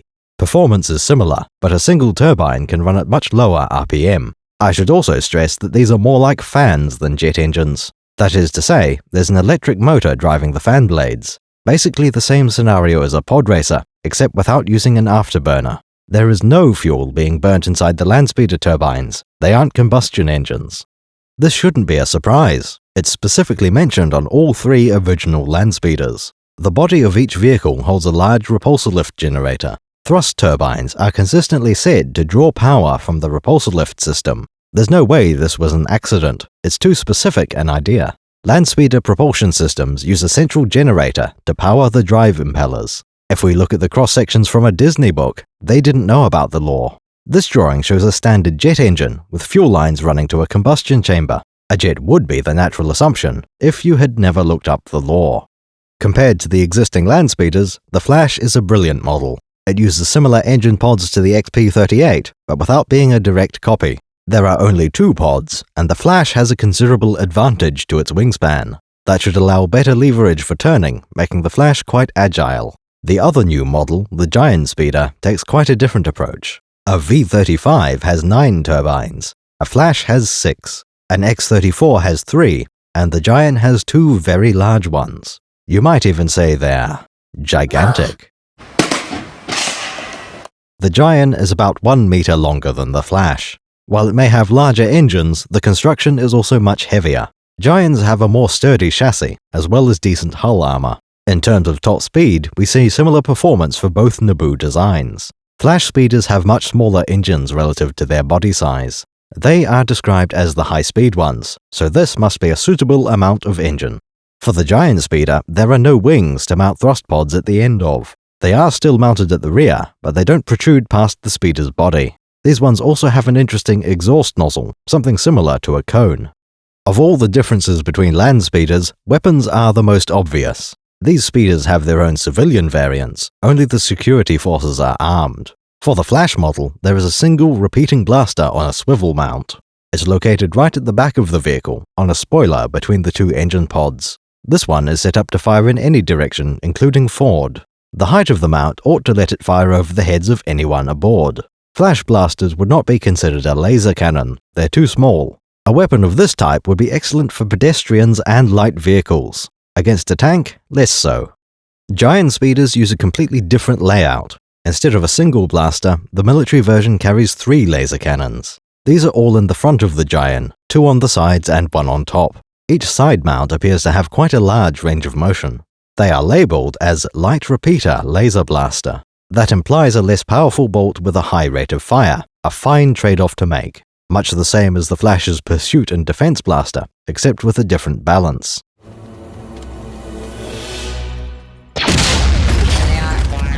The remaining weapon of the Giant is a turret with significant horizontal swivel. This one is clearly a large and powerful laser cannon, though it can't rotate to fire backwards. A Giant laser cannon is one of the heaviest and most powerful weapons Naboo has access to. At the swamp meet, this blue Giant has no weapons at all. Almost everyone's in camps. Captain Panaka has returned with news and allies. I brought back as many of the leaders as I could. The Naboo resistance is glossed over, since it only existed for a few days. Panaka brought some of their leaders, implying a lot more left behind. These officers will come in handy for coordinating a distraction later on. We can expect additional forces to be hiding throughout the city. The Federation army is also much larger than we thought, and much stronger. Clearly, open warfare would be a mistake. While explaining the plan, this movie introduces something obvious. The Gungans must draw the droid army away from the cities. R2? R2-D2 has always had a hologram projector. There you go.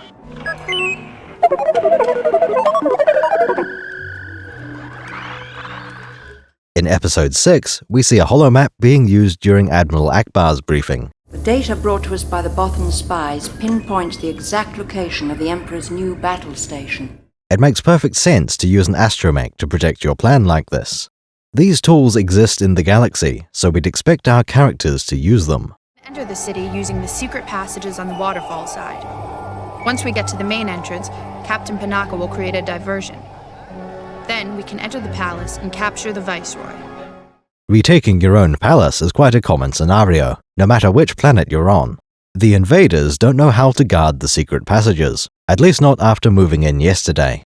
Storming the palace will require a double diversion.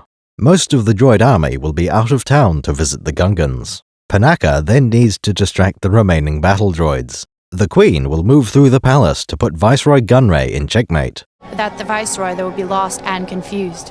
The chess analogy seems fitting, since everyone is playing with figureheads. For most of this movie, the biggest danger was Amidala being captured. Only now, at the end, are the Trade Federation at risk. This is too close. Newt Gunray expected the Queen to give up immediately. Queen Amidala is young and naive. You will find controlling her will not be difficult. Within a few days, she would sign away the entire planet. Darth Sidious thought the same thing as well. As evil or spineless beings, they see their own cowardice in everyone. The difficulty is getting into the throne room. Once we're inside, we shouldn't have a problem. To be captured is to lose everything. Those are the stakes. The wise can see another possibility: nobody being captured. And there's an even bigger danger. If the Viceroy escapes, Your Highness, he will return with another droid army. We can be certain there's a shuttle near the palace. A quick way for the bad guy to escape if he starts losing. Should I have your ship standing by? Evacuate? In our moment of triumph? I think you overestimate their chances. The Trade Federation has access to a lot of large ships. Millions of battle droids, when only a few thousand are still on Naboo. If the slimy Nemoidian were to escape, all he'd have to do is send a message, meet up with a Federation starship, and redeploy the fleet. Well, that is why we must not fail to get the Viceroy. Everything depends on it. If the Queen's capture failed, Naboo would be re-invaded within a few days. While the infiltration plan is linked to the other parts, it is distinct. Done right, the Queen may be able to save her planet alone. If you hold Newt Gunray at blaster point, he can command the control ship to leave the system. That would save the Gungans, even if the space battle had failed. When arriving at the palace, we see the benefits of Her Majesty's Secret Service. To set off the diversion, the Queen needs to send a signal. Ideally, that signal would alert Panaka, but not the battle droids. You know, given that the whole mission is for our heroes to sneak in, we know there are many comlinks around. Those would definitely have enough range for it. What's that? The trouble is, walkie-talkies are not very sneaky devices. They broadcast an omnidirectional signal that anyone in range can pick up. There's a bit of a hoo-ha going on 585, Shropshire and a few others out there. In military use, comlinks use encryption and frequency switching. These scramble the signal to prevent people from listening to the conversation. That doesn't disguise the fact you've just broadcast a comm signal. Several transmissions were beamed to the ship by rebel spies. I want to know what happened to the plans they sent you. It may even have given away your position, if the droids can figure out triangulation. You could try disguising the signal as some kind of background noise. By far the best option would be to send a directional signal at your target. In harder sci-fi, that's a standard technique. Ever since Wynn came on board, has been tight beaming back and forth between the UN and IO. Messages are sent through a tight beam laser, aimed into the destination antenna. This solution is hard to intercept if you aren't already in the path of the beam. We've used the same principle on ocean-going ships, using a lantern with shutters on it. You can shine a light at another ship, allowing for Morse code signals. During the day, you could accomplish much the same thing by wiggling a mirror. For our purposes, the range is about 100 meters. Slightly too long for hand signals, except semaphore. Padme and Panaka use a set of flashing lights to signal for the distraction. They are a fascinating bit of technology, yet I can't recall them ever being used again. Based on the movie alone, one could expect a signal using colored light. Red means one thing, blue means something else. However, the Visual Dictionary mentions it supports data transmission. These light-based signalers are one of the most overlooked machines anywhere in Star Wars. I don't expect to see them everywhere, but surely we can find some use for such a thing. The opening diversion involves starting a small battle. Panaka brings in a giant speeder and a dozen security forces. There are several tanks in front of the hangar's main entrance.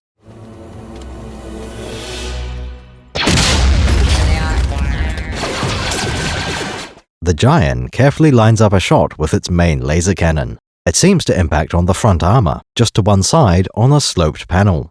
With this caliber of laser cannon, a single hit blows through the hull and destroys the tank. We would assume a tank usually has better weapons than a car. At face value, AAT armor cannot block a bolt from its own main cannon.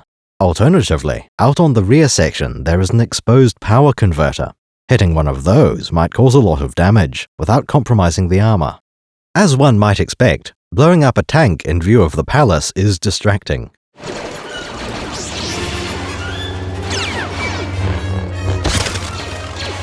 Trade Federation forces notice Captain Panaka and open fire. With no photoreceptors watching the hangar, the Queen starts running.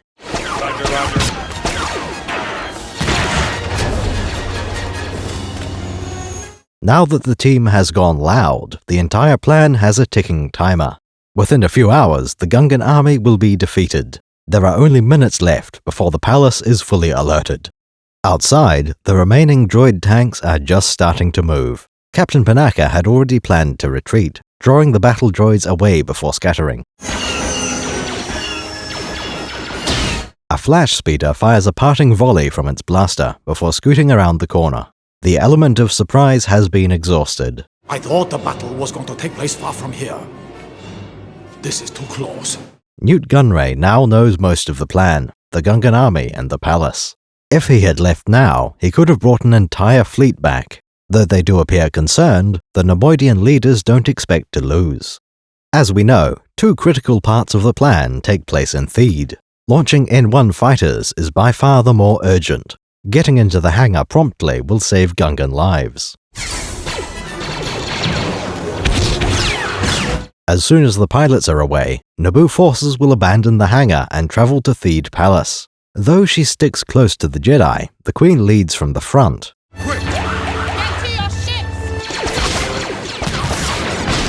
That isn't entirely surprising, since the handmaidens are trained as bodyguards. They all have blaster pistols, and enough training to be useful. We can assume the police are better shots and are doing most of the fighting. Storming the royal hangar has gone quite smoothly. The droids inside have mostly been swept away. Starfighters are already taking off and heading for orbit. At this point, Captain Panaka turns up again.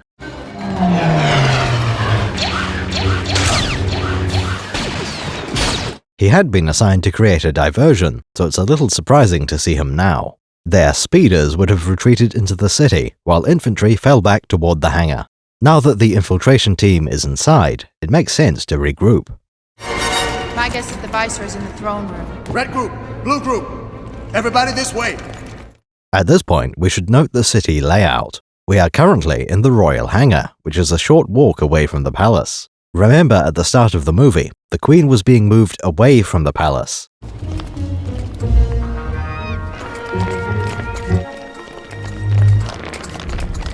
After minutes of walking, the Jedi intercept the group and make for the hangar. In the main hangar, this way. With or without secret passages, we can expect a moderate walk. It does look like there is some contradictory evidence, but that goes away on its own. We see the Trade Federation looking out a window at destroyed tanks. I thought the battle was going to take place far from here. This is too close. That would have meant they're in the same location as the hangar. However, look at the scan lines. This window is a hologram. When they say too close, that means a fight anywhere in the city. With this new understanding, Amidala's infiltrators have a brisk jog ahead of them. The next best thing to secret passages would be to travel around inside buildings. Padme and Panaka head in the opposite direction from the open end of the hangar.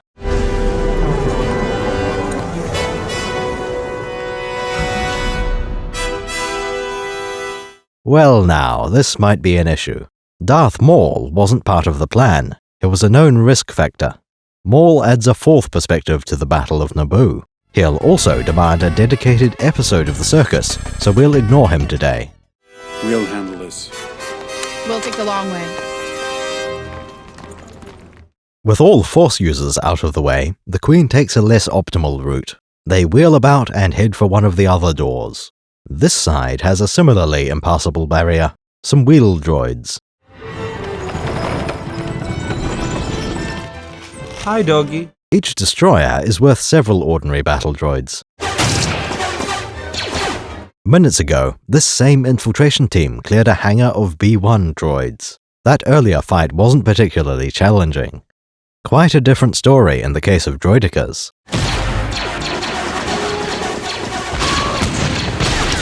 This is the sort of situation where grenades would have been handy. Fragmentation, concussion, EMP, smoke, any flavor you like. Just don't try gas grenades on a droid army. A missile tube would also have worked, or anything else designed for anti-vehicle use.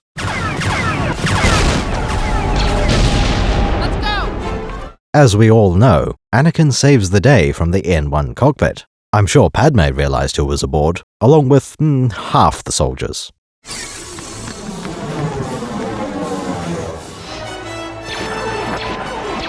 With the way clear once more, our heroes leave the hangar. We can see a door leading into a very shiny corridor. This must be the route for escorting visitors to and from their ships. It doesn't see heavy machinery or grease stains. That would make it the perfect route, a marble hall leading into the palace itself. From looking at the map, the hangar cannot have a door into the palace. There's a river between the two buildings. Again, that lines up with the start of the movie. We know the palace should be some distance from the royal hangar. This can't be a secret underground passage, because of all the windows. These certainly aren't holograms, they're just glass leading outside. The only way I can see this working would be to say this isn't the palace. It may be a sky bridge that leads to the palace, but that's it. More likely, this corridor runs the length of the hangar building. The Queen is traveling inside, then plans to cross the road and river. This seems to be a mistake, forgetting the distance from palace to hangar. I'm still inclined to take this map of Theed as accurate. It lines up with what we see in the movie, and doesn't necessarily contradict it. We'll explain that closer to the end. Right now, the Queen is on a long, straight path.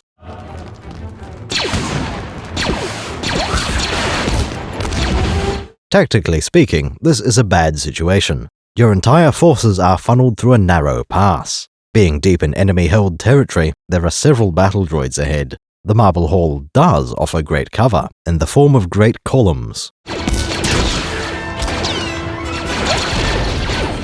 That helps the droids as much as the humans. Above all, it slows down the firefight. With each passing moment, more droids converge on Padme's team. This next point is evidence of the movie thinking they are in the palace.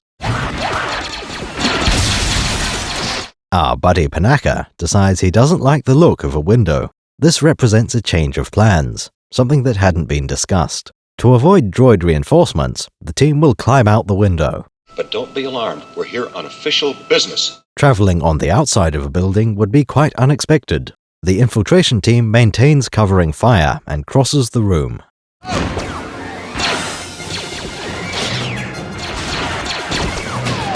Assuming this marble hall is part of the palace, going outside makes sense. The throne room will likely be on one of the upper levels. If this is just the long side of the hangar building, ascending a level makes less sense.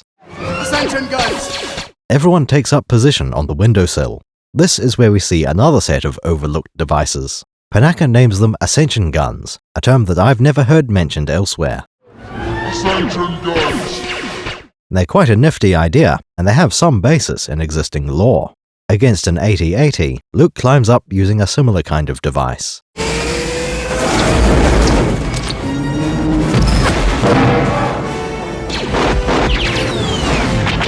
Naboo uses much smaller versions, which does line up with their style. Ascension guns are a specific model which handmaidens do not carry. We can only conclude they borrow guns from various guards. This ascent sequence is an extremely cool moment. It doesn't imitate a scene from the original movies, this is new. The concept makes perfect sense, and we know Star Wars tech can handle the strain. Using the winch feature, the entire group skips the stairs. Arriving at the new window puts Padme a short walk from the throne. She carefully takes aim and blasts the window out of its frame.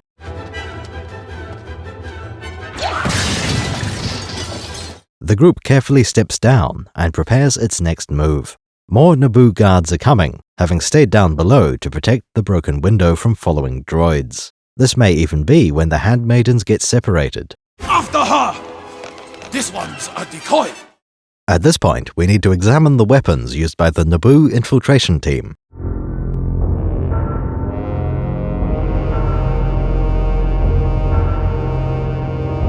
There are roughly 4 different models, and only 3 of them matter.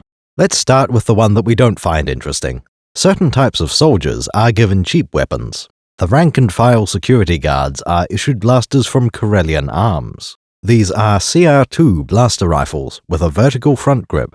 Cheap, sturdy, and with an electric stun setting. Even if nobody would be excited to get one, it works fine. Naboo officers get something quite different. This model of blaster pistol is the Security S5. Rather large and bulky, this is clearly a heavy blaster pistol. Its grip is elaborate, and the trigger looks unusual, so it must be a target pistol. In fact, half the attachments on this S5 are related to accuracy. On top, there is a scope for looking through while aiming. There seems to be another scope on the right, used for range finding. It's possible that isn't a scope at all. Rather, it's a large laser module. Just like those land speeders from earlier, the Security S5 was created by Sorosub, quite a prevalent company based on the planet Sullust. They don't always make the best equipment, it's only about half the time. The S5 seems like quite a good choice if you're in the market for a heavy blaster pistol. This would definitely be my preferred blaster if I happened to be captain of a Droch 720 freighter, bulky enough to settle a few situations without being fired. That has to be an intentional selling point, appealing to guards and police. Another valuable feature of the S5 is a set of attachment points. The pistol is covered in lumpy objects, all of which can be replaced. Add a bayonet, a different pair of scopes, or a small flamethrower. If you were sufficiently motivated, you could bolt a droid brain to the side. Naboo ordered a set of S5s in quite a tactical configuration. Underneath the barrel, a small dart launcher provides a less lethal option. Best of all is on the left side, opposite the rangefinder scope. A grappling hook and winch, plus a liquid cable launcher. Surely we can all agree that grappling hooks are an extremely cool device. They're at least moderately useful in the real world. When dealing with fiction, they turn into an incredible tool.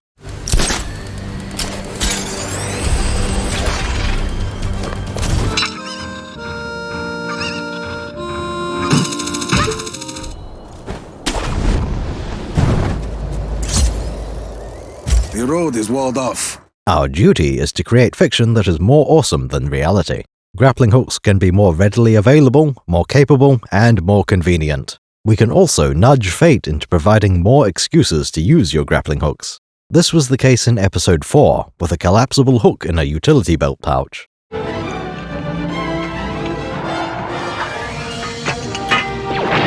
There's just one drawback to the standard grappling hook: the trailing line.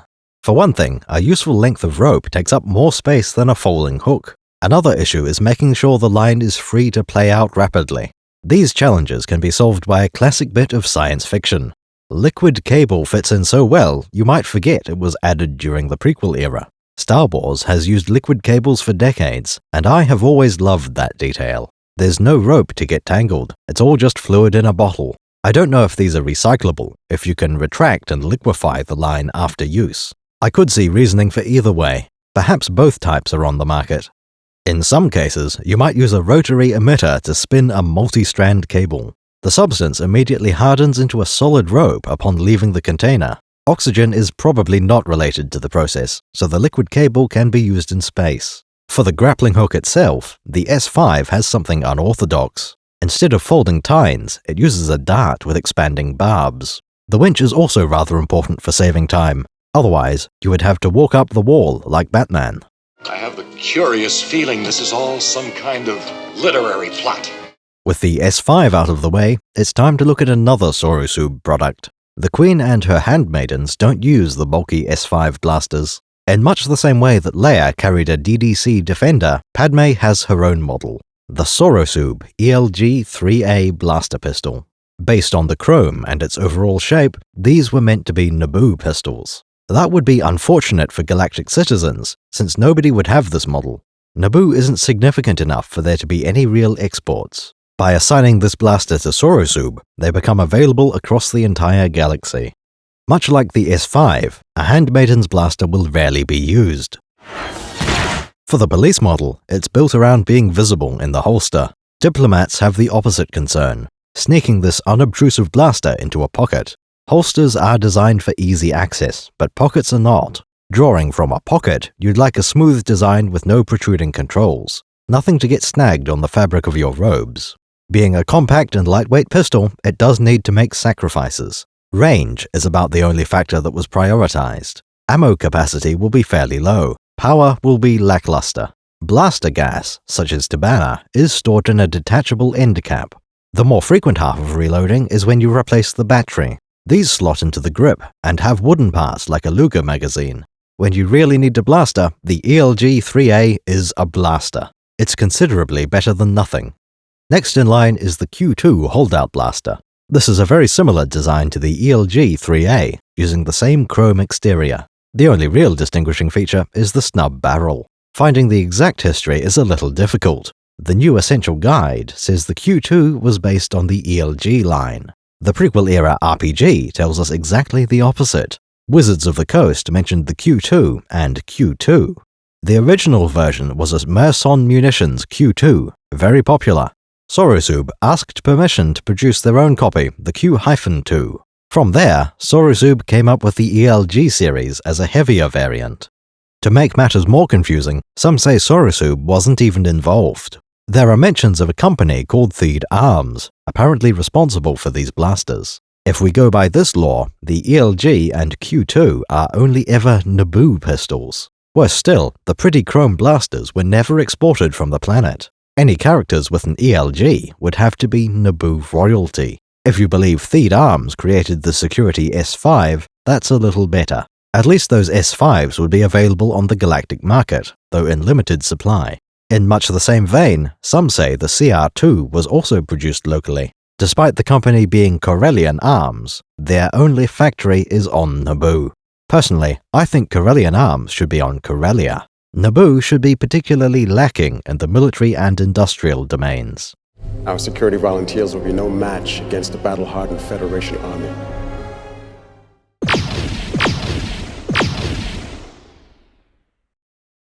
Now that we know a thing or two about blasters, it's time to get rid of them all. Using the Ascension guns was a neat trick. However, even that wasn't enough to evade the droid army. Several destroyer droids roll up, followed by standard B-1 battle droids. Put down your weapons. They win this round.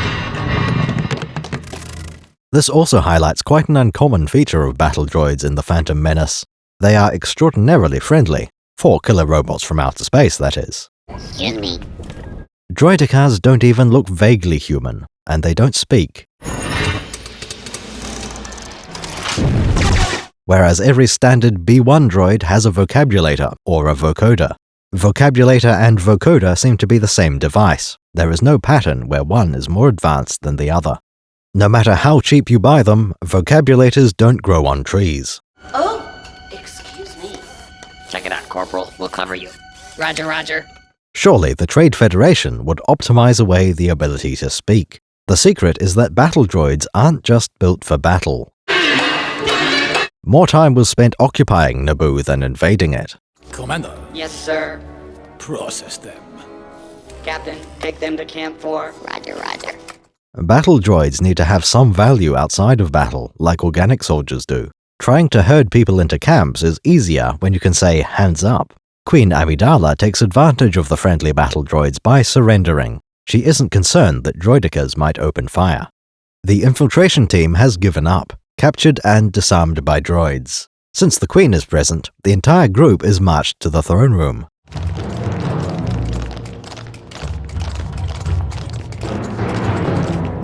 This moment is where we can resolve any geography problems. If they were captured on the top floor of the hangar building, they walked a long way off camera. On the other hand, they could have been in the palace already. That would make the walk much shorter, hundreds of meters instead of thousands.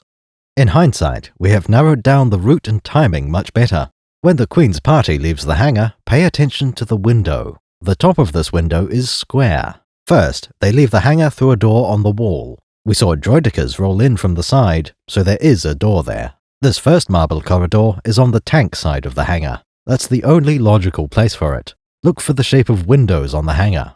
They are square-topped, and there's room for larger side windows.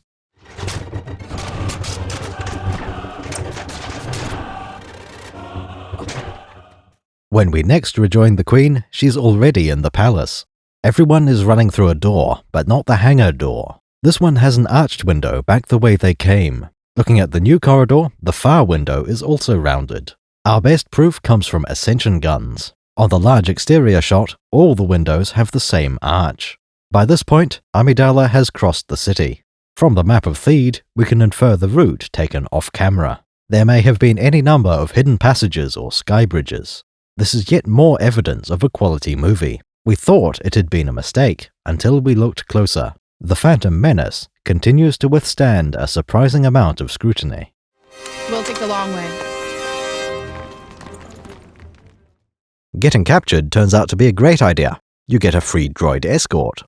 Viceroy Newt Gunray thinks he has done well. Capturing the Queen had been Plan A since the movie started. The Queen and I will sign a treaty that will legitimize our occupation here. Finally, he can get the long-expected treaty. Your little insurrection is at an end, Your Highness. Time for you to sign the treaty. If the Queen signs her planet over to the Trade Federation, the matter is settled. At this moment, Naboo seems to have lost. Your occupation here has ended. After her! This one's a decoy! Sabe, the decoy queen, suddenly shouts from the doorway. She has her own group of soldiers, more than are with Padme right now. After firing 2 shots, the newcomers run away. Naturally, the Neimoidian leaders aren't good at telling humans apart. It makes perfect sense for them to make assumptions based on clothing. Just look at how Newt is dressed compared to Rune Harko. One has fairly drab colors, the other uses a lot of red. Padme uses exactly the same principle to blend in, wearing normal clothes and less face paint. 2 droids have already been taken out, and the Viceroy sends most of the remaining ones in pursuit. This decision should be fine. There are enough droids to guard the unarmed prisoners. Reinforcements will be on the way already. There's only one problem. This land was recently captured. Captain! Just as there are secret passages, Naboo has hidden compartments. Padme collects 2 of the Q2 hold-out blasters from inside the throne. These could have gone undetected for months, or forever if the Viceroy left.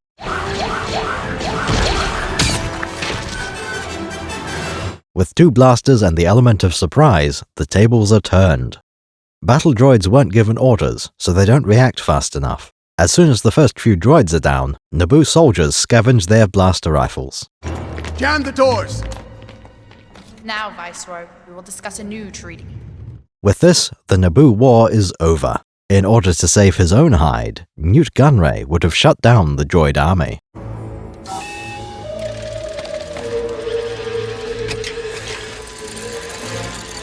There would be no need to win the space battle, or the land one. While some of the decisions made are questionable, I think this is a good end to the political side. Finally, the palace is back under Naboo control. With that, we have covered the entire Battle of Naboo, the Gungan army, Bravo Squadron, and the palace infiltration. These are all 3 parts of the plan. As I'm sure you've noticed, that leaves only an uninvited Lord of the Sith. I'll just need a moment to look up why Maul has such a long lightsaber hilt. Last time we saw Darth Maul, it was after leaving him behind on Tatooine. This represents a moderate setback to the Sith agenda. Originally, their plan had been to recapture the Queen immediately. Maul located them too late, then failed to finish his first duel. That first engagement caused no damage or injury whatsoever. 1 pro-droid was lost before the fighting began, and they're disposable. What was it? Droid of some kind. I didn't hit it that hard. Must have had a self-destruct. An Imperial probe droid. That leaves Maul with his speeder bike and Sith infiltrator ship. He returns to Coruscant at the same time as the Queen. His cover has already been blown. It's wise to go into hiding for a moment. The Jedi actually predict the next move, that Maul will resurface on Naboo. Queen Amidala is returning home, which will put pressure on the Federation and could widen the confrontation. And draw out the Queen's attacker. As far as we can tell, the Sith leaves Coruscant later than the Queen. Both ships arrive the same day, though it seems the Queen gets there first. I'm sending my apprentice, Darth Maul, to join you. That implies the ships have relatively similar hyperdrive speeds, as we expected them to. Earlier, we proposed that the Scimitar has a Class 1.5 hyperdrive, significantly faster than the Class 3 it lists in original reference books. That makes it a little swifter than the Naboo Royal Starship, at Class 1.8. We've sent out patrols. We already located the starship in the swamp. By the time the Queen's ship was located, the apprentice was already in the throne room. He needs a fast ship. Maul keeps responding to the movements of other characters. Lord Maul, be mindful. Let them make the first move. Next morning, the baddies have detected the Gungan Grand Army. Given the lack of humans involved, everyone sees through the ruse. We are sending all troops to meet this army assembling near the swamp. This will work to our advantage. This is not the true extent of the plan. Jedi would make no difference on the battlefield. Even a dozen knights couldn't win such a war. There are too few of us, Your Highness. We have no army. And I can only protect you. I can't fight a war for you. A Dark Lord of the Sith would be equally wasted on the Great Plains. He's waiting for the inevitable next move. Right now, everyone knows the Jedi and Queen are still planning something. Waiting in the palace was the correct decision. The Queen tips her hand at noon, just as the battle begins. I thought the battle was going to take place far from here. This is too close. Darth Maul hears that a group of humans have attacked Theed Hangar, very close by. This is clearly the real threat. Both Sith will have foreseen something along these lines. In fact, even the Nemoidians may have seen this coming. Maul springs into action, immediately setting off toward the hangar. It takes the Queen a few minutes to clear the hangar, so there is time for him to have walked. Perhaps more likely, he kept his speeder bike stashed nearby and rode that. The next few moments are some of the most memorable in the entire movie. It's clear a good fraction of the effect comes from the soundtrack. Other signals include the way characters react and the environment. Notice the size and thickness of the door. It's not obvious what would normally pass through this door. It seems clear it was sized for Darth Maul's presence rather than his height. On the Death Star, blast doors are slightly too short for a Wookiee. The Naboo doors are twice as tall as any of the humans who built them. As for the character reactions, a 20-man infiltration team stops in its tracks. We'll handle this. We'll take the long way. It's likely these soldiers have spent days discussing the Queen's attacker. They will be eager to leave and find more appropriate targets. Meanwhile, the Force users remove their traveling cloaks. This marks the first time we see Maul's horns clearly, though they weren't a secret. His horns are visible as soon as he lands on Tatooine. Next, it's time for the most influential 5 seconds of the movie. It would be no exaggeration to say this has reshaped the Star Wars universe. Darth Maul holds his long-handled lightsaber horizontal. He activates the saber blade, and then he does it again. This isn't the first double-bladed lightsaber in the history of Star Wars. For one thing, Exar Kun was famous for having a blue-bladed one. Darth Maul didn't invent the double-bladed lightsaber, he made it popular. From this point on, the saber staff has been a staple of Star Wars. A game will likely give you 3 options: 1 lightsaber, 2 sabers, or a double-bladed saber. If you were to ask someone to describe their ideal lightsaber, I'd expect there's an even spread between all 3. The Jedi also draw their sabers, ending in different stances again. Obi-Wan has the blade directly in front of him, held high and vertical. This is a heroic pose, and I'm quite sure young Kenobi has perfectly executed a move from his training. Qui-Gon has chosen something asymmetrical. His blade is askew, extended somewhat in front of him. The elbows are bent, the sword is carried closer to the chest. A deliberate stance, showing Master Jin as experienced and independent. This fight is his mission. He will have considered an opening move. Darth Maul begins whirling the double saber. He's going to do this a lot, so we'll discuss it when we have a wider angle. Kenobi has a plan of his own, the same flip Maul had used. Our dichotomy opens the combat, you might say. This is where the fun begins. Let them pass between us. This is a very sensible thing to have done. Jedi outnumber Sith 2-1, a massive advantage. The ideal way to exploit that is multiple simultaneous strikes from different angles. In this case, Maul parries with the back blade while facing forward. Very cool, just don't try it unless you're Force sensitive.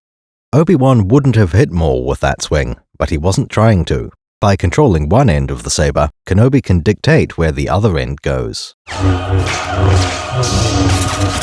When we see what Qui-Gon has been doing, he's already in the middle of an attack. A horizontal swing to follow up on the opportunity. Maul ducks underneath this one, which is great. Trying to parry or block usually ends up as more risky than to dodge or evade. Qui-Gon manages to turn his missed swing into a downward swipe. Young Kenobi tries the same thing, but doesn't even connect with the saber blade. Maul has brought his saber around to the far side of each opponent. That's actually a great idea, very clever use of the tools available. In the earlier stance, he had threatened the right side of both Jedi. After a quick spin, he's already on their lefts. Qui-Gon responds immediately, swinging his saber around to the far side. Our Jedi apprentice then takes the opportunity to go into a spin. This really is a safe opening to do it. Maul is distracted. If you were looking to criticize this fight scene, spinning may be your best bet. Surely it can't be to gain momentum. Lightsabers are practically weightless. Let's take the complaints about spinning as implied from this point on.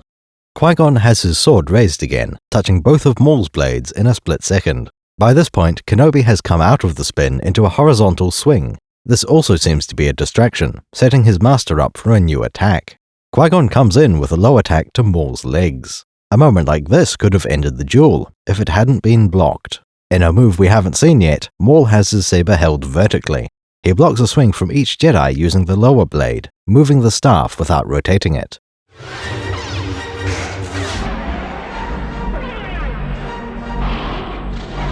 We then cut to a much wider angle. Darth Maul has been swinging both ends of his saber staff to attack Qui-Gon in turn. Before he can continue the combo, Obi-Wan interrupts the pattern. That allows Qui-Gon a chance to attack again, which forces Maul's saber back to vertical. Both Jedi take turns to hit opposite ends of Maul's saber, locking it in place. They have him on the defensive, repeatedly blocking. This makes sense for our Jedi friends, even if the execution is somewhat flawed. They are approaching from different angles, trying to overwhelm a single opponent by weight of numbers. That's when Maul changes the game. While he blocks the next attack from Kenobi, he kicks Qui-Gon. This actually qualifies as the most effective move of the entire fight, because it lands without having been blocked. Master Jin completely loses his footing, falling to the ground on his back. Obi-Wan attempts to follow this up with another attack, but misses because Maul is in motion. The Sith apprentice just had an uncomfortably close call. The kick was intended to create space. Darth Maul spins and flips his way across the hangar floor.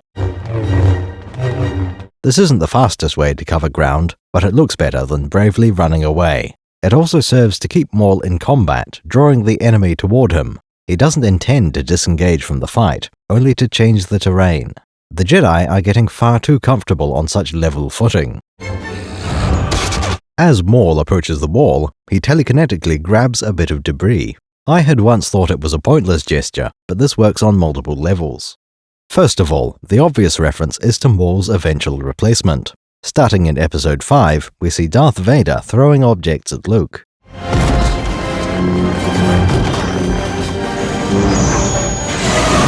That's an interesting ability to have, and I'm sure the similarity was intended. The implication here is evidence for something I've believed for many years. The Force is not like a magic hand. It has limited dexterity and precision. It's easier to lift a stone than an equal weight of gravel. The reason I think this is from the carbonite freezing control panel.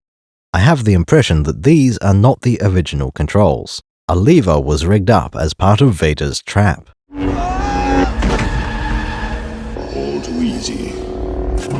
On any normal day, the control panel would have looked different. This large lever only exists so that Vader has an easier time grabbing it. He probably could press a tiny button, but it would take more time or effort. That would explain Maul's actions here. He grabs something to throw at the door controls. If there were no constraints, surely he could have pressed the door open button. The only advantage of destroying the door control is so the Jedi can't interact with it. With the Jedi Master still regaining his footing, Maul is fairly safe. There's only a Padawan learner approaching right now. Kenobi had been twirling his saber in one hand, an unnecessary flourish.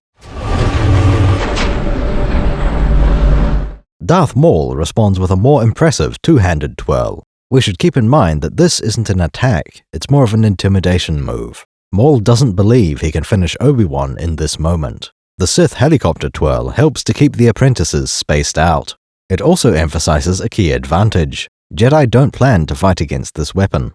Young Kenobi can't fall back on his training as he could with a standard opponent. One key advantage is that Maul can be unpredictable. It's not clear which blade he'll use next, or when. Obi-Wan swings down into the windmill, connecting with one of the blades. We see another moment that could have ended the duel. The Jedi does a spin. This time there was no good opportunity. The timing was very tight. If Maul had reacted a little faster, that mistake could have been fatal.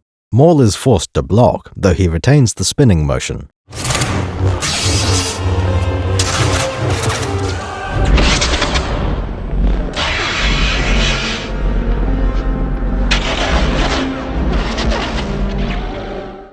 By this point, Qui-Gon is back on his feet and has caught up to the apprentices. When rejoining the fight, Master Jin has his timing offset. He attacks while Obi-Wan winds up for a swing of his own. There is no chance of winning the fight in this second, everyone accepts that. Both sides are trying to prolong the encounter for a later victory. The two Jedi attack from up high, trying to tie up Maul's saber. With the Sith blade forced into a high guard, Qui-Gon is free to attack the legs. This would have been a great bit of teamwork against any other weapon. A double-bladed lightsaber is perfectly suited to defeat such tactics.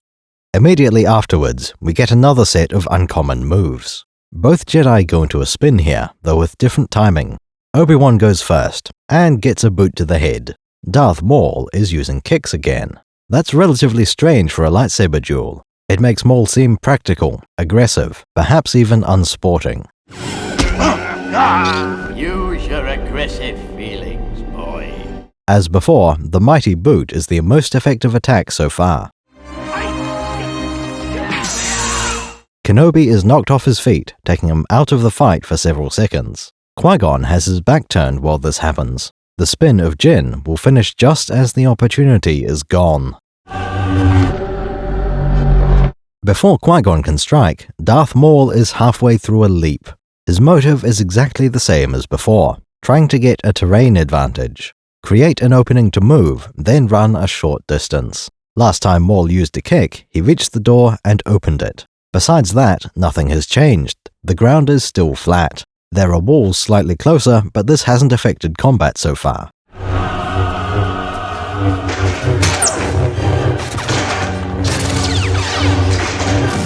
The Sith apprentice lands on the far side of the door. Qui-Gon follows him in, keeping the pressure on until Kenobi recovers.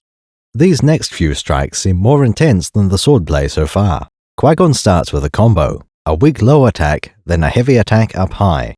A valiant effort, and it nearly worked. Obi-Wan is back on his feet, closing the distance while the other two are spinning.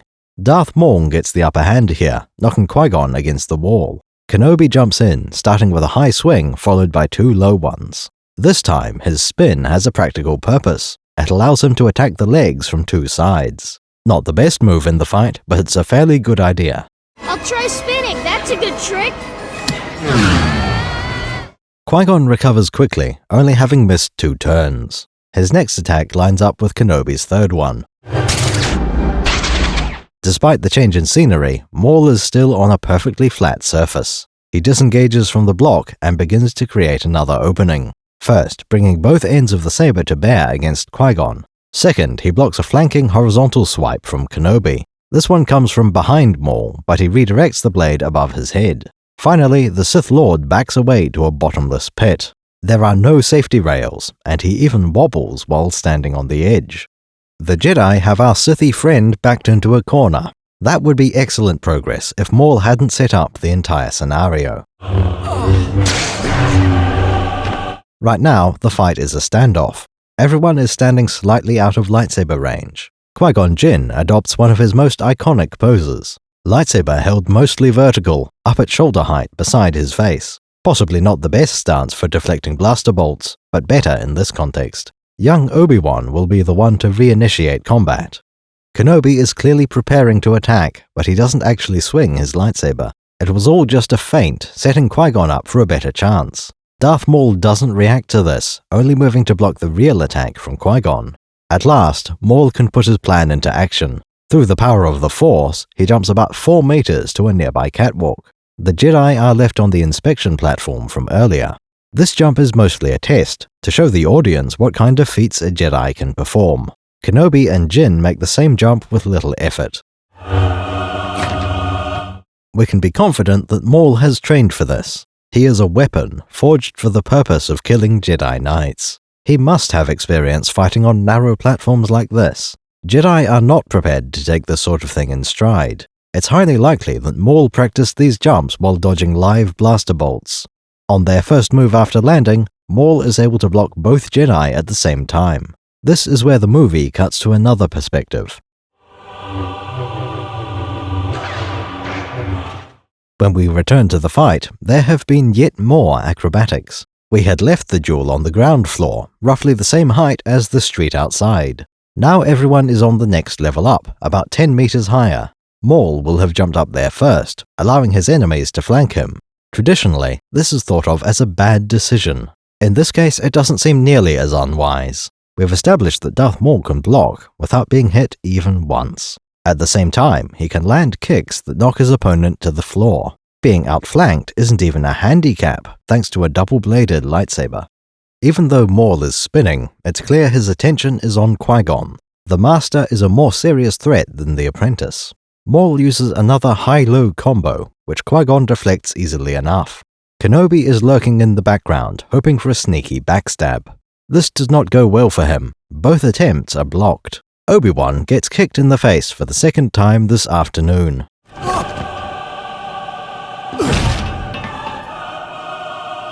If you were curious why Darth Maul wanted to fight in here, this is it. Using exactly the same kick, Maul buys himself minutes instead of seconds. Obi-Wan rolls back by only a few meters, the same as in the hangar.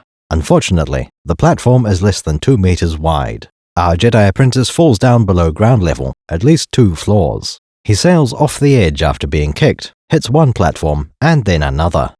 I had always thought Obi-Wan fell 1 level. This shot is rather unclear. In a few seconds, we'll find out the real answer to this altitude issue. Unlike with the earlier uses of this kick, Darth Maul failed to create an opening.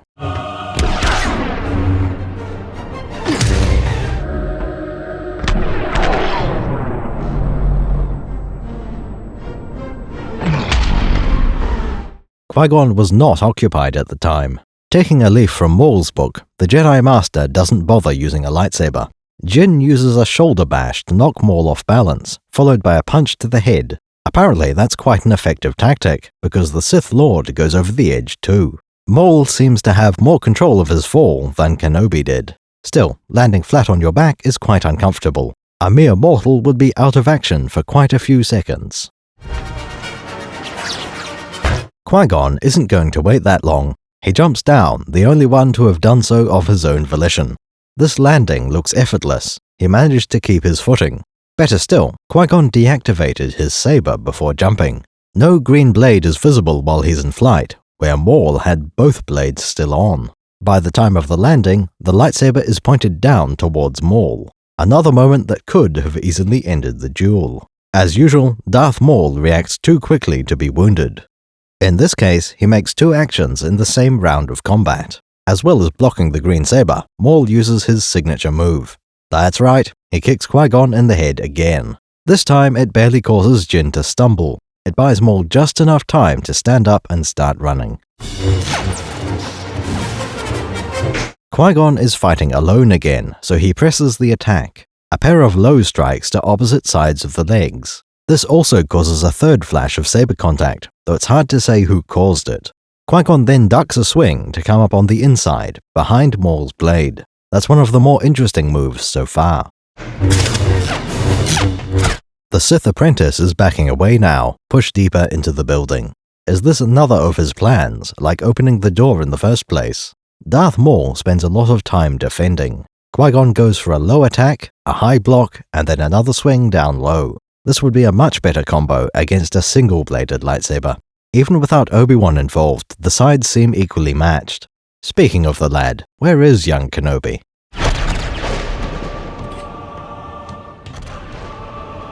Obi-Wan had fallen and only caught hold by the tips of his fingers. The camera has been pointed elsewhere for quite some time. We don't know exactly how many seconds had passed since everyone went down the level. It's possible he hung there for a while before pulling himself back up.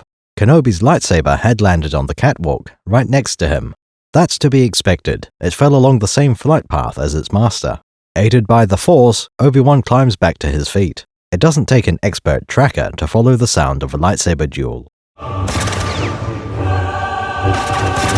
On the level above, Qui-Gon blocks a thrust from Maul. All good and well, until he attacks the same blade from the opposite side. I don't see any reason to do this particular move. We're several minutes into a large fight scene, and this is the first objection I have. Perhaps not as flawless as the Tatooine duel. Unlike then, I can't say that every character always makes the best decision. That earlier duel had been about the context, the innocent bystanders. This time, the fight takes place well away from any kids or monarchs. Both sides are evenly matched, unable to cause any lasting damage. Qui-Gon keeps Maul on the back foot. The Jedi Master continues another fluid string of attacks. One swing from each side up high, then a third aimed downward. During this particular shot, we see a doorway in the background. It's quite large and starts to glow a fiery red. These are widely regarded as bad omens, a kind of foreshadowing. In fact, a very similar visual appears in a movie of the same era. The Fellowship of the Ring lingers on its red door. We are shown an entire goblin army fleeing from its glow. All of that is intended to make the Balrog more impressive. Before the monster appears in person, we are told its name and power level. The Balrog. Star Wars puts its equivalent door in the background. There is no dread because of the door. Our focus is on the saber duel. Any similarity here is probably a coincidence. The movies were released only 2 years apart. Obi-Wan looks up at the catwalk above him. This is how we can answer the question of altitude. Darth Maul and Qui-Gon are on a long, straight bridge. We've seen one of those leading away from the main door, meaning it's on ground level. When the duel moved into the building, we saw that bridge in the background. Obi-Wan has definitely fallen below ground level. We see Kenobi make a Force-assisted jump, more impressive than previous ones. From a standing start, he leaps an entire level into the air. Very impressive, considering these levels look about 10 meters apart. Force jump was established halfway through the movie, as we left Tatooine. Qui-Gon boarded a ship while it was in flight. There are clearly limits to this power. He couldn't jump into orbit. You won't find a Jedi leaping tall buildings in a single bound. Throughout the fight, we've also seen a moderate amount of acrobatics. Jumping will be relevant to the end of the duel, so it's important we see it often. Once again, the Jedi choose to jump with lightsaber deactivated. As soon as Obi-Wan lands, he turns on the saber and starts running.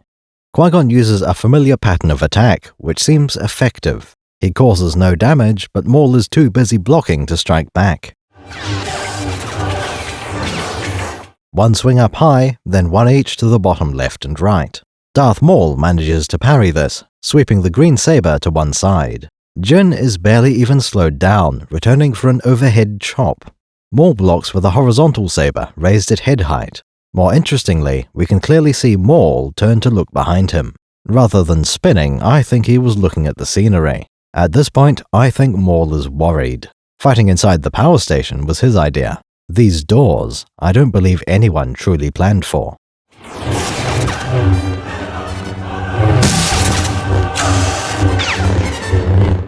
Qui-Gon may have been planning to push the Sith Lord back against the force field.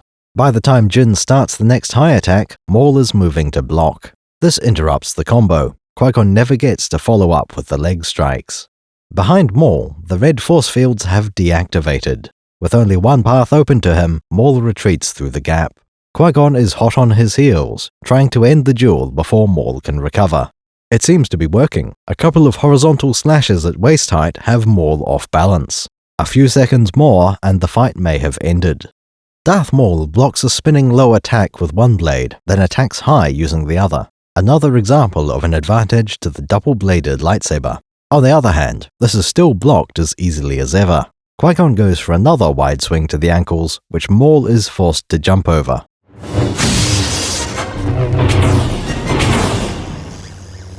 The next move will be the last, and Jin makes it a good one. It begins as a horizontal swing, aimed around Maul's right shoulder.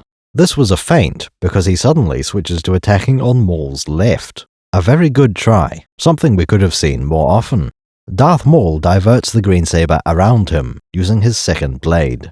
Everyone's favorite Sith apprentice continues to run away, bravely.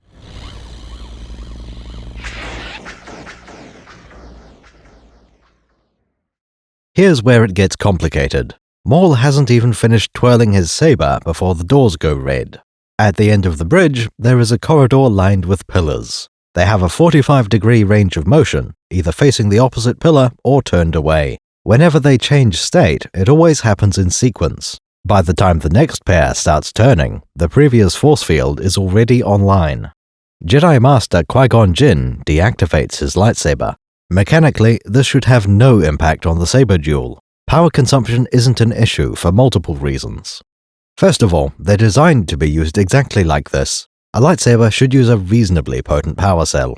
Batteries are a solved problem at this point in galactic history.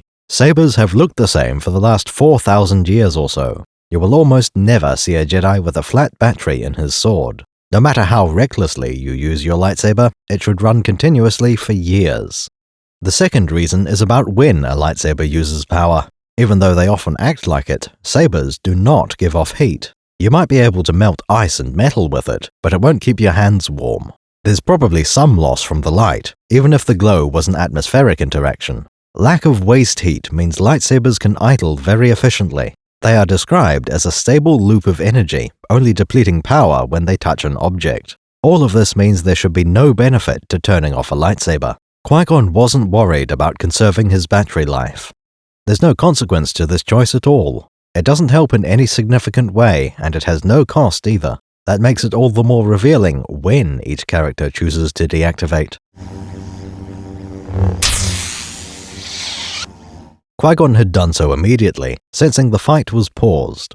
Darth Maul tests the barrier, despite knowing it would fail. As soon as he confirms this barrier is impenetrable, Maul turns off both his saber blades. Obi-Wan is the last to follow suit. He clearly wants to intervene, but knows he'll be delayed by the door sequence. At this point, we need to address the red force field barrier. What is a laser door? Why is it red? And why is it so frequently linked with quasars? In the movies up to this point, lightsabers have sliced through anything. I can only remember two objects slowing down the blade: Vader's suit and blast doors. These red doors have an advantage in that they don't really exist. There's no solid wall to cut through, just a curtain of energy circulating. The only vulnerabilities would be the wall emitters, which nobody attacks. Not even Darth Maul thinks it would be a good idea to hack such a machine open. This is a perfect example of how to defeat a lightsaber. Instead of trying to come up with a material that can resist the blade, use energy. That way you have two energy fields interacting, constantly recirculating. When Maul's saber touches the barrier, it causes only a brief ripple. That's a good clue that the force field might be related to lightsabers.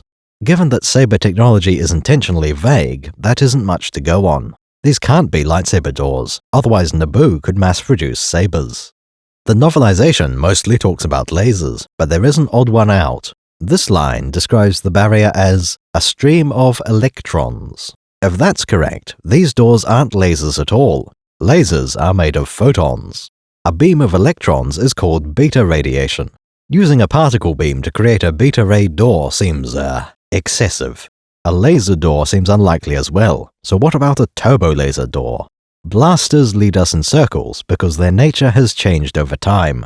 Two of the classic options are just laser and particle beam again. The remaining answer is plasma. That one has potential. We already know Naboo has plasma on it. The Gungans rely on low-cap plants to refine this naturally occurring plasma. Human society also mines plasma from the depths of Naboo. That's what this entire location is, a plasma power station. All the glowing tubes are full of unrefined plasma. According to the book Inside the Worlds, these are called acceleration shafts. Plasma from the underground mines passes through every tube in turn. All of this is conveniently placed next to Theed Palace. The power station is mostly used to power the royal hangar and palace. There are no planetary defense cannons, no shield to use up the surplus power. Naboo uses some fraction of this to power their city, and the surplus is exported off-world. If this entire environment seems familiar, that's because we've seen something very much like it. Cloud City has a similar purpose, mining Tabana gas from the planet Bespin.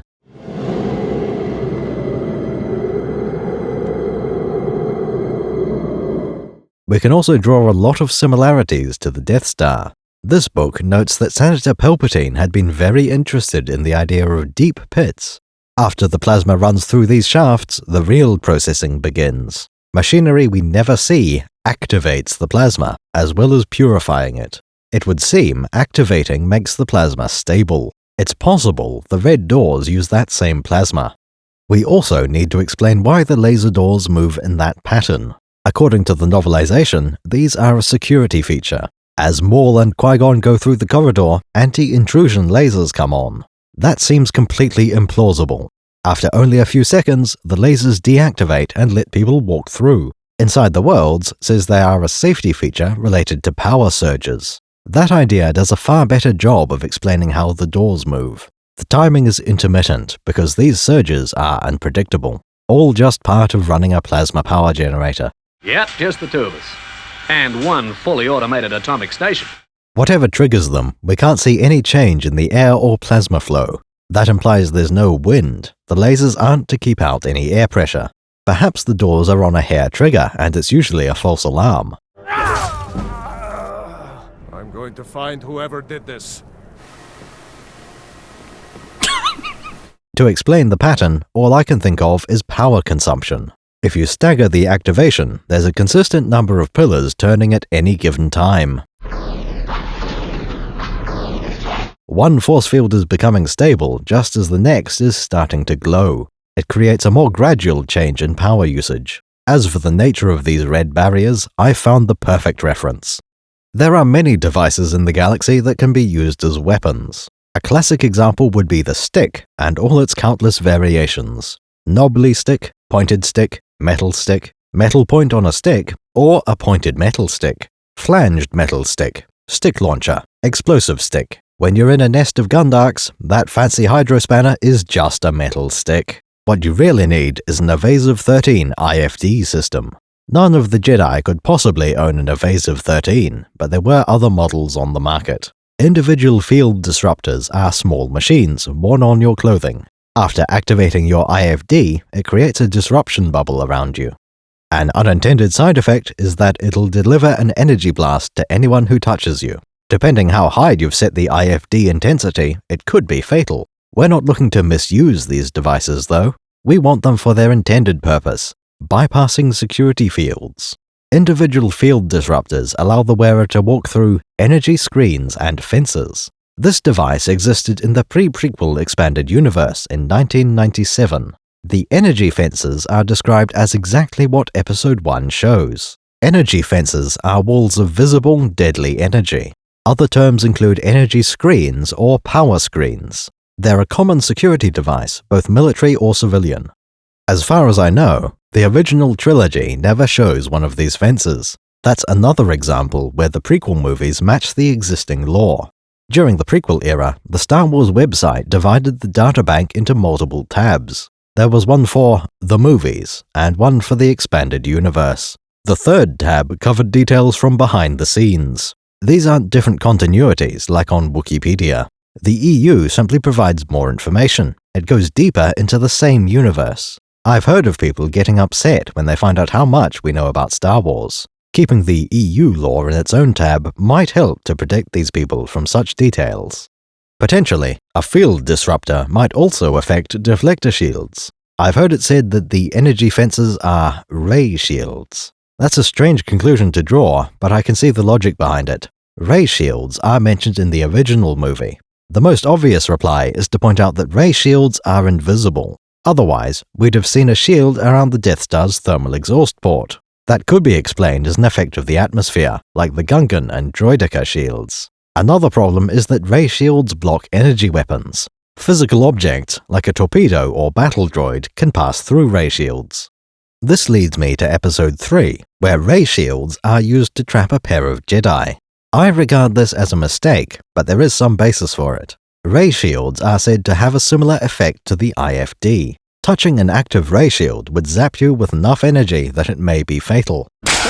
That explains why Maul only hits it with a lightsaber, not his hand. However, energy fences have the same feature, a blast upon touching it. The difference is that energy fences are built for this purpose. Ray shields are made to deflect blaster bolts. A power screen is made to slap you with something like a heavy repeating blaster bolt. Ray shields are not designed to stand up to melee combat. Energy fences are security devices, so they'll be tamper-proof. Now that we know, let's see how an individual field disruptor works. When you activate your IFD, it creates a bubble around you. All you need to worry about are two things: intensity setting and battery capacity. Different strengths of energy fence require you to crank up the power. Civilian fences are much weaker than military or industrial ones. Assuming you have a high-quality IFD, you can walk through most power screens. If the energy fence has a higher rating, it overwhelms the IFD. You take the full force of the fence's blast. Power consumption is also a factor. The evasive 13 runs for either an hour or 4 minutes. You might be able to circumvent this limitation by carrying a backpack generator. Individual field disruptors have shown us what these energy screens are. However, I don't think the Jedi should have carried IFDs. Darth Maul probably has one aboard ship, but he rarely uses it. Naboo's red doors look like they'd be extremely powerful. No matter what model of IFD you bring, I doubt it would have helped.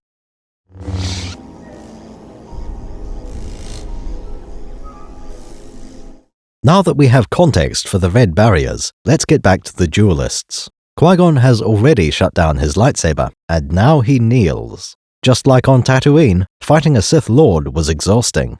Jedi Master Jin has a great deal of wisdom and experience on his side. That is a great advantage, to be sure, but the knight is getting old. Both apprentices bring youth to the fight, with all that entails. Qui-Gon had been trying to win the fight quickly. He's a lot more tired than the other two, and that will only get worse. Obi-Wan is the last to power down his lightsaber. Since he had nothing better to do while sprinting, he will have noticed the door pattern. His fence will stay active for a second or two longer than Maul's one. Kenobi is ready to move at a moment's notice, and he will definitely get several moments. Darth Maul is visibly impatient, pacing back and forth in his cage. This is exactly the scenario Qui-Gon wanted to avoid.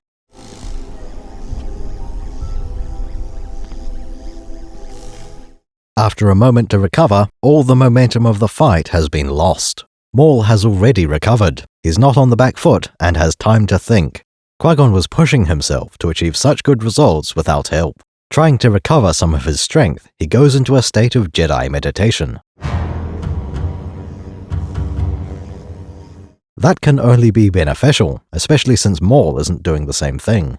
On the other hand, it signals that Qui-Gon needs this rest. Darth Maul can clearly see the implication of weakness. Next, we see another ability. This one has been in constant use throughout the fight, and the movie in general. Obi-Wan ignites his lightsaber again, a second or two before the cue that would have prompted him to. This shows the same power that was explained on Tatooine, Jedi reflexes. He can see things before they happen. That's why he appears to have such quick reflexes. All three Force users are able to sense when the doors will move again. That's why Qui-Gon considered it safe to meditate with his sword shut down. Both the red and green sabers were ready long before the blades crossed. The duel continues much as it had before. Qui-Gon opens with one high attack and one to each leg. Maul is pushed backwards along the corridor, spinning his saber. This cycle happens twice over the course of the door opening sequence. Maul and Qui-Gon make their way into a cul-de-sac room with a bottomless pit in the middle. This time, Qui-Gon makes two high attacks followed by a low one. At this moment, everything seems to be going fine. Our Jedi Knight is winning the fight on his own, and Kenobi is on the way. We should never underestimate Qui-Gon's skill as a Jedi. If Darth Maul was planning something, it involved surviving the fight. Qui-Gon immediately forced Maul to retreat, using only his skill with a sword. The Sith Lord may have chosen which direction to run, but he couldn't hold his ground. Everyone in this duel fought as well as could be expected. Alas, Obi-Wan will not be fighting just yet. there is another power surge, causing the energy fences to snap closed. Kenobi will have sensed this, possibly as soon as he started running. Even with that much warning, he barely manages to stop before hitting the barrier. Clearly, young Ben was pushing his luck.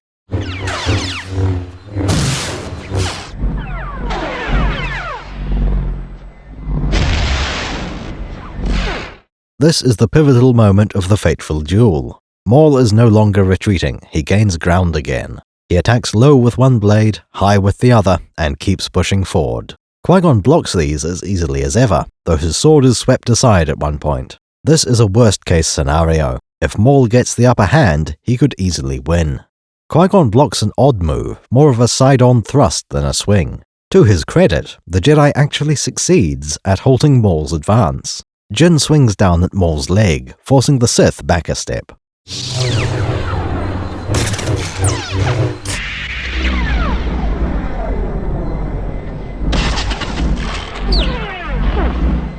That situation only lasts for a moment. Maul spins his saber staff to disengage, then continues advancing. He attacks with each blade in turn, alternating between high and low strikes. Qui-Gon makes another clever attempt to turn the fight around. He takes a hand off his lightsaber while moving the blade to his right, but it's back on in the next camera angle. Qui-Gon then whirls the blade above his head, going to his left before coming down on the right again. That sort of wind-up makes more sense if your sword has weight to it. I can only conclude that this is a feint, a misdirection. It very nearly worked. Maul blocks in a strange way, saber held behind his body.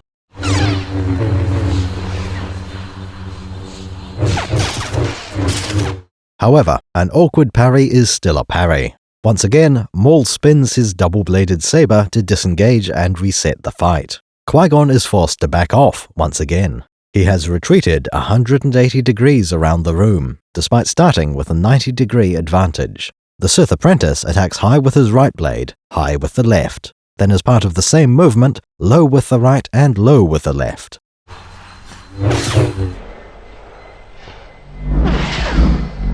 So far, nobody has managed to land a significant blow. The novelization does mention Maul binding his wounds while Qui-Gon meditates. Minor burns and slashes, none of which we see in the movie. I do prefer there to have been some kind of injury. As depicted in the movie, boots are a better weapon than lightsabers. This pattern holds true at the end of Qui-Gon's duel. A blunt object is what really makes the difference. Qui-Gon makes his final move, an overhead vertical chop.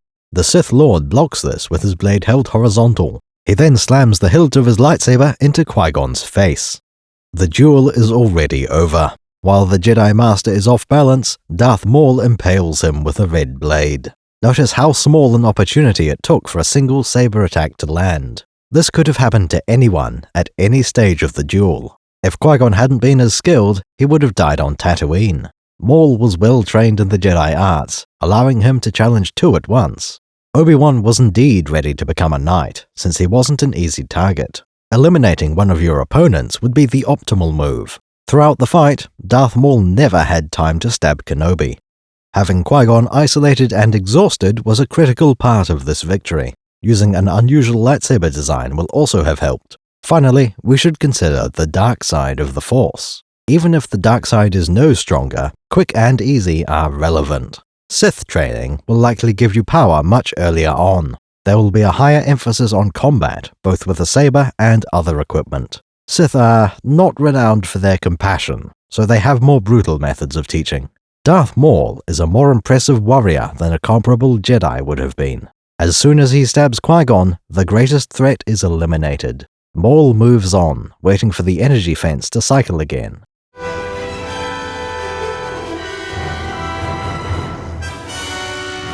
There's only one Padawan left to mop up. Maul stalks over to gloat, which is potentially unwise. The only possible disadvantage to killing a Jedi would be the morale question. On one hand, yes, that would make Kenobi sad. The other likely outcome is that you'll make the surviving Jedi angry. That's helpful if you want to corrupt him, turning him to the dark side. Darth Maul has no intention of recruiting Obi-Wan, so this is a little risky. I think it's fair to say that the Jedi Apprentice will have been channeling the dark side.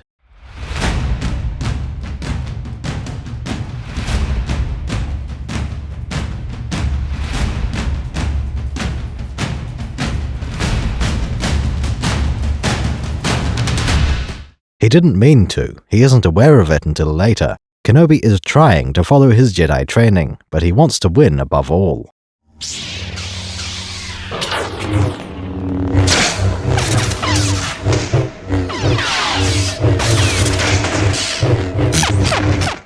As before, we find the lightsabers have been turned off. As long as the fight is interrupted by energy barriers, this seems to be normal. Once again, Force users can sense the doors a couple of seconds before they start to move. Obi-Wan is the first to activate his saber, though Maul isn't far behind. Driven by fury and a hunger for vengeance, Kenobi charges forward. Darth Maul is pushed back around the room about 45 degrees. Kenobi opens with the same flurry his master used most often. One attack up high, then a low one on each side. This works as well as ever, but then Kenobi's luck runs out. Maul stops retreating to counterattack. He tries to alternate using each end of the double-bladed saber. Obi-Wan had seen that pattern a minute ago, so he doesn't let it play out. The first swing is blocked as normal, but Kenobi ducks under the second.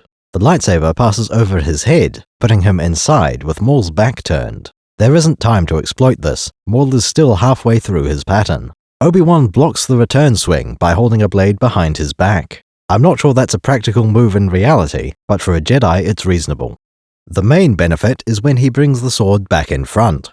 That catches the final part of Maul's pattern, which should put the Sith off balance. Obi-Wan comes in with a high attack on his right, then one low on the left. Before he can turn it into a classic 3-hit combo, Maul retaliates. Obi-Wan is forced to block top left, top right, and bottom left. Instead of waiting for the fourth strike, our Jedi hero dodges again. Just as before, this gets him in behind Maul's back. Despite being in position for a backstab, there is no time. Obi-Wan blocks to the top left, bottom right, and bottom left. This approach isn't working. Both men back off out of melee range.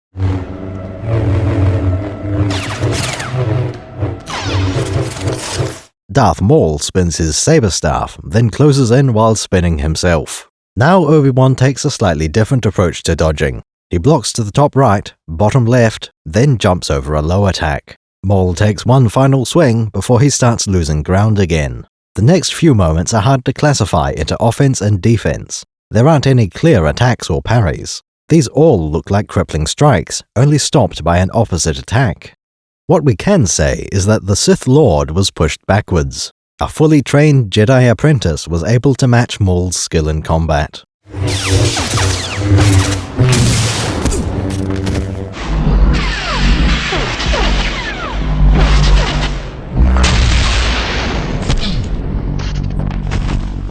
As the camera goes into a close-up, Kenobi is definitely blocking. First, with the blue blade point down behind his head. We've seen this pattern before. It continues with a block to the front. Obi-Wan knocks away Maul's saber, and deflects as the other end comes in. After an overhead parry, the blue blade is lowered. When it comes back up, the double-bladed lightsaber is cleft in twain. For a moment, we can see both halves with their blades active. It's likely the cut was uneven, so the components on one end will have been damaged.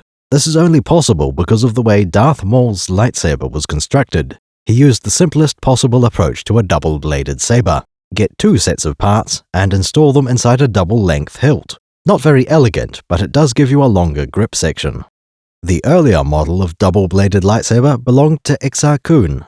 The length is only slightly longer than normal, due to a more sophisticated design. Instead of doubling all the components, Exar Kun just has 2 blade emitters. Inside is a single power cell, along with 1 set of crystals. In the unlikely event that your lightsaber hilt is damaged, Maul has the better design. It really is just 2 lightsabers attached end to end. Both halves are independent of each other. One can continue working if the other breaks. Obi-Wan continues by using his most effective weapon, the power of foot. A swift kick to the sternum knocks Darth Maul flat on his back. Without a double-bladed lightsaber, this becomes quite an ordinary duel. Kenobi flips over Maul to land behind him, batting away a feeble defensive swing. An unnecessary flourish prevents the Jedi from getting another hit. Maul jumps to his feet just as Obi-Wan lands, and he runs while the saber is in mid-twirl.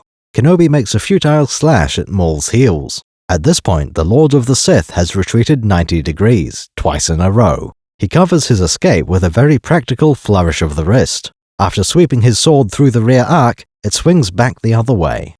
Obi-Wan catches up as they return to the doorway. He opens with a diagonal attack against Maul's left side.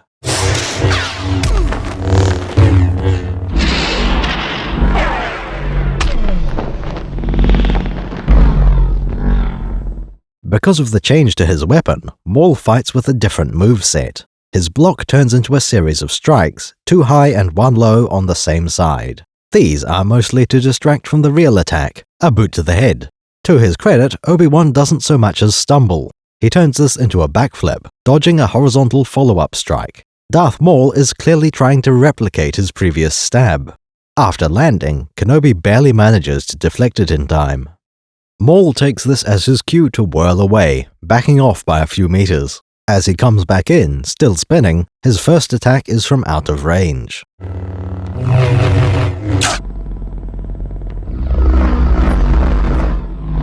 Obi-Wan blocks it anyway, a low diagonal swing from his left. The Jedi holds his ground, blocking a high horizontal slash from the same side. When Kenobi tries a pair of ankle strikes, Darth Maul dodges around him. Now the Sith has his back to the energy fence, right where Qui-Gon wanted him. Unfortunately, that means behind Obi-Wan is a large hole in the ground. Poor Obi-Wan has no idea what he's being set up for. He tries going for Maul's head, but the Sith ducks underneath. Quite a taunty dodge, I might add. I go straight up to my haters and dab, huh?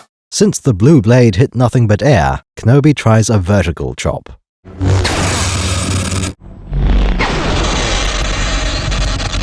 The duelists lock blades for a moment. It makes for a nice contrast, 2 apprentices of light and dark. A moment later, Obi-Wan is pushed backwards. I tend to think this might have been a sneaky kick, because it didn't look like a shove. As he stumbles back to an arm's length, Maul uses the Force Push ability. The remaining Jedi tumbles back over the edge, into the melting pit. His lightsaber flies out of his hand along the way, turning off automatically. For the second time this fight, Obi-Wan is left dangling by his fingertips. As before, this shaft might as well be bottomless. If you fall down here, there can be no recovery. It is a final death. Darth Maul approaches the edge of the pit, noting the fallen lightsaber. This may not be Obi-Wan's first ever lightsaber, but it's the one he carried on Naboo. The design is familiar if you know what you're looking for. Lightsaber hilts have always been a key part of Star Wars. At first, Luke starts out with an inherited saber hilt. The Graflex design, looking suspiciously like a camera part, belonged to Anakin. Both Luke and Vader used a similar design, and for the same reason, because that's what Anakin used when he was a Jedi. In Episode 5, Luke loses that saber and also his hand. From that point on, Luke had to build a lightsaber of his own. I see you have constructed a new lightsaber. However, the new saber wasn't a perfect copy of his father's. Luke took inspiration from his own mentor, Ben Kenobi. It is a well-known fact that Luke's green saber is a copy of Obi-Wan's. A Jedi's weapon. Much like your father's. That detail was carried over into the prequel era and its various saber hilts. Kenobi's saber in Episode 1 is an extrapolation. Instead of being dull, all the metal surfaces are polished. The blade emitter keeps a small flare, but lacks the narrow sections near the tip. The ribbed grip looks as much like rubber or plastic as metal.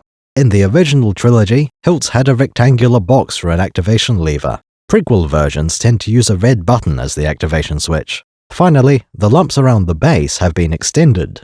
There are 6 spaced around the hilt, which should stop the saber from rolling.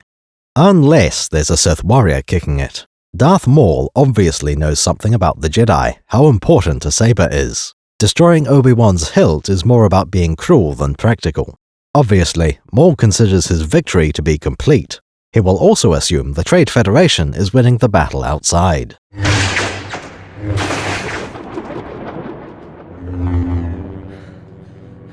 The novelization says that Obi-Wan had given in to the dark side, that a Sith Lord started throwing objects, and the Jedi responded in kind. A Jedi uses the Force for knowledge and defense, never for attack.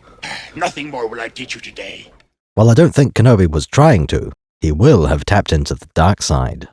None of that helped. Darth Maul is just too good at dark side lightsaber combat. You can't expect to beat a Sith at his own game. Obi-Wan hadn't been calm or at peace, so he wasn't in touch with the light side. But how am I to know the good side from the bad? When you are calm, at peace, passive. Now he's hanging from a warning light, counting down his last seconds. This is where Kenobi stops thinking like a Sith apprentice and becomes a Jedi. His own lightsaber was just destroyed. Maul's lightsaber was cut in half, and he's still holding the better part. That leaves just one weapon in the room.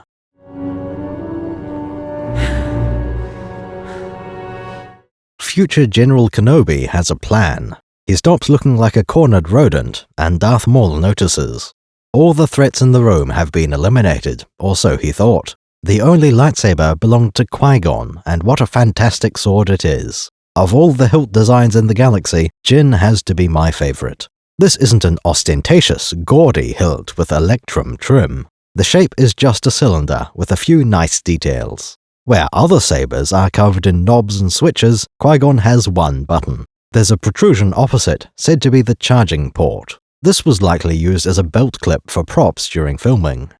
If you look carefully at the silver part, that diagonal is reminiscent of Anakin's saber. The overall shape is also similar to Obi-Wan's hilt from the original movies.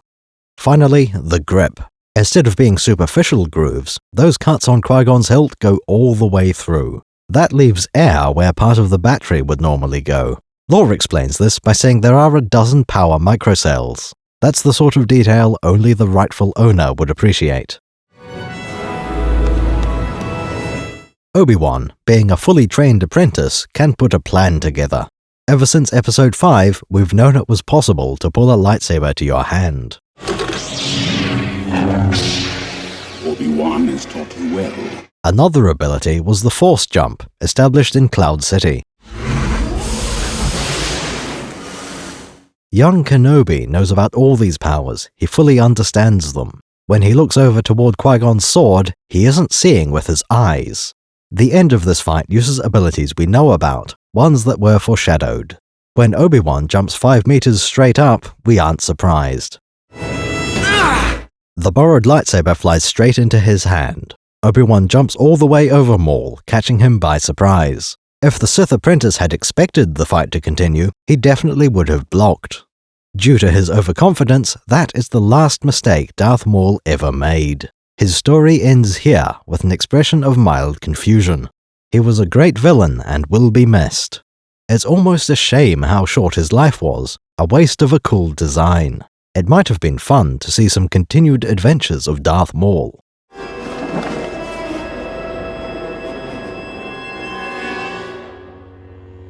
Still, there is no room for argument. The movie was very clear about this. Maul was sliced in half. He comes apart on the way down into the torso and legs. The parts that used to be Maul spend a while plummeting down the shaft at terminal velocity.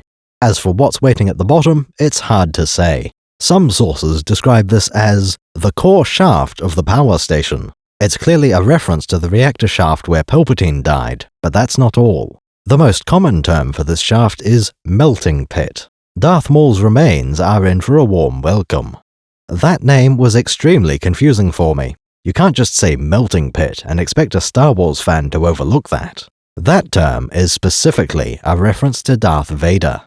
For as long as I have known Vader's name, I also knew his origin. Everyone knows that Darth Vader was created after a fight around a melting pit. When I looked up that knowledge, I have also seen the term molten pit. This was my first thought upon seeing Maul's melting pit. You can't do that. That is the origin for Vader, you can't just use it on Maul first. You have to realize, this was before Episode 3 was made. There was no Mustafar. We always expected the fight to take place in a Terminator 2 steel mill. When you know what to look for, that sounds a lot like the Naboo plasma generator. Still, Vader's pit must be shallow enough for him to survive. It isn't credible that a Sith cyborg could be salvaged from this place. Obi-Wan is victorious, and he waits long enough to be sure. As soon as we know Maul is gone for good, Kenobi steps back. He turns off the borrowed lightsaber, setting it down gently beside its master. Qui-Gon is still conscious. He could hear the entire fight. In a lot of ways, this moment is similar to Obi-Wan's own death. Here, Kenobi plays the role of Luke, unable to help, his mentor killed behind a barrier. After the fight is over, the scene is closer to Yoda's final moments.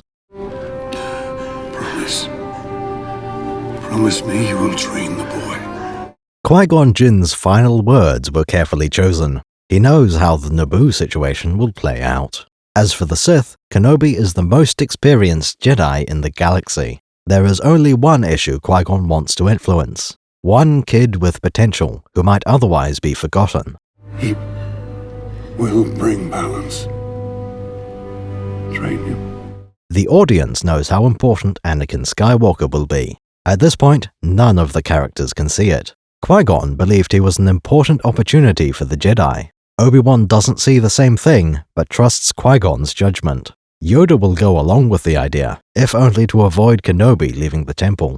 If Jinn had survived long enough to train Anakin, galactic history might look very different. By the time Darth Maul dies, the war is over. Every facet of the battle had already been resolved. We leave Qui-Gon's final words using a classic wipe transition. This represents a time skip of several hours. Prisoners need to be freed from camps. Battle droids will have to be collected into piles. There may even be a few Nemoidian accountants hiding somewhere.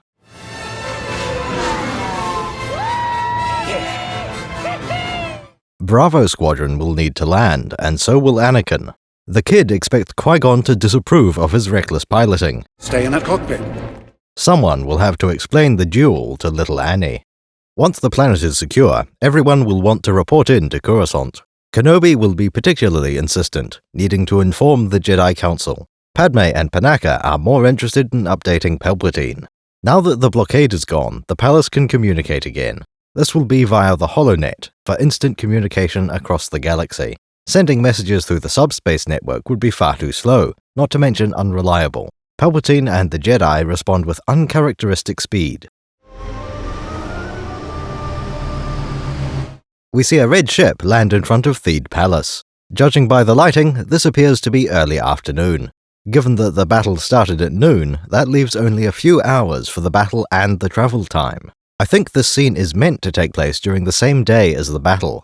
I don't believe that's possible. Traveling through hyperspace isn't that fast. Well, you can forget your troubles with those Imperial slugs. I told you I'd outrun them. Anyway, we should be at all around about 0200 hours. We see the Falcon cross half a galaxy in a few hours, and it's the fastest ship of all. Looks like we're coming up on Alderaan. You've taken your first step into a larger world. Darth Maul makes a similar trip and seems to take half a day. Assuming hyperspace travel takes more than 5 minutes, it should be almost sunset. I don't know what George Lucas thinks about travel time. And that kind of stuff. The RPG books say crossing the galaxy takes days or weeks. Along a good route and with the best possible hyperdrive, it can be less than a day. Far from a major hyperspace lane, or with a normal ship, that turns into weeks. If you have a slow ship, that could take several months. Personally, I find this scale far more compelling. Travel time also solves the question of inconsistent daylight. It just isn't the same day as the Battle of Naboo. The red transport ship is different from any ship we've seen so far. Like the Oedicus, this ship managed to stay under the radar for quite some time. A book from 2012 names it Star Shuttle Perpetuous. There's an obvious similarity to the Radiant 7 from the start of the movie, not just in the color, but the type and placement of the engines. Corellian Engineering Corporation made the Republic cruiser, so those Dyne 577s must be their engines. The Tantive 4 was also a Corellian product. It seems certain that CEC produced all 3 models of diplomatic vessel. Both ships appear to be roughly the same length, though one is far more bulky. We can expect the Radiant 7 to be far faster and more agile. The Star Shuttle has one engine higher up due to its different weight distribution. Its engines are clustered around a central core of some kind. Whatever's in the bottom center can't be another sublight engine. We can see enough to know it sticks out past the back of the engine cluster. It almost looks like a jet nozzle, but that makes no sense at all. We'll just say that's the end of the fuselage. I would suggest that the hyperdrive takes up a significant fraction of that space. It's probably next to the ship's main reactor. Star Shuttle Perpetuous has some very important passengers. It's safe to assume that's the role this ship was built for. To avoid being intercepted, the ship has 2 features, speed and armor. Sublight engines from the Radiant 7 will push this to an above-average speed. Its real strength lies in the hyperdrive, Class 1. By giving it a hyperdrive as fast as a military model, it's an elite ship. These customers are the sort who might pay for such a thing. Shelling out for a Class 1 hyperdrive will halve your travel time compared to a Class 2.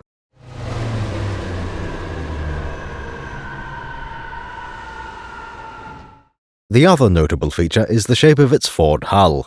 Where the Republic cruiser is a rod with wings, the Star Shuttle isn't. The exterior shape looks more like a beetle or slater than anything. Roly-poly. Without any indication what might be underneath, I think we have to take that as the hull. That means one of two things with very different implications. The most likely option is that there's more space inside. Star Shuttle Perpetuous has about 3 times the internal volume of a blockade runner or Republic cruiser. Perhaps there's a swimming pool inside or a holodeck. Or even better, somewhere to play that sport from Battlestar Galactica. Originally, it was called Triad until BSG got a reboot. The reimagined form was named Coley. In the unlikely event that you have room left over, you could install more machinery. Maybe it would be a good idea to install a bigger shield generator than normal, a better reactor, more escape pods. Taking this path gives a tremendous amount of flexibility. The other option is for there to be much less internal space. What if the passenger compartment has absurdly thick armor? Instead of millimeters, you express its armor in meters. Star Wars does actually support hull armor of many types. That armor's too strong for blasters. Ordinary Durasteel is a perfectly adequate material to use as armor. There will be an endless variety of alloys, synthetic materials, and ceramics. If you can afford them, there are exotic ores and organic materials. The Perpetuous was selected to transport the highest-ranking man in the galaxy. It seems likely there was an emphasis on both shielding and armor. Whatever its armor thickness, this ship will have sleeping room for a lot of bodyguards. Despite its moderate size, this ship may include a brig for Gunray and Harco. The Star Shuttle Perpetuous is a great ship. Any connection to the blockade runner is all but extinct. It mirrors the consular cruiser from the start of the movie. As soon as you see it, we can tell this ship represents a bigger fish. More Jedi aboard, plus a galactic politician. Once you start thinking about it, the Star Shuttle fills a useful role. A Corvette-sized transport built for the rich and famous. It's most similar to a Lambda shuttle in terms of its capabilities. The main entrance to the control. Atmospheric flight is a standard feature for a shuttle. Unlike the Oedicus, the Perpetuous is made for high-speed galactic travel. I could even be convinced it has a hyperdrive as fast as 0.9. As a diplomatic ship, this won't carry any weapons. That would be a job for a fighter escort if there was still danger around. Palpatine's shuttle is unremarkable, invisible. It fits into a classic lineage from the first movie, but it remains unobtrusive. I have no complaints.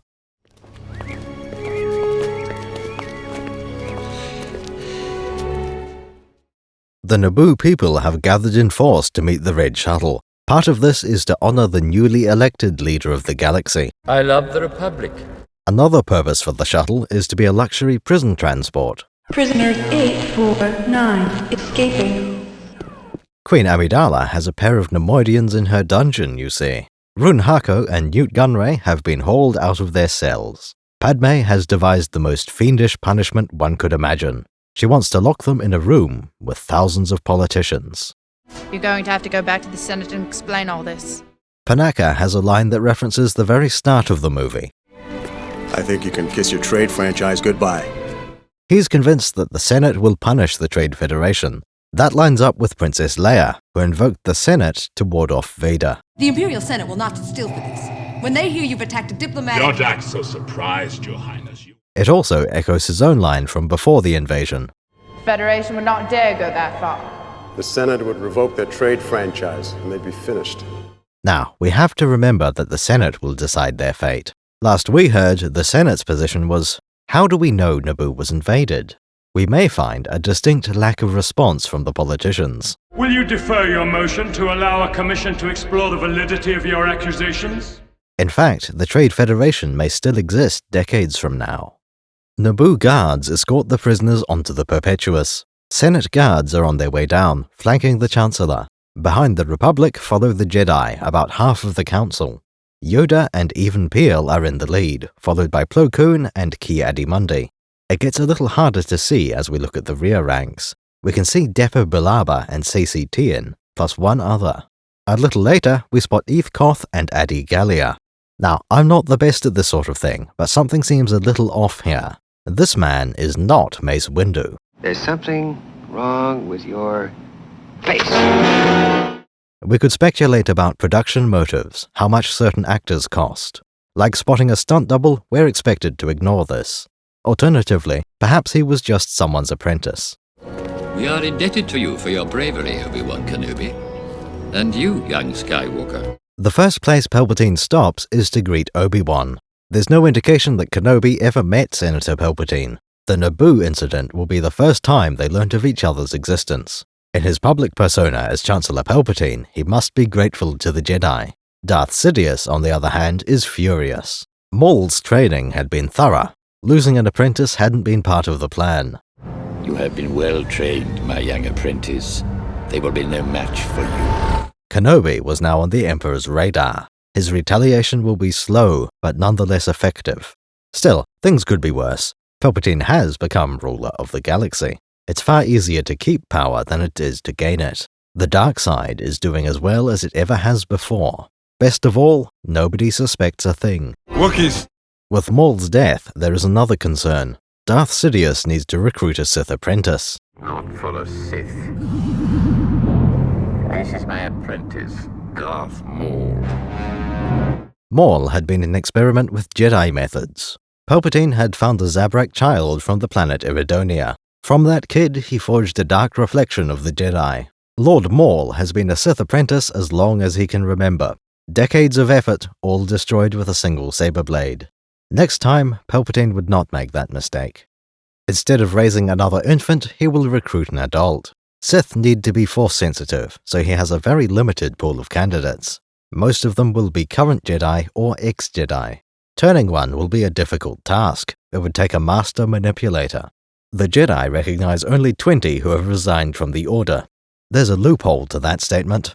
Only 20 knights.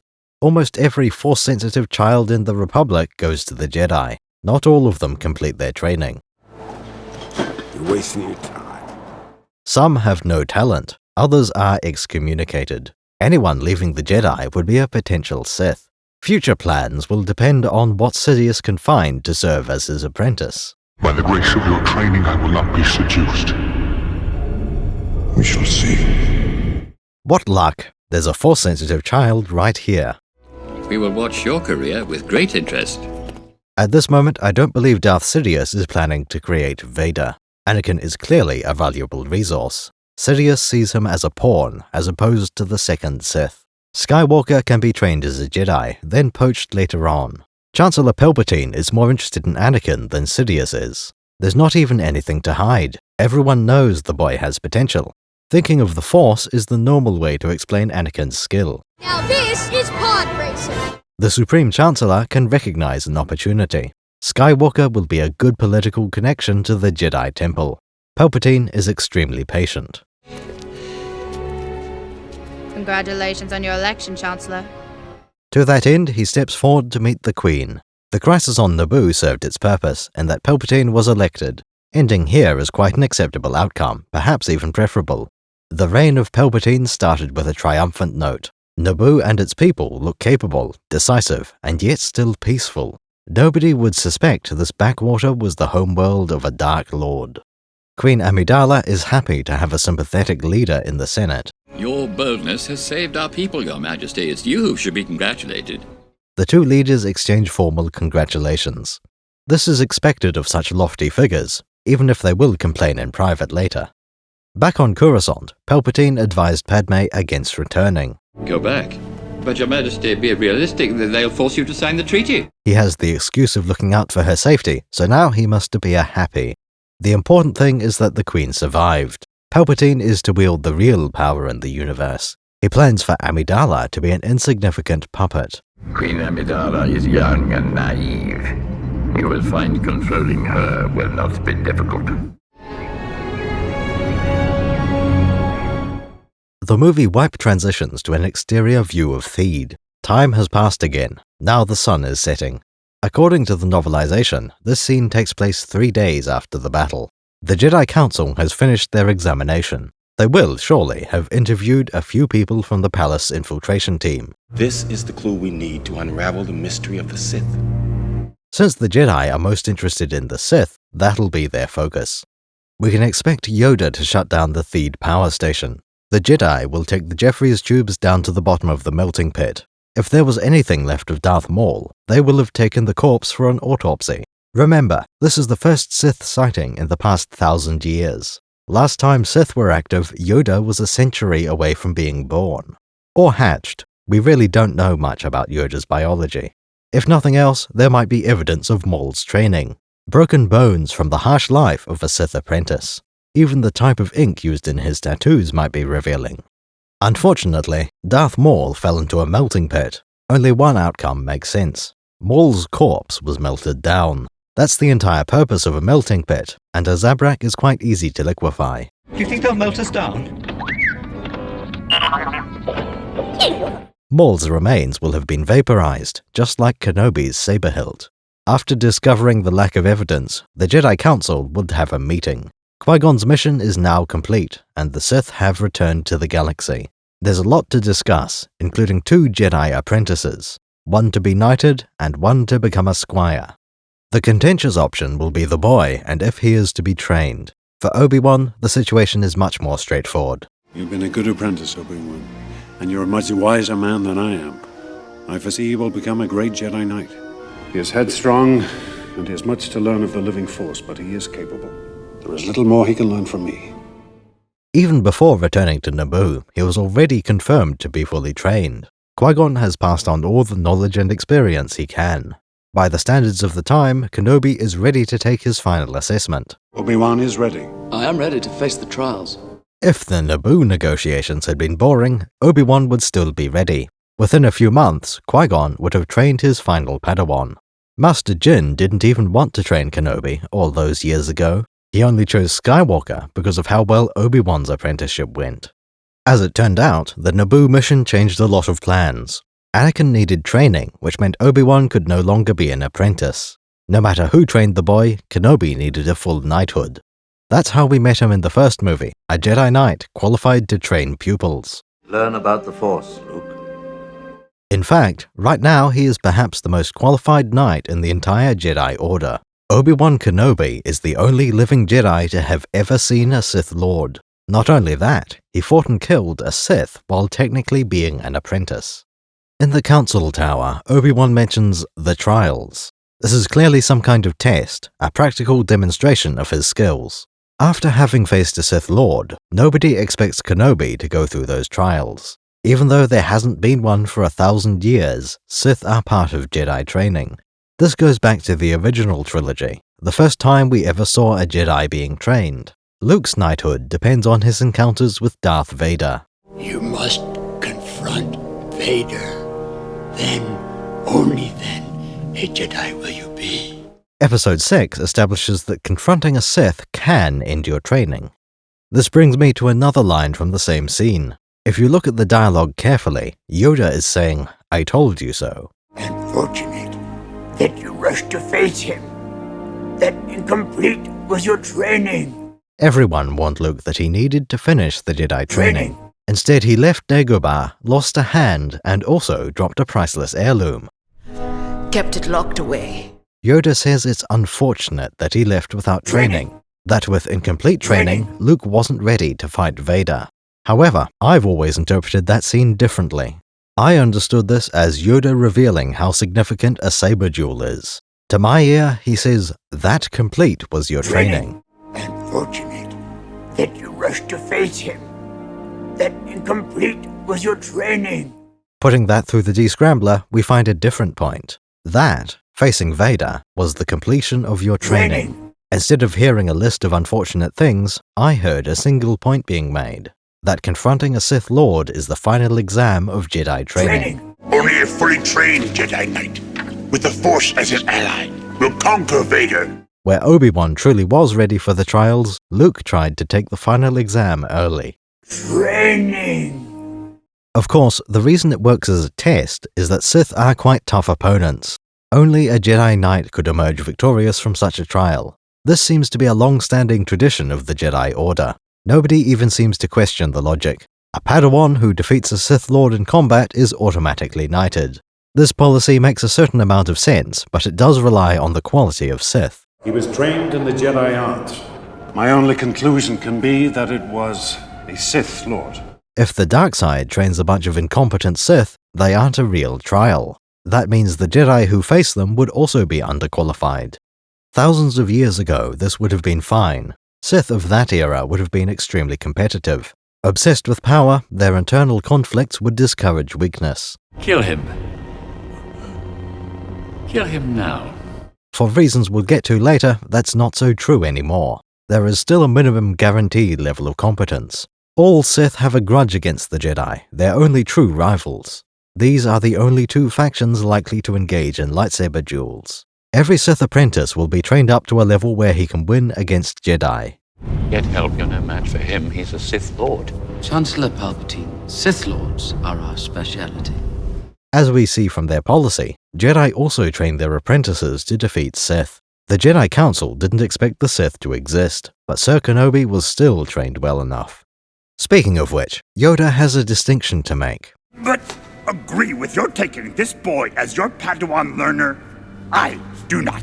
He cannot deny Kenobi's skill as a Jedi. Yoda is concerned about how good a teacher Obi-Wan might be. Ideally, one would wait for a while between being knighted and taking an apprentice. Get some experience as a fully fledged Jedi first, perhaps for a few years. Anakin is not a convenient choice as your first Padawan. For a start, he's too old. Luke demonstrates that this isn't a concern. You can be trained despite that. Jedi like to get in early because it makes things easier.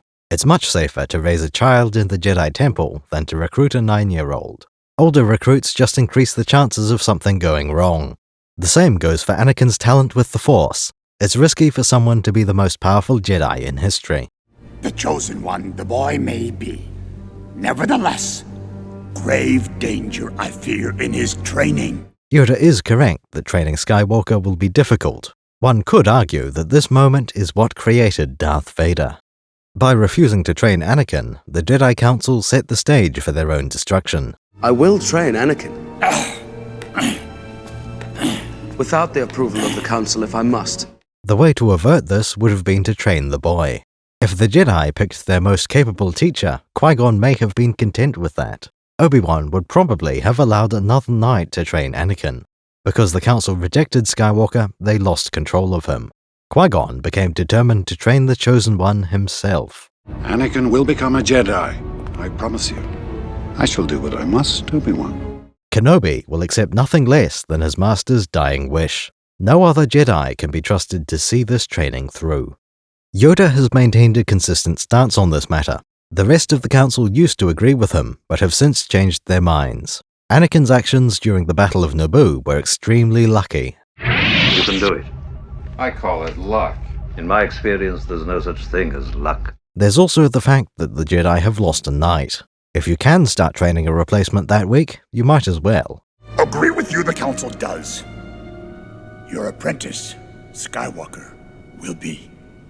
The audience knows how significant this moment is for the galaxy. At the end of Episode 1, the pawns are in place. Anakin is exactly where he needs to be for the story to move forward. We've seen Kenobi and Skywalker before they were knights. Now, the trilogy can continue by showing Anakin's training. What will happen to me now? Council have granted me permission to train you. You will be a Jedi. The Jedi High Council didn't come here for Anakin. Each Jedi Master has a personal history with Qui-Gon Jinn. There is a small temple at the edge of Theed in the Waterfall District. The building is well ventilated and glows warmly from the inside. Naboo is a delightful planet. Qui-Gon would have liked it here.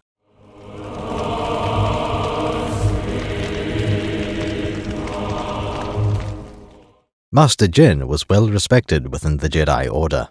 Of the Council, Plo Koon stands closest to Kenobi and Skywalker. Saesee Tiin steps forward, looking over NASA's shoulder. Most of the Jedi hang back around the side of the temple. Yoda and Mace Windu are at the far back wall. Adi Gallia is standing next to Windu and is a noted friend of Qui-Gon. Even Peel is leaning against a low wall, much like Anakin is. Depa Billaba has chosen to stand in front of the wall, as close as Obi-Wan is. Eth Koth is right behind her. As for the rest of the guests, most are from Naboo. Boss Nass, Jar Jar Binks, and Queen Amidala. Captain Panaka, Rick Ollier, C.O. Bibble. The back row appear to be all handmaidens, and R2-D2 is the last familiar face.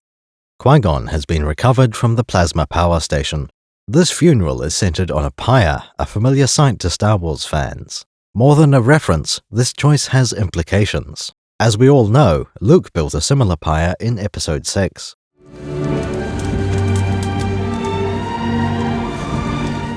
Originally, this had room for interpretation. Was he burning Anakin or Vader? With this scene, Lucas has confirmed that Luke was right. Tell your sister you were right. By doing this, we learn the respectful way to dispose of a Jedi. The only question is a comparison to the original trilogy. When Obi-Wan and Yoda die, their bodies fade away into the Force.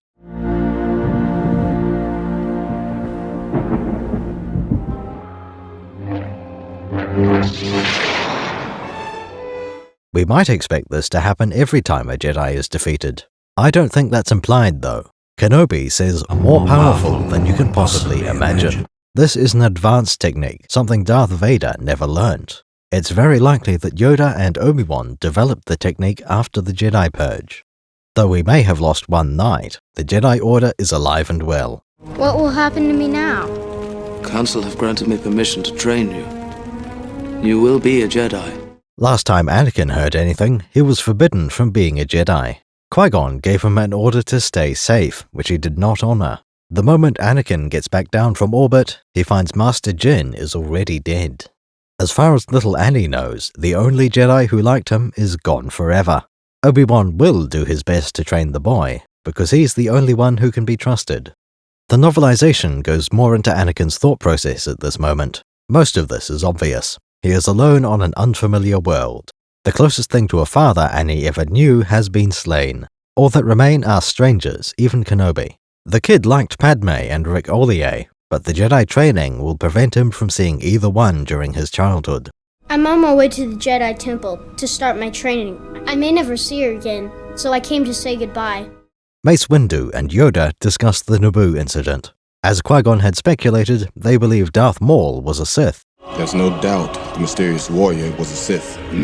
This is a surprise because Ki-Adi-Mundi thought the Sith were extinct.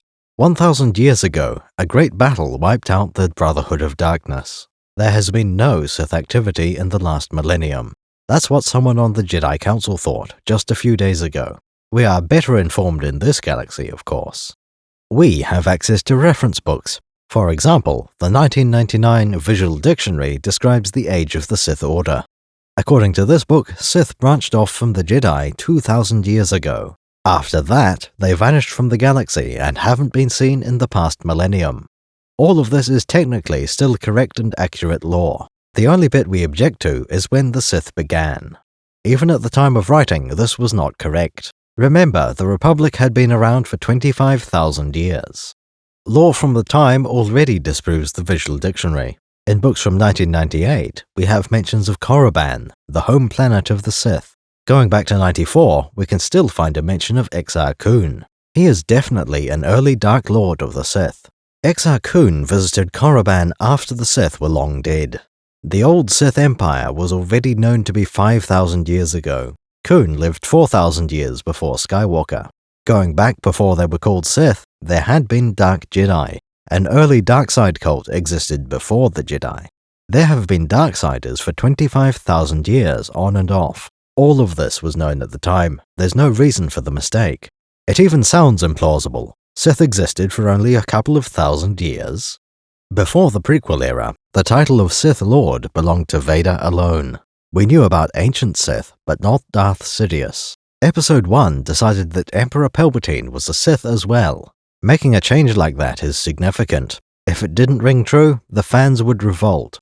Because it made sense for Palpatine to be a Dark Lord, everyone went along with this. You can find a lot of complaints about the prequels, but nobody mentions this change. People don't even think about it as a retcon. Of course the Emperor is a Sith. Darth Vader is a Sith Lord, and Palpatine trained him. When the Visual Dictionary was updated in 2012, that line was removed. By examining the lore, we can prove that a book is wrong. Even so, there is an element of truth to this paragraph. There was a significant change to the Sith in this time period. 2,000 years ago, the Sith operated out in the open. A Jedi named Phannius defected, becoming Darth Ruin. About 50 Jedi followed him, and he united several factions within the Sith. Over this millennium, the Sith were victorious. The Republic fell apart in the year 1100 BBY. This Age of Darkness lasted for 99 years, until 1001 BBY. Jedi exist to solve that particular problem. Officially, all Sith were destroyed at the Battle of Ruusan. The sole survivor was a champion named Darth Bane. He decided that the failure of the Sith armies was caused by greater numbers. Too many weaklings unworthy of the Force. Darth Bane was the one who created the rule of two. Acting in the open had failed, so Bane insisted on stealth. Instead of an army, there would be only a master and an apprentice. The idea is that these two have sole access to the dark side. Training takes so long that Sith can only manage one apprentice. This is all good and well, but there is one obvious question. How could Yoda have known about the rule of two? The Sith are trying to operate in secret, and as far as we know, they have succeeded.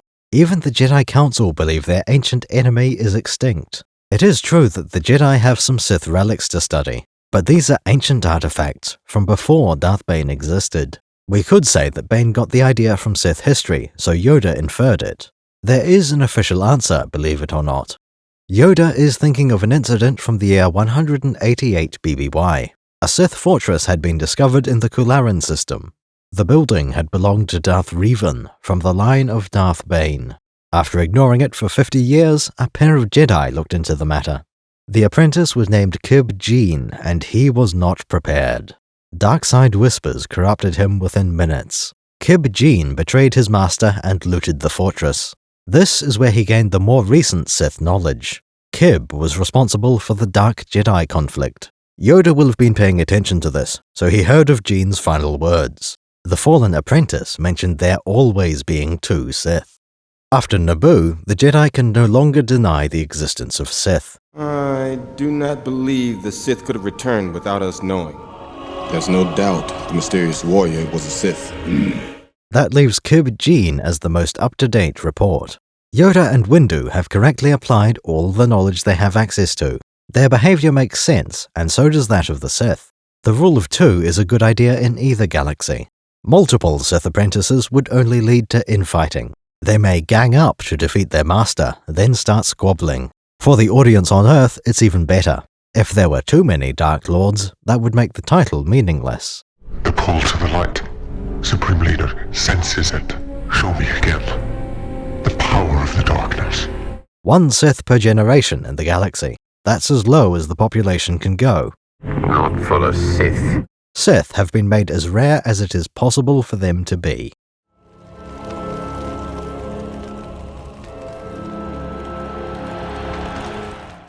It's also interesting to point out that even now, there are two tiers of understanding. It's possible to watch this movie while seeing Palpatine and Sidious as two characters. Someone who has only watched the original trilogy may recognize the Emperor. He's the evil man in the black robe.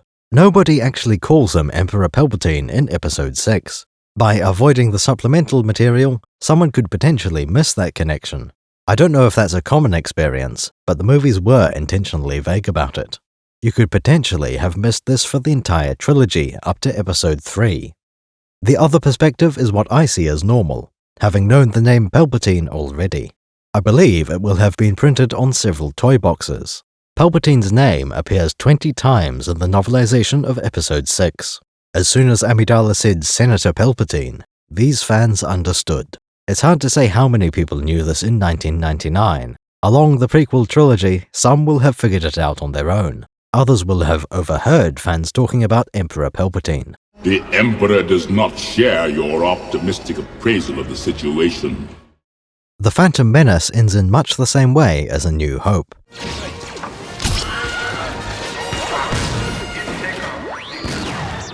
Skywalker climbs into a starfighter cockpit for the first time.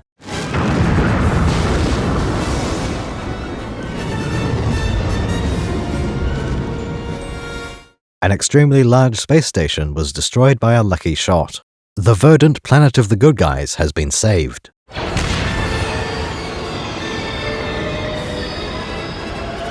Now it's time for the princess to hand out commendations while triumphant music plays.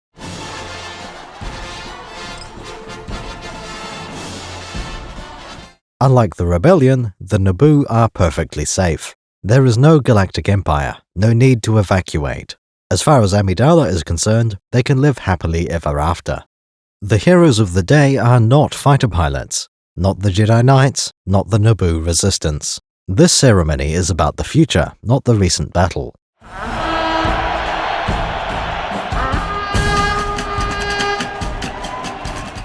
Naboo security forces are lined up in front of the palace.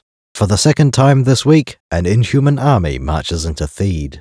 This time, the Gungans are here to celebrate their efforts. We see at least 2 rows of Gungan trumpet players. When you look at it, the Gungan trumpet is a very odd instrument. The airflow only passes through the straight tube at the top. Everything else is just a long handle. That isn't the case for the horn used before battle. It does have an elaborate handle in the shape of a longbow. In that case, the horn is a curved, conical brass instrument. After the concept art phase, the handle and the horn aren't combined. For the version used in the parade, the long handle may be hollow. There don't appear to be any valves or holes in Gungan wind instruments. Assuming a hollow handle, that could change the sound considerably. I don't know of any brass instrument with a resonance chamber like that. If the handle is just a handle, the instrument is mostly ornamental. A very small bugle with ergonomic handles for a long-necked species. The only similar instrument is a Gungan whistle. When Captain Tarples calls for a retreat, he's holding a whistle. This was a surprise to me. I always assumed Tarples used his fingers. We are shown far more drummers than trumpet players. Drummers appear to be wearing heavier armor, perhaps with more metal than leather. Another interesting detail is that Gungan drums are played one-handed. The left hand is waving around without touching the drum. Each drummer carries a multi-headed drumstick called a pom blossom.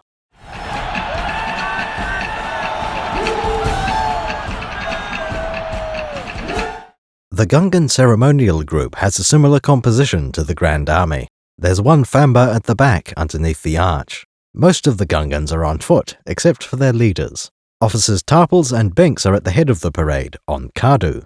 Boss Nass has a Falumpa to ride, and he is the rider.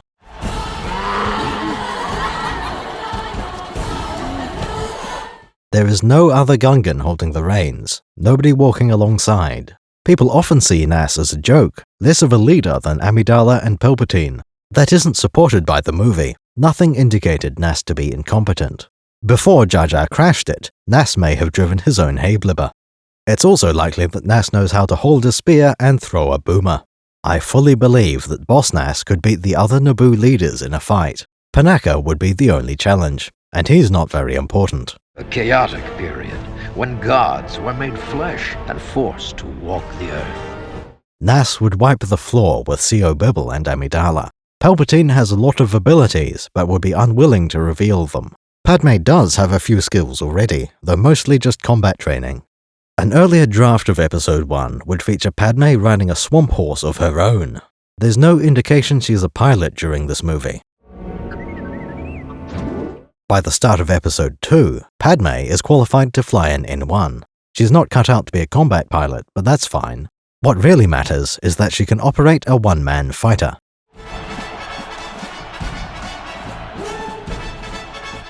At the top of the steps, a group of humans is waiting. All of Naboo's leaders are gathered at the landing. Handmaidens and nobles are in the middle, behind the Queen. Security officers line the walls, much like the guards in yellow. We see the orange coats of Bravo Squadron to one side. The only people out of place are the heroes of Naboo. Obi-Wan, of course, along with Anakin and R2. It seems a strange decision to include a droid. None of the other pilots brought an astromech. I wonder if Anakin insisted that R2's contributions be recognized. Without a doubt, it saved the ship, as well as our lives. It is to be commended. Obi-Wan isn't the only Jedi around. The High Council were already here, so they might as well attend. Peace on Naboo is the sort of thing Jedi Knights should value.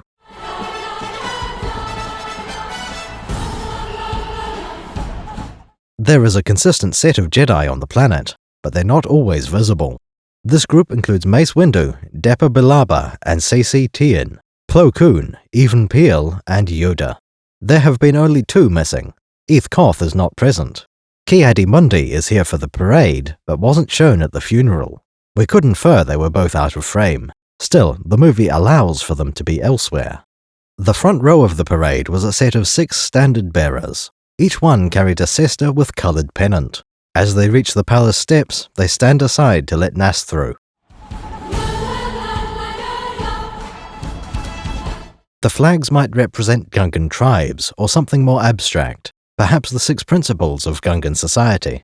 They're also holding the cester far lower than normal. You can see the leather-wrapped grip sections in 2 places along the haft. Now that Boss Nass is here, it's time to address the glowy thing. C.O. Bibble steps forward to pass a palantir to the Queen.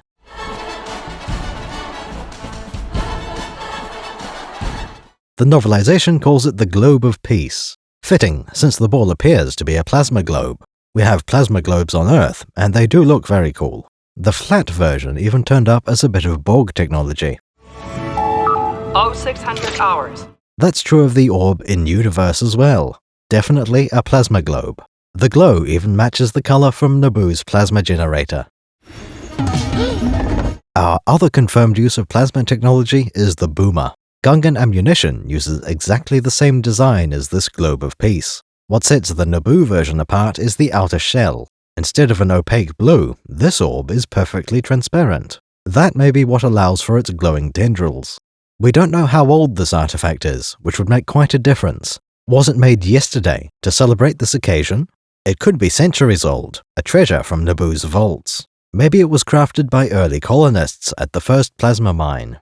There's no telling how many times it changed hands through history. One thing we can be very confident about, this would never have happened before. Handing this treasure to the Gungans will work out well for all concerned. We know the Gungans won't object to the globe, because it's like a boomer. Presenting Nass with a protocol droid would have been unwise. The Globe of Peace honors the Gungan military.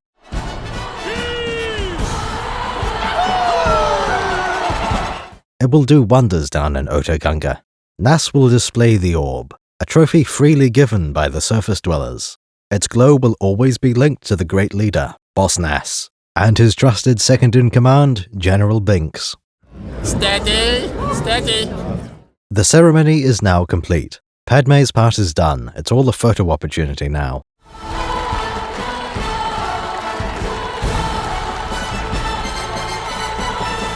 Queen Amidala will stay on Naboo, as will Panaka and Rick Ollier. Chancellor Palpatine will return to Coruscant. Obi-Wan and the Jedi will leave aboard the same star shuttle.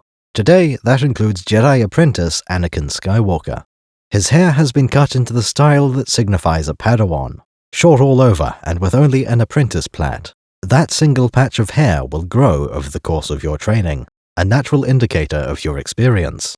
It also indicates seniority of a knight. You only regain your hair once your training is complete. A newly promoted apprentice will still have short hair, as we see with Obi-Wan. I'm fairly sure the hairdo doesn't apply to Trandoshans or Wookiees. Can female Jedi opt out for fashion reasons? I don't have any lore to share on that matter. The idea is an invention of the prequel era. It wasn't part of Luke's training. Ben Kenobi's ghost never told Luke to get a haircut. That leads to the dark side. Naboo's peace ceremony brings us to the end of the movie. This was an exciting new chapter of Star Wars. Episode 1 was the first step into a larger world. The dawn of the prequel era instantly doubled the size of the universe. Expanded universe stories had been set during or after the OT. That history reached out to decades after the Battle of Yavin. As the prequels were unveiled, that timeline extended into the past. It was an age of new movies and more besides. Chief among them are the computer games. Several times I've talked about future knowledge affecting our perception of the past. People forget that in 1999 there were no Vulture Droids. For anything you don't personally remember, we need to look up documents from that era. On this channel, we tend to use various reference books. Tabletop RPGs also have a lot of useful lore in them. In this section, we will examine a game from the turn of the millennium. Its name is Battle for Naboo. Because YouTube limits us to only 12 hours per video, we don't have time for the entire battle. If you're interested in the unabridged version, look for our video on Battle for Naboo. Computer games are known for having certain lore inaccuracies. Some aspects have to be completely disregarded as non-canon.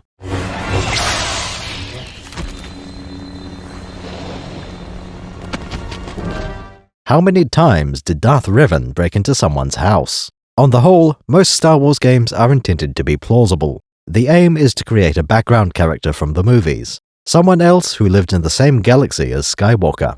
There will be a substantial reward for the one who finds the Millennium Falcon. In this case, we need a pilot, Gavin Sykes. Make contact, Sykes, then lend a hand. We're on our way. Don't get into any trouble until we show up. This is a vehicle combat game. There's no button to get out and walk. If you look carefully, pilots are made of crossed cardboard cutouts. We most commonly associate that technique with trees. As with many games, there is an opening crawl. The wording starts off similar to the Phantom Menace. This version has no mention of the Jedi, and not much on the Republic. This game is entirely about the Naboo invasion and its resistance. Where the movie skips over, this game's campaign tells that story.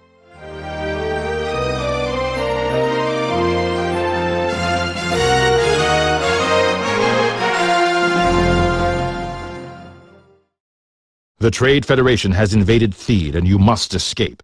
The first mission is highly linear. The entire map is within the city, so you're constantly hemmed in by walls. For an opening level, this is a sensible choice.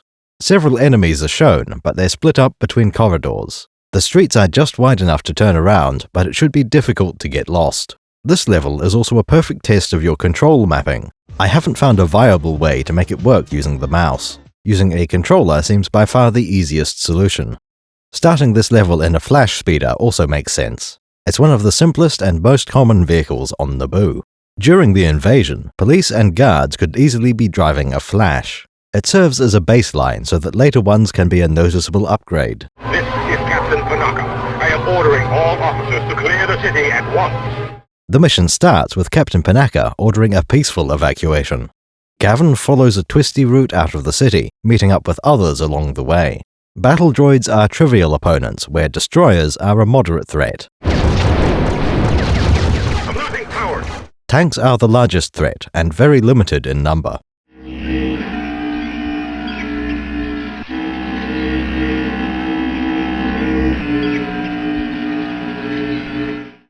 One of the main game features is the use of multiple vehicles. Each level starts with a vehicle selection menu, even if there are no alternatives. The AAT serves as the Trade Federation's frontline assault vehicle.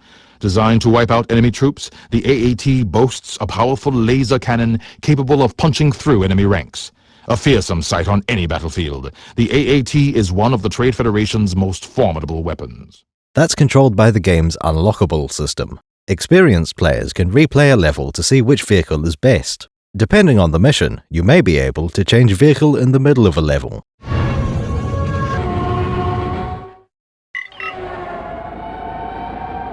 Head for the hangar. Sometimes this happens as part of the story. Fast, agile, and moderately armed, the Flash Speeder functions as the RSF's primary ground patrol vehicle. The first moments of gameplay happen in a Flash Speeder. It makes sense as a starting vehicle. Its only real focus is speed. Theed Security would use these as flying police cars. The Pursuit Blaster would be an ordinary sight, not alarming to the citizens. As we mentioned earlier, Flash Speeders are substantially modified. Their original form, the Sorosub Seraph, was a civilian speeder. Naboo added a single Pursuit/Defense Blaster. Was that all Panaka had installed? The game suggests otherwise. There are multiple differences. Most visually apparent are an extra set of vents underneath the spoiler. They aren't present on the original model from the movie. That isn't a big deal. They do make the design look more interesting. Despite their visible exhaust, it seems they aren't meant to be jet thrust nozzles. More likely to be cooling vents for the repulsor lift power generators. The original design had a notable lack of ventilation surfaces. This game's depiction is inaccurate, and for once that's an improvement. The other notable deviation relates to weaponry. In the movie, only a single blaster cannon is shown. Every reference book mentions that flash speeders have only a blaster. For the sake of gameplay, Battle for Naboo adds an entirely new weapon system. A missile launcher with a small magazine. Every vehicle has one blaster weapon with infinite ammunition. The game needed a torpedo button, which has to work on all vehicles. Flash speeders were given a missile launcher because it's the least bad option. Where is the launch tube, though? The game model has a small lump on the front underside, where the End 1's launcher is. That seems more likely than a blaster with an added missile launcher. The game isn't the first to add missiles that hadn't been there. It happened during the attack on the second Death Star. Wedge flies an X-Wing, so he fires a pair of proton torpedoes. Lando is right behind him in the Falcon, which has no torpedoes. As far as I can tell, this is when concussion missiles were invented.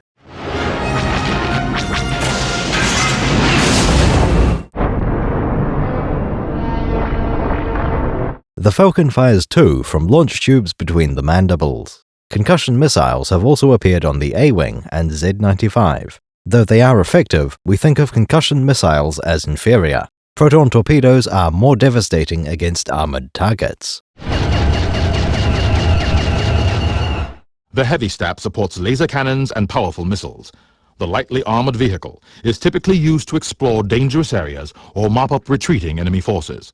After the Flash, the campaign gives you a new speeder.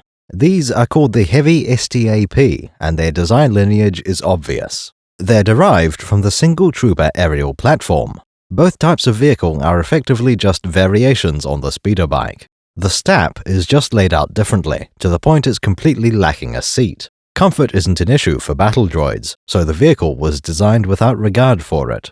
More than anything, it reminds me of the old plasma beam drill platform. A heavy STAP is quite different. It retains the vertical part, but adds a heavy rear section. Part of this included a chair.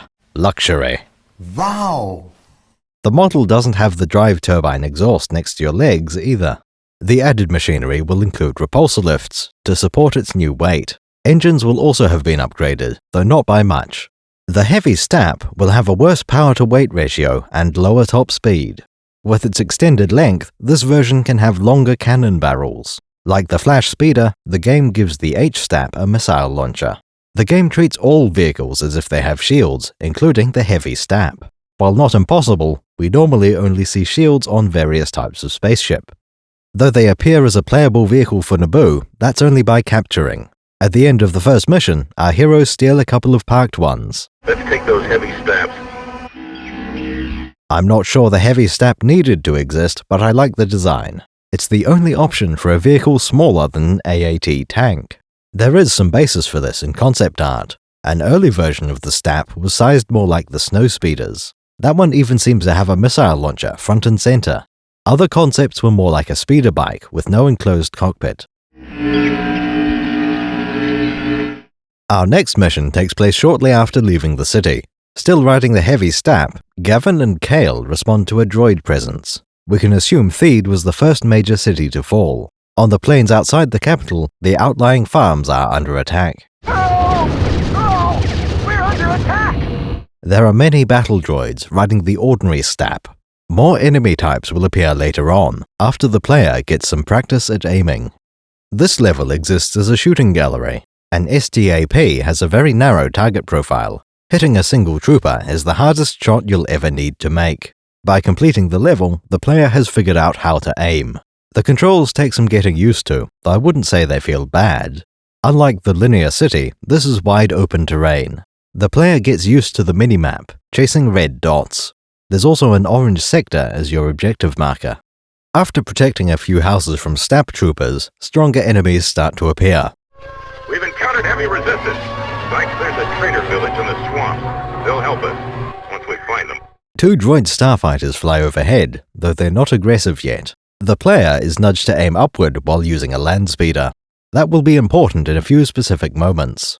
The AAT was introduced in the first mission, they're no surprise. Most opponents are only dangerous from the front. Tanks are sluggish, they're often the best place to fire your concussion missiles.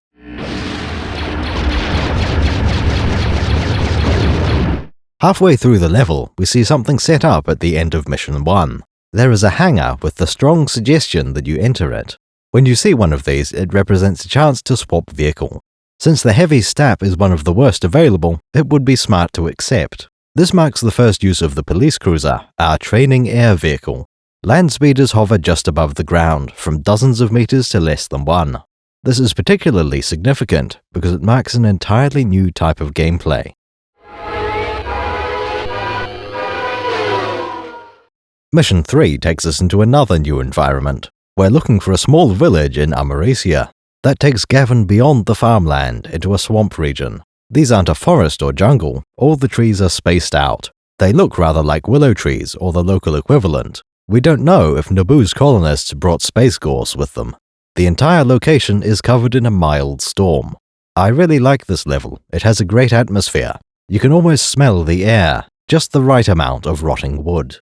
The Naboo Bayou introduces us to several new vehicles. 2 of these are boats, actual displacement and buoyancy boats. Cover those houseboats.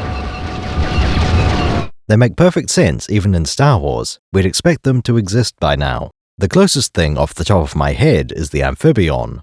Even that isn't a real boat, it's an ordinary hovercraft. They use an air cushion instead of anti-gravity repulsors. A conventional boat is most practical for long-term residents. Ships are designed differently for various Earth conditions.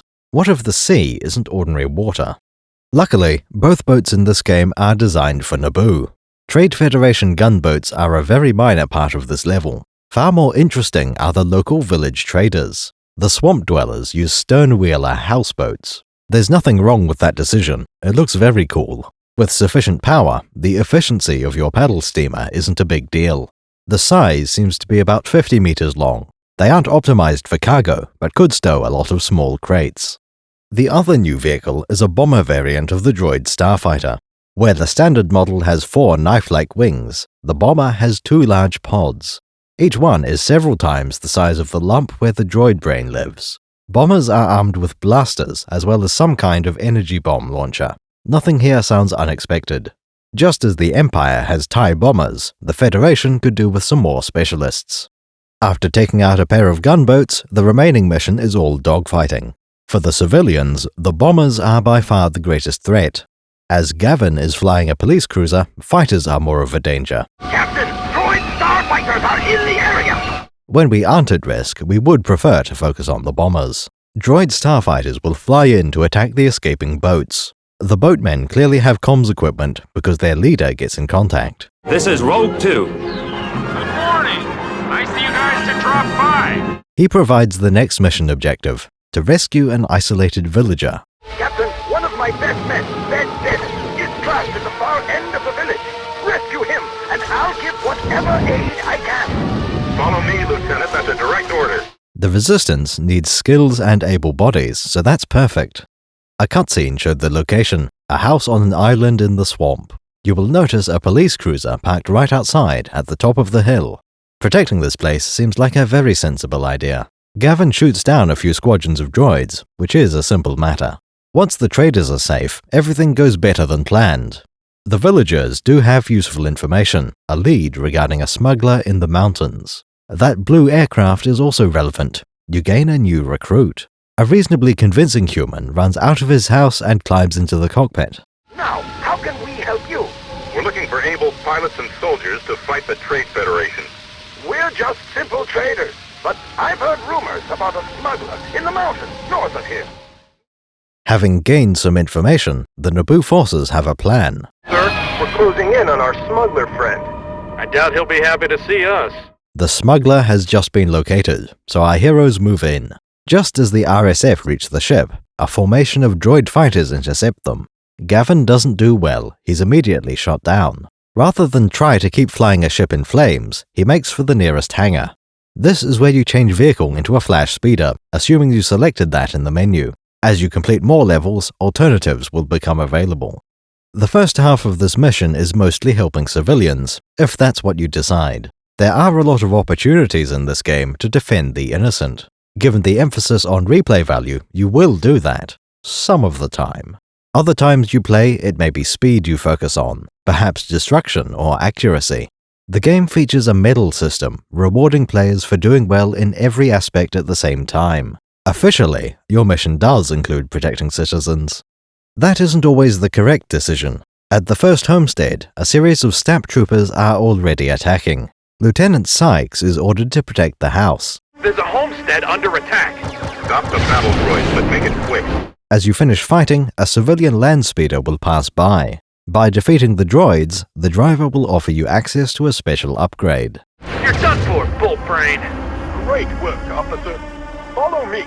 I have something to show you. There are a few of these in the game, and this one increases your missile damage. Immediately after being rewarded for protecting people, the mission shows the opposite.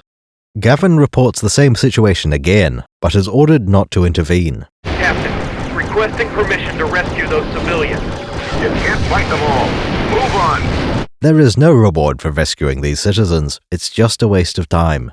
You must push forward to reach your mission objective.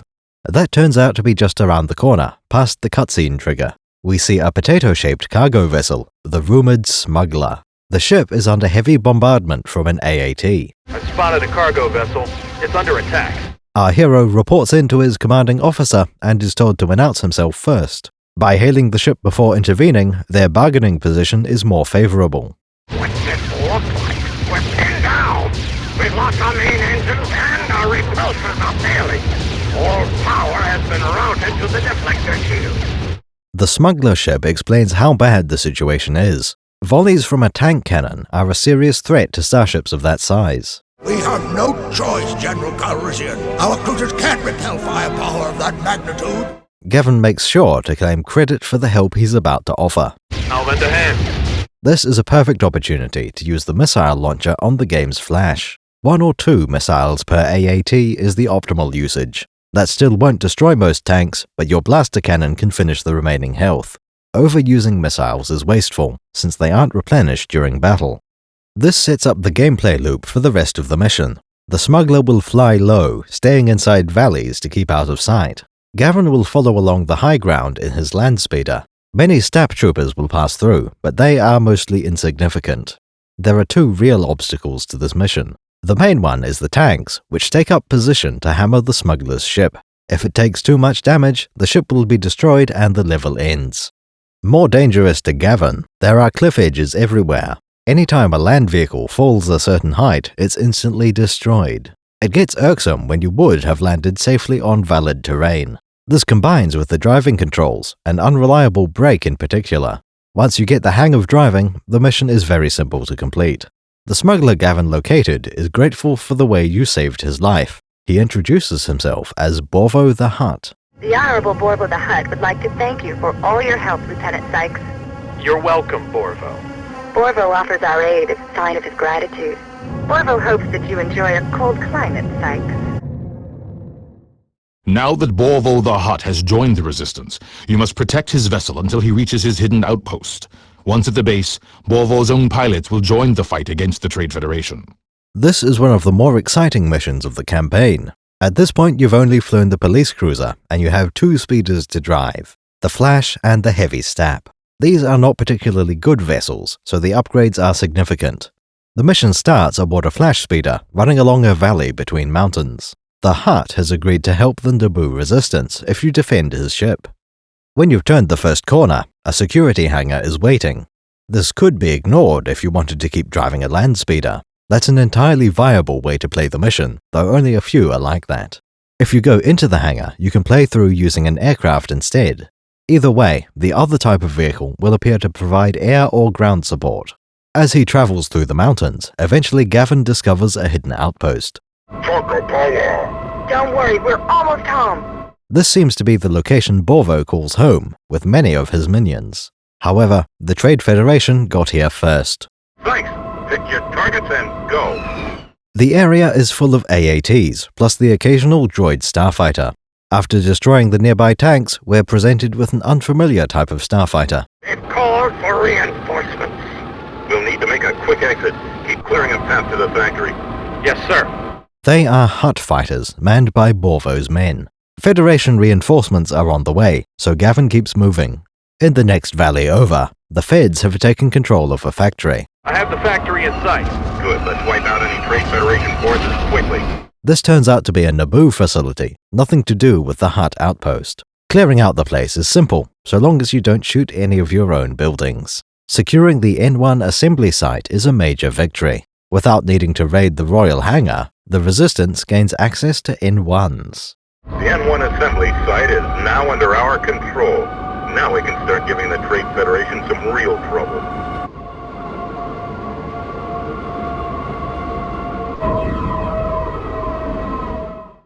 After liberating a wing of N1 starfighters, a new mission type becomes available. Mission 6 is the first one to take place in orbit. The Naboo Resistance has identified a weakness in the Federation control signal. While they can't expect to fight a Lucrehulk, other infrastructure is available. A control node in space above Naboo, designed to relay the signal across the globe. Now, wait a minute. I think you're all overlooking one important point. Those TV casts are coming from an unauthorized satellite, a pirate. The satellite has a visible bubble shield, which is very surprising. When we see shields like that, we normally call it an atmospheric interaction. In order to bypass a shield like this, Gavin scans for a shield projector. Nice work. The shields on the ComSat have weakened. Now we know how to destroy its defenses. Find the rest of the slave satellites and destroy them. These are much smaller satellites, deployed near the main control node. Each of these is a vulnerability, though even one projector can create a useful shield. That's 2 satellites down. The game makes this arena a little confusing. It's hard to tell what shape the space is. Shield projectors are hidden beyond visual range. You have to follow a 2D arrow to navigate a 3D space, making this even harder. That's the last one, sir. The shield is dropped. The ComSat is vulnerable. With all 3 projectors disabled, the shield on the main relay is down. The mission is mostly complete now, the only complication being a few missiles. 6 turrets on the control node itself, a moderate threat, far less of an issue than the droid starfighters guarding the projectors earlier. Good work, people. We just put a Trade Federation base to sleep. We need to act fast. It won't be long before they replace this ComSat. We're on our way.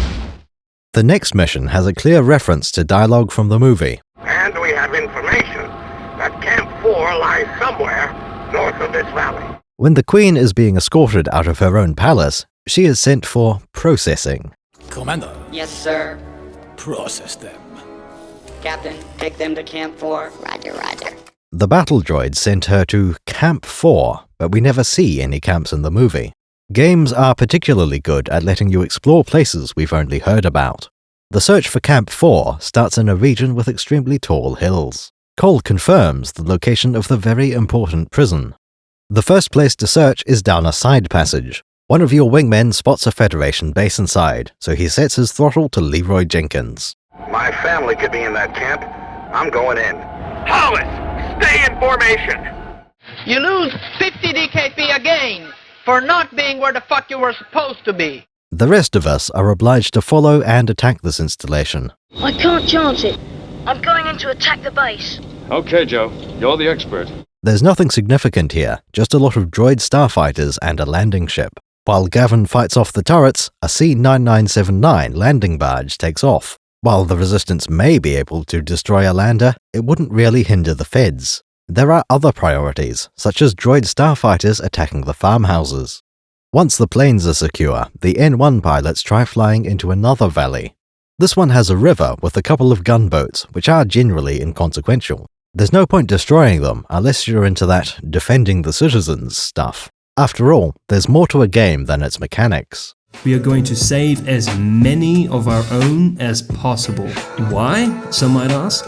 We'd never need an excuse to save our own, but... The most revealing decisions are the ones the game doesn't recognize. A strategy game may not care about casualties, but the player can choose to. That's also the basis of challenges, like the various Iron Man modes. Speedrunning may prioritize time, but it could also track number of jumps. At the end of this valley, Gavin comes across a lake. It's not a lake. It's an ocean. Possibly a sea. Either way, there are gunboats on the water. these can be mostly ignored once again. The real objective is to capture a hangar on the shore. This means all droid starfighters are gone and the turrets are blown off. Lieutenant Sykes takes a heavy snap from the hangar, which allows him to slip past the energy fence outside Camp 4. They must be using the transports to move prisoners around the planet. Then the transports will lead straight into the prison camp. Why this disguise might possibly work is confusing. Too short for meatbag. Huh? Oh, the uniform. Single trooper aerial platforms are completely open. There isn't so much as a windscreen. It's obvious there's a human riding the speeder instead of a droid. Sure enough, your disguise fails as soon as you pass the gate. Halt. Where are your prisoners? More H-steps swarm in to attack, which should be easy to handle. To progress, you must ride up a ramp to the upper level. If you weren't looking for it, it can be hard to even spot the route. There's a tank heading down the ramp as Gavin rides up, easily evaded. Once you reach the higher level, there is another tank, plus multiple turrets. This part of the mission shows the process of breaking a prison camp. First, reduce the defenses to a level you can survive. Next, look for a weak point or shield generator. Once the power screen has been disabled, you can carefully drive inside the walls. You'll find a prison block with a particular purple door. Blasting that a few times will blow a hole through it, freeing the prisoners. Stand back.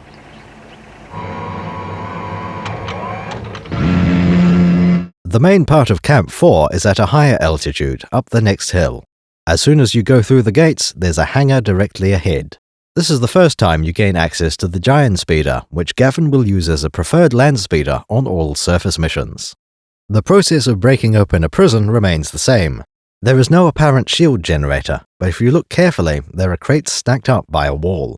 Perhaps there were spare tank shells in them, because they're quite volatile. With only a few blaster bolts, they demolish the outer wall. Gavin gains access to the cells on one side, which happens to be the same Bailey as the fence power generator.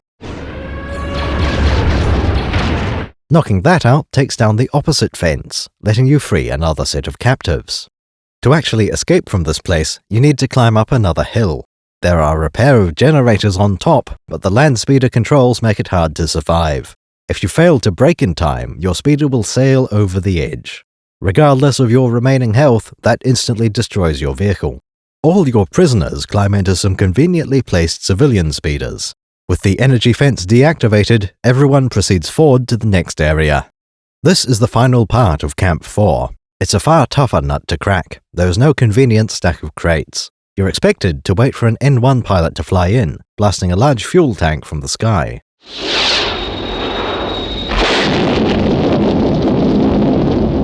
This knocks a hole into the wall, so Gavin can make for the nearest ramp. The final energy fence is powered by generators at the top of the next hill. From this point, it's a simple run down the hill and away from Camp 4. Best not to wait for droid reinforcements.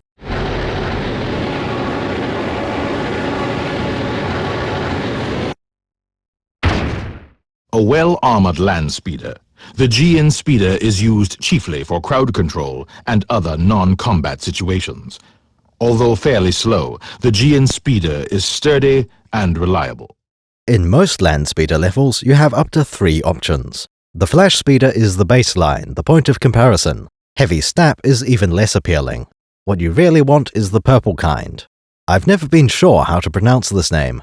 That doesn't matter as long as I'm reading books or typing. I chose Giant earlier, entirely for the sake of a pun with giant.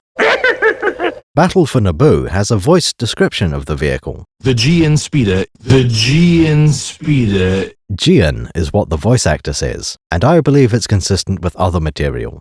This sort of evidence is very weak. The game could just be wrong. I've heard Tantive 4 turn up in official media as Tantivi 4. However you pronounce it, the Giant is usually your best land speeder. Unlike every other vehicle in the game, the Giant has unlimited ammo for its secondary weapon. Yeah, boy. The main button controls the blasters at the sides, firing green bolts. Instead of concussion missiles or proton torpedoes, alt-fire is just a red laser. That's often convenient. Most vehicles run dry within seconds. The damage output is more consistent. Aiming even follows the same path. The game also allows you to charge a shot from the laser cannon. Treating it as rapid fire, it takes 6 red bolts to kill an AAT. If you hold down the trigger for a few seconds, one charged bolt will destroy a tank. Giants are a nice upgrade from the Flash Speeder, in almost all cases.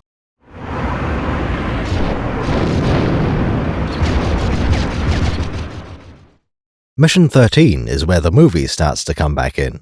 The previous dozen levels took place over the course of a few days, while the Queen was gone.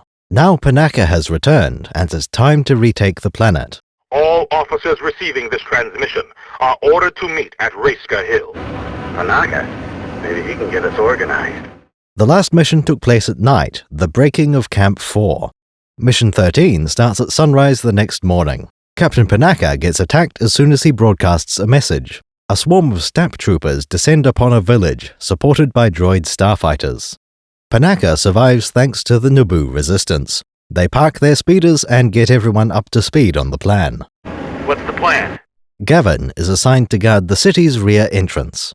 As it happens, that was exactly the right call. A Trade Federation convoy is moving through precisely the route we're meant to guard. To make matters worse, a stone column collapses behind the last AAT.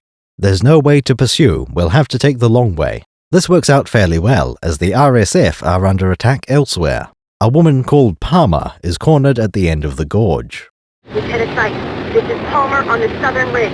We're picking up Trade Federation forces moving our way, fast! There are 2 droid bombers and 2 tanks attacking an isolated hangar. Those are generally a good sign. This mission introduces a Naboo bomber, the slowest aircraft in the game. Even with the additional firepower of a bomber, there's no way of blasting through MTT hulls. The convoy would arrive before it could be whittled down, and that's assuming the bomber survived. I'm most impressed by all the precautions taken, Captain. However, I'll be happier when we reach our destination. Panaka directs you to take out an airbase, which is fairly easy. You can spare a bomb or 2. After that, the convoy would pass through Widow's Valley. The objective is to slow down the droid army, so it's time to put those pillars to use. Knocking them into the path should delay the convoy's movement. Panaka has a demolition team carrying thermal detonators. They arrive from the far end of the valley, setting up on a bridge. This is a great idea. It's the perfect way to thwart a convoy of indestructible foes. Those MTTs and AATs are land speeders, not air speeders. Their hover ceiling won't be more than a few meters, so they could never cross a gap like this. Quick, we've got to get across! Find the controls that extend the bridge! I think I just blasted it. If you've delayed the droid army by enough, you can set off the detonators with a bomb. The bridge collapses and the day is saved. 4 additional MTTs might have been enough to turn the tide of battle. But good work, Lieutenant. If that convoy had reached the city, we'd be finished. We have a speeder waiting for you at the south gate. Meet us there. A prototype vehicle, seldom used by the RSF, the Naboo bomber combines deadly Nubian technology with Naboo space frame design. The heavily armored vehicle carries devastating energy bombs for air-to-ground combat, while standard laser cannons allow the pilot to engage airborne threats. A rare sight in the skies above Naboo, the bomber is nonetheless an important component in the Naboo's fight against the Trade Federation. Late in the game, we unlock another variant of the N1. A Naboo bomber considerably larger than the original fighter. It has 3 times the wingspan and over twice as many engines. Nobody will be surprised to hear that this bomber uses Nubian hardware. By ordering the critical components from a catalog, Naboo gets freedom. They can build any kind of space frame they like, so long as they leave room for the parts. Room doesn't seem to be a problem for this prototype bomber. Instead of a canopy that slides open, this has fixed cockpit windows. There also seems to be a door in the side of the ship hull. That implies a considerably larger plane, not single occupant. It looks like there's room for 2 seats side by side, not to mention the cabin. I'd estimate a crew from 1 to 5 men. We're on your tail, General Kenobi. Set his foils in attack position. Bombers require one thing above all, the bombs. In this case, we find devastating energy bombs. Those aren't a traditional Naboo weapon, in fact quite the opposite. The last place we saw such a thing was on droid starfighters. Instead of proton torpedoes, vultures have energy torps. We expect these to use similar technology to a blaster, just with unusual trade-offs. For the bomber variant of the droids, we assume a very similar weapon. Like with blaster cannons, ammunition is generally not a concern. By the time you use all the blaster gas, you'll be out of fuel as well. The Naboo bomber is not treated as having bottomless bomb bays. That would normally imply we have physical projectiles carried aboard. Most levels are based around having a limited set of torpedoes and missiles. We're out of rockets, sir. Uniquely, the bomber slowly regenerates its ammunition. If your bomb bay is ever full, you're wasting potential damage. Besides the energy bombs, the Naboo bomber has a set of laser cannons. These are some of the most powerful in the game, with a slower rate of fire. Looking at the shape of the hull, very little is identical to the N1. At the back of the main body, you have a small thruster. The next set of engines outward are the largest on the ship. These don't quite match any of the designs used by existing Naboo ships. As production changes to a different vehicle, they just select different engines from the parts catalogue. Out at the wingtips are engines 4 and 5. These are relatively tiny, perhaps they are reused from the N1. The bomber probably started as a twin-engine design.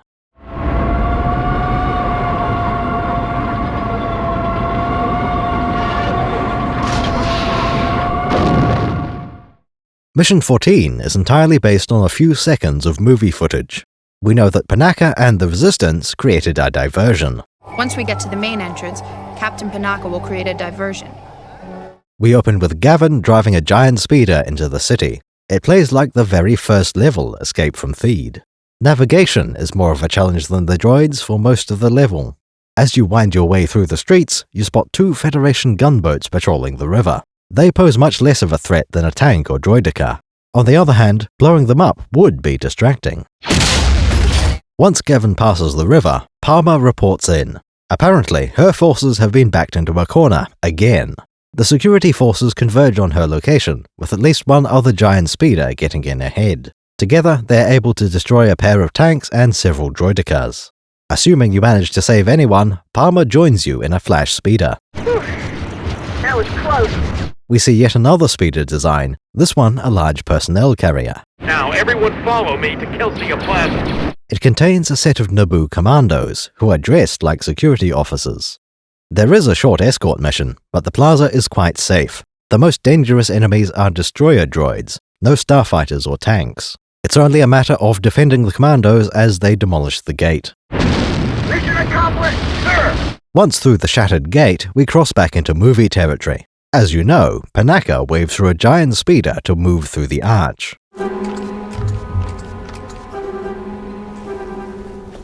You get to play that speeder, taking that first shot. If we assume that this game is canon, one of these guys is named Gavin. Panaka motions you to slow right down and stop.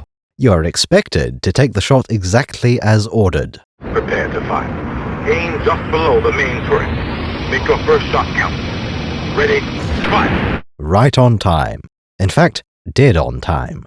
When you've cleaned out the tanks, the game shows a different angle of the hangar launch from the movie.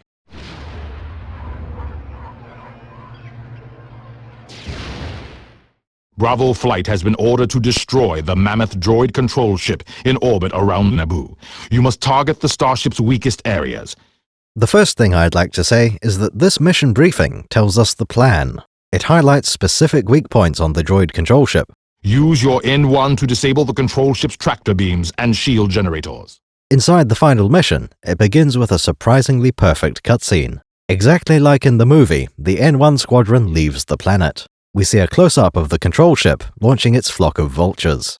The next part is done in gameplay. Enemy fighters straight ahead.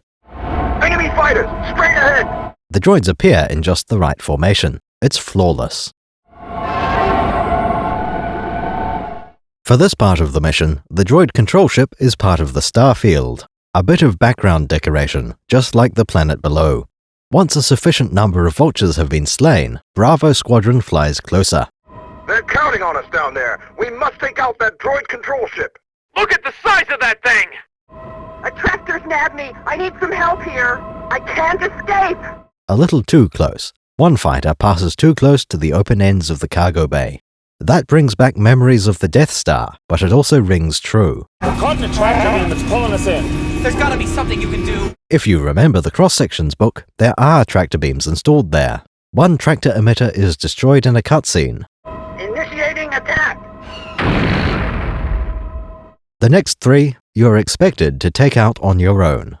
Shortly after knocking out the tractors, a pilot reports in. He just saw an N1 fly into the main hangar of the Lucahulk. This choice is very neat. It ties the game to the movie. The open hangars used to have defenses, but Bravo Squadron got rid of the tractor beams. Bravo leader, one of our fighters just flew into the hangar. I copy. Buy him some time to escape. Anakin could only fly inside because the ship had been damaged. Bravo leader suggests nobody else get any fancy ideas. And nobody else try that stunt. Our next objective is on the dorsal surface, so it makes sense to knock out the quad lasers.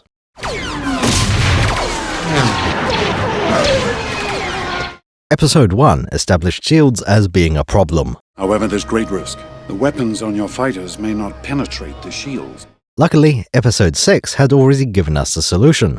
You can just shoot at the shield generator through the shields. Sir, we've lost our bridge deflector shields. For how this might work, I like the system from FTL: Shields have multiple layers, and each bolt may only take down one layer. Shields slowly regenerate, so it's possible to be immune to weak opponents. It's also possible to fire a whole volley, and only do a single point of damage. Take out the shield generators! When the objective changed to shield generator, I was filled with doubt. I know exactly where to find that component, but did the game? As a matter of fact, it does know. The target turned out to be exactly where I expected. Behind the center sphere, on the dorsal side of the connecting arm. On my first attempt at this mission, I carefully distributed my shots. There are actually 2 layers here, forward of the antenna farm. There is a small lip or shelf running around the edge. Half my torpedoes went above the belt, and half below. This game isn't exactly right about the location of the shield. The placement is correct, but the hitbox is slightly off. Its shield generator is the lower of the 2 layers. The top one is actually the shield projector. It makes perfect sense that the projector would be closer to the surface. Since both parts are essential, either one should be a valid target. Come to think of it, that perfectly sums up the game. Battle for Naboo isn't perfect, but it is surprisingly good. This will make a fine addition to my collection. Accurate enough that a fan should have few to no complaints. A worthy addition to the universe, so long as you don't mind flash missile tubes. Eventually, after exhausting every torpedo in his N1, Gavin Sykes does it. A final pair of blaster bolts hit the shield projector, obliterating the machinery. It's defenseless! The droid control ship is not crippled, but it is exposed. Bravo Squadron prepares another attack run, perhaps aiming for the engines or the bridge. All of this coincides with Anakin hitting the pilot reactors from within.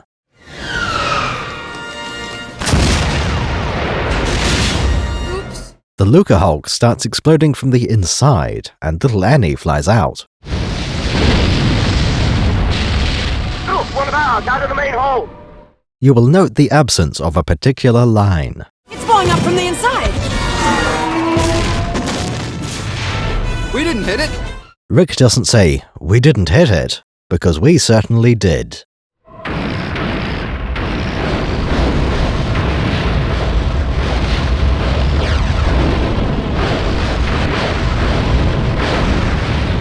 Amazing effort, everyone! This is Captain Panaka to Bravo Flight. Great work, crew. The Trade Federation Army is out of commission. Naboo is finally free. The battle for Naboo is over. Though many people deserve credit, we can say one man did more than most. The Gordon Freeman of the Royal Security Forces. Make contact, Sykes, then lend a hand. His name is Lieutenant Gavin Sykes, and he is you. Through your skill as a pilot, you won the war 12 times. With a little help from your friends. Naboo erupts into celebration, which involves copious fireworks. As in the movie, many N1s fly over Theed. In the game, that includes a Naboo bomber and multiple police cruisers. I approve of this. All the individual aircraft are solid designs. Battle for Naboo is an example of a proper Star Wars game.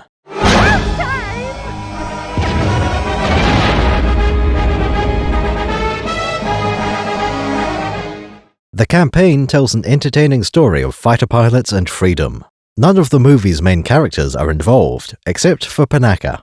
It's a side story. Several things can happen at the same time. If Kale went down, we're going to locate him.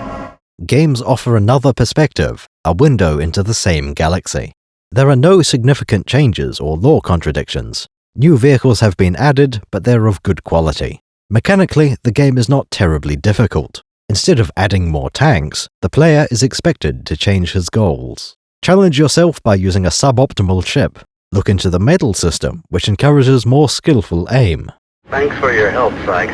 I don't know how much longer we could have... This is Captain Panaka of the Royal Security Forces on the RSF emergency frequency. All officers receiving this transmission are ordered to meet at Rayska. There we have it. We have reached the very end of Episode 1.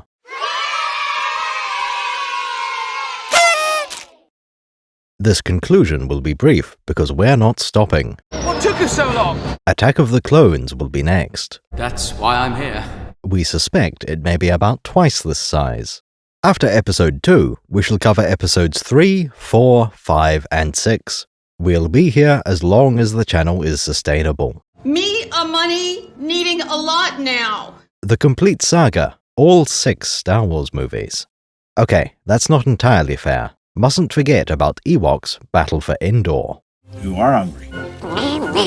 The Phantom Menace has reshaped the galaxy. The mysterious warrior was a Sith. Always two there are.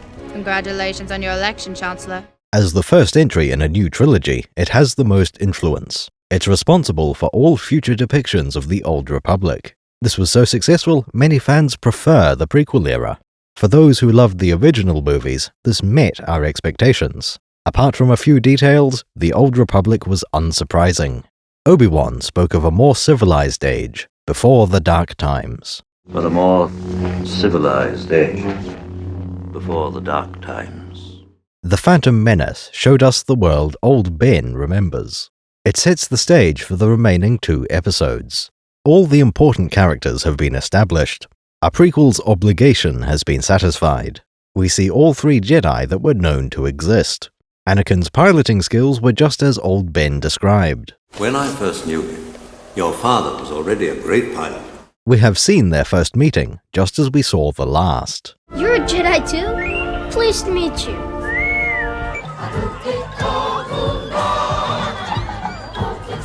The other critical event was Obi-Wan deciding to train Anakin. Council have granted me permission to train you. That covers everything that needed to happen early on. From the original movies, we are certain the Clone Wars come next. Years ago you served my father in the Clone Wars. Leia told us that would happen, and Kenobi confirmed it. You fought in the Clone Wars? Yes.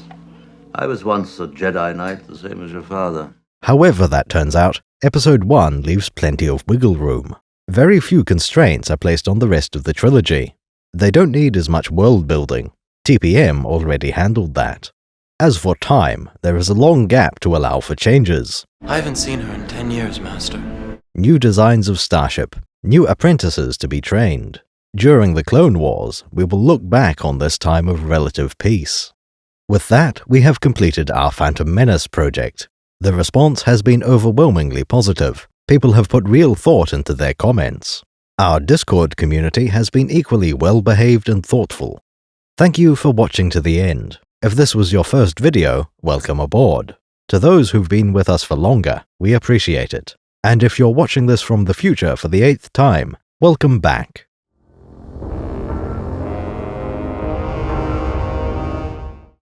There are 2 ways to support us. Become a patron at patreon.com/thebreadcircus, or subscribe, like, and comment. Only the former option guarantees that your name lives on in history. The other is embarrassing YouTube-y stuff.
Anki is so far down the garden path that he's conversing with the animals. Brandon Smith is clearly using a pseudonym. Das Lol Tractor has a Lamborghini tractor he wants us to know about. Friendly Spurg is the 19th naked cowboy at Ram Ranch. Ian Mugley should get in touch with us on Patreon so we can figure out a good insult. Imperator Vex, the based with 2 S's librarian. Javier Rosa supports us just to hear us butcher the pronunciation of his name. John Back, a Corolla pilot, and a good friend. Kamikaze Velociraptor, the worst kind of lizard. Might also be a girl. Keeks Bonin is in the cantina, not liking you. Conk, the only thing worse than a Discord moderator. An Australian. Krillic, not a Krillic, but the Krillic. LBA-E Ross is loved and hated in equal measure. Lightning, Do Adir, I'm not reading the rest of this one. Losba Evoli couldn't be bribed to draw Absol, whatever that is. Lieutenant Dan's legs, the only thing worse than a Star Wars nerd is an aviation nerd. Mantising can keep his singing to himself. Mountain Eagle, our second favorite Norwegian. Remnant Cult listens to Eurobeat while driving the speed limit. Stevie23, the only human on Earth rateable on the Scoville scale. Tokai is proof that our community is being invaded by Norway. And Zafrax, who gave us a whole bunch of money and then disappeared. What, you think you're some kind of Jedi waving your hand around like that? I'm a Toydarian. My tricks don't work on me. Only money. No money, no parts, no deal.